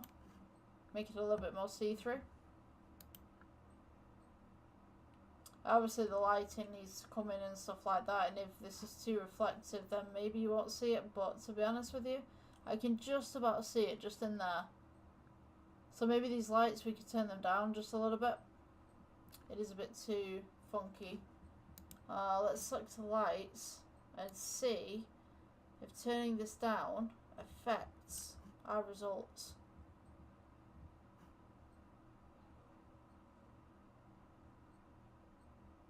It's like the noise is coming in and everything like that. I mean, you can go to the render tab. I think I've got denoise on here. If I didn't have this on here, it would be a little bit more noisy, I think. You've also got denoise on this side as well, which kind of reminds me of the way the AI paints things. So yeah, it gives you a little bit more clarification really, but not much. You're kind of waiting a little bit longer for this one to kind of process. But yeah, go have fun with it, see what you can make, and I will see you guys in the next tutorial. Please subscribe, and yeah, follow whatever's going on your side. I'll see you in the next one. Bye bye. Hi guys, welcome back to another tutorial. So today we're going to be doing just a regular smartphone. So yeah, we're going to start off with the default cube. Just scale it outwards, and so you've roughly got the shape of a smartphone. Now we're going to scale it down, so you've roughly got the back of one right there. Okay, so I mean, you could do this in any way that you wanted really, depending on what model of phone you're modeling. I'm just going to go with like a generic shape. But you guys can go for something else. So what we're going to do, select the top, we're going to have curved edges. So E for extrude, just go up slightly and then just bring it in, scale inwards. And then we're going to do the same on the back as well. E, and then just scale inwards so it's curved. And then for the screen, we're just going to go ahead and select the top face, E for extrude, but don't move it, and then we're going to just scale in just ever so slightly. I mean, you could include buttons on the bottom if you wanted to, but to be honest with you, like most smartphones have the little buttons integrated within the touch screens now, so that's going to be different. Okay, so what you want to do on this part is you want two different colours. So you've got the original material, which we're going to rename the phone back. And then you're going to want to make a secondary material with this. So press the plus button, go to new, and this is going to be screen. So screen is just going to be for the front of the phone, the rest of it will be the phone back, but if you want to create a different back for the phone, then you can make a third colour if you'd like. I'm going to do that in a second, but for the screen we're just going to click assign, and then we're going to go here and we're just going to make it a little bit grey and a little bit reflective as well. Now you can add stuff on here in the shading tab. If you wanted to, you could have a photo. Just make sure that you size it up. Okay, so we've got that now. I'm just going to go ahead and change my engine here, which is cycles, should be cycles. I'm going to shade it smooth. Now usually, like, especially if you've got like a few phone brands, I don't think I can mention brands on here, but a few phone brands have the drop off edges at the side, but we're just going to go with generic phones for today. So if we go for the underside right here, the first thing that we can add is a cylinder. And we're just going to scale that down a little bit, bring it up, I just sit it right at the back here. Now this is the part where it gets a little bit tricky. You don't want it to poke through the top, but you want to just make it just thin enough that it pokes through the back. So we're going to go with a texture on this one. We're going to change this one to black. And then what we can do with this is we're going to right click and shade smooth. Oh, sorry, go into your object mode, right click, shade smooth. Then what you want to do, go to edit mode again, select the face on top, press E for extrude, but don't move it, scale inwards ever so slightly, and then E for extrude, and we're going to go down, but don't clip the phone, just have it just there. Now you're going to make a secondary material on this item as well, so of course we're going to press plus in the corner, press new. We're going for a silver, but we're going to go full metallic and roughness down. So when we render, we'll see like this. Now, obviously press assign. So you want to go, this is camera lens. Sorry, my mistake. Camera lens. Then we'll call this one camera base. So your camera lens, you're going to want to assign that. So now a lot of phones do have a backing to their cameras, so we're gonna put a few of these just at the side. So Shift D to duplicate. Just move it across. Make sure that you're moving on one axis, so you're not going like this. So they're all at the same height. We're gonna go put one down here, maybe another one here. Have one of those phones where it's like weirdly covered in lenses, which is every smartphone nowadays. Yeah, so something like that would be real great. Now what we're going to want to do is put a back to this, just to enclose them a little bit. Now you can use a cube to do this. Yeah, I'm going to use a cube. So just go ahead. I've just gone back onto the viewport shading here. Go ahead, put this over the top. You might want to use this one, which is the X-ray. You can use that on viewport shading on the second option. So just scale it down so it just sits under the lenses, but it doesn't clip the actual phone itself. I think I got that one right. So you're going to want to just gently come up. Now, here's the thing, right? So you come up there and you notice that the lenses are now being obscured. So what you want to do with that one, bring your lenses up. So we're just going to finish off this part just here, just to smooth it out a little bit. So I want, come on, I want that face. Right, yeah. I want to select that face and that face. Just going to press E for extrude. And then we're going to go S for scale, bring it down a little bit.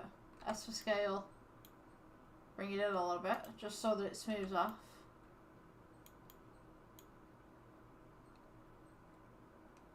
Oh. Oh, wait a minute.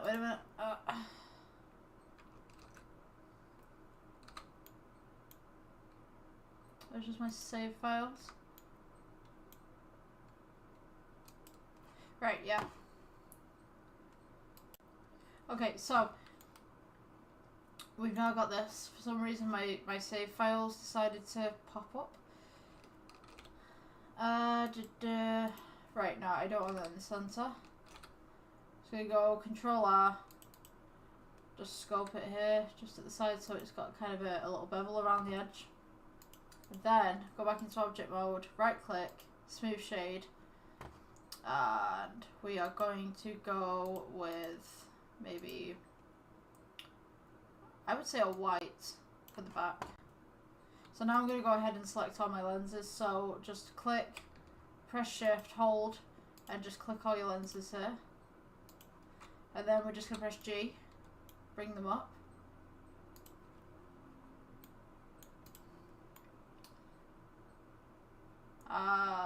Let me see. Do I want a 6th one on there? Actually, doesn't look like it deserves a 6th one. So you got that space. So of course this is just a generic kind of phone layout. Just click all those.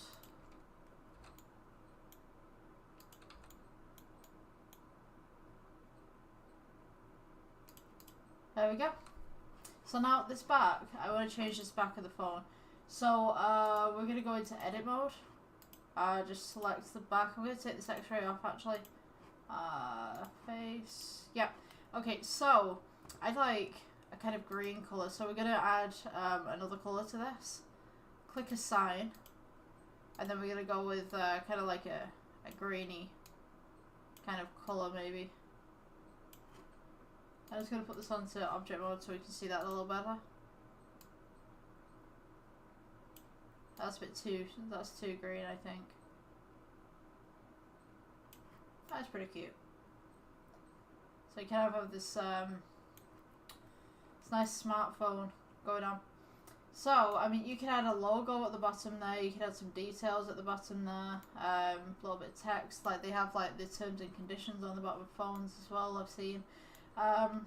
So yeah, that's basically the phone shape. So now, depending on how your phone will function and depending on the brand of your phone, you're probably going to want some USBs, you're probably going to want some little places to charge things. So I mean, we're going to go E for extrude, and this will be the charge port, scale it down a bit,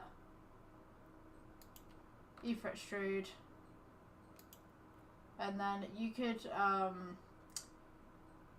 have it that way. Then you could go E for extrude, scale it inwards. So if you guys can see what I'm doing here. And then you kind of have a point. Now, let me think. So, yeah, here you go inwards.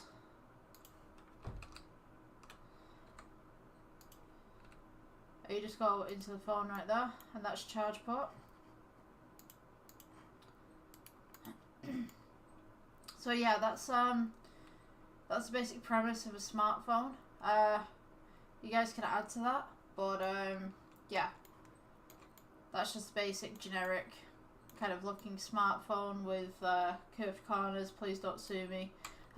You know what company I'm talking about. But yeah. If you guys are interested in any more tutorials, there's plenty on my page. I'm trying to get a tutorial done every single day for this month. So, yeah, if you guys liked, please subscribe, please follow if you're on Facebook. Yeah, I'll see you in the next one. Bye-bye. Okay, so super quick tutorial for you. We're going to be doing a glow stick. So, go ahead and delete your default cube. We'll go ahead with cylinder, and we're going to scale this up, and then we're going to go ahead and add another cylinder in a moment. Take this cylinder, just press J, bring it up. We want to go Shift D, just keep it on the same plane, scale it outwards, scale it down a little bit, press G, scale it in just slightly. Let's go to the materials tab right here, add, and then we'll put this one as kind of a grey kind of colour, and then we're going to Shift D, duplicate it, bring this one up. Now this one in the centre, what you're going to want to do is go to new, and then we're going to go to principal BSDF, go to emission, maybe go for a nice yellow, And then we're going to turn the emission up. Now make sure that your render engine is at cycles, and then boom, we have a glow stick. So we'll add a plane so you guys can see the glow stick going on its little glow stickiness. You could turn this down a little bit if you wanted to. So you kind of got a very low light glow stick if you wanted, or you've got a humongous light glow stick. To be honest with you, I think that's too much for a glow stick, but we could probably even it and average it out about maybe here. Yeah, glow stick tutorial. One of the easiest things to make in Blender. I'll see you guys in the next one. Okay, welcome to the next tutorial, guys. So we're doing hidden lighting today. Just to let you know, like, this is going to be behind objects. So you've got your general lighting, which will look something like this. I'm just going to make sure that I'm in the cycles engine. Excuse me. So your general lighting should look like this. You move it across the room. But what happens if you want some hidden lighting, you want some lighting on the shelves and stuff like that. So the lighting that we're going to be doing today, we're just going to add a cube. And we're just going to elongate it. I mean, this is so simple to do. So we're going to put it up against this wall here. Just move it inwards just there. So this is going to act as our temporary shelf. And instead of having our lighting right up against the wall like this, and you know, you can't see the bulb or whatever like that, if like you don't want to make any lighting like that. So basically what you want to do is take your default cube that you've just put there, go into edit mode, make sure it's flush up against the wall. What we're going to do is just go Control R,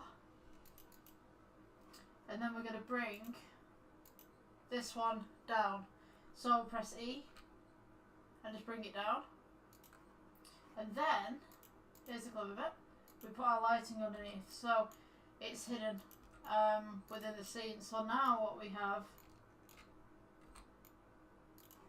is something like this. Hold on. Oh, it's behind. Hang on. My mistake. Alright, so it should be there. And on the inside. Okay. So now we should have lighting like this, where it's covered by a shelf, it's hidden. So we can actually put more lighting in here as well, so I can go Shift D, move that across. So let me just show you an example here. So this is your general lighting that doesn't have a bulb in there. There's nothing special about it. We delete that. This would now be your posh hidden lighting that'll look great on bookshelves and stuff. Obviously you've got all the fuzziness because it's rendering in and it's not a full-on render, but yeah, so this is your hidden lighting. Thanks for watching this tutorial, guys. That's it for today. I'll see you in the next one.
Okay, welcome guys to the next Blender tutorial. So today we're going to be doing a flashlight or a torch, however you say it, where you're from. So we're going to go ahead and delete the default cube. I'm just going to split this into two so you guys can kind of see what I'm doing. Just going to be doing a little bit of a side view. We want to go to add, and then we're going to go circle. We're going to do it upwards to begin with, and then I'll flatten it out to the side so you guys can see what's going on. So on this side I'm just going to go to position 1. It's just on your number pad, just press 1. If you don't have a number pad, there's a view, and then you can do viewpoint, you can do top, bottom, front, back, right and left, all that lovely stuff. So yeah, I'm just going to position this so you guys can see it.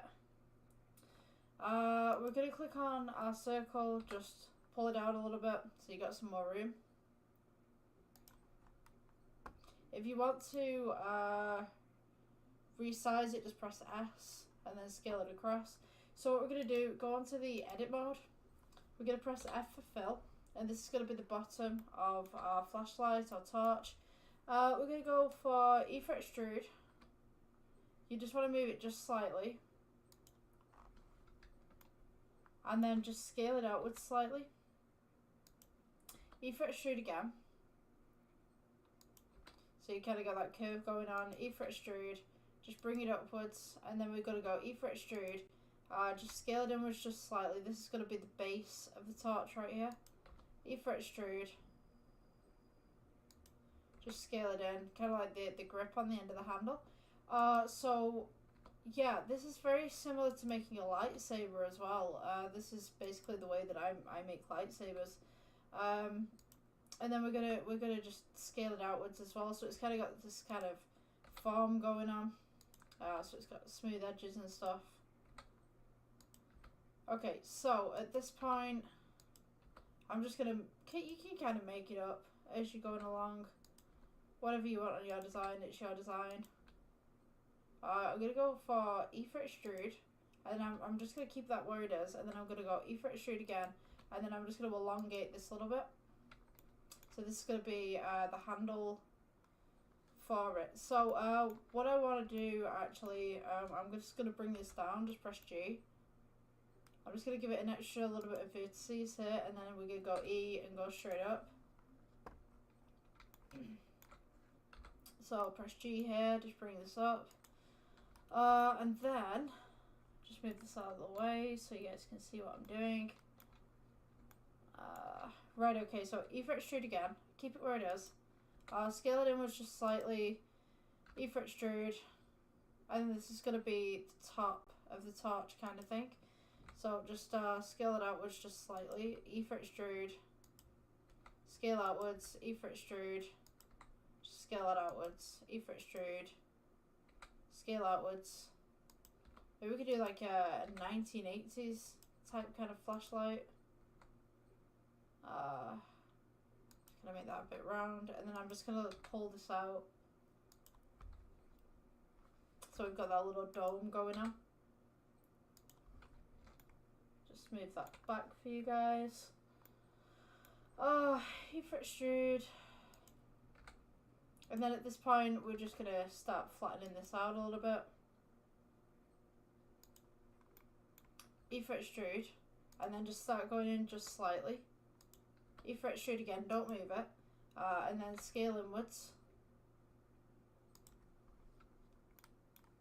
E for extrude, and then we're going to scale it in just slightly, don't move it, and then G, press down, and just go down with the flow kind of thing. Now we've kind of got this flat surface going on, and I think we need that because sometimes when you place a torch down, you kind of just go and plonk it. So yeah, you're probably going to need that little bit of a flat surface right now. We're going to go E for extrude, scale it outwards just a little bit so you got that little bit of a lip going on. E for extrude again, scale out. Now I'm going to go for the X-ray mode right here so you guys can see what's going on the inside. So I'm just going to do 1/2 of this right here. So we'll go for E for extrude, bring it down. And this is going to kind of be the dome bit. that's going to go on the inside. Now you can sculpt this bit out if you want to, but I'm going to do like a half circle in here. I'll show you how to do it. So E for extrude again, and then just kind of scale it inwards right at the bottom there. E for extrude, just scale inwards. So this is going to be the real important part right here. So we're going to do like a little dome. I mean, to be honest with you, I kind of like it the way that it is. You know what, we could pull this off. So this is going to be your emission right here in the middle, and then this is going to be smoothed around the outside, and then we'll add the glass in afterwards. And then I'll show you as well how to make some scratch marks and stuff like that. Let me see. So for this part right here, we're going to make it the emission. What I'm going to do, I'm going to just put it on rendered mode just for 2 seconds. I'm going to change this to cycles because we're working with cycles on these tutorials. We're going to go new. So when we go new, this is going to make the base color for the entire light right here. But if we want the emission, the actual light in the middle, we want to press plus. We're going to go new. I'm just going to name this one emission light. And then this one is going to be the main torch. Just double click on them, the names will allow you to change them. So the main torch will probably have a silver, the emission light will be a different material, and then this part here where we have the handle, that will be third material for our model, but I'll do that in a moment. So of course at first you're going to want the emission light. So what we're going to do is go to this drop down menu right here. We got principle BSDF selected at the moment. You want to go ahead and click emission. And once you've checked the emission, you want to go for maybe just a little bit of a yellowy kind of colour. I'm going to click assign. So now the torch turns on. And so we're in object mode again. I'm just going to right click and I'm just going to click shade smooth. Now with this emission, we can pull this emission up. We can pull this emission down so it's off. Totally up to you what you want to do with it. So now we want to make the silver on the inside, and we also want to make the texturing that's on the outside right here. So we're going to go, let's see, we're going to go to the regular mode right here. Go to edit mode. What you want to do is press 1 on your number pad, or at least get a side view. We're going to go on to the X-ray mode right here. Make sure you've got everything make sure everything's basically unselected. So what you want to do now is just make this box right here, and it's not showing up, but this is the left click. Just hold in the left click button, and then we're just going to highlight straight over the top right here. Now this is select everything where the handle is.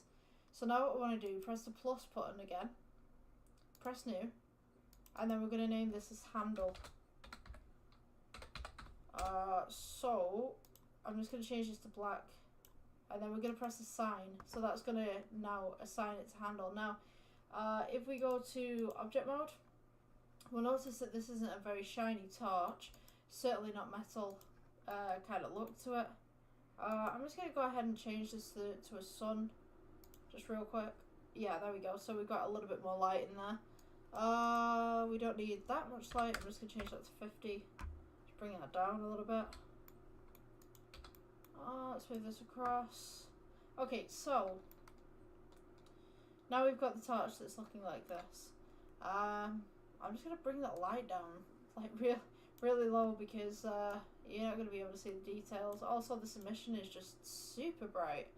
I'm just going to edit this a little bit so you guys can see what's going on. Okay, so we have our emission, we have our handle right there. Okay, so what we want to do is take the main body, so the main torch right here. We want to make this a bit more silver. Make it a little bit more torch-like. So I mean, you can make this slightly metallic if you want to as well. This is basic materials and stuff like that. So I mean, like afterwards, if you want to go ahead and node it, you're gonna have to put the shine back in. But for now, this will just do for the beginning of the tutorial, and I'll show you how to put the textures in at the end. So we're going to edit mode, take off your X-ray vision right at the top. We want to select everything inside of this bowl. It doesn't have to be perfect around the edges, but you want generally everything selected. So just Control Shift, and you should be able to just free click everything. Why are you not working? Ah, there we go. Right, so you just want to select everything apart from your emission. So on this part we're going to go plus again. Going to go new.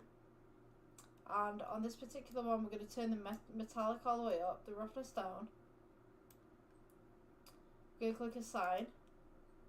And now we've kind of got this mirror effect going on right here. So that's for the inside of our torch right there. So now if you want to make the glass, we're going to go to circle. Let's press G, it's underneath our torch. So you see it there, this little circle that we got going on. So click this, click the circle, press S to scale outwards. You just want to get this so that it just sits upon the inside of the rim. Press S, just scale it out a bit, make sure that it's actually sitting on your torch, it's not clipping anything major. And then what we're going to do is we're going to go to the edit mode and we're just going to press F for fill. And then I'm just going to press E for extrude just to kind of give it a little bit of depth. And then from here, if we go into the render mode, you see that we can't see anything. So what we want to do is go into new. And then from here, we're just going to go ahead, call this glass.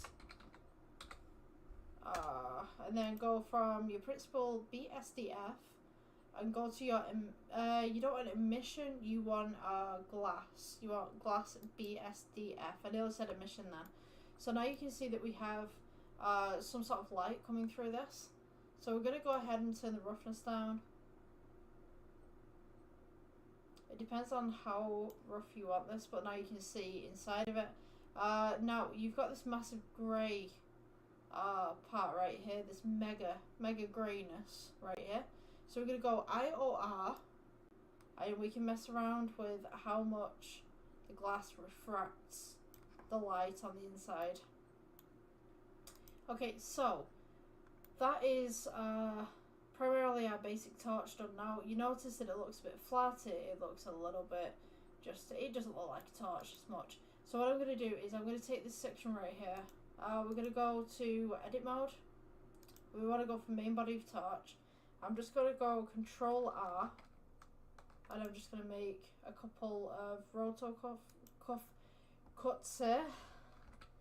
Oh, don't say that too fast. Roto cut cuffs. You go to face mode. I'm just going to select maybe 3 every 3. So you're going to go around in a pattern just like this. So every 3. Let's see. You might have an odd number. So you can see here, I kind of have a little bit of oddness right here. It's okay if that's a thing. If you want to fix that in any way, you can do. We're just going to go E for extrude, S for scale. We're going to scale it downwards a little bit upon the Z axis, and then we're going to go S for scale and just pull it in a little bit. This is just going to give us a little bit of grip on the outside of the handle, so it looks a little bit more torch-like. So if we render it, it should catch the light as such. Now with this handle you can make it slightly metallic. Take the roughness down a little bit so that you can see the grooves just a little bit better.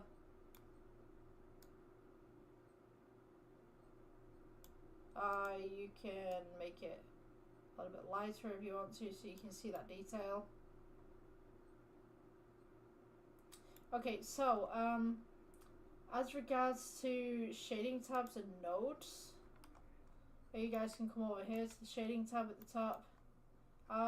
For this one, I mean, we can go ahead and add a noise texture. So just to move everything around, just to clarify, because I can't get the buttons on here for some reason.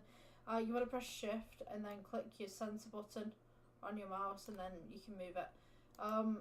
Let's add a noise. Just click the tab and then type it in. And notice that we get all this patterning right here. You can move this up and down as much as you like. Just gives us a little bit of texture going on. So what we want to do is add a bump node. We're going to go from the noise to the bump, color to height, and now we kind of get this fiery red color. So what we need now is we need to add the materials back in. So we're going to go color ramp, and then you can do whatever you'd like with this. This is just makes it look a little bit more bumpy. You can mess around with the settings and stuff, so it should look like that. Looks like it's been used, it's a bit weathered.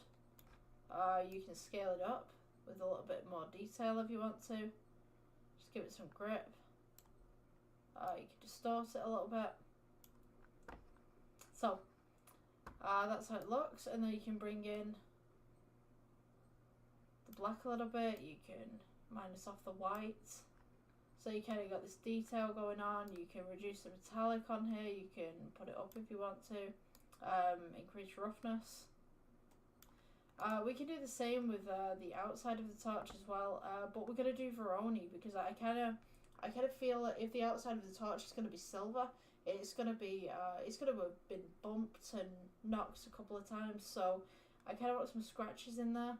So to do that, we're just gonna go here, this little kind of circle kind of thing. We're gonna go main torch.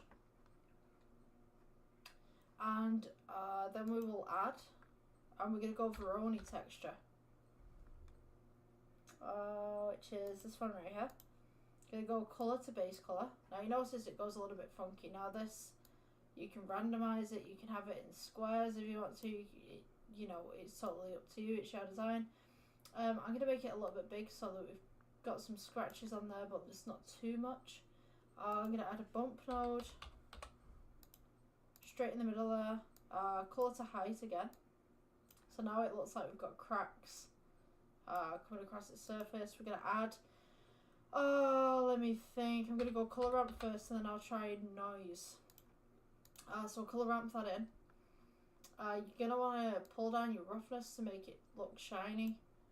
Bring up your metallic a little bit. Not too much, you don't want to overshadow the mirror on the inside. If we go to render mode, we can now see these little cracks that have appeared. You've also got little cracks across this side as well.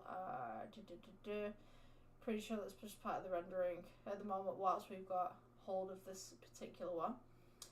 So I'm going to go ahead and put colour ramp in there. You might have to, sorry, not colour ramp. You might have to do some fiddling with some of the settings if this has happened to you, because I'm going to go back into everything anyway and just kind of show you guys what's going on. This right here where it's got all the cracks, it could be because this is just underneath. It shouldn't affect the entire model, but we will see. So, where were we at? Yes, noise texture. Okay, so, I mean, you can experiment with this. You can have a little bit of a noise texture going on. Just kind of pull that in a little bit. That'll give you some depth to some of the scratches. So, some of the scratches that are actually on the outside and say, like, it's been dropped or whatever like that. So, the noise texture will actually go in between the little cracks, and you can get a lot more depth in certain places than you can with others. You can also distort it as well, so you can choose certain cracks to make them look a little bit deeper. So this one would look a little bit deeper than this one that looks like a surface scratch. Okay, so the next point in this, I think, maybe I could add another noise here. I'm just going to experiment and see what goes on, but I'm just going to shift D this. Colour to, where can we put this roughness? I think, yeah, Okay, so now, I don't know if you notice this, but we have all these kind of little bumps here, gives it a little bit of texture. Just bring that out a little bit. And what happened there? I saw something. 1 second. That's minus 1,000. I think we're at 0. Yeah, okay, so we kind of have these patterns here. That was what I was looking for. So there's kind of weathering, almost like it's been left outside for a while. It's got caught up in some chemicals. That's certainly something that you could add. You could distort this, so you can have this this roughness kind of thing going on. So if we go to the layout section, we'll see that some of these sections aren't quite where we need them to be. So let me see. Did I delete something by accident? Because I don't have. So you get the main torch, the emission light, the main torch. Did I do? Oh, okay. I've got 2 main torches. So this main torch right here, if we go to assign. Oh, no, wait. Let me backtrack right there. Okay. So, so that you can see where things are, you can go select, and it will tell you where things are. Okay, I think I got mixed up with 2 different ones here. So, we're selecting this one's around there, main torch on this one. Yeah, okay, so I see where I went wrong here. So I'm just going to change this to main torch, and I'll put main again, so I know. And, oh, how peculiar, there's 2 of them that are the exact same. Right, okay, yeah, easy fix. For some reason I have 2 materials that are the same. I'm just going to go ahead and duplicate this. So now we have main torch 01. Okay, so the main torch, if we select that, should be that one. Wow, okay. Oh, this complicates things. For some reason there's 2 layers that are working together. So, okay.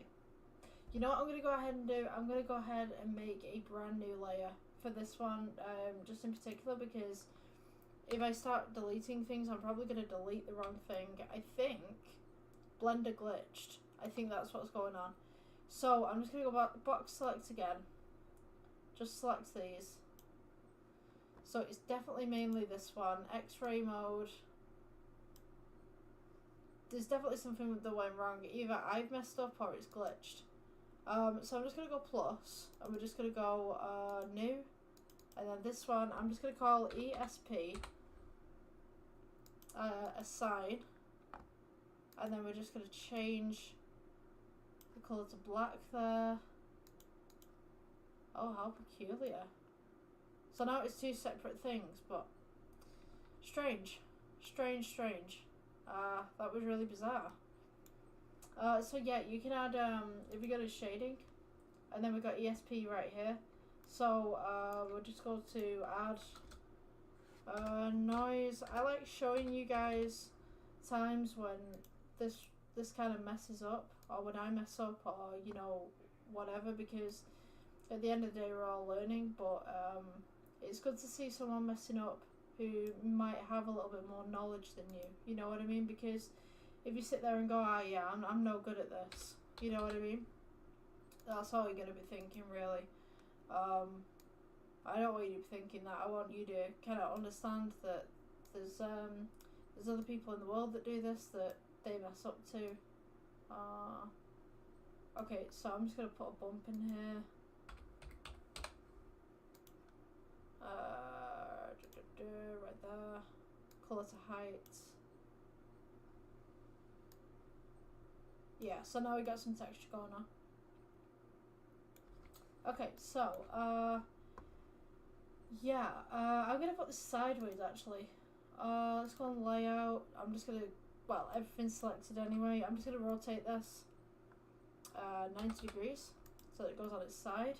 Now you notice there's a bit more lip on this side, so what I'm going to do is just bring it up just slightly. And then I'm just going to angle it just slightly so that it just sits kind of on a floor surface. And then I'm going to add a plane, scale this out. Oh, we've got the glass. Don't forget the glass. Let's backtrack right there. I forgot the glass. See what I mean? It rotates. We've got 90. Take it down. Sorry about that if you've just moved everything and then realise your glass is missing. And then we're going to go rotate.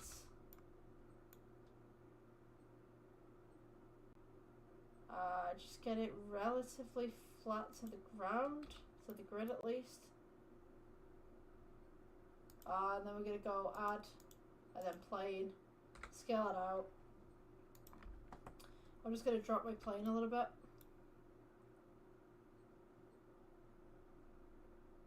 And there we go, it should be relatively flat. Oh, no. There we go, it should be relatively flat against the surface.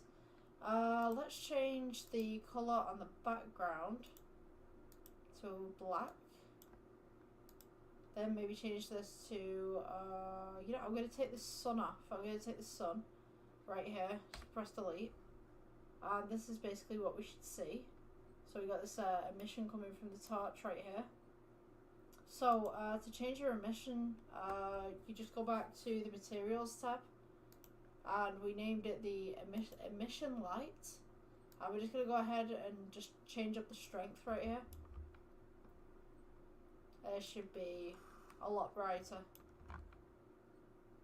Yeah, so apart from that material conundrum, that's basically how you make a torch with glass, with an emission. And hopefully you guys enjoyed the tutorial. I'll see you guys in the next one. Like, subscribe, follow, do all that jazz. I greatly appreciate it. I'll see you in the next one. Bye.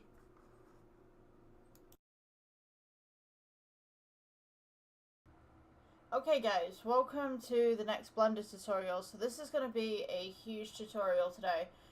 If you've got a good couple of hours, I would suggest doing this. If you don't have a good couple of hours, maybe save this video till later. But to be honest with you, I guess like you could just kind of watch what I'm doing if you're not going to be building this today, and just see what I get up to really. So I think what we're going to start with, I'm just going to go ahead and get rid of the default cube. I'm going to get rid of this light, and I'm going to go ahead and get rid of the camera as well. We don't need those right now. I'm just going to go ahead and put the screencasting keys on. So in June, July, I'm kind of doing themes of kind of Athens, Rome, kind of Greece kind of thing. You know, Athens, capital of Greece anyway, but you know, Greek, Roman kind of things, because it's summer and I just kind of want to put that stuff out there, and it just looks nice. So I've started making a few videos of that, but today, this particular one, it's almost kind of Greek Roman, but then it also kind of has a Middle Eastern vibe to it as well. So yeah, let's start off. I'm going to go ahead and make I think we should start with the chandelier to begin with.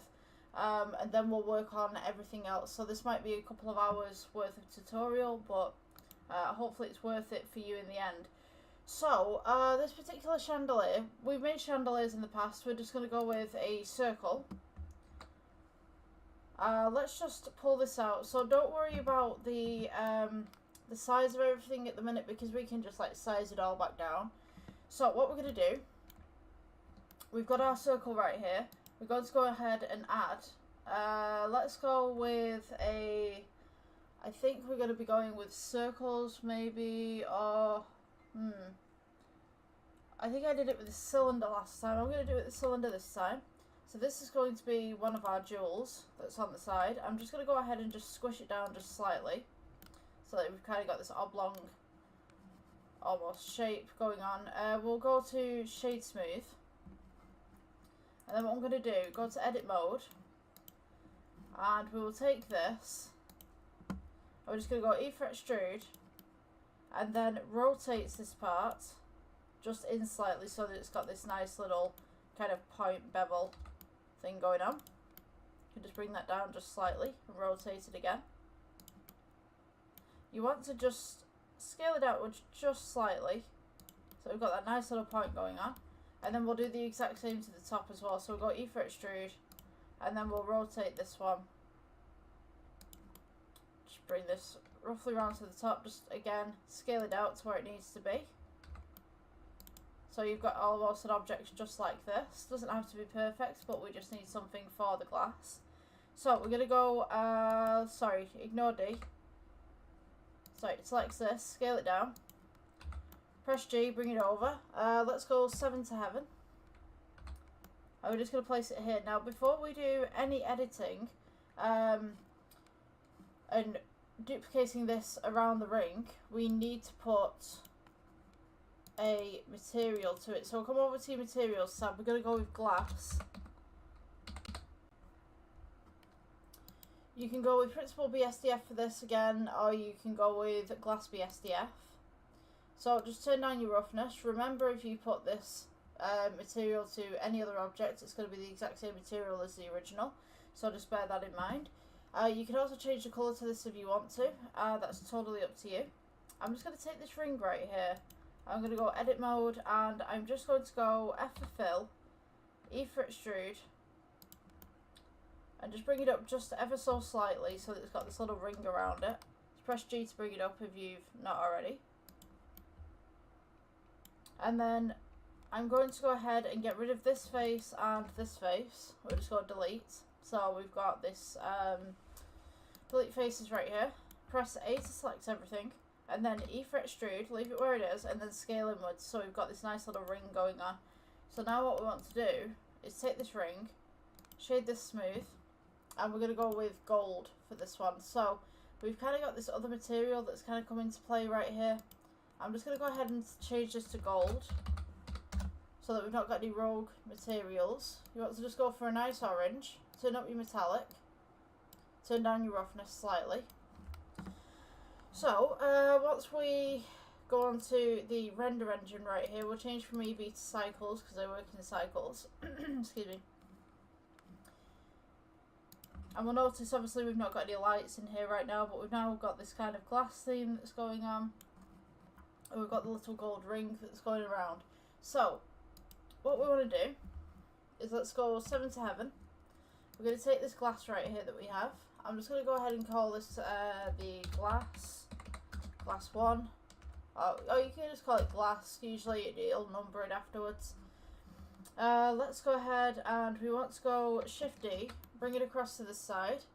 Now this is going to be facing the wrong way. As you can see, the points are up on this side. So what you want to do, go rotate, and you want to go 180. Press 7 to heaven again, and now you've got these two on each side. As long as you stay within this little crosshatch right here, each one should be fine for this. So we're going to go ahead and select both of them. Shift D, leave it where it is, rotate, and you want to go 45. Oops, where's that? Oh, sorry, you want to go 90. Let's go 90. Sorry, and then it's 45. So let's select these ones. We're going to go Shift D, leave it where it is, R for rotate, 45. And then we'll take these ones in. And then we'll go Shift D, and it's for, if we just keep it where it is. Oops. Try and line that up as best as I can.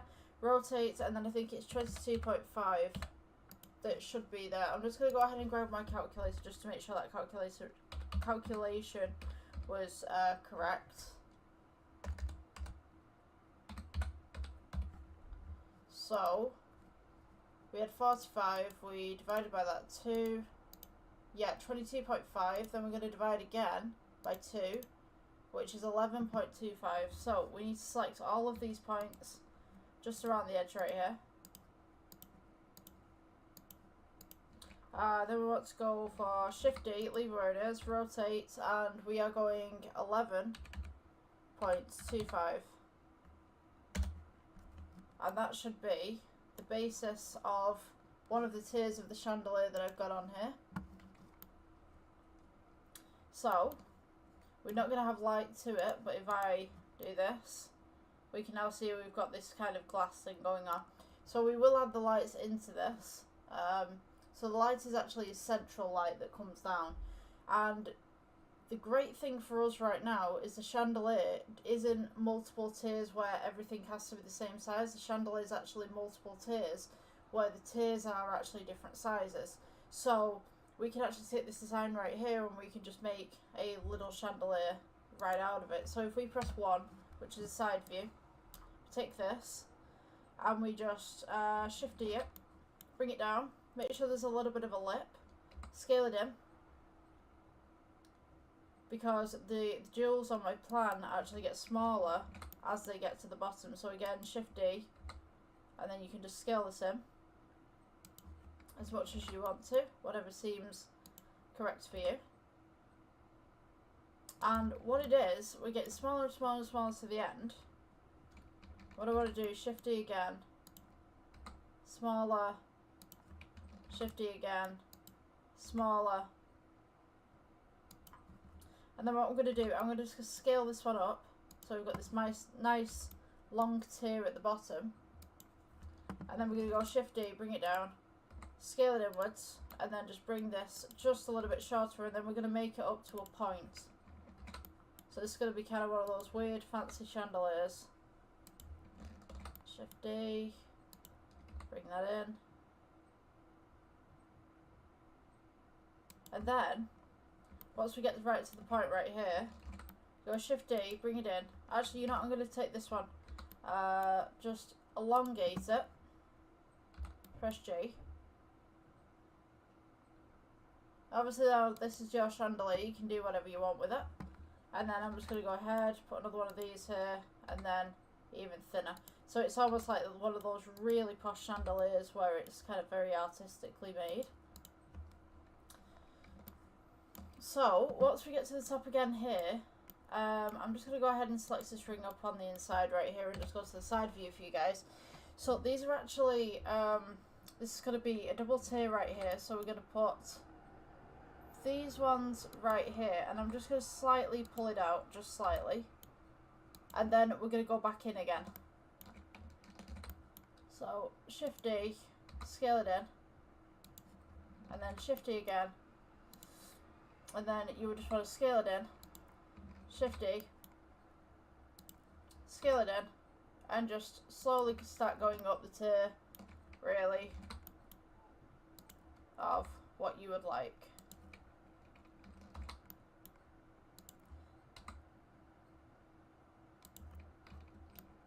Oops, shift D, let's go up there, just into the center.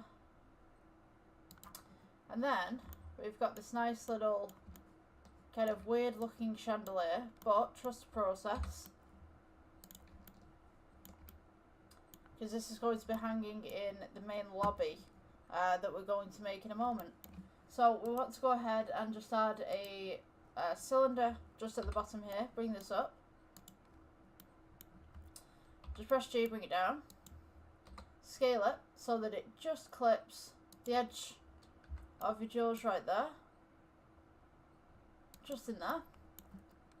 Shade this smooth, go to your edit mode, take this face right here, just go G, bring it down, then we're going to go E fret extrude, scale outwards, and then E fret extrude, and then E fret extrude again, and we're just going to make this into a nice little point just at the top, so we've got it kind of got this fancy light feature hanging on. And then once we've got to that, we're going to go E fret extrude and just bring it straight up. So now this is where the light will hang from. And even you could put a square on here, and then you could put a square on the other side of the building, because what most chandeliers have that I've seen, at least in places that I've been where they've got chandeliers, they actually have, I don't know what you call it, maybe like a stress line. So what it is, if the main chandelier bracket breaks off the ceiling, they actually have a secondary chain, and it allows the chandelier to swing away from people rather than fall straight down. So it's kind of like a safety feature kind of thing going on. So with this particular material, I'm just going to go with black plastic, because that's what essentially it is. It's just black plastic on the outside here. So you can add a chain onto here if you'd like to. You can switch this out. To add chains, all you need to do is just go to add, and then we've got you've got meshes, you've got torus, and then you just interlink them. To be honest with you, I think that's a really good design. I think I might actually incorporate that. So if I just go to edit mode, if you guys want to do this, you can do. If you don't want to do this, you've got the original anyway. Just press J, bring it down. I would advise people who've got powerful computers to do the chains, and if your computer isn't so powerful, just leave it the way that it is, because I don't want you to overrun your computers. So we go to add and then torus, press J, bring it up. I know what it's like to have a laptop or a computer that doesn't quite run things correctly, and it's quite slow. So, you know, if it does get to the point where your computer's slowing down because there's too many objects within it, I would highly recommend that you just keep it straight rather than adding this additional detail. So you'll notice that this is right in the middle right here. So because we're still on the crosshatch, so that shouldn't move. Right, so this ring right here, we can have the first ring as black, so we can take that black plastic if you wanted to. Have that as black, so that's that connecting. The second one that we can have, bring it up. You want to rotate this by 45, I believe it is. No, 90. Sorry, 90. Where's my head today? Right, so take this one particular ring. We're going to go to edit mode. Make sure that everything's selected. If it's not selected, press A to select everything. We're going to go plus. And then, you know, we could either do the gold that we originally had, or we could do another assign. We could do new, and we could do kind of like old gold. So it's kind of like a faded gold.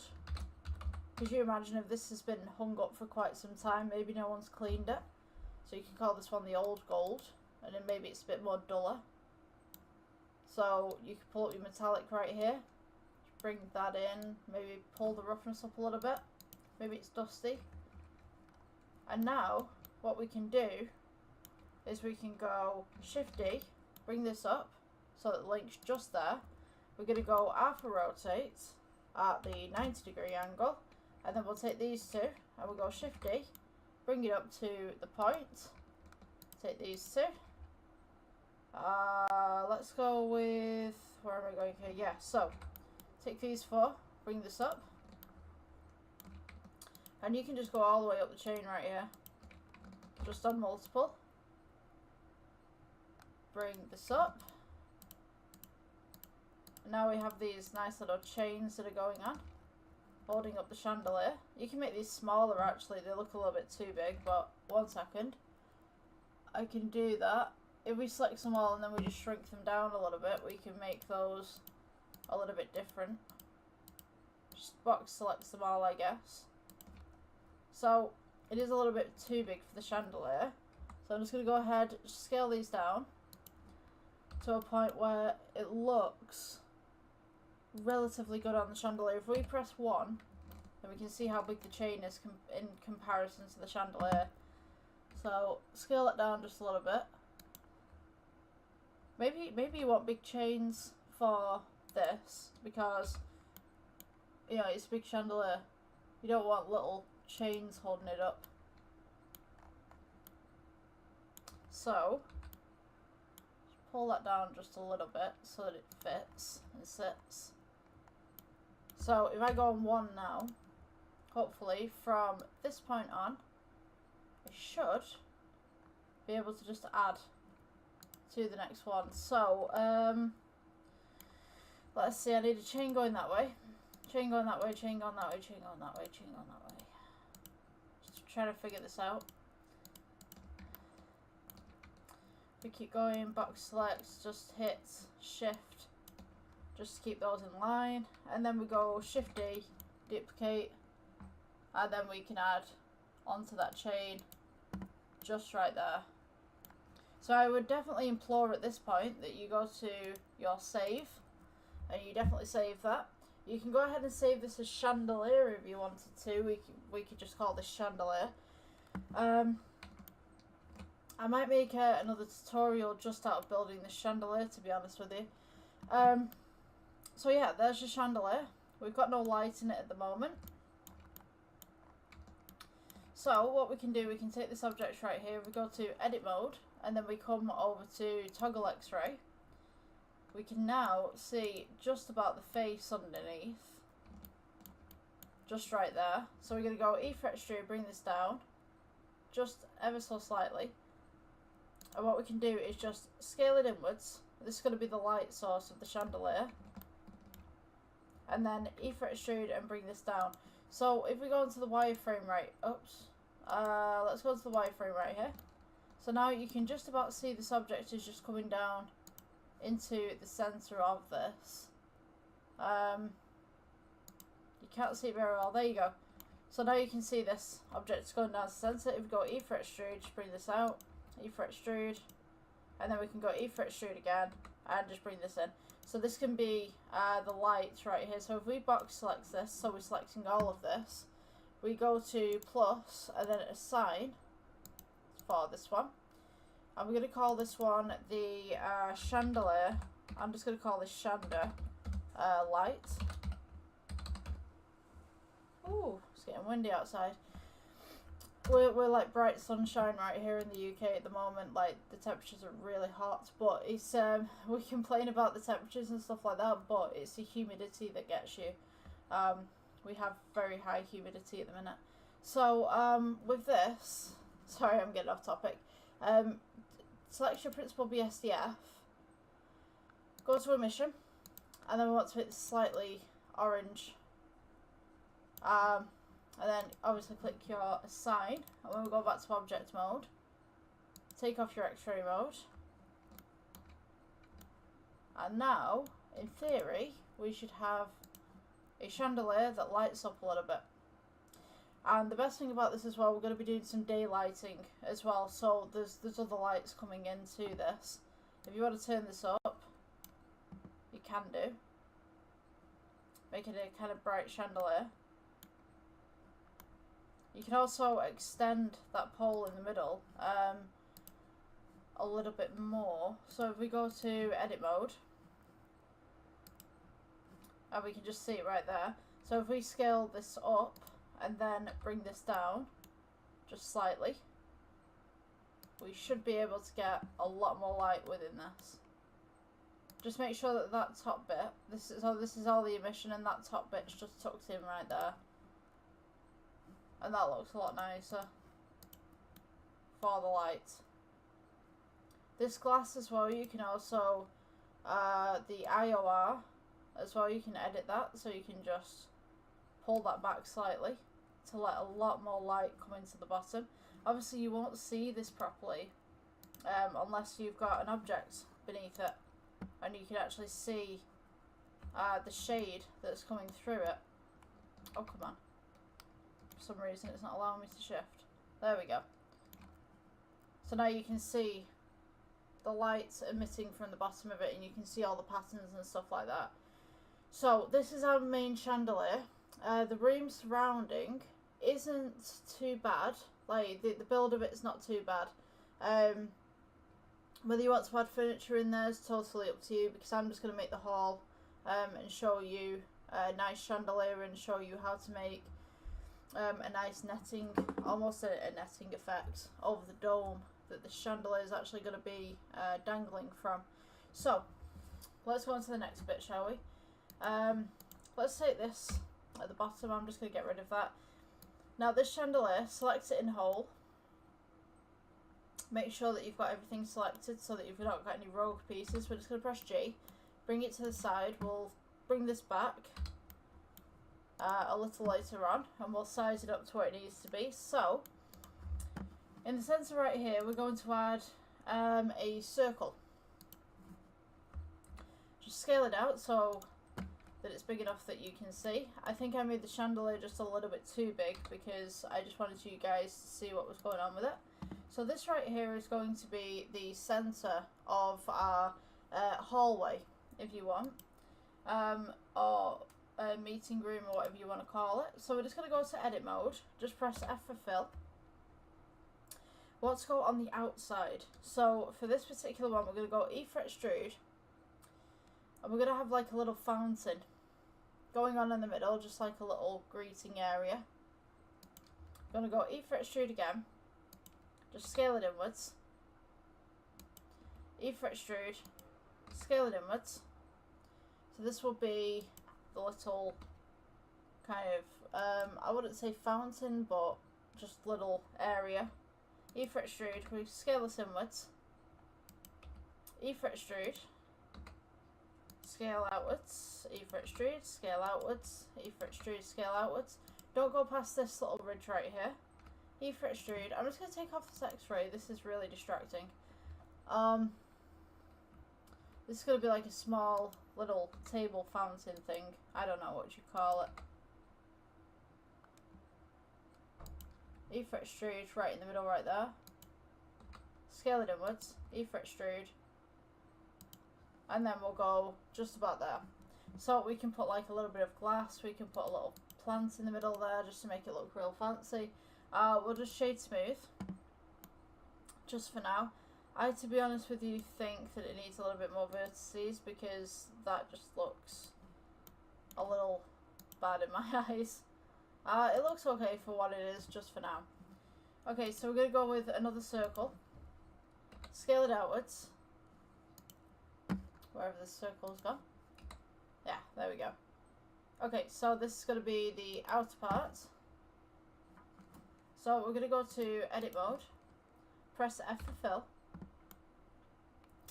Notice that it goes around the outside there. I'm just going to take off that x-ray just for a moment.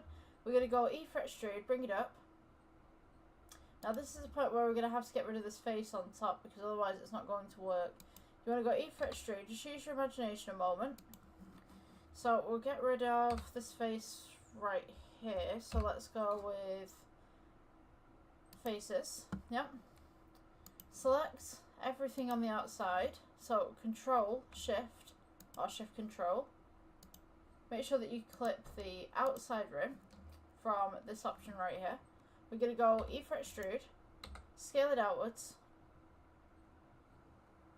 and this will be the center of our little meeting area. And then we're going to put the chandelier that's here right above this, and then we'll have a dome over the top of it.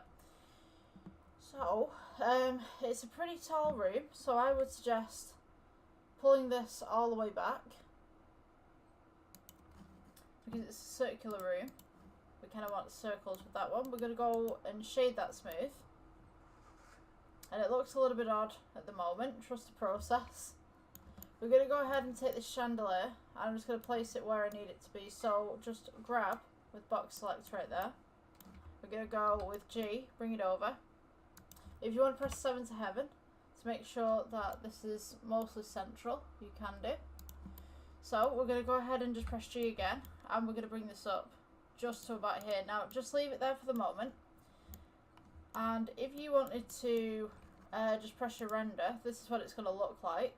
So maybe you can improve the light on this if you wanted to, because obviously it's a chandelier, it's a centerpiece, it's supposed to give a little bit more light, but then we'll also add little lights around the area as well, because this at the moment is technically in the dark. If we go to the world settings, that's what it would look like at night. So, from your material settings, if you were really tempted to do so, so we've got chandelier light right here. For some reason it's just super bright on this when I click this.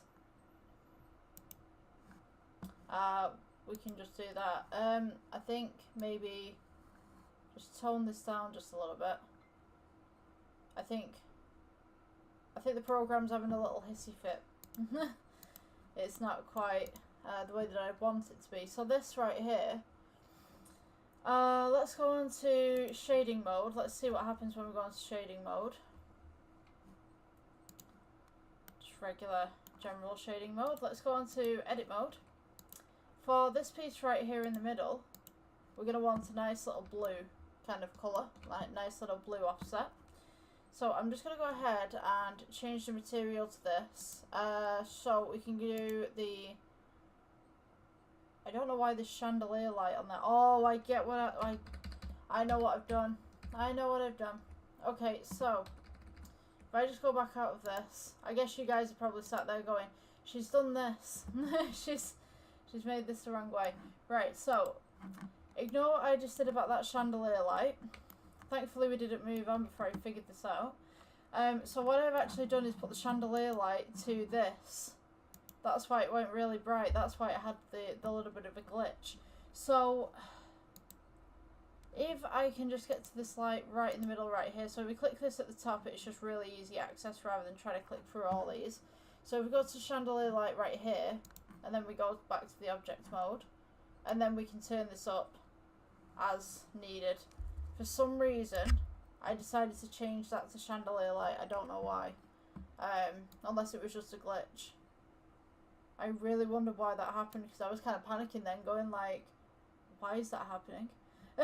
So when you've got your room, and obviously it's dark outside, I changed the environment to dark outside, that's the way that the chandelier is going to look.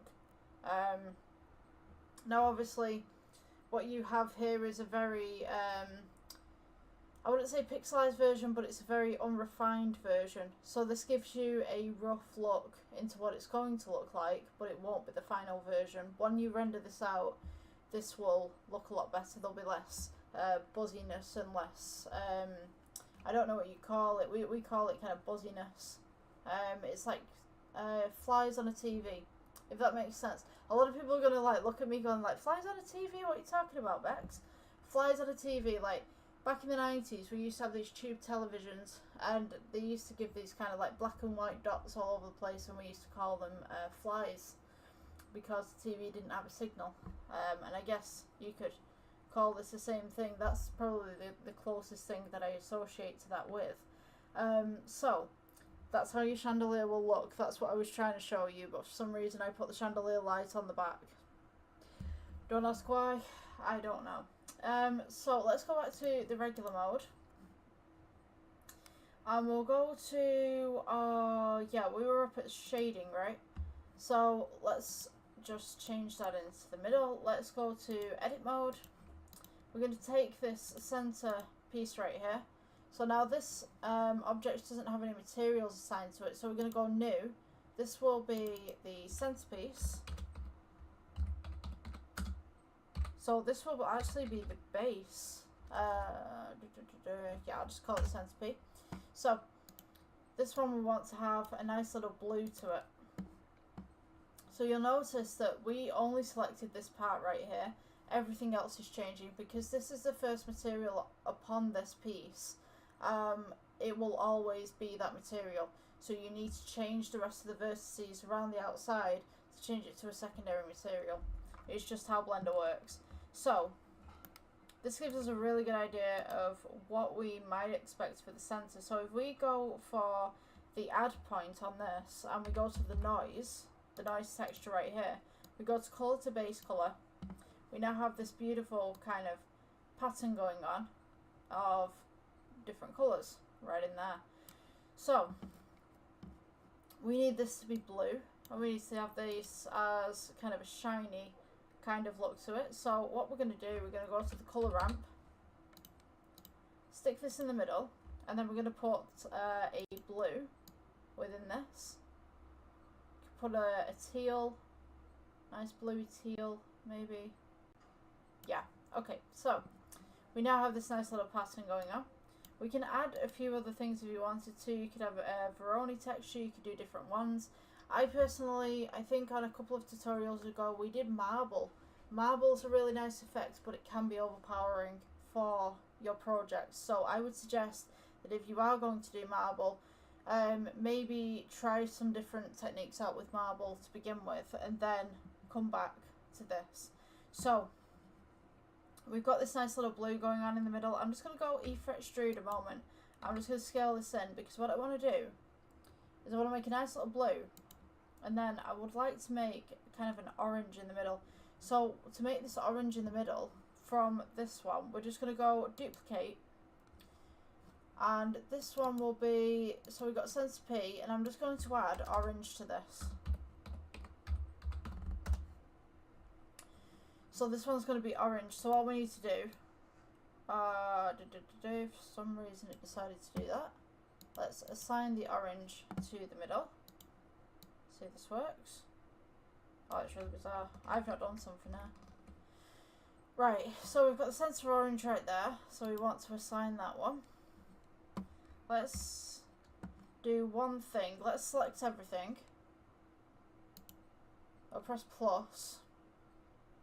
Put new. This can be base material. So let's assign all that.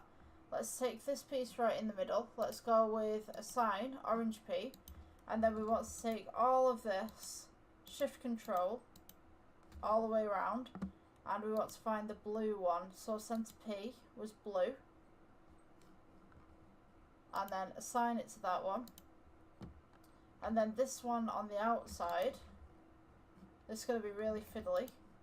Control shift, select everyone on the outside.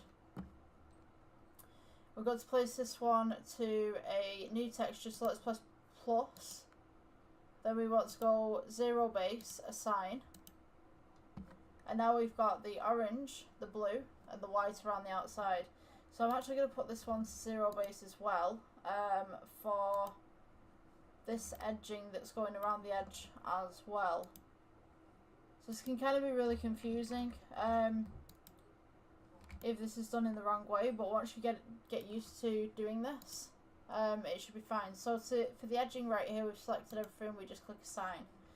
So I'm just going to do a little loop cut just here, because I would like to have a little bit more edging around the outside just here.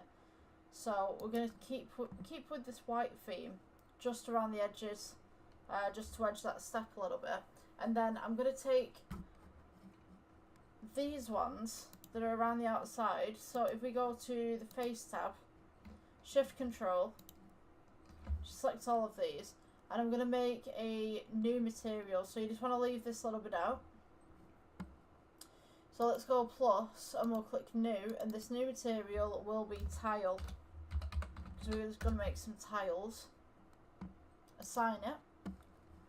So now if we go back to the object mode, and we're in tiles right now, we go to brick, and hopefully this works. Go to add, type brick. Brick texture color to base color. And now we've got this nice little brick texture going off. We take the offset. We're going to go ahead and just shorten that brick length. Just there. And maybe shorten the mortar size as well.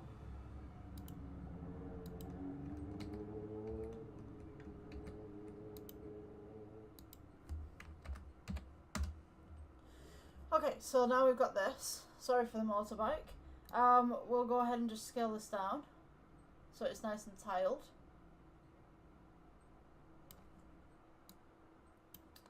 Maybe, I'm just thinking for the roughness actually on this. See what this does. No, okay. So, we're going to go with a grey for the mortar on the inside, and we'll go with a nice little hue for the outside, just to give it that little bit of tone. You've also got the offset with this in the bias, so you can turn this up or you can turn this down, whatever you would like. I think we'll put in a little bit of bias, and then we're going to add a bump node just to this for the height. So we've got these nice little tiles that kind of stick out. So now you'll notice that it's all blue, so we're going to go to color ramp, stick this in between,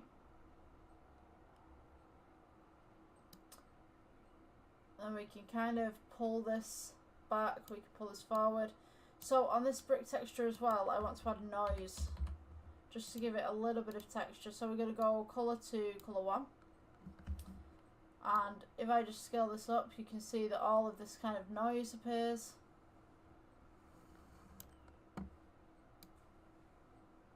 Up on the tiles right there.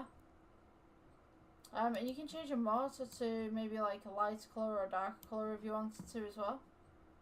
So we can turn down the roughness, we can turn the roughness up. So now we can see that we've got tiles with a little bit of texture on them. And you could just pull this a little bit, or you could make it a little bit lighter if you wanted to. So, once we've finished with this, rendering wise, should look something like this. Obviously it takes a while.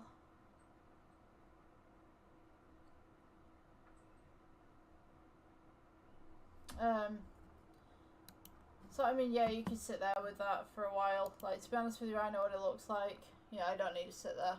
So we're going to do the dome that goes over the top first, I think, and then we'll make the pillars that surround the dome.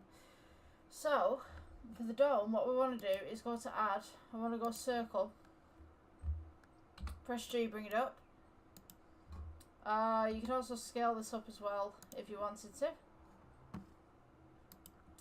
And we can do like a little bit of a resize. I'm just going to go ahead and just take off these screencasting keys just for a moment, so that we can see what's going on here. So you've got mirror editing, you've got scale, all that kind of stuff. Excellent.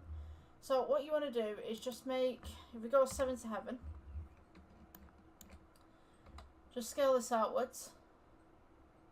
And you just want to make it just a little bit bigger than the circle above it.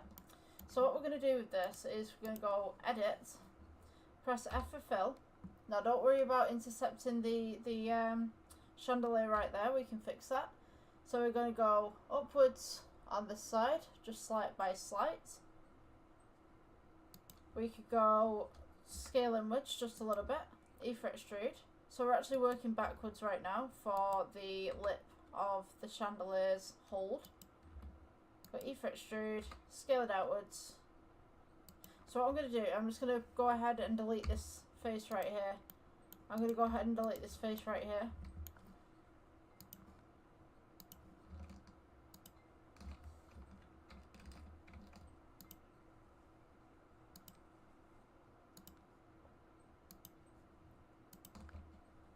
I'm going to go E for extrude.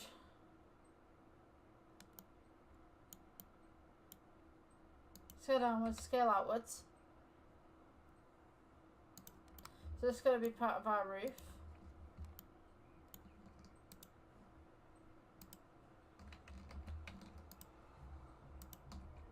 We go E for extrude, keep it where it is, scale it outwards. So now we have this almost skylight look. So it's kind of like this this donut that's going on. And a lot of people will say, oh yeah, it's bad typography doing it like this, but to be honest with you, if it works, if it fits, it sits, why should it be bad? So I'm not saying that it is bad, this is just the way that I do it.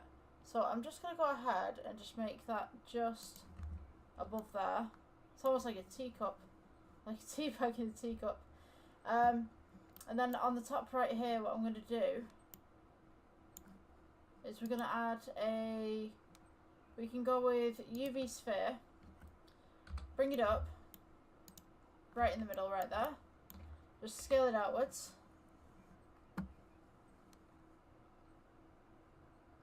Just make sure that it fits and sits just there. So now we have this huge UV sphere here. We're going to press 1, so we've got a side view. Go to edit and take all of these faces right here. Just press delete, faces. Do the same with this side, faces. You can also click the X-ray mode to do this with as well. So now we've got this nice little dome going on. We just press A, subdivide, subdivide. So now at this point, we want to go to, I think it's edge and unsubdivide. Oh, sorry, not edge and unsubdivide. 1 second. I'm just looking at my notes right here. Let's see, we can, I think I'm just going to have to build this as just a regular net. So, we could do it like this if you wanted to. It's kind of funky pattern right here. Just mess around with the vertices, kind of make it a little unique. What I would suggest before doing this is go to object mode, shift D this and duplicate it, because this is going to be the glass, this is going to be the inside. So what we can do, edit mode. Let's take a few of these subdivisions off. edge it again, and then I think the way that we done it was edge ring. Was it edge ring that we did? I pressed something and it looked really good.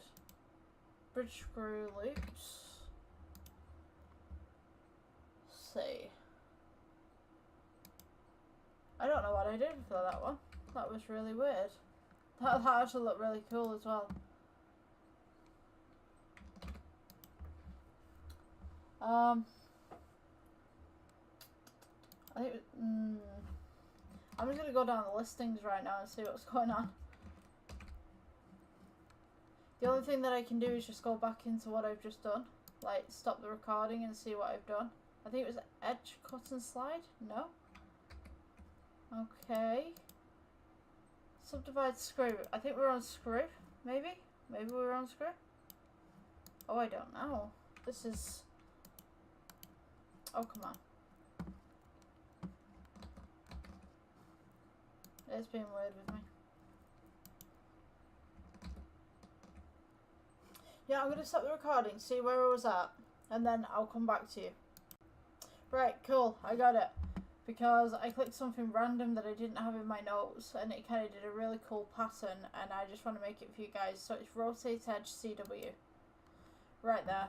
So, let's see what we got here. Right, so we've got rotate edge CW, and we want to go, and we want to make this into kind of a mesh kind of look.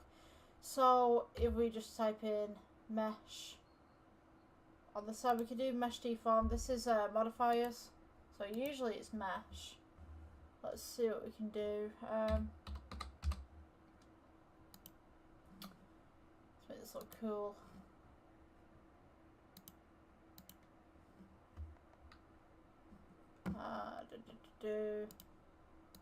Wireframe. Actually, wireframe might be better.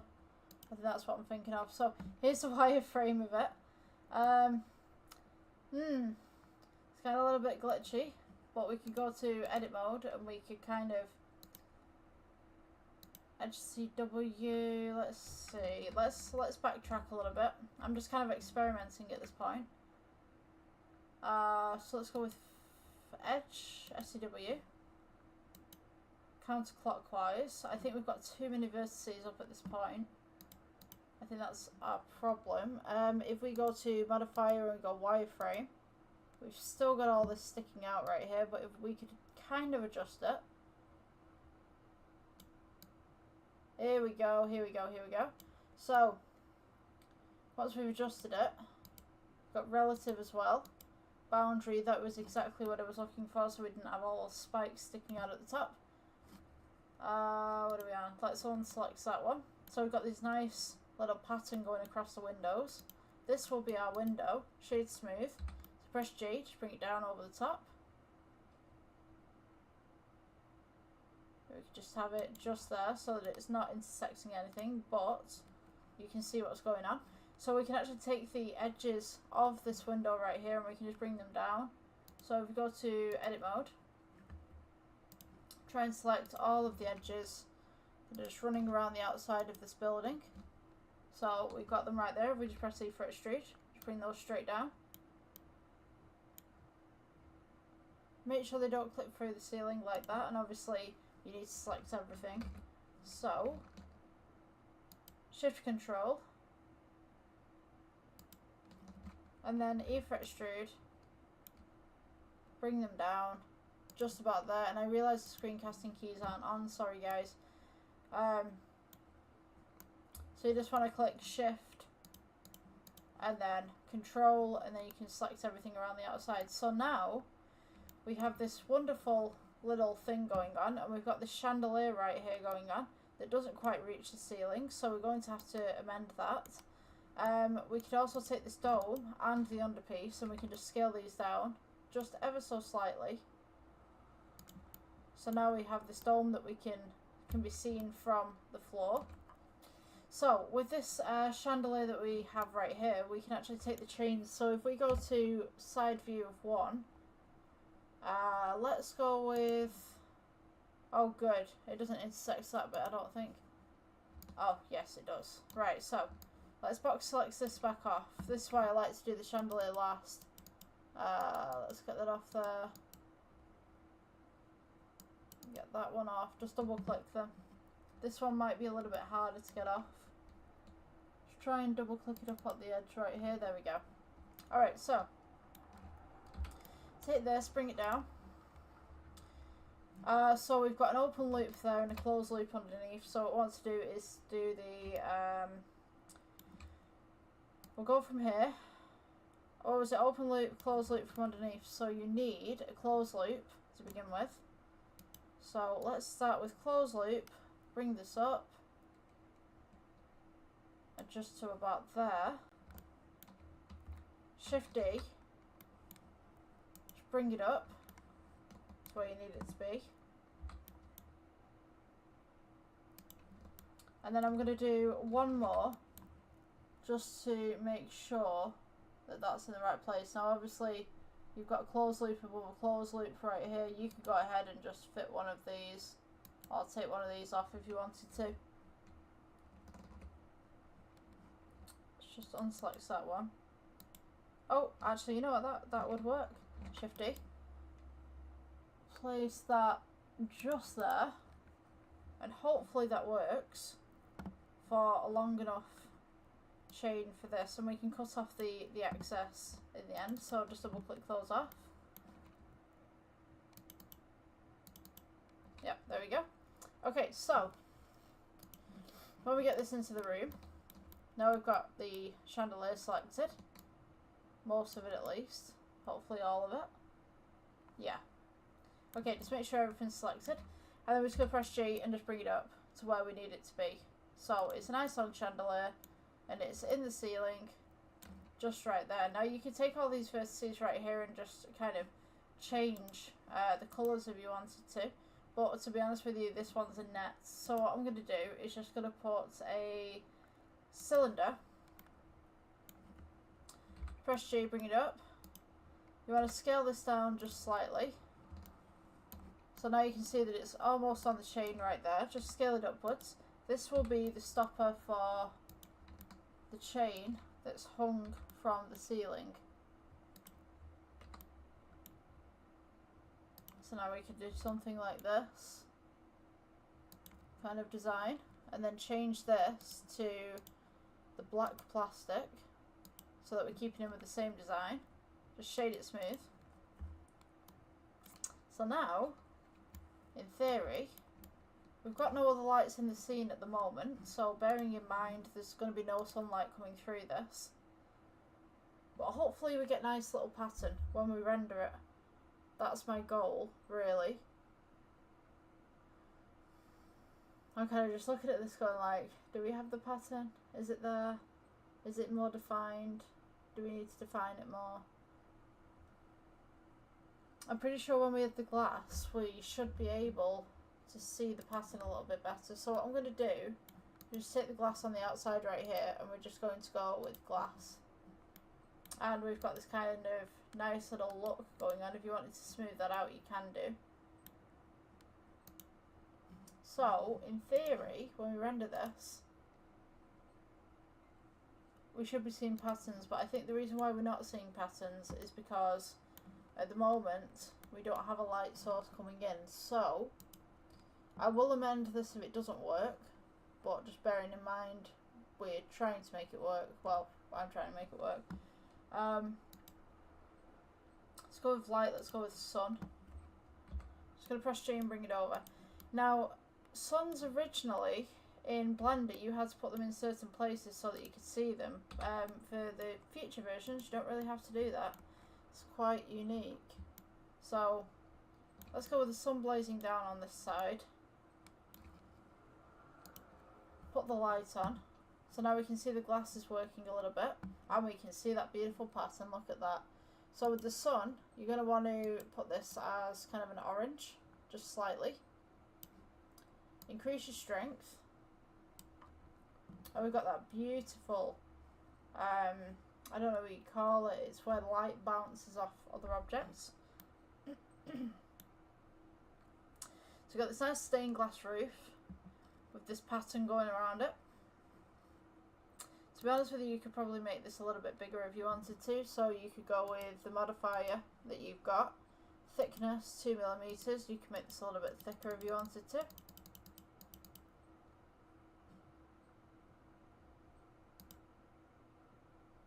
Just mess around with the settings. Give it a little bit of an offset as well.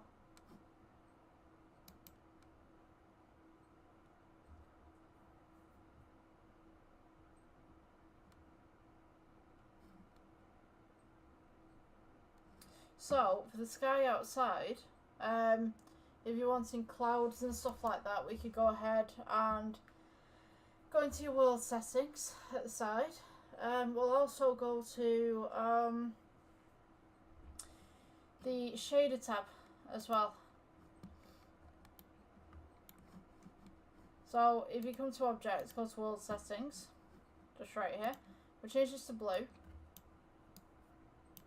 Like a very nice light blue sunny day. We'll go to add and we'll go to noise texture. Just right here, color to color. You want to go ahead and add a color ramp. And you want to put that blue back in there. So when you render this, what you should get, if your white is strong enough, is some nice wispy clouds.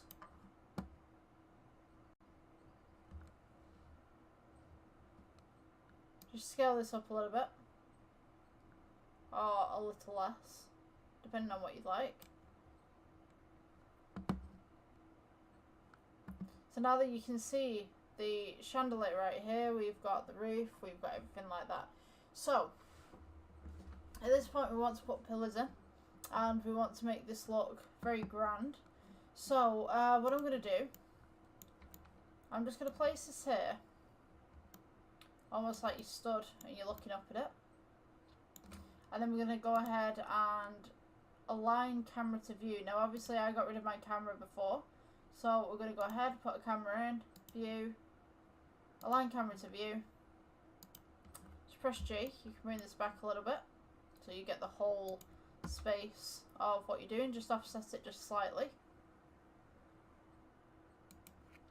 Okay, so you're pressing G and then the middle button on your controller, so not your controller, your mouse.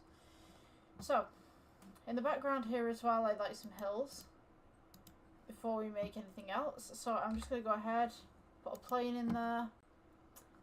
We can go to the modifiers, we can go to ocean. Ocean's really great for making hills. It's going to bring you back, excuse me, bring you back to the main part so you can see what's going on. So our camera, wherever it's gone, where's our camera at? So let's put this view to align view, view to camera.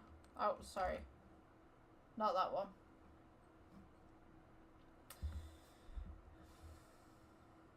Yeah, I think that's where I wanted it. I just need to know where my camera is exactly on this plane. Oh, there it is. It's that diddle little thing right over there in the corner. So I'm just going to stop this from rendering just for one moment. So the camera's pretty small over in the corner right here. So we want to take the mountains and just pull these up. I can't even see what I'm doing here. I think I made this way too big.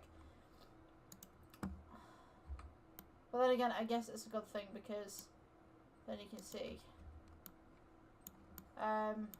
for bigger things, really.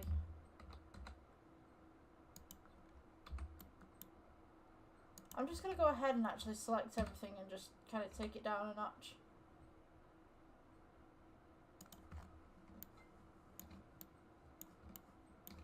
Just so we can see what's going on, because I think the computer's having some trouble making the backgrounds right there. You don't have to do that if your computer's behaving itself, but mine is kind of running out of space, so let's just put this here. Let's rotate this in just ever so slightly, and maybe just reduce it just ever so slightly as well. So we've got some nice mountains going on. Now, you'll notice that you can't see the background here. So if you go to the camera settings and just extend that. So now we can see these beautiful hills that we're trying to put in.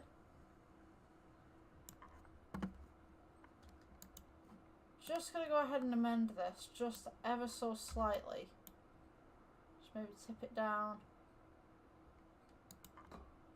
Scale some parts up. So you've got that kind of nice hill look, but it's not been cut off on one side. So we just take the x-ray off just for 1 second and take the x-ray off for this one. We can now see that we've kind of got these little hills going on, but they're not quite perfect. So you're going to have to adjust this to where you need it to be. Scale it out, scale it down. Just so that you've got something to work with.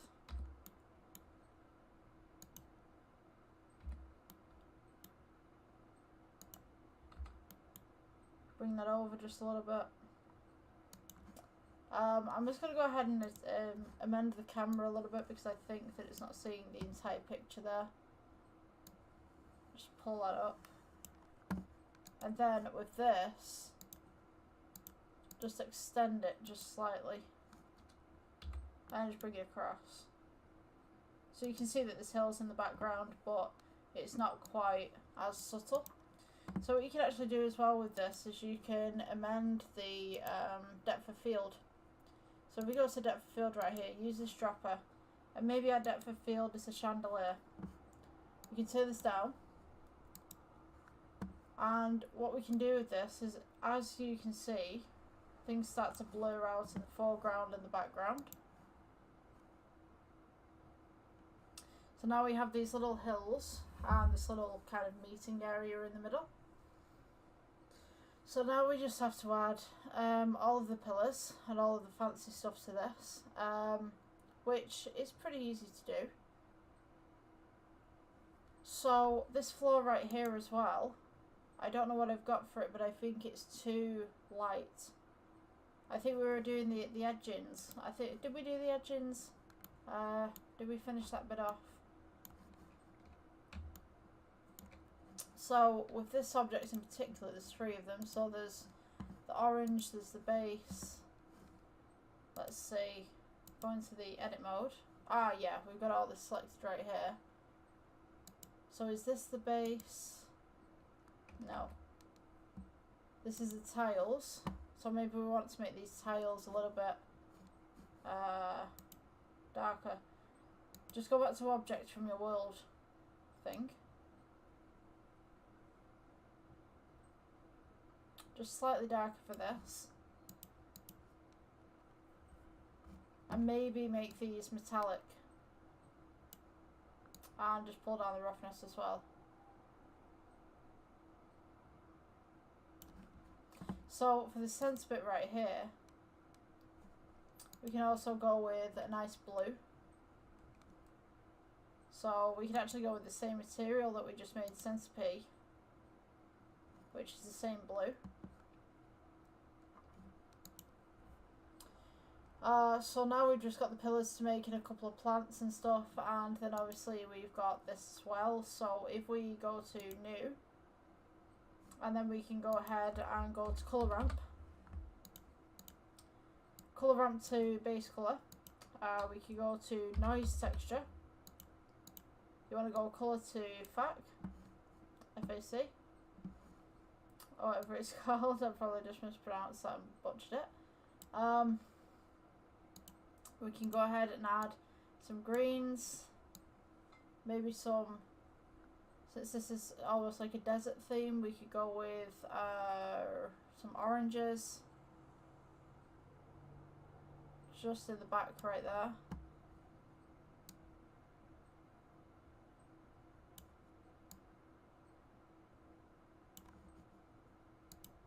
Plus this one.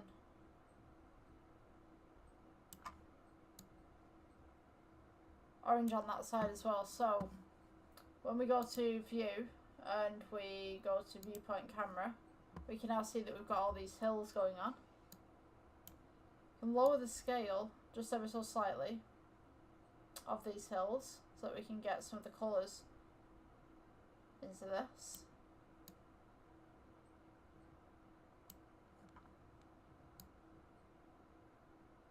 Maybe we could add some greens as well.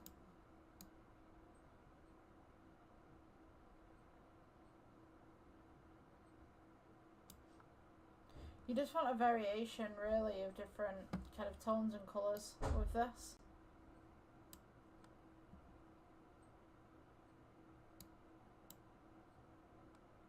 Could add some distortion in there as well.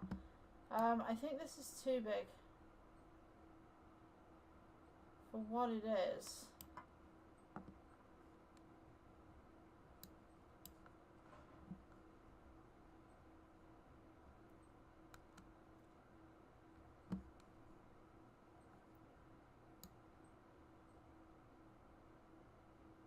Yeah, that looks a little bit better where it's got some more texture on there. But to be honest with you, we're going to be blurring that out in the background, so it should be fine. The way that it is.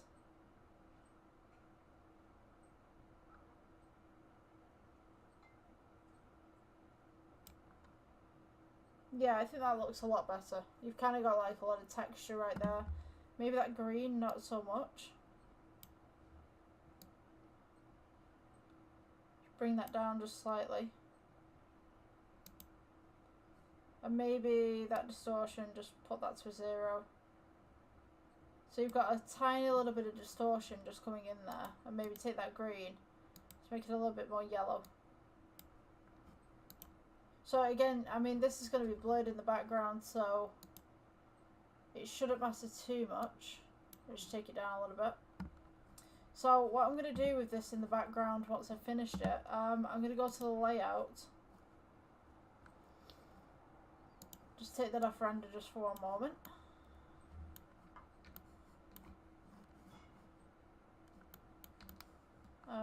Let's see, so if I take this and I just scale it up a little bit, so you got some more of those lovely hills in the back, and then I'm just going to pull it back just ever so slightly. Oh. Okay. Yeah, the hills are probably going to be the hardest bit to make because they're just kind of crazy hills. So, yeah, leave them where they are, they should be fine. So now this is going to kind of get a little bit harder because obviously we've got different perspectives coming in here, and we've got different kind of characteristics coming in here as well. Okay, welcome back to this tutorial. So I've just gone and got a drink and a few things. It's really humid in here. So what I've done with this piece, just to amend a few things, is I've edited the background just a little bit, added a little bit more of a distortion onto the back. I've shrunk it down just a little bit more and then expanded it a little bit in the background so that we've got these nice little hills going on. I've also added this texture to the top here, which is Central P Orange. I just thought that'd give it a lot more texture in the long run. I'm actually gonna, duplicate this a little bit, and we're gonna add a bump node. I'm gonna move this a little bit because this microphone, like, it picks me up, but it's literally sat right next to me, and I seem really quiet when the audio comes out because for some reason it just does that. So I'm going to try and get a mic that can sit like right here, you know what I mean, so that I can talk to you guys about what's going on. So I'm not having to shout so much. So let's go with noise texture to height as well. So we're just giving this a little bit of a bevel, making this just a little bit different from the original orange that we had, but it's the same kind of theme. So I'm just going to make this slightly metallic as well so that it just picks up some of the stuff from the bottom. Maybe just de-proof the roughness just slightly. So we now have this kind of nice little kind of lounge area, kind of desert theme going on in the background. I'm going to put another one of these in the background, but I'm going to make it a lighter colour and give it some more finesse. So if we just go to layout real quick, so you can't really see what's going on, which is kind of a bit of a pain. I don't know why it's doing this, but it is. So I'm just going to go ahead and just Shift D, duplicate this. I'm just going to move it back to the background and just make it a little bit bigger. And then bring it over, hopefully. Just to here, and then I'm just going to move it back across the scene. It's kind of a weird kind of angle, this one. So yeah, I'm just going to improve the camera and what that can see. See if that makes any difference. Let's go ahead and move that back. Yeah, I think like a lot more hills are appearing now. If I put this just about that much, we can now see there's a bit of a difference in the back coming from the front and from the back. So there's a lot of different hills going on as far as the background is concerned. So what I want to do now is make the pillars within this piece, and hopefully we can do that before it starts running out of memory, because that would be absolutely brilliant. So the pillars themselves are actually, I'm going to go with a plane to begin with, just to show you guys what's going on. Let's take this plane, move this outwards, so we've got plenty of room to work with it, because we're going to need it. Scale this upwards. I'm going to rotate this by 90. Just pull this out just at the side right there. Let's go to edit mode. So let's go middle, middle, middle, middle, middle, middle, middle. Let's take this right at the top right here. Middle, middle. I don't think we're going to do middle on that one, maybe. We'll do middle on that one, screw it. We'll do middle on that one. Okay, so we're going to want to make these into little archways. So just go ahead, select all these ones. And as you get to this point, you want to go inwards kind of thing. Just going to do one inwards right here, one inwards right here. Just trust the process really with it. I'm going to press delete with these, get rid of the faces. So now we want the points in the middle. So we're going to take these 2 points right here. Just press G, you can bring these down, you know, just press S, just move these in slightly. These two, press S, move them out slightly. Bring them up with G.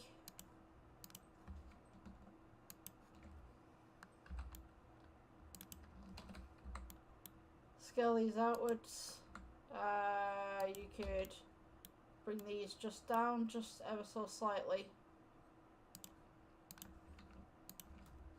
You might have to fiddle around with this just a little bit, just to get to where you need to be. Take these two, press G, bring them down. I'm just going to go ahead and just move these 4 out of the way. Scale these at the side.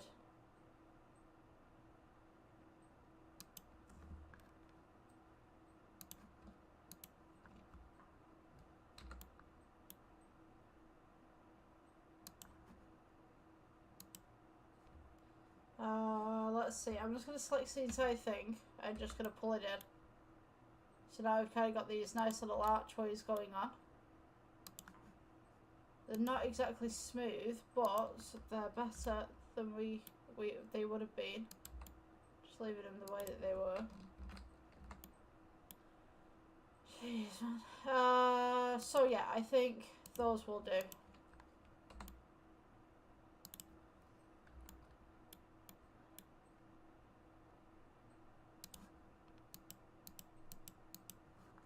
Yeah. Okay, so shade smooth, and then we're gonna go. Select everything, E-fret extrude, just bring them outwards. And what we could actually do around the edges right here, I guess, we could put some extra archways. So if we go to the edit mode within this, and just select these inner faces as much as we can without selecting the outside ones. So just press shift, just click them.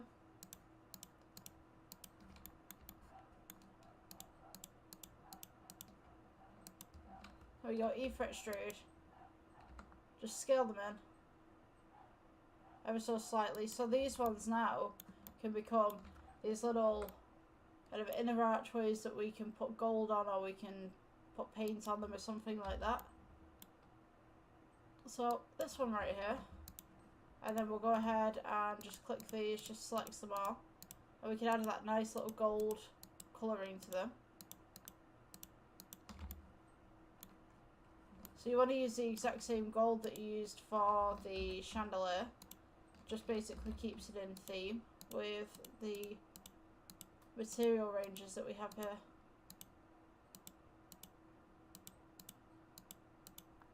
So if we go to this right here, if we press plus, we want to have this new one as a pillar. So there's a shade for the pillar, and then we want to go plus again, and then we'll go with gold, and then we'll click assign just for this. So now when we go into this, we should have nice little gold archways.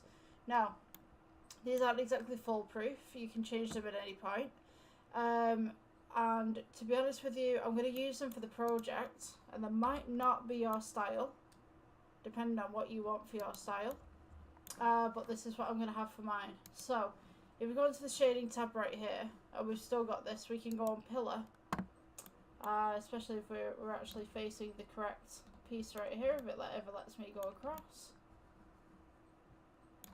So we've got this one right here, so we can actually add a brick texture to this, just similar to the floor one.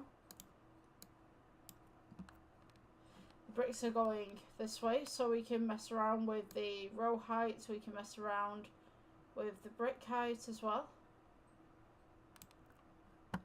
We just mess around with the offset, put this straight. Then we can add a bump node to give it some little bit of finesse. Add a colour ramp,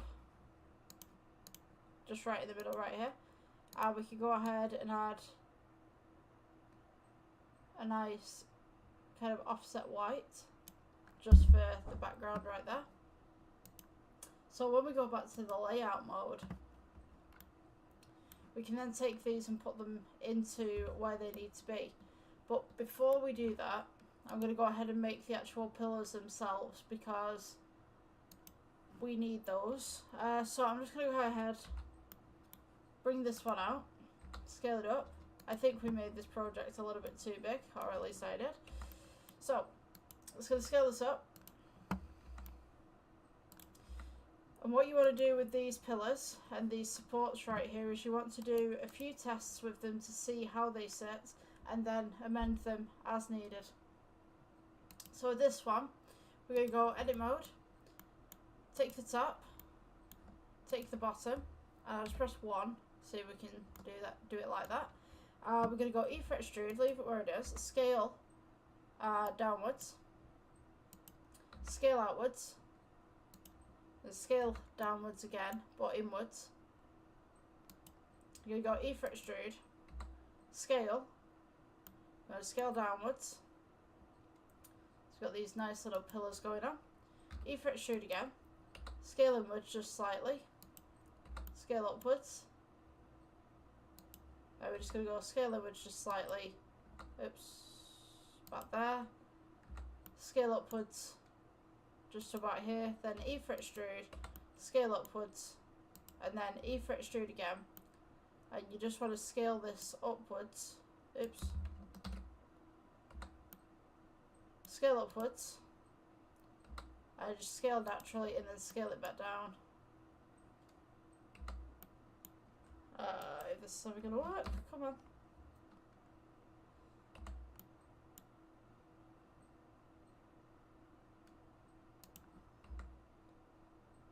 Scale in and then scale upwards again. So you're kind of just making patterns really. And then E-fret extrude and then scale again. So now we've got these nice little round pillars that are going to be used for this piece. So what we can actually do with these pillars, if we go to the shading tab, oh, where's it gone? Kind of looks a bit of a mess at the minute. It looks like a Dali painting. So take this, edit mode. You've got to select this entire ring around here. So if you press 1, then you go into the X-ray mode. We can just box select all of this, all of these faces, just right here. Make sure that you've got all 3 lines just right there. We're going to go to new. This will be pillar base.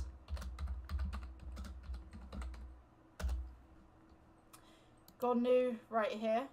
And we're going to go to gold. Click assign. This one should change to gold. Now what we're going to do is we're going to select and do the same thing to the opposite side. So take these 3 rows right here. We'll go assign with gold, so that when we change this over, we now have gold trimmings on either side. So the best thing about this as well, we can actually do a marble effect upon this. So if we go pillar base, and I believe that what we had, let me see here, I did this yesterday, I think it was wave texture that we put in. So color base, color wave texture, and then we were adding, let me see, I think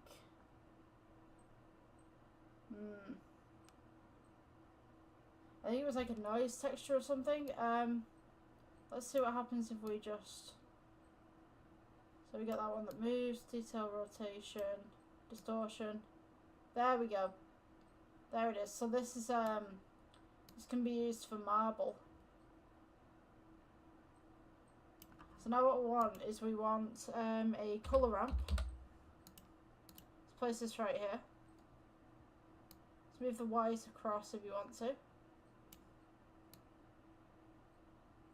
Make this a little bit bigger. You can also change this colour to, say, a blue or something like that. Like a turquoise kind of look to it.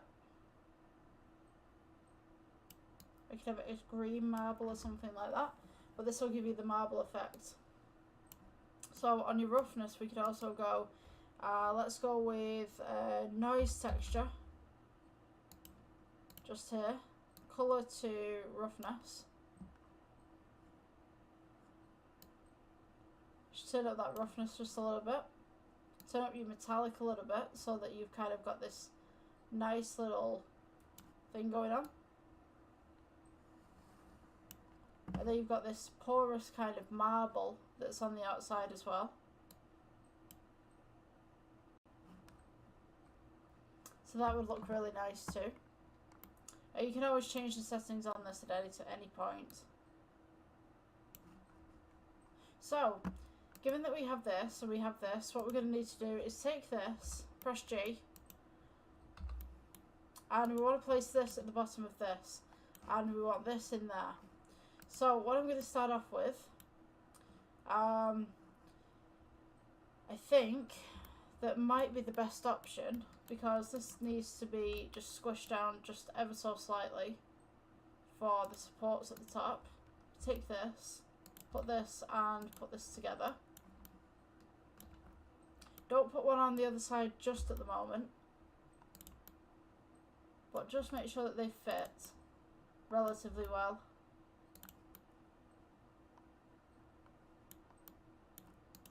Just maybe move this over a little bit.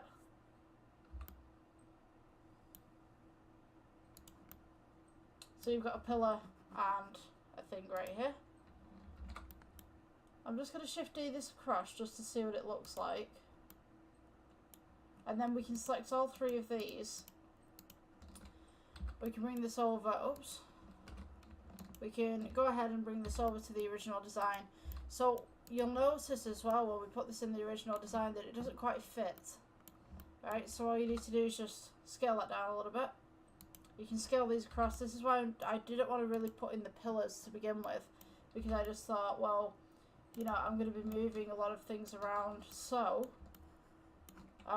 let's get rid of this one just for the moment.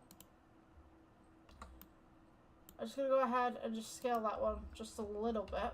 And what I'm going to do is go to object mode at the top, if I can ever see through this. This is fun. Right, I'm going to go E for extrude and just bring this up just a little bit. So now we've got this pillar that's very flush. So take this and this. Just go ahead and place one there. Maybe I'll bring that other pillar back actually. Kind of makes more sense. So all three of these. Let's make sure that they're there. Just place this one here. This one here. They can go like practically anywhere that you would like them to. But for me, I'm just going to place them where I think maybe they should go as regards to the scene. So, and then we can amend these later on. See where we can put them. So I'm just going to go ahead and go into layout mode again. Because I think it needs that. And what we can do, let's see. I want these to cross hatch as well, so it's kind of a trust the process moment.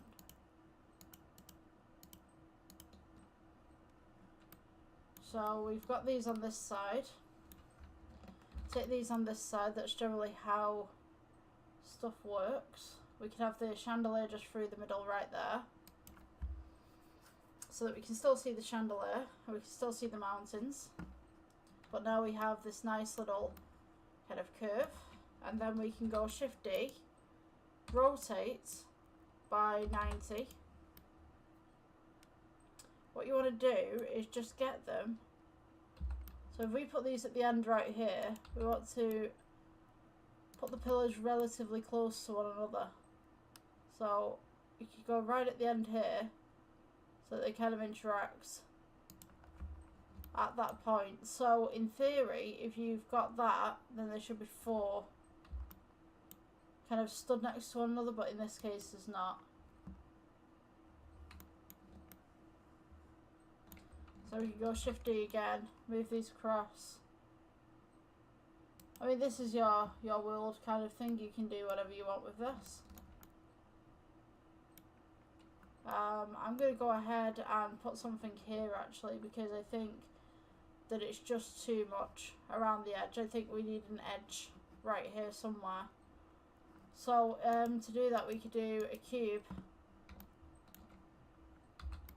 Bring this across, scale this out, bring it down, and we could kind of make an edge to this kind of balcony kind of thing that's going on.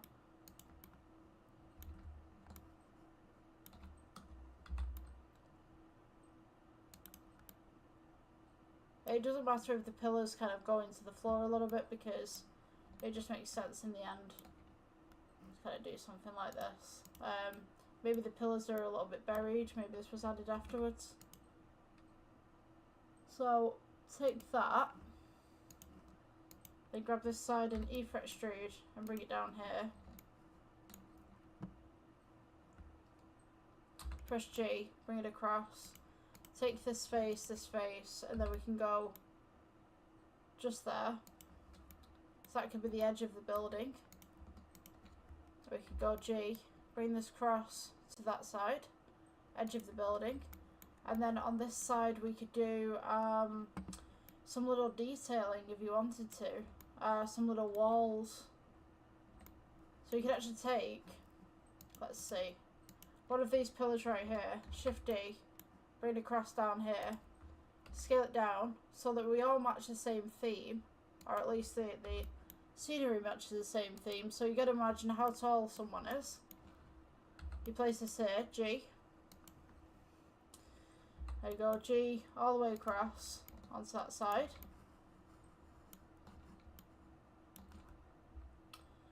You know, if you're just making an image out of this, in theory, all you need to do is just be within the camera's kind of look. The camera, what the camera can see really. But if you want to make a full scenery, then you can do so. So I'm just gonna press G. Just bring this one across, and then I'm gonna press Shift D, -10, We could do this one again. Shift D, minus 20. This one again, Shift D, minus 40. Let's go again. So yeah, you got to select them all. So now it should be minus 80. So Shift D, oops, minus 80. Let's go, and then it'll be minus 160, I think.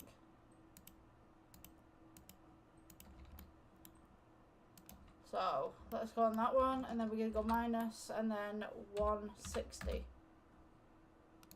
Would that be correct? Oh, sorry, we didn't put the minus in, did we? So, if we... Oh, sugar. Right, so Shift D, and then minus 160. There we go. So, then we can take all of these if you wanted to, just move them across a little bit.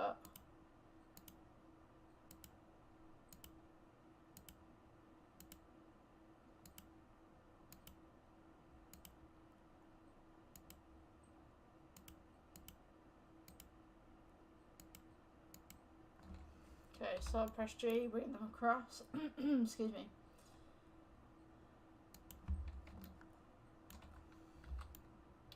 Just to that point just there. And then from here, we could get another cube and just stretch this across. So, let's go for cube right here. G, bring it forward. G, bring it up. Scale across that way. And now we've got a little balcony for people to look out on.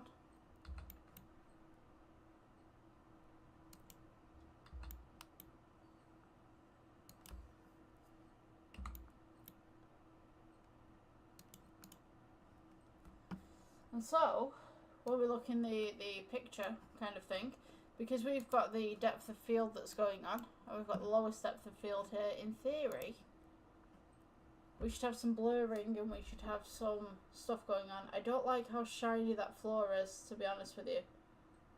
That gold's not too bad, but I don't like the way that it's done. Maybe a little bit of a rougher gold.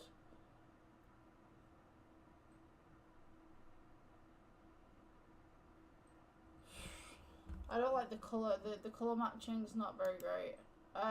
Obviously the colours are matched, but when you've got something like this, it looks great, and then when you turn it into kind of a render, it's a different story. So maybe that gold needs to be a lot deeper.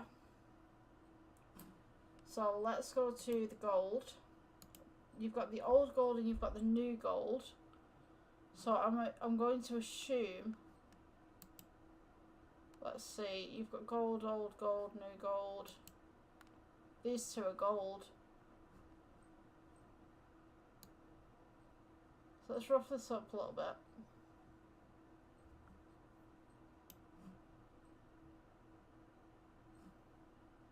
Take down some of this roughness.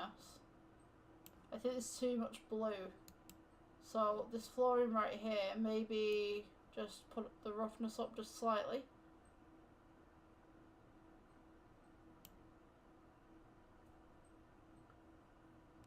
And then this roof, maybe just make this a little bit lighter.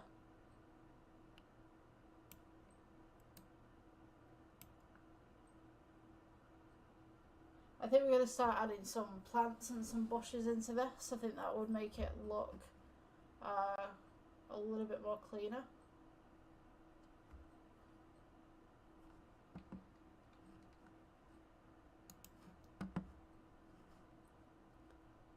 So,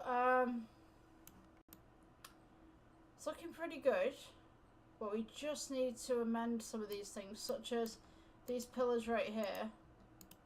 We should definitely get another crossover of these.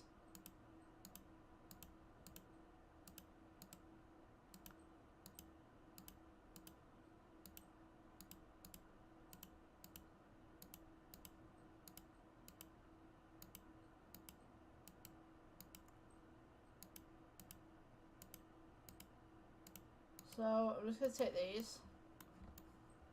It's going to go ahead and shift these over. So you want to be able to view the fountain as well, and then you want to be able to view these. So I think maybe place these just here so that they're off camera, but you've still got that little bit of shade that's coming over. I'm going to move this sun just a little bit to see what happens.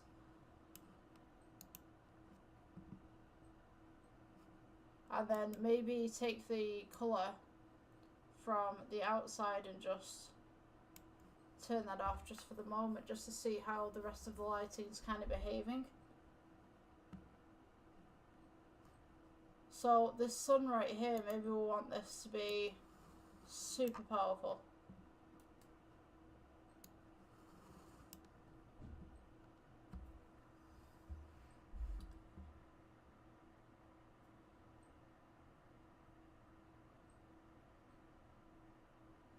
If it's ever going to work for me.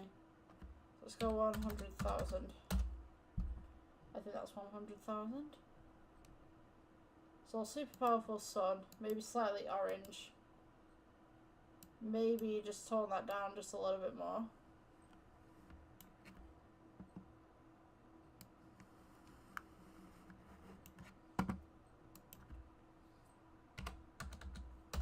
Say 7,000. 7,000 looks okay.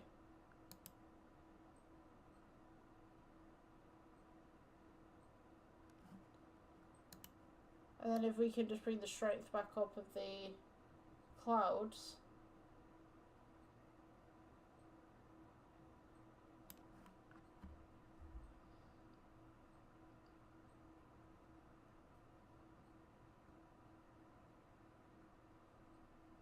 I'd say that looks relatively okay.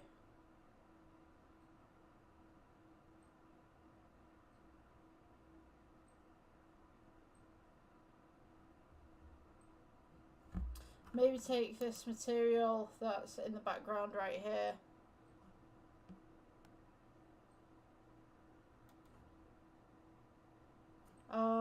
Let's go with, I'm just trying to think, like my brain's like puddled.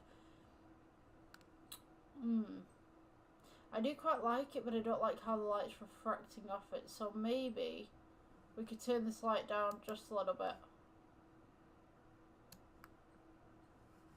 We could go with about 600.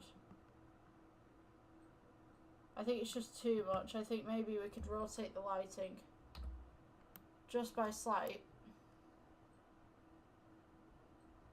just to get it off, so just to basically stop that glare, really, because there's a lot of surfaces that the light's just hitting straight up.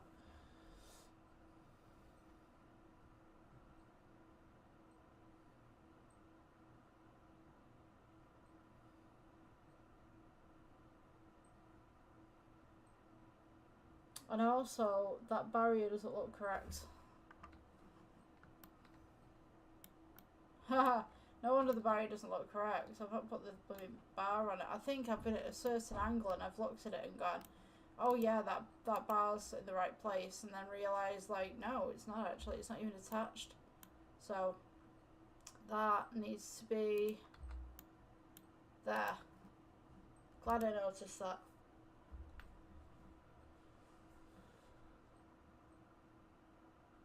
So attention to detail mostly with this. I'm going to change this to a black, actually.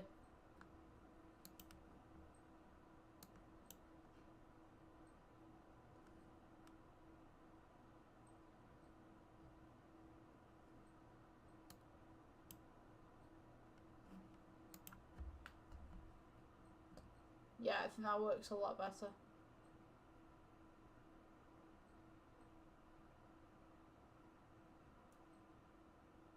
Maybe add some strip lightings just across in different places, just to kind of illuminate certain things. Maybe that's something that I could work with.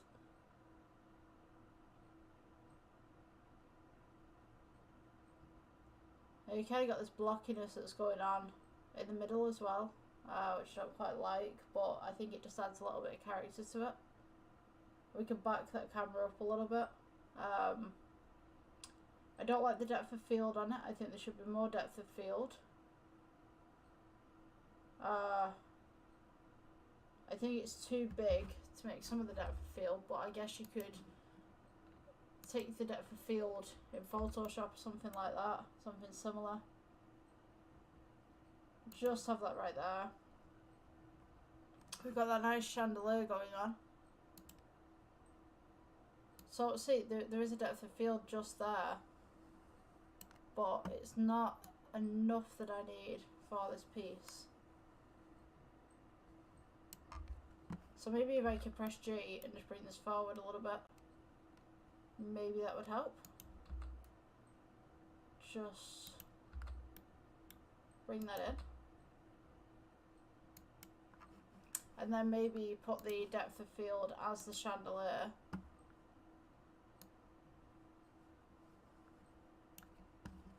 Perhaps that would look a lot better. And also what I'm going to do is put some more pillars going down this side so that we do have that depth of field coming into play.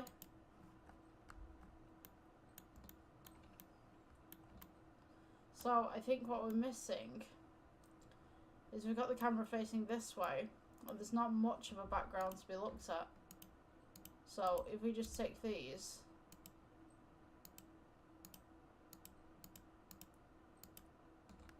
Shift D them over without selecting that one. To be honest with you, that actually looks pretty good. Shift D this, rotate it 90.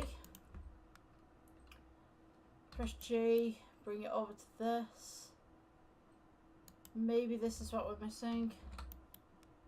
And then we can kind of put that there, get rid of these two.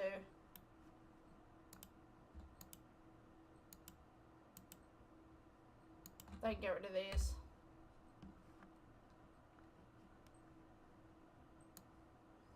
I think that looks okay for the end of the project, to be honest with you. Just kind of a nice little build to be had and to be done, really. Yeah, if you guys like this tutorial, please like, subscribe, follow, do whatever your heart desires. It would really help my channel. So, I'll see you in the next one. Bye. Hi, so next tutorial, huh? So, we are looking at putting the lighting into different colours on Blender. So, I'm gonna go. Actually, no. I'm gonna keep the default cube, but I'm just gonna make a little bit of a scene here. So I'm just gonna put some planes down. Let me bring this up a little bit. Duplicate it. Just scale. Okay, so then we also need a bit of a wall in the background. So just move that. Rotate that to 90 so you guys can see what's going on. Duplicate. Rotate 90. Okay, so when you're looking at doing different colours and lighting, like, it's pretty easy to set up. So let me see. So let's put this on a rendered view. You can see that we already have a light within our scene on Blender, and it's a white light. So how do you change this? So what you're going to do is you're going to go over to the data section, which has got the little light bulb in green over here. And you're basically just going to go to the colours. Colour wheel right here, and you can change it. So that's all well and good, right? But what happens if you want multiple? You want multiple, right? So I'm just going to go G. I'm just going to move this to the side right here. If you want to add another light, you just go to light right here from the add section. And then you're going to go, I mean, you could do anything right now. You've got point, you've got sun, you've got spot, you've got area. We're going to be working with points today. So your point should appear in the middle there, so just press G and you'll be able to bring it up. Now, as per lighting, you'll notice with this light you can't really see what's going on. So it's dull. It's extremely dull, right? So if you want to make this light brighter, just go to the power, and you've got 10 watts at the moment. And when you turn this up, so does your light. Pretty easy to work with. So if I leave that one there and I change it to blue, you see now I've got a blue hue. If you want to duplicate the lights, you can do. So you just press like Shift D and choose the axis to move it up and down, and then you can move this light across. So with this light also, you can change it to a different colour, like whatever you want, you know. Yeah, that's basically it for the lighting. And the lights do interact with one another, so if you've got a really dark area and you've got the red here coming in, it'll just light it up red, but if you come into the orange area here, you're making like a soft glow. The same way that if you come into the blue area, you're kind of making purples. So yeah, it's just like primary colours and all that kind of stuff, secondary colours. Yeah, that's just that's the basics of lighting. I hope you enjoyed.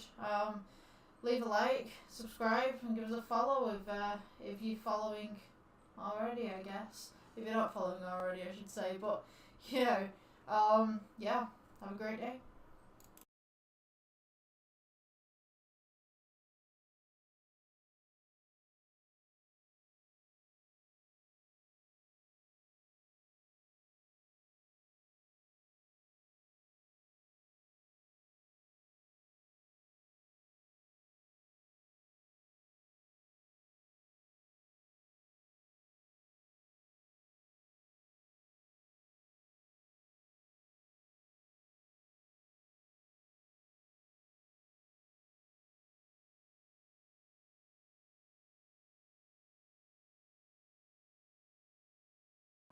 Hi guys, welcome back to a new Blender tutorial. So today we're doing mirrors, lighting and textures. So we're going to keep the default cube actually, but I'm going to go ahead and maybe add another.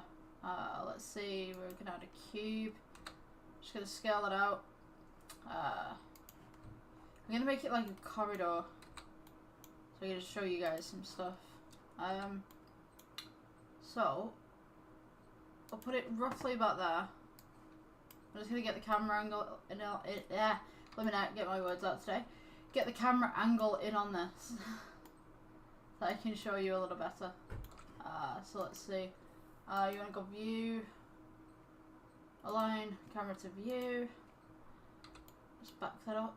Oh, actually, I can't back that up, but okay. So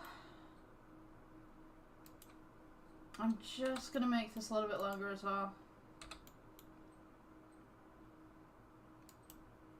Okay, so the camera can only see so far, so I'm just going to extend that reach a little bit. Alright, so mirrors, textures and lighting. So at the moment, whilst we've got the render the way that it is, just zoom that in for you a little bit. Notice that we've got a very dark corridor, but we've only got one light. So what we want to do, especially with the mirrors and your reflections and stuff like that, I'm just going to scale this default cube up. We're going to get rid of that light so it's completely dark in there. Also, I'm going to do one thing with the background here, so it's gonna work out better for you guys. Okay, so we're going to go with emissions first with the default cube, and all you want to do with emissions is make sure that you've got the cube selected, and you want to go to principal BSDF, and we're going to go with emission, and this will make everything glow in here. Now you're going to want to turn this up a little bit so that the rest of the scenery glows alongside it. I mean, you could go to 100,000 if you wanted, or a little bit higher. So this box needs texture as well, so we're going to go with metallic, maybe just a little metallic all the way. Okay, so we take it off Eevee, put it in cycles, and boom, you've kind of got all this stuff going on here. This is because I've just changed it into a mirror. So if I just get rid of this, it's just a white room now with a block in the middle of it.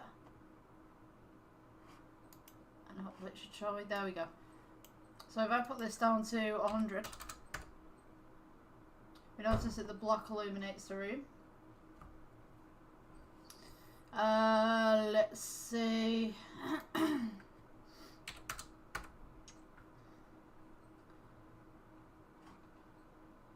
So yeah, we have the block illuminating the room right there.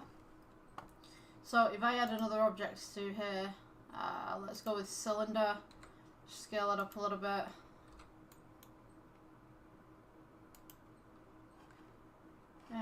We'll make the cylinder a green colour.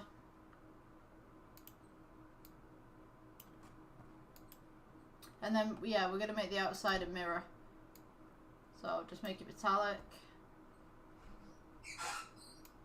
Turn the roughness down. You notice that it puts a mirror at the top, the sides and the bottom. And that will continue all the way through.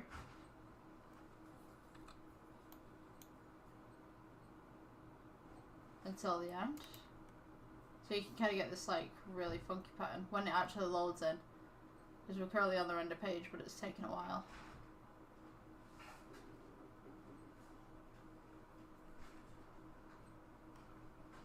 Okay, so I'm going to duplicate this and just make it a little bit smaller.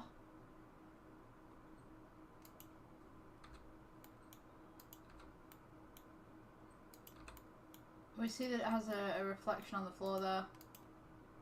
Just like that. Coming for you a little bit.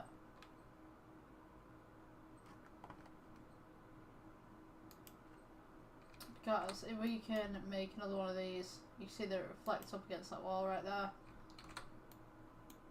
You can also make one there. We can make a reflection just coming in there. Just behind that cube.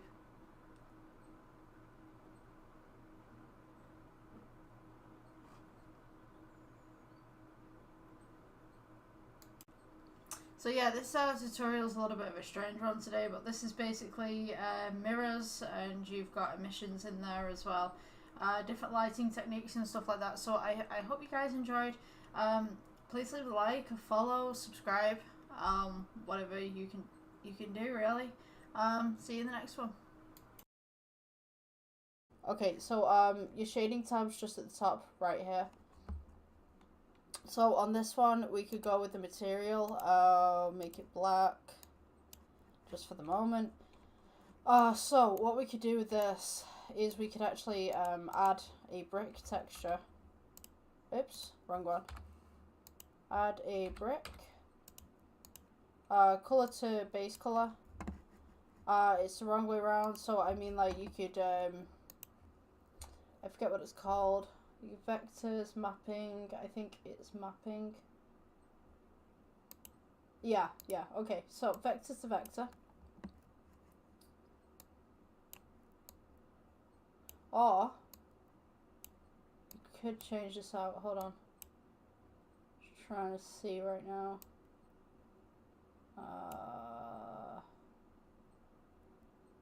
Okay, let's see, mortar. I'm experimenting at this point because, you know, you just try out different things and just see how it works.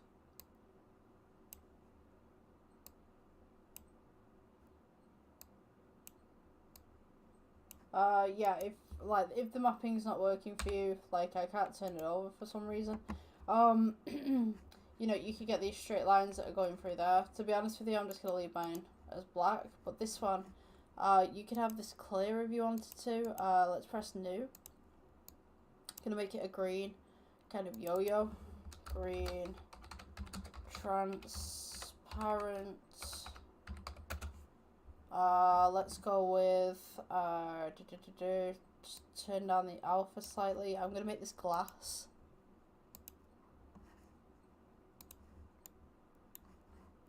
Let's turn down the roughness so we can actually see that. Make it green. That'd be cool. For the string itself, I'm going to make this black because this is black. Okay, layout. And then we kind of got this really cool kind of basic yo-yo going on. Let's see what this looks like rendered. I'm just going to go in cycles. And maybe we could add, I'm going to add a plane. You can kind of see that. Bring that down a little bit.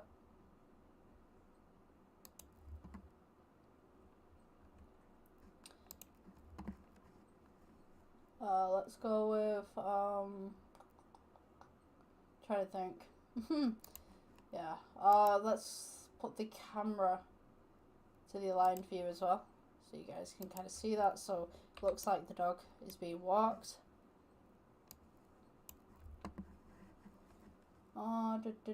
View, cameras, active camera. Okay, G, let's bring that back just a little bit. We changed this blackout actually for maybe a yellow, or maybe just a lighter shade of yellow, just to give it a bit of a string texture. That should do. Make that a bit brighter.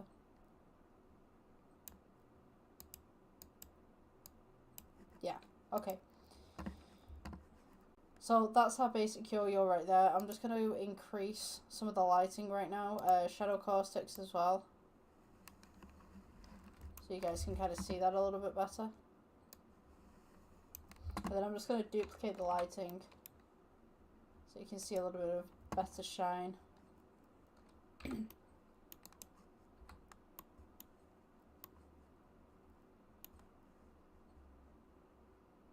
Just coming through, and maybe change the colour just a little bit.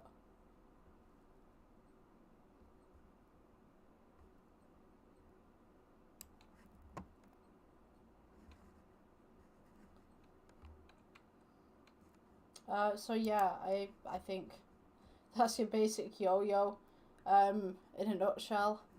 It's kind of a bit of a quick tutorial today. Yeah, because I mean, like, you guys can experiment as much as you want with this. I'll see you guys in the next one. Bye. Alright, welcome guys to the next Blender tutorial. So today we're going to be doing a little bit of a lighting trick that I've kind of seen in a store that I really liked the way that the lights looked, so I thought I'd teach you guys how to make it. So we're going to go ahead and just delete the delete everything really apart from the camera, the default cube and the lighting. So we're going to go with let's go with a UV sphere to begin with. Just keep it where it is, just make it a little bit bigger. Shade smooth. We'll go to material, we'll go with new, and this will be glass.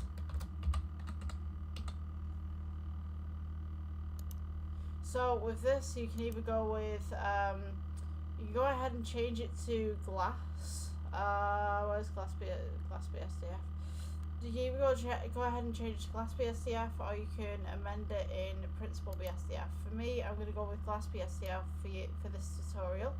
I'm going to take down the roughness right there. So you'll notice that you don't really see the glass that much. So we're going to go for the render tab right here. Change it to cycles.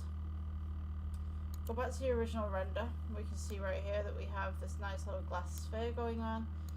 Then we're going to go to add, and we'll go for another UV sphere that's going to go in the middle. So this one, if we go into the wireframe, we're going to just stretch down a little bit.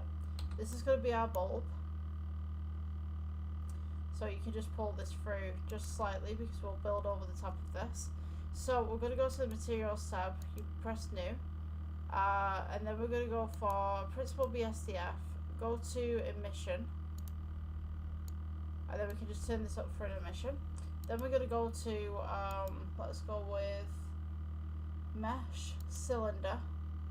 Now what you want to do is make sure that your cylinder sits just over the top of this dome right here, so that it's got and encompasses the light itself. So if we just go into this right here, we can go edit mode.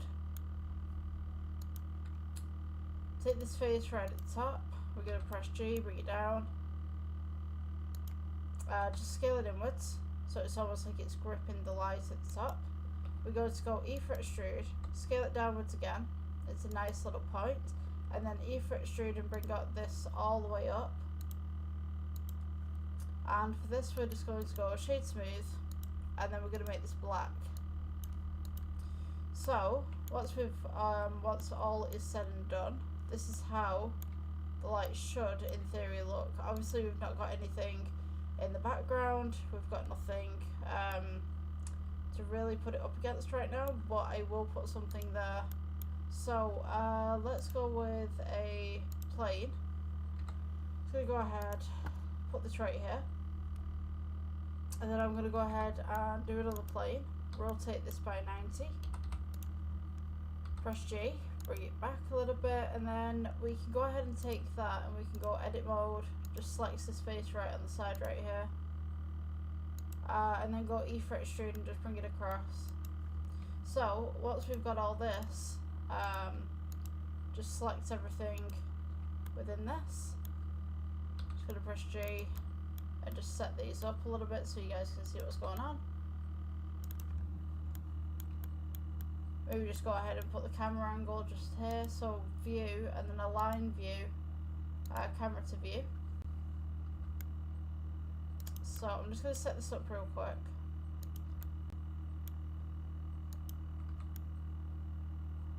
So we can have one here at the back, maybe, oops, I didn't mean to do that.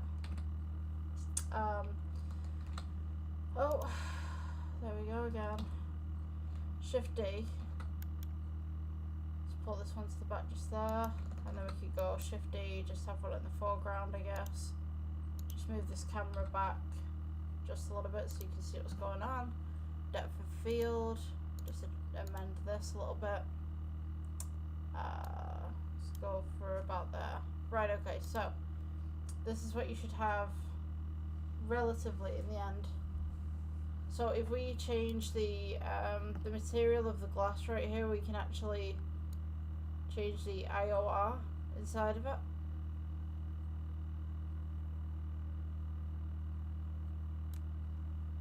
Also change the colour a little bit so we can have it kind of like a nice little orange.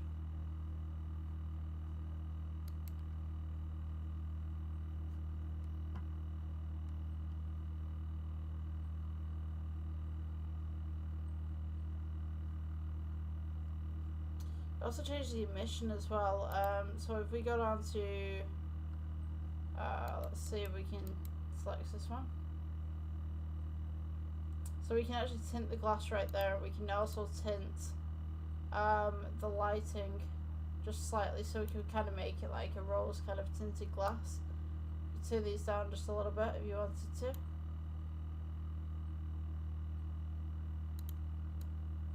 Like a blue, teal. If we actually get the glass itself, we can change this back to kind of a white tone if you wanted to. So now we've got this nice little blue coming through.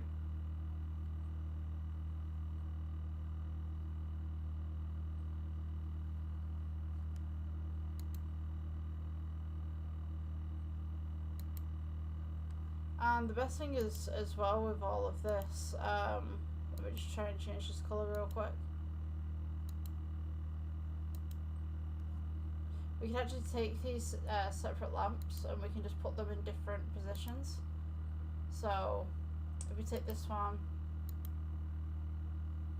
we could, in theory, just press G. It's like, bring this one up.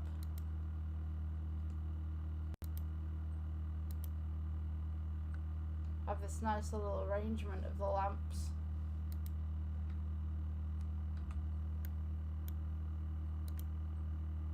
Going up.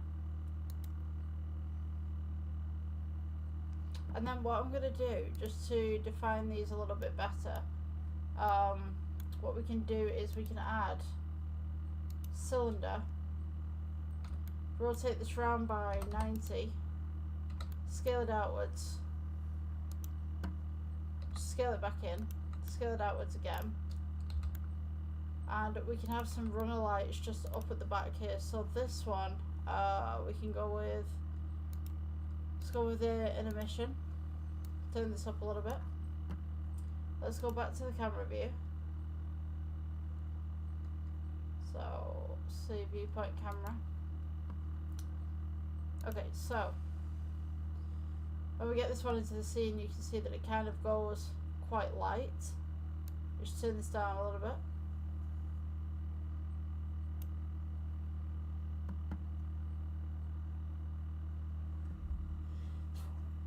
Oh, excuse me. So,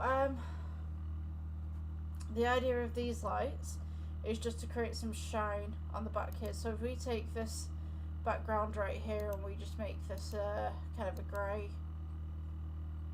kind of colour, we can see a lot more definition on the outside of the lights.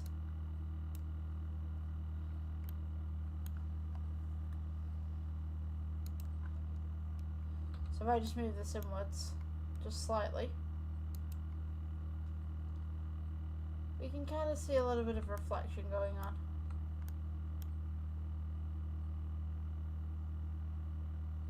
Just in the background. Nothing too fancy, just some nice little lights. Just there at the top and the bottom, just to kind of define the lampshade, I guess you would call it, just a little bit.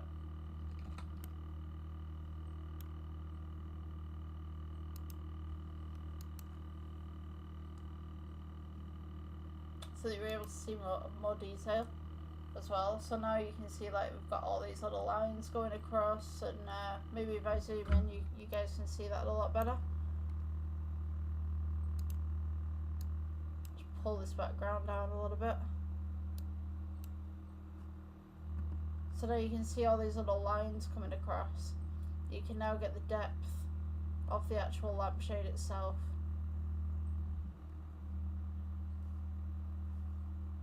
So I could take these ones as well, the ones that are just hanging down, and I can actually bring up the metallic. So these can be seen a little bit better. I could also make them a little bit lighter in tone and contrast.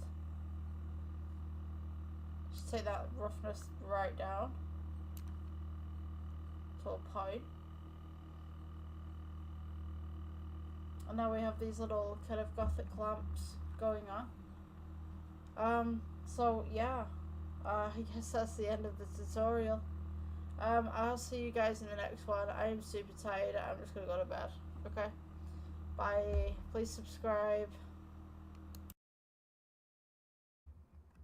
Welcome back to Blender. So we're gonna be making a cookie jar today. So I'm just gonna go ahead. Let's see, screencasting keys. And then I'm going to go ahead and delete the default cube. So to make a cookie jar, we want to go ahead and add a circle. Just scale it out so you guys can see it. Let's go F for fill. Go to edit mode. Go F for fill. E for extrude. And then what we're going to do is we're just going to shape this outwards just slightly. E for extrude again. Shape it outwards. E for extrude. Go a little bit further out with that one, and then E for extrude, and then just start shaping this inwards as you're going up. So E for extrude, and then just start going inwards at this point.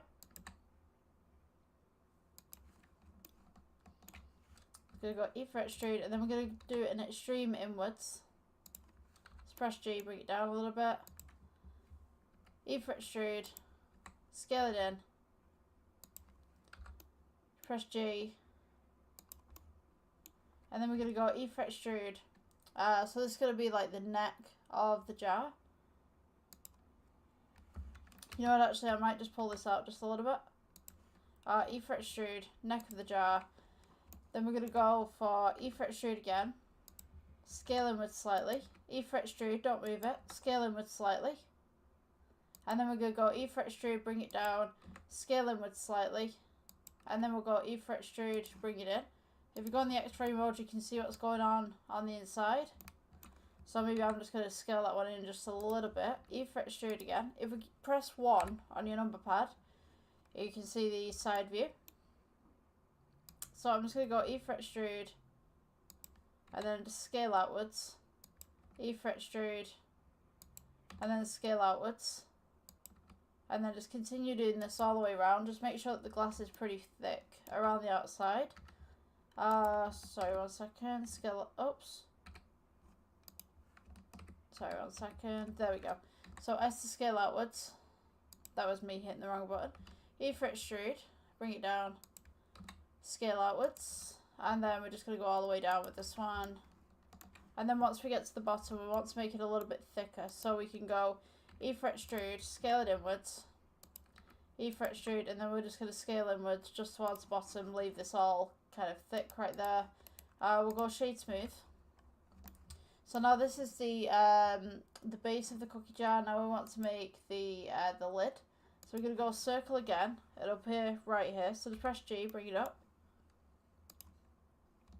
So now what you're going to want to do is press G into the neck of the bottle.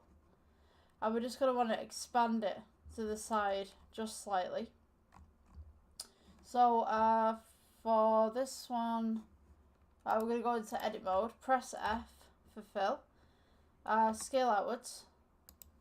E-fret extrude.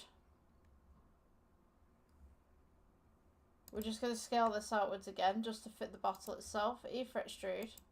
Leave a little gap. E-fret extrude and then scale outwards for the lid. Press G just to bring it down a little bit if you want to. E-fret extrude. Scale outwards. E-fret extrude. And then we're going to go E-fret extrude, bring it in just. And then we're going to go E-fret extrude, leave it where it is. Scale inwards. So you should have something like this. I'm just going to take it off X-ray mode. And then we're going to go E-fret extrude. Scale it inwards just slightly, and then we're going to make kind of a little bit of a topper that we can grab hold of around this part. So E-fret extrude. Then we're just going to scale it in just slightly.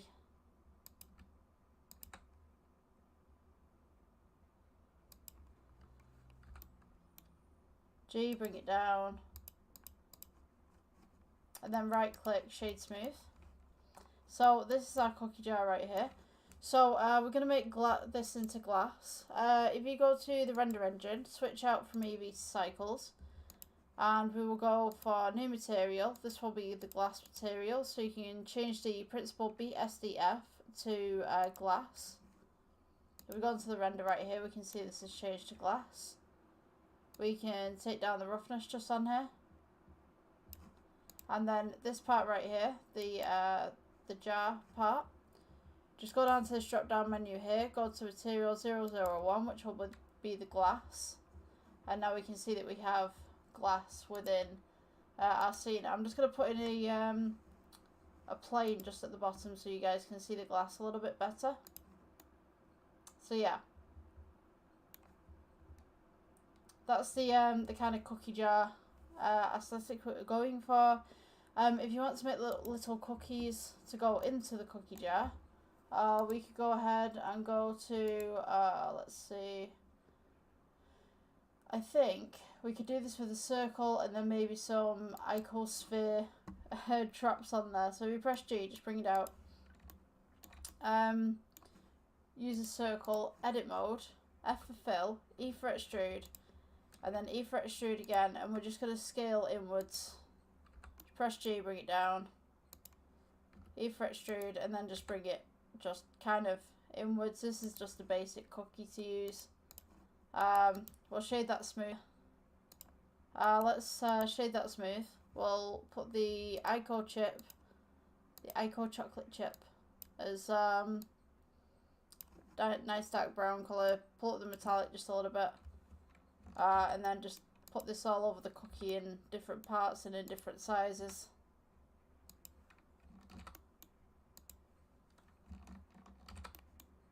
Kind of a cheap chocolate cookie, but I think this tutorial was more for the jar than anything. So just get your chocolate chips all over that. Don't read too much into that, that sounded wrong. Yeah. Just rotate those. Bring them up.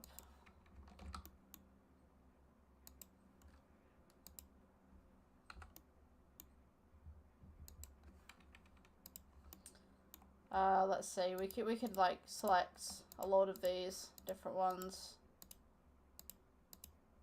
Let's go Shift D, and then we could like rotate it just around just to duplicate everything a little bit. So we should have something like this. And then for the middle right there, we could go with a new material. Let's go with kind of an orange. It's just a basic cookie to put on the inside of it. If you want to make it more detailed, you can do. But yeah, it's kind of a beginner's tutorial, so there you go. Basic cookie kind of thing.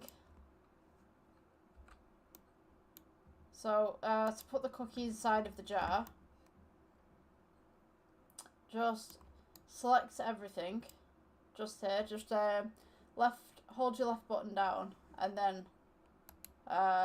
go across. We could shade this smooth as well. We could go Control J, and join them. So now we've got a full cookie. So now we can start putting cookies into the actual jar itself. So if you go into X-ray, press 1. Then just press G, move, like say, put one cookie here. Shift D, duplicate. Rotate this just slightly. We could put another cookie there. We could Shift D again. G upwards. Put another cookie here. We could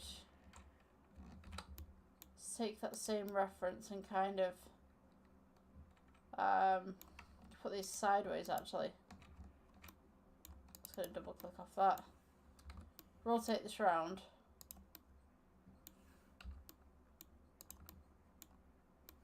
Put the cookies right there. Take these two cookies right here. 1 second. I'm just trying to get these, and then we can kind of stack them a little bit. I think that'll look okay. I think you could do a little bit more kind of moving around, but yeah, generally that's the cookies in a jar kind of thing. I mean, you could put more in there if you wanted to. You can mess around with the IOR a little bit, make it a little bit more shiny, a bit more depth to it.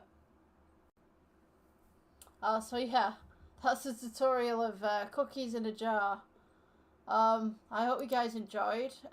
If I could ask you a favour, if you've not hit the subscribe button already, could you please do so? Like I've noticed on my algorithm that a lot of people who watch my tutorials aren't subscribed, and I would just really love to be able to get to 100,000 subscribers if I can by the end of the year. It doesn't cost you anything. Like, you know, it gets my artwork out there, and you know, yeah. I hope you guys have a good day. I'll see you in the next one. Bye. Okay guys, welcome to a new Blender tutorial. So we are currently on 4.3.2 of the Blender systems, I guess, the Blender version. So what you're going to want to do straight away is just delete your default cube. We're not going to need that. You want to go to add at the top and then mesh, and then we're going to add a circle. Now at this point we've got the add circle just at the bottom here, which is on the bottom left. I'm going to remove my screencasting keys so I can show you guys what I'm doing, because I can't move them from there. I can, but it's like you have to jiggle it about a little bit. So I'll show you what I'm going to do. So we're going to go to the add circle, bottom left. And you'll see that the vertices are at 32. Now, if you increase the vertices, it's going to be a smoother circle. It's going to have more faces to it. If you lessen the vertices, it's going to have less faces. So what we want is we want to make an octagon, which is 8 faces. So we're just going to go ahead here and just change this to 8. And this would be the basis. of our little road sign. So I'm just going to go back into my screen keys, the shadows and the screen keys, so that you guys can see and everything. Yeah. Okay, so now we've got our little octagon right here. We notice that it's the wrong way, so what we're going to do is just press R for rotate and just rotate it around so that it's flat, as you can get it. Okay, so from here we're going to start making the road sign. So what we're going to do is go into the edit mode. We're going to press F for fill, so it gives it a face. We're going to go E for extrude. We're just going to go slightly upwards, and then we're just going to go slightly outwards. It's just going to give a little bit of a bevel around the edges. And I mean, you can bring this down if you want to once you've done that. E for extrude. We're going to go E for extrude again. Then we're just going to scale it in. Press S to scale. And then we can go E for extrude, but leave it where it is. Click. And then we're going to scale in just slightly. So this is the edge of the sign right here. You just want to give that a little bit of a buffer zone around the edge. So now I'm going to go for E for extrude again, but I'm going to go inwards just slightly. And then we're going to go E for extrude, leave it where it is, scale inwards, because you want your sign to be flat. Maybe about that much-ish. Just scale it inwards a little bit, because this is going to be the white stripe going around the edge. And what we're going to do is we're going to go to the materials properties just over at the side here, if you can see my cursor right there. We're going to go new, and we want the background to be black. And then this foreground right here, we're going to go ahead and press the plus button, and then we're going to click new again, click assign. So now this face is assigned to a different material. And then we're going to go with, so this one is red. So I'm just going to go red there, assign. And if you go into your different rendering properties, you'll see that that turns red. Now, we want the white line around the outside. So what we're going to do is, we're still in edit mode. We're just going to click onto the side, the face tab right here. We're going to hold down shift. And we're just going to select all the faces going around the edge. And then this one we're going to put this as white. So we're going to press plus again, add new. You can name these if you want to. For reference, I'm just not doing it at the moment. You're going to want to press assign. So this is going to make it white. I feel there's a small dad joke there. Press assign. Dink. Right, so what we're going to want to do now, I'm going to get this onto a 90-degree angle. So what you want to do is press rotate, get it across the red line, which is the x-axis. We're going to press 90 so that it goes 90 degrees. Then we're going to press G, bring it up a little bit. So we've now got this sign, but we need a post. So we press add, we're going to go to mesh, add cylinder, and it should be upright already. So then we're going to scale it upwards, and then just scale it down as is, until you get roughly the size of a pole that would fit this sign. Now at this point you could get fancy with it. At this point you could make it just a straight signpost if you want to. We're going to go to edit mode, select the top face, press G, and then just bring it up. So now the post is kind of going through the top here. So what I'm going to do, I'm going to move the face forward in a moment, but I just want to show you. So some of these stop signs that I'm looking at currently, they're kind of posh. Some of them have got like street signs above them. Some of them have got like these kind of generic lollipop kind of looks to them. I'm going to go with the lollipop look. I really can't get my words out today. So what I'm going to do is just make it a bit fancy at the top. So I'm going to go E for extrude, scale it inwards just slightly. I'm going to go in the X-ray version so you guys can see what's going on. E for extrude, scale it inwards slightly. I'm just going to make like a little lollipop one. E for extrude, and then we're going to go E for extrude again, E for extrude, scale, S for scale, E for extrude, S for scale, keep it along the same axis, E for extrude, S for scale, E for extrude, S for scale. Oh, and I can do that. Yeah, S for scale. Right, E for extrude, and then we're just going to start scaling inwards. It's just the same motion. E for extrude, S for scale, blah blah blah. You get the picture.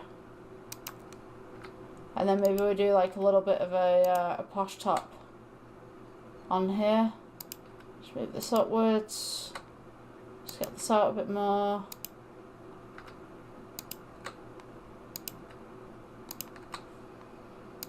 Okay, so I've got like this kind of ball effect on the top of mine. So when you do yours, you can do yours any way that you'd like to. So I'll just zoom in on that so you guys can see. Okay, so you'll notice that there's a lot of vertices here that seem very flat. So what we're going to do, just right click and just shade it smooth. There is a smoother in the mods section if you want it, but I don't particularly like it, to be honest with you. I just like adding more vertices and just making sure that something works. So I'm going to bring this back right now. So we will press G to bring that back, and then I'm just going to press, you know, I'm not going to press S. I was going to elongate it, but it might just ruin the effect. So what I'm going to do, I'm going to bring it up so that it's just sat behind it.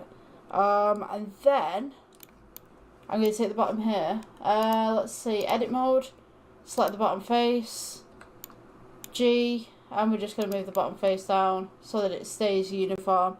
You can have a little bit of a stand at the bottom here. So if you wanted to do that, you just press G, bring it up a little bit. There's no point in making vertices in the middle because then you're going to have to sort everything out at the bottom. You might as well just bring it up and then make your little design. So we've got it like that. I'm just going to split this screen a little bit so you guys can see what I'm doing. Let's press N to get rid of that. Press 1 so it's on its side. Right, so let's see. I'm just going to move it slightly to the side there because obviously my key casting is in the way. Right, yes. So so the bottom here, I'm going to want to do a stand with it. So we're going to press E for extrude, S to scale, E for extrude, S to scale, E for extrude. You know how this works now. S to scale, and then we're just going to make it a little bit bigger at the bottom, and then just bring it down to relatively where your floor is. I just have something that looks like that. Okay, so oh, I don't want composing. We're going to go back to object mode, and now we're just going to add the materials to this. Now I'm going to do a stop sign that's got writing on top of it. I mean, if you want to go into Carita or whatever like that, Carita is a free open source program. It works very similar to major kind of let's say shop photo editing software, shall we say. It works very similar to that, like an older version of that, but it's great. And then you've got GIMP as well if you want that one.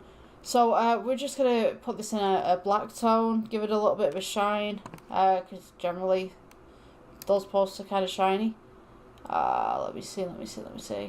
If you want like a rain effect, like make it more shiny. If you want like a summer, like it's been summer forever kind of vibe, then make it really dull. It makes a really good effect. So yeah, we've got this one plane. I'm just gonna put a plane on that, and I'm just gonna change my render engine because I don't think I'm in cycles. Yeah, I'm in Eevee. It's Eevee's default. Yeah, so you got cycles, and then I'm just gonna put it on the actual thing. So now we can see that this is what this will look like under light. So this is actually spotlight. We want to go ahead and change it to a sun. You can do this if you want to. You also have the option of shadow caustics, which makes things look a lot more detailed. It basically takes Blender's shadow mod kind of thing. I wouldn't say shadow mod, but Blender's got different shadows, and they tried to improve the shadows quite recently. I think it was within the last 2 years. So Shadow Caustics actually casts a lot more light, more naturally. So if you want that more natural kind of light tone, you can do. I'm just going to turn this sun down a little bit because it is a little bit too bright for my liking. Let's go with 50. It's still bright at 50. Let's go with 5. The ridiculousness of 5. You know, surely it can't be bright at 5, but alas. Right, so sorting the shadows out there. So now we want to add the text to this, which is a stop sign completely. But first and foremost, I want to add some screws, because obviously the stop sign has to be held up by something. So we're going to go to add, and then we're just going to go UV sphere. Just keep this real simple. Press S just to scale it down right there. You just want to get it parallel with the pole on both sides. So S to scale, get that up there. G to move it, G to grab. Before we do anything and before we duplicate this, I'm just going to put the materials properties on there. So just right click, shade smooth. Materials, we will go with new. We're going to make this slightly metallic. Let me see, let's darken the colour just slightly. Okay, so then we want to go to Shift D and just move this down a little bit. So now you have this kind of sign that's got a little bit of stuff on it. So I want to make some scratches as well, which is going to be in the shading tab. I'll show you how to do that at the end, but first we're going to put the stop sign stop on it. So what we want to do is we want to go to add, and then we're going to go to text, and so your text will actually appear right here on the floor. So what you're going to want to do to edit this is you want to go into edit mode. Seems kind of self-explanatory. Now at the moment you can't see it, so you're going to kind of have to use your imagination here if you can't see it. So we're just going to put STOP for our sign. So I can go back to object mode, and we've got the stop sign right there. Now if you've noticed, the text type isn't quite right, so let me see, I'm just going to bring this up, just press G to grab. I'm going to rotate it on the red line, which is the x-axis. Press 90 on your number pad. We're going to go ahead and just press G and just move it until it's somewhat in the middle. Let me see, I'm just going to make this bigger for you guys. I can't get my words out today at all. Right, I'm going to press G, just bring it forward so that you can see it. Now you're going to want to keep this relatively flat, but keep it as flush as you can to the back of the board. Press S just to move it down a little bit. G to go across. Now this is where the tricky part comes in, because you're going to have to look at text types. So, hang on, let me get this more central. Okay, so this is going to take a little bit of research, because the stop sign seems to have the same text all over, but then there's also stop signs in different countries that have also got different text types. So yeah, this is totally the wrong text. I'm going to find out which text it is. I'll come back in 2 seconds. Magic of video editing. We'll see whether we can get something similar, or we'll see whether we can get the same kind of text. I'll be 1 second. Okay, I'm back. So apparently, according to Google, it's called Highway Gothic. Now, if you guys can find Highway Gothic, good luck to you. I'm going to try and find it. I don't know whether I will be able to find it, but I'll give it a good go. So let me see. So you want to go to the data option right here. It should be the A up on the bottom right there. So we're going to go to font.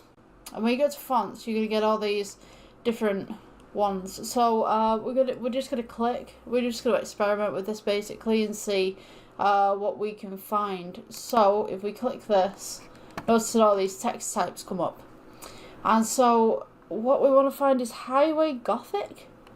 Like, I'm hoping it has Highway Gothic, or at least something of akin. Let me see. So, oh wow, there's so much. Let's see, we're on L, H, we got Hollywood, Highway Tower. No, sorry, that's High Tower even. Highway Gothic. I don't think that it supplies Highway Gothic, but I mean, we can find something similar. We got Highway Tower. You kind of want something bold. Let me see. Something that's kind of squished together. Squishy. You know, you could go with Dominican regular, I guess. Oh no. Let's not go with Dominican regular. Okay, I'm gonna try bold. Let's see. Don't go with the Dominican. Highway Gothic. Do you have Highway Gothic? I don't know whether this is like a separate file. Oh, they got HoloLens. HoloLens is. Oh, sorry, HoloLens is something else. Don't go with HoloLens. Let me see. High tower. Heavy wrap. Heavy heap even. I'm gonna guarantee there's somebody in the comment section going, she missed it like 3 times. Like, how could you not see this? I don't even think they have it. We're gonna try this one. The German sounding one. The heat. Oh my gosh, I'm gonna butcher this. The Heatenschwiller. That looks relatively okay actually. But stop signs tend to be like squished in. So what I'm gonna do is I'm just gonna scale this inwards like across the red axis a little bit, just to kind of maybe I don't know. You know what? You guys can kind of experiment with the text type that you'd like. Let's try another one. I'm not looking at this thing like trying to. I've got it on my phone. Like, I've got a picture of the text type on my phone. Unfortunately, it's just not showing up here for some weird reason. So I mean, you guys can experiment with this. Just see what works for you. I wouldn't go with that. I wouldn't go for Kunstler. I wouldn't go for the artist one. The artist script. Kunstler's the artist script. That's like your fine writing kind of thing. Your cursive. Let's go with Oswald Heavy. See if Oswald's good. It looks relatively. You know, I'm gonna go with that. I'm gonna go with that because it looks okay. Yeah. So I guess that's it for this tutorial. If you guys want a different text type, just look at different text types on there. Just see what works for you the best. If you guys have got a text type that's on here that very much matches the stop sign, like, let me know, because then I can kind of put that forward for a next tutorial if I make another one of these. Yeah, so that'll be it for today. Enjoy your day. Thanks for watching. Please subscribe. Give us a follow if you're on Facebook watching this. Yeah, I'll see you in the next one. Okay, so you're going to want to go to your shading tab right at the top here. Just press shift, move it upwards. Go onto your stop sign right here. You're going to want to make sure, hang on, let's put this on render view. So you're going to just want to use your scroll wheel to go in and out. Shift and then click in your scroll wheel to just move this around. So what you're going to want, go into your materials tab, go into your red material. Then we're going to want to go and add a Veroni texture. So this is a Veroni texture. And we're going to want to put colour to colour. And you notice that all these little lines come up. Now you can make these rough, you can make them smooth, you can make them random, which I'm going to do actually. So you can make them like that where they're uniform, or you can just make them random like that. You can scale these up, scale these down. Let me see. So you're going to want some scratches and stuff like that. So these are going to be your basic scratches. So what we're going to do is go to add and add bump. Put your bump in and go from your colour to your height. So you've got something like this. Now we're going to want colour on this. So we're going to add, I'm going to go colour ramp. Just squeeze it in right here. Let me see. Yeah. So your colour ramp, when you move these, it's going to give you these little scratches. Now, obviously this is the wrong way around, so we want to invert that a little bit. Let's see. This will give you your little scratches. So that's just basic demonstration of how that works. So, yeah. I'm just going to switch this to the metallic. And then you see that your scratches appear. And they're only little subtle ones. So if you want to scale this up, you can do. You can have a few scratches, little bumps and dings there. I'm hoping you can see that on the recording. Yeah, you can just about see it, just here. But I'm looking at the recording, just like thinking to myself, like, can you guys see this? Yeah, so you can see all the little scratches and bumps here, so that's just how you make the scratches and bumps. Yeah, so if you guys enjoyed the tutorial, please subscribe, please like. Yeah, and I'll see you in the next one.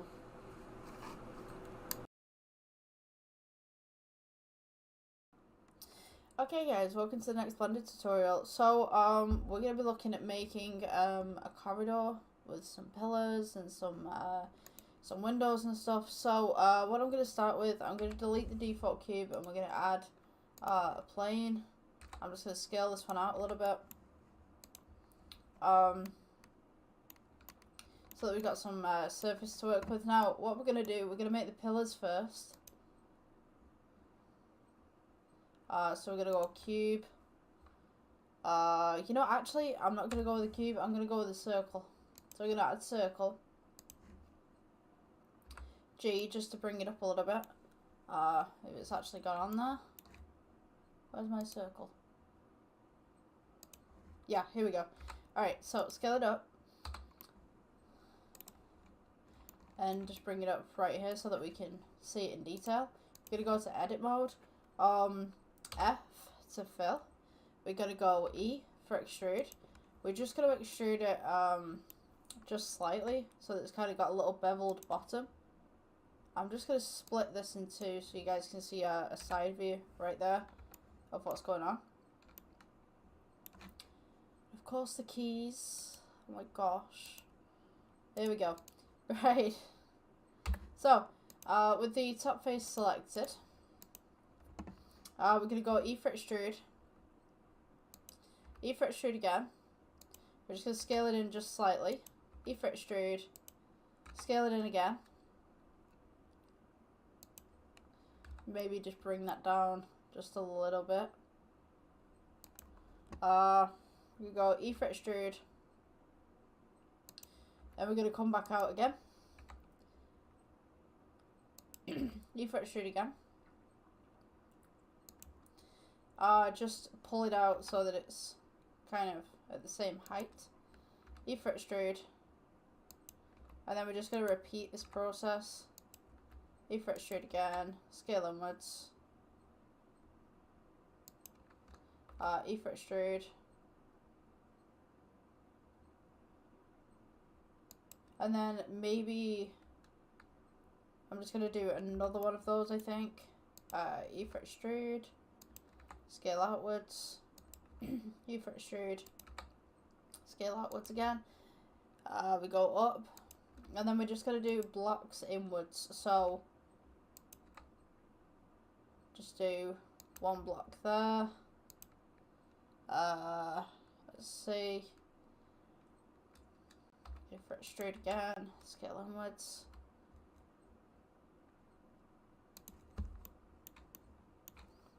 Then we're just going to do it like this so it kind of sharpens off at the end. So right now, what we want to do is just pull it down to this height. E for extrude again so we got this little bit of surface just around the bottom. That's going to assist us later on. We want to go G, just bring it up. Now depending on how tall you want these is dependent on where you're going to build your next piece. So I think this would be tall enough for me. So we're going to go E for extrude again. Just going to scale it outwards. G, bring it up. And then we're going to make the exact same pattern that we did at the bottom. So E for extrude. Scale it out a little bit. So yeah, just scale that.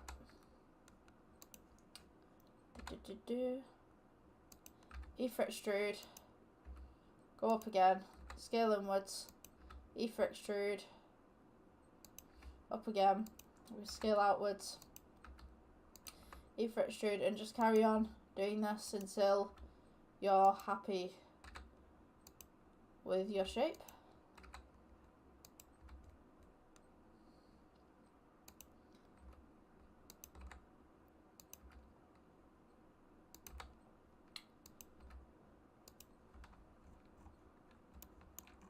You kind of have this this basic pillar kind of going on. Let's make that a little bit bigger just there. Once you reach your top right there, we're going to edit mode, and we just want to select some of these. I'm just going to put a little cuff on the top there. So we're going to go into the faces, and we're just going to select every maybe 1 or 2, just going round.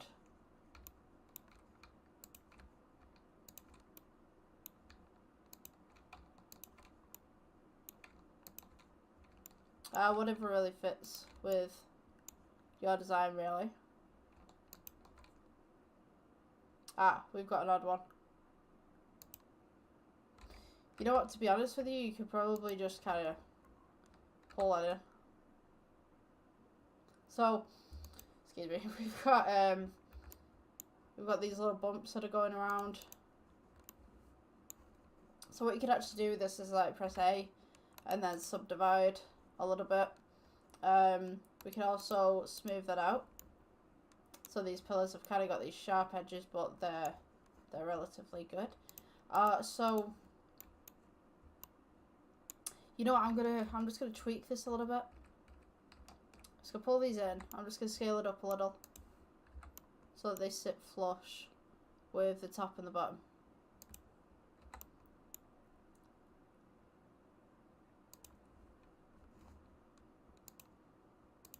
This is what we should have. I'm just going to shade that smooth. If it'll allow me. There we go.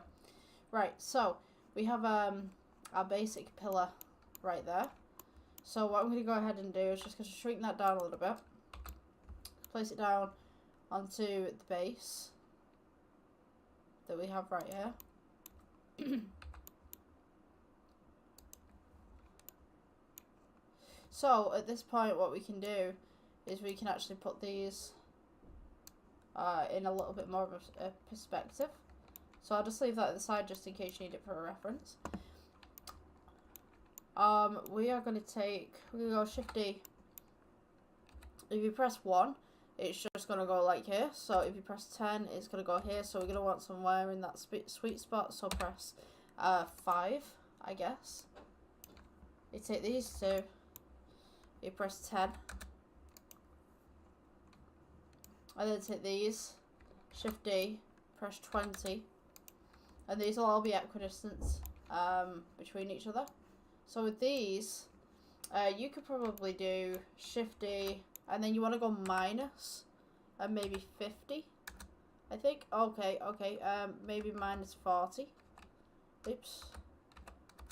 Yeah, okay, so now we've got many pillars that are equidistant together, that are going up into the distance. So what I'm going to do is I'm going to take the opportunity to put a camera in right now so that we can see the perspective. So let's add, sorry, not add, there should be a camera already within the scene, so let's align camera to view. We can press G just to bring this back a little bit. So let's get rid of this one. Let's go for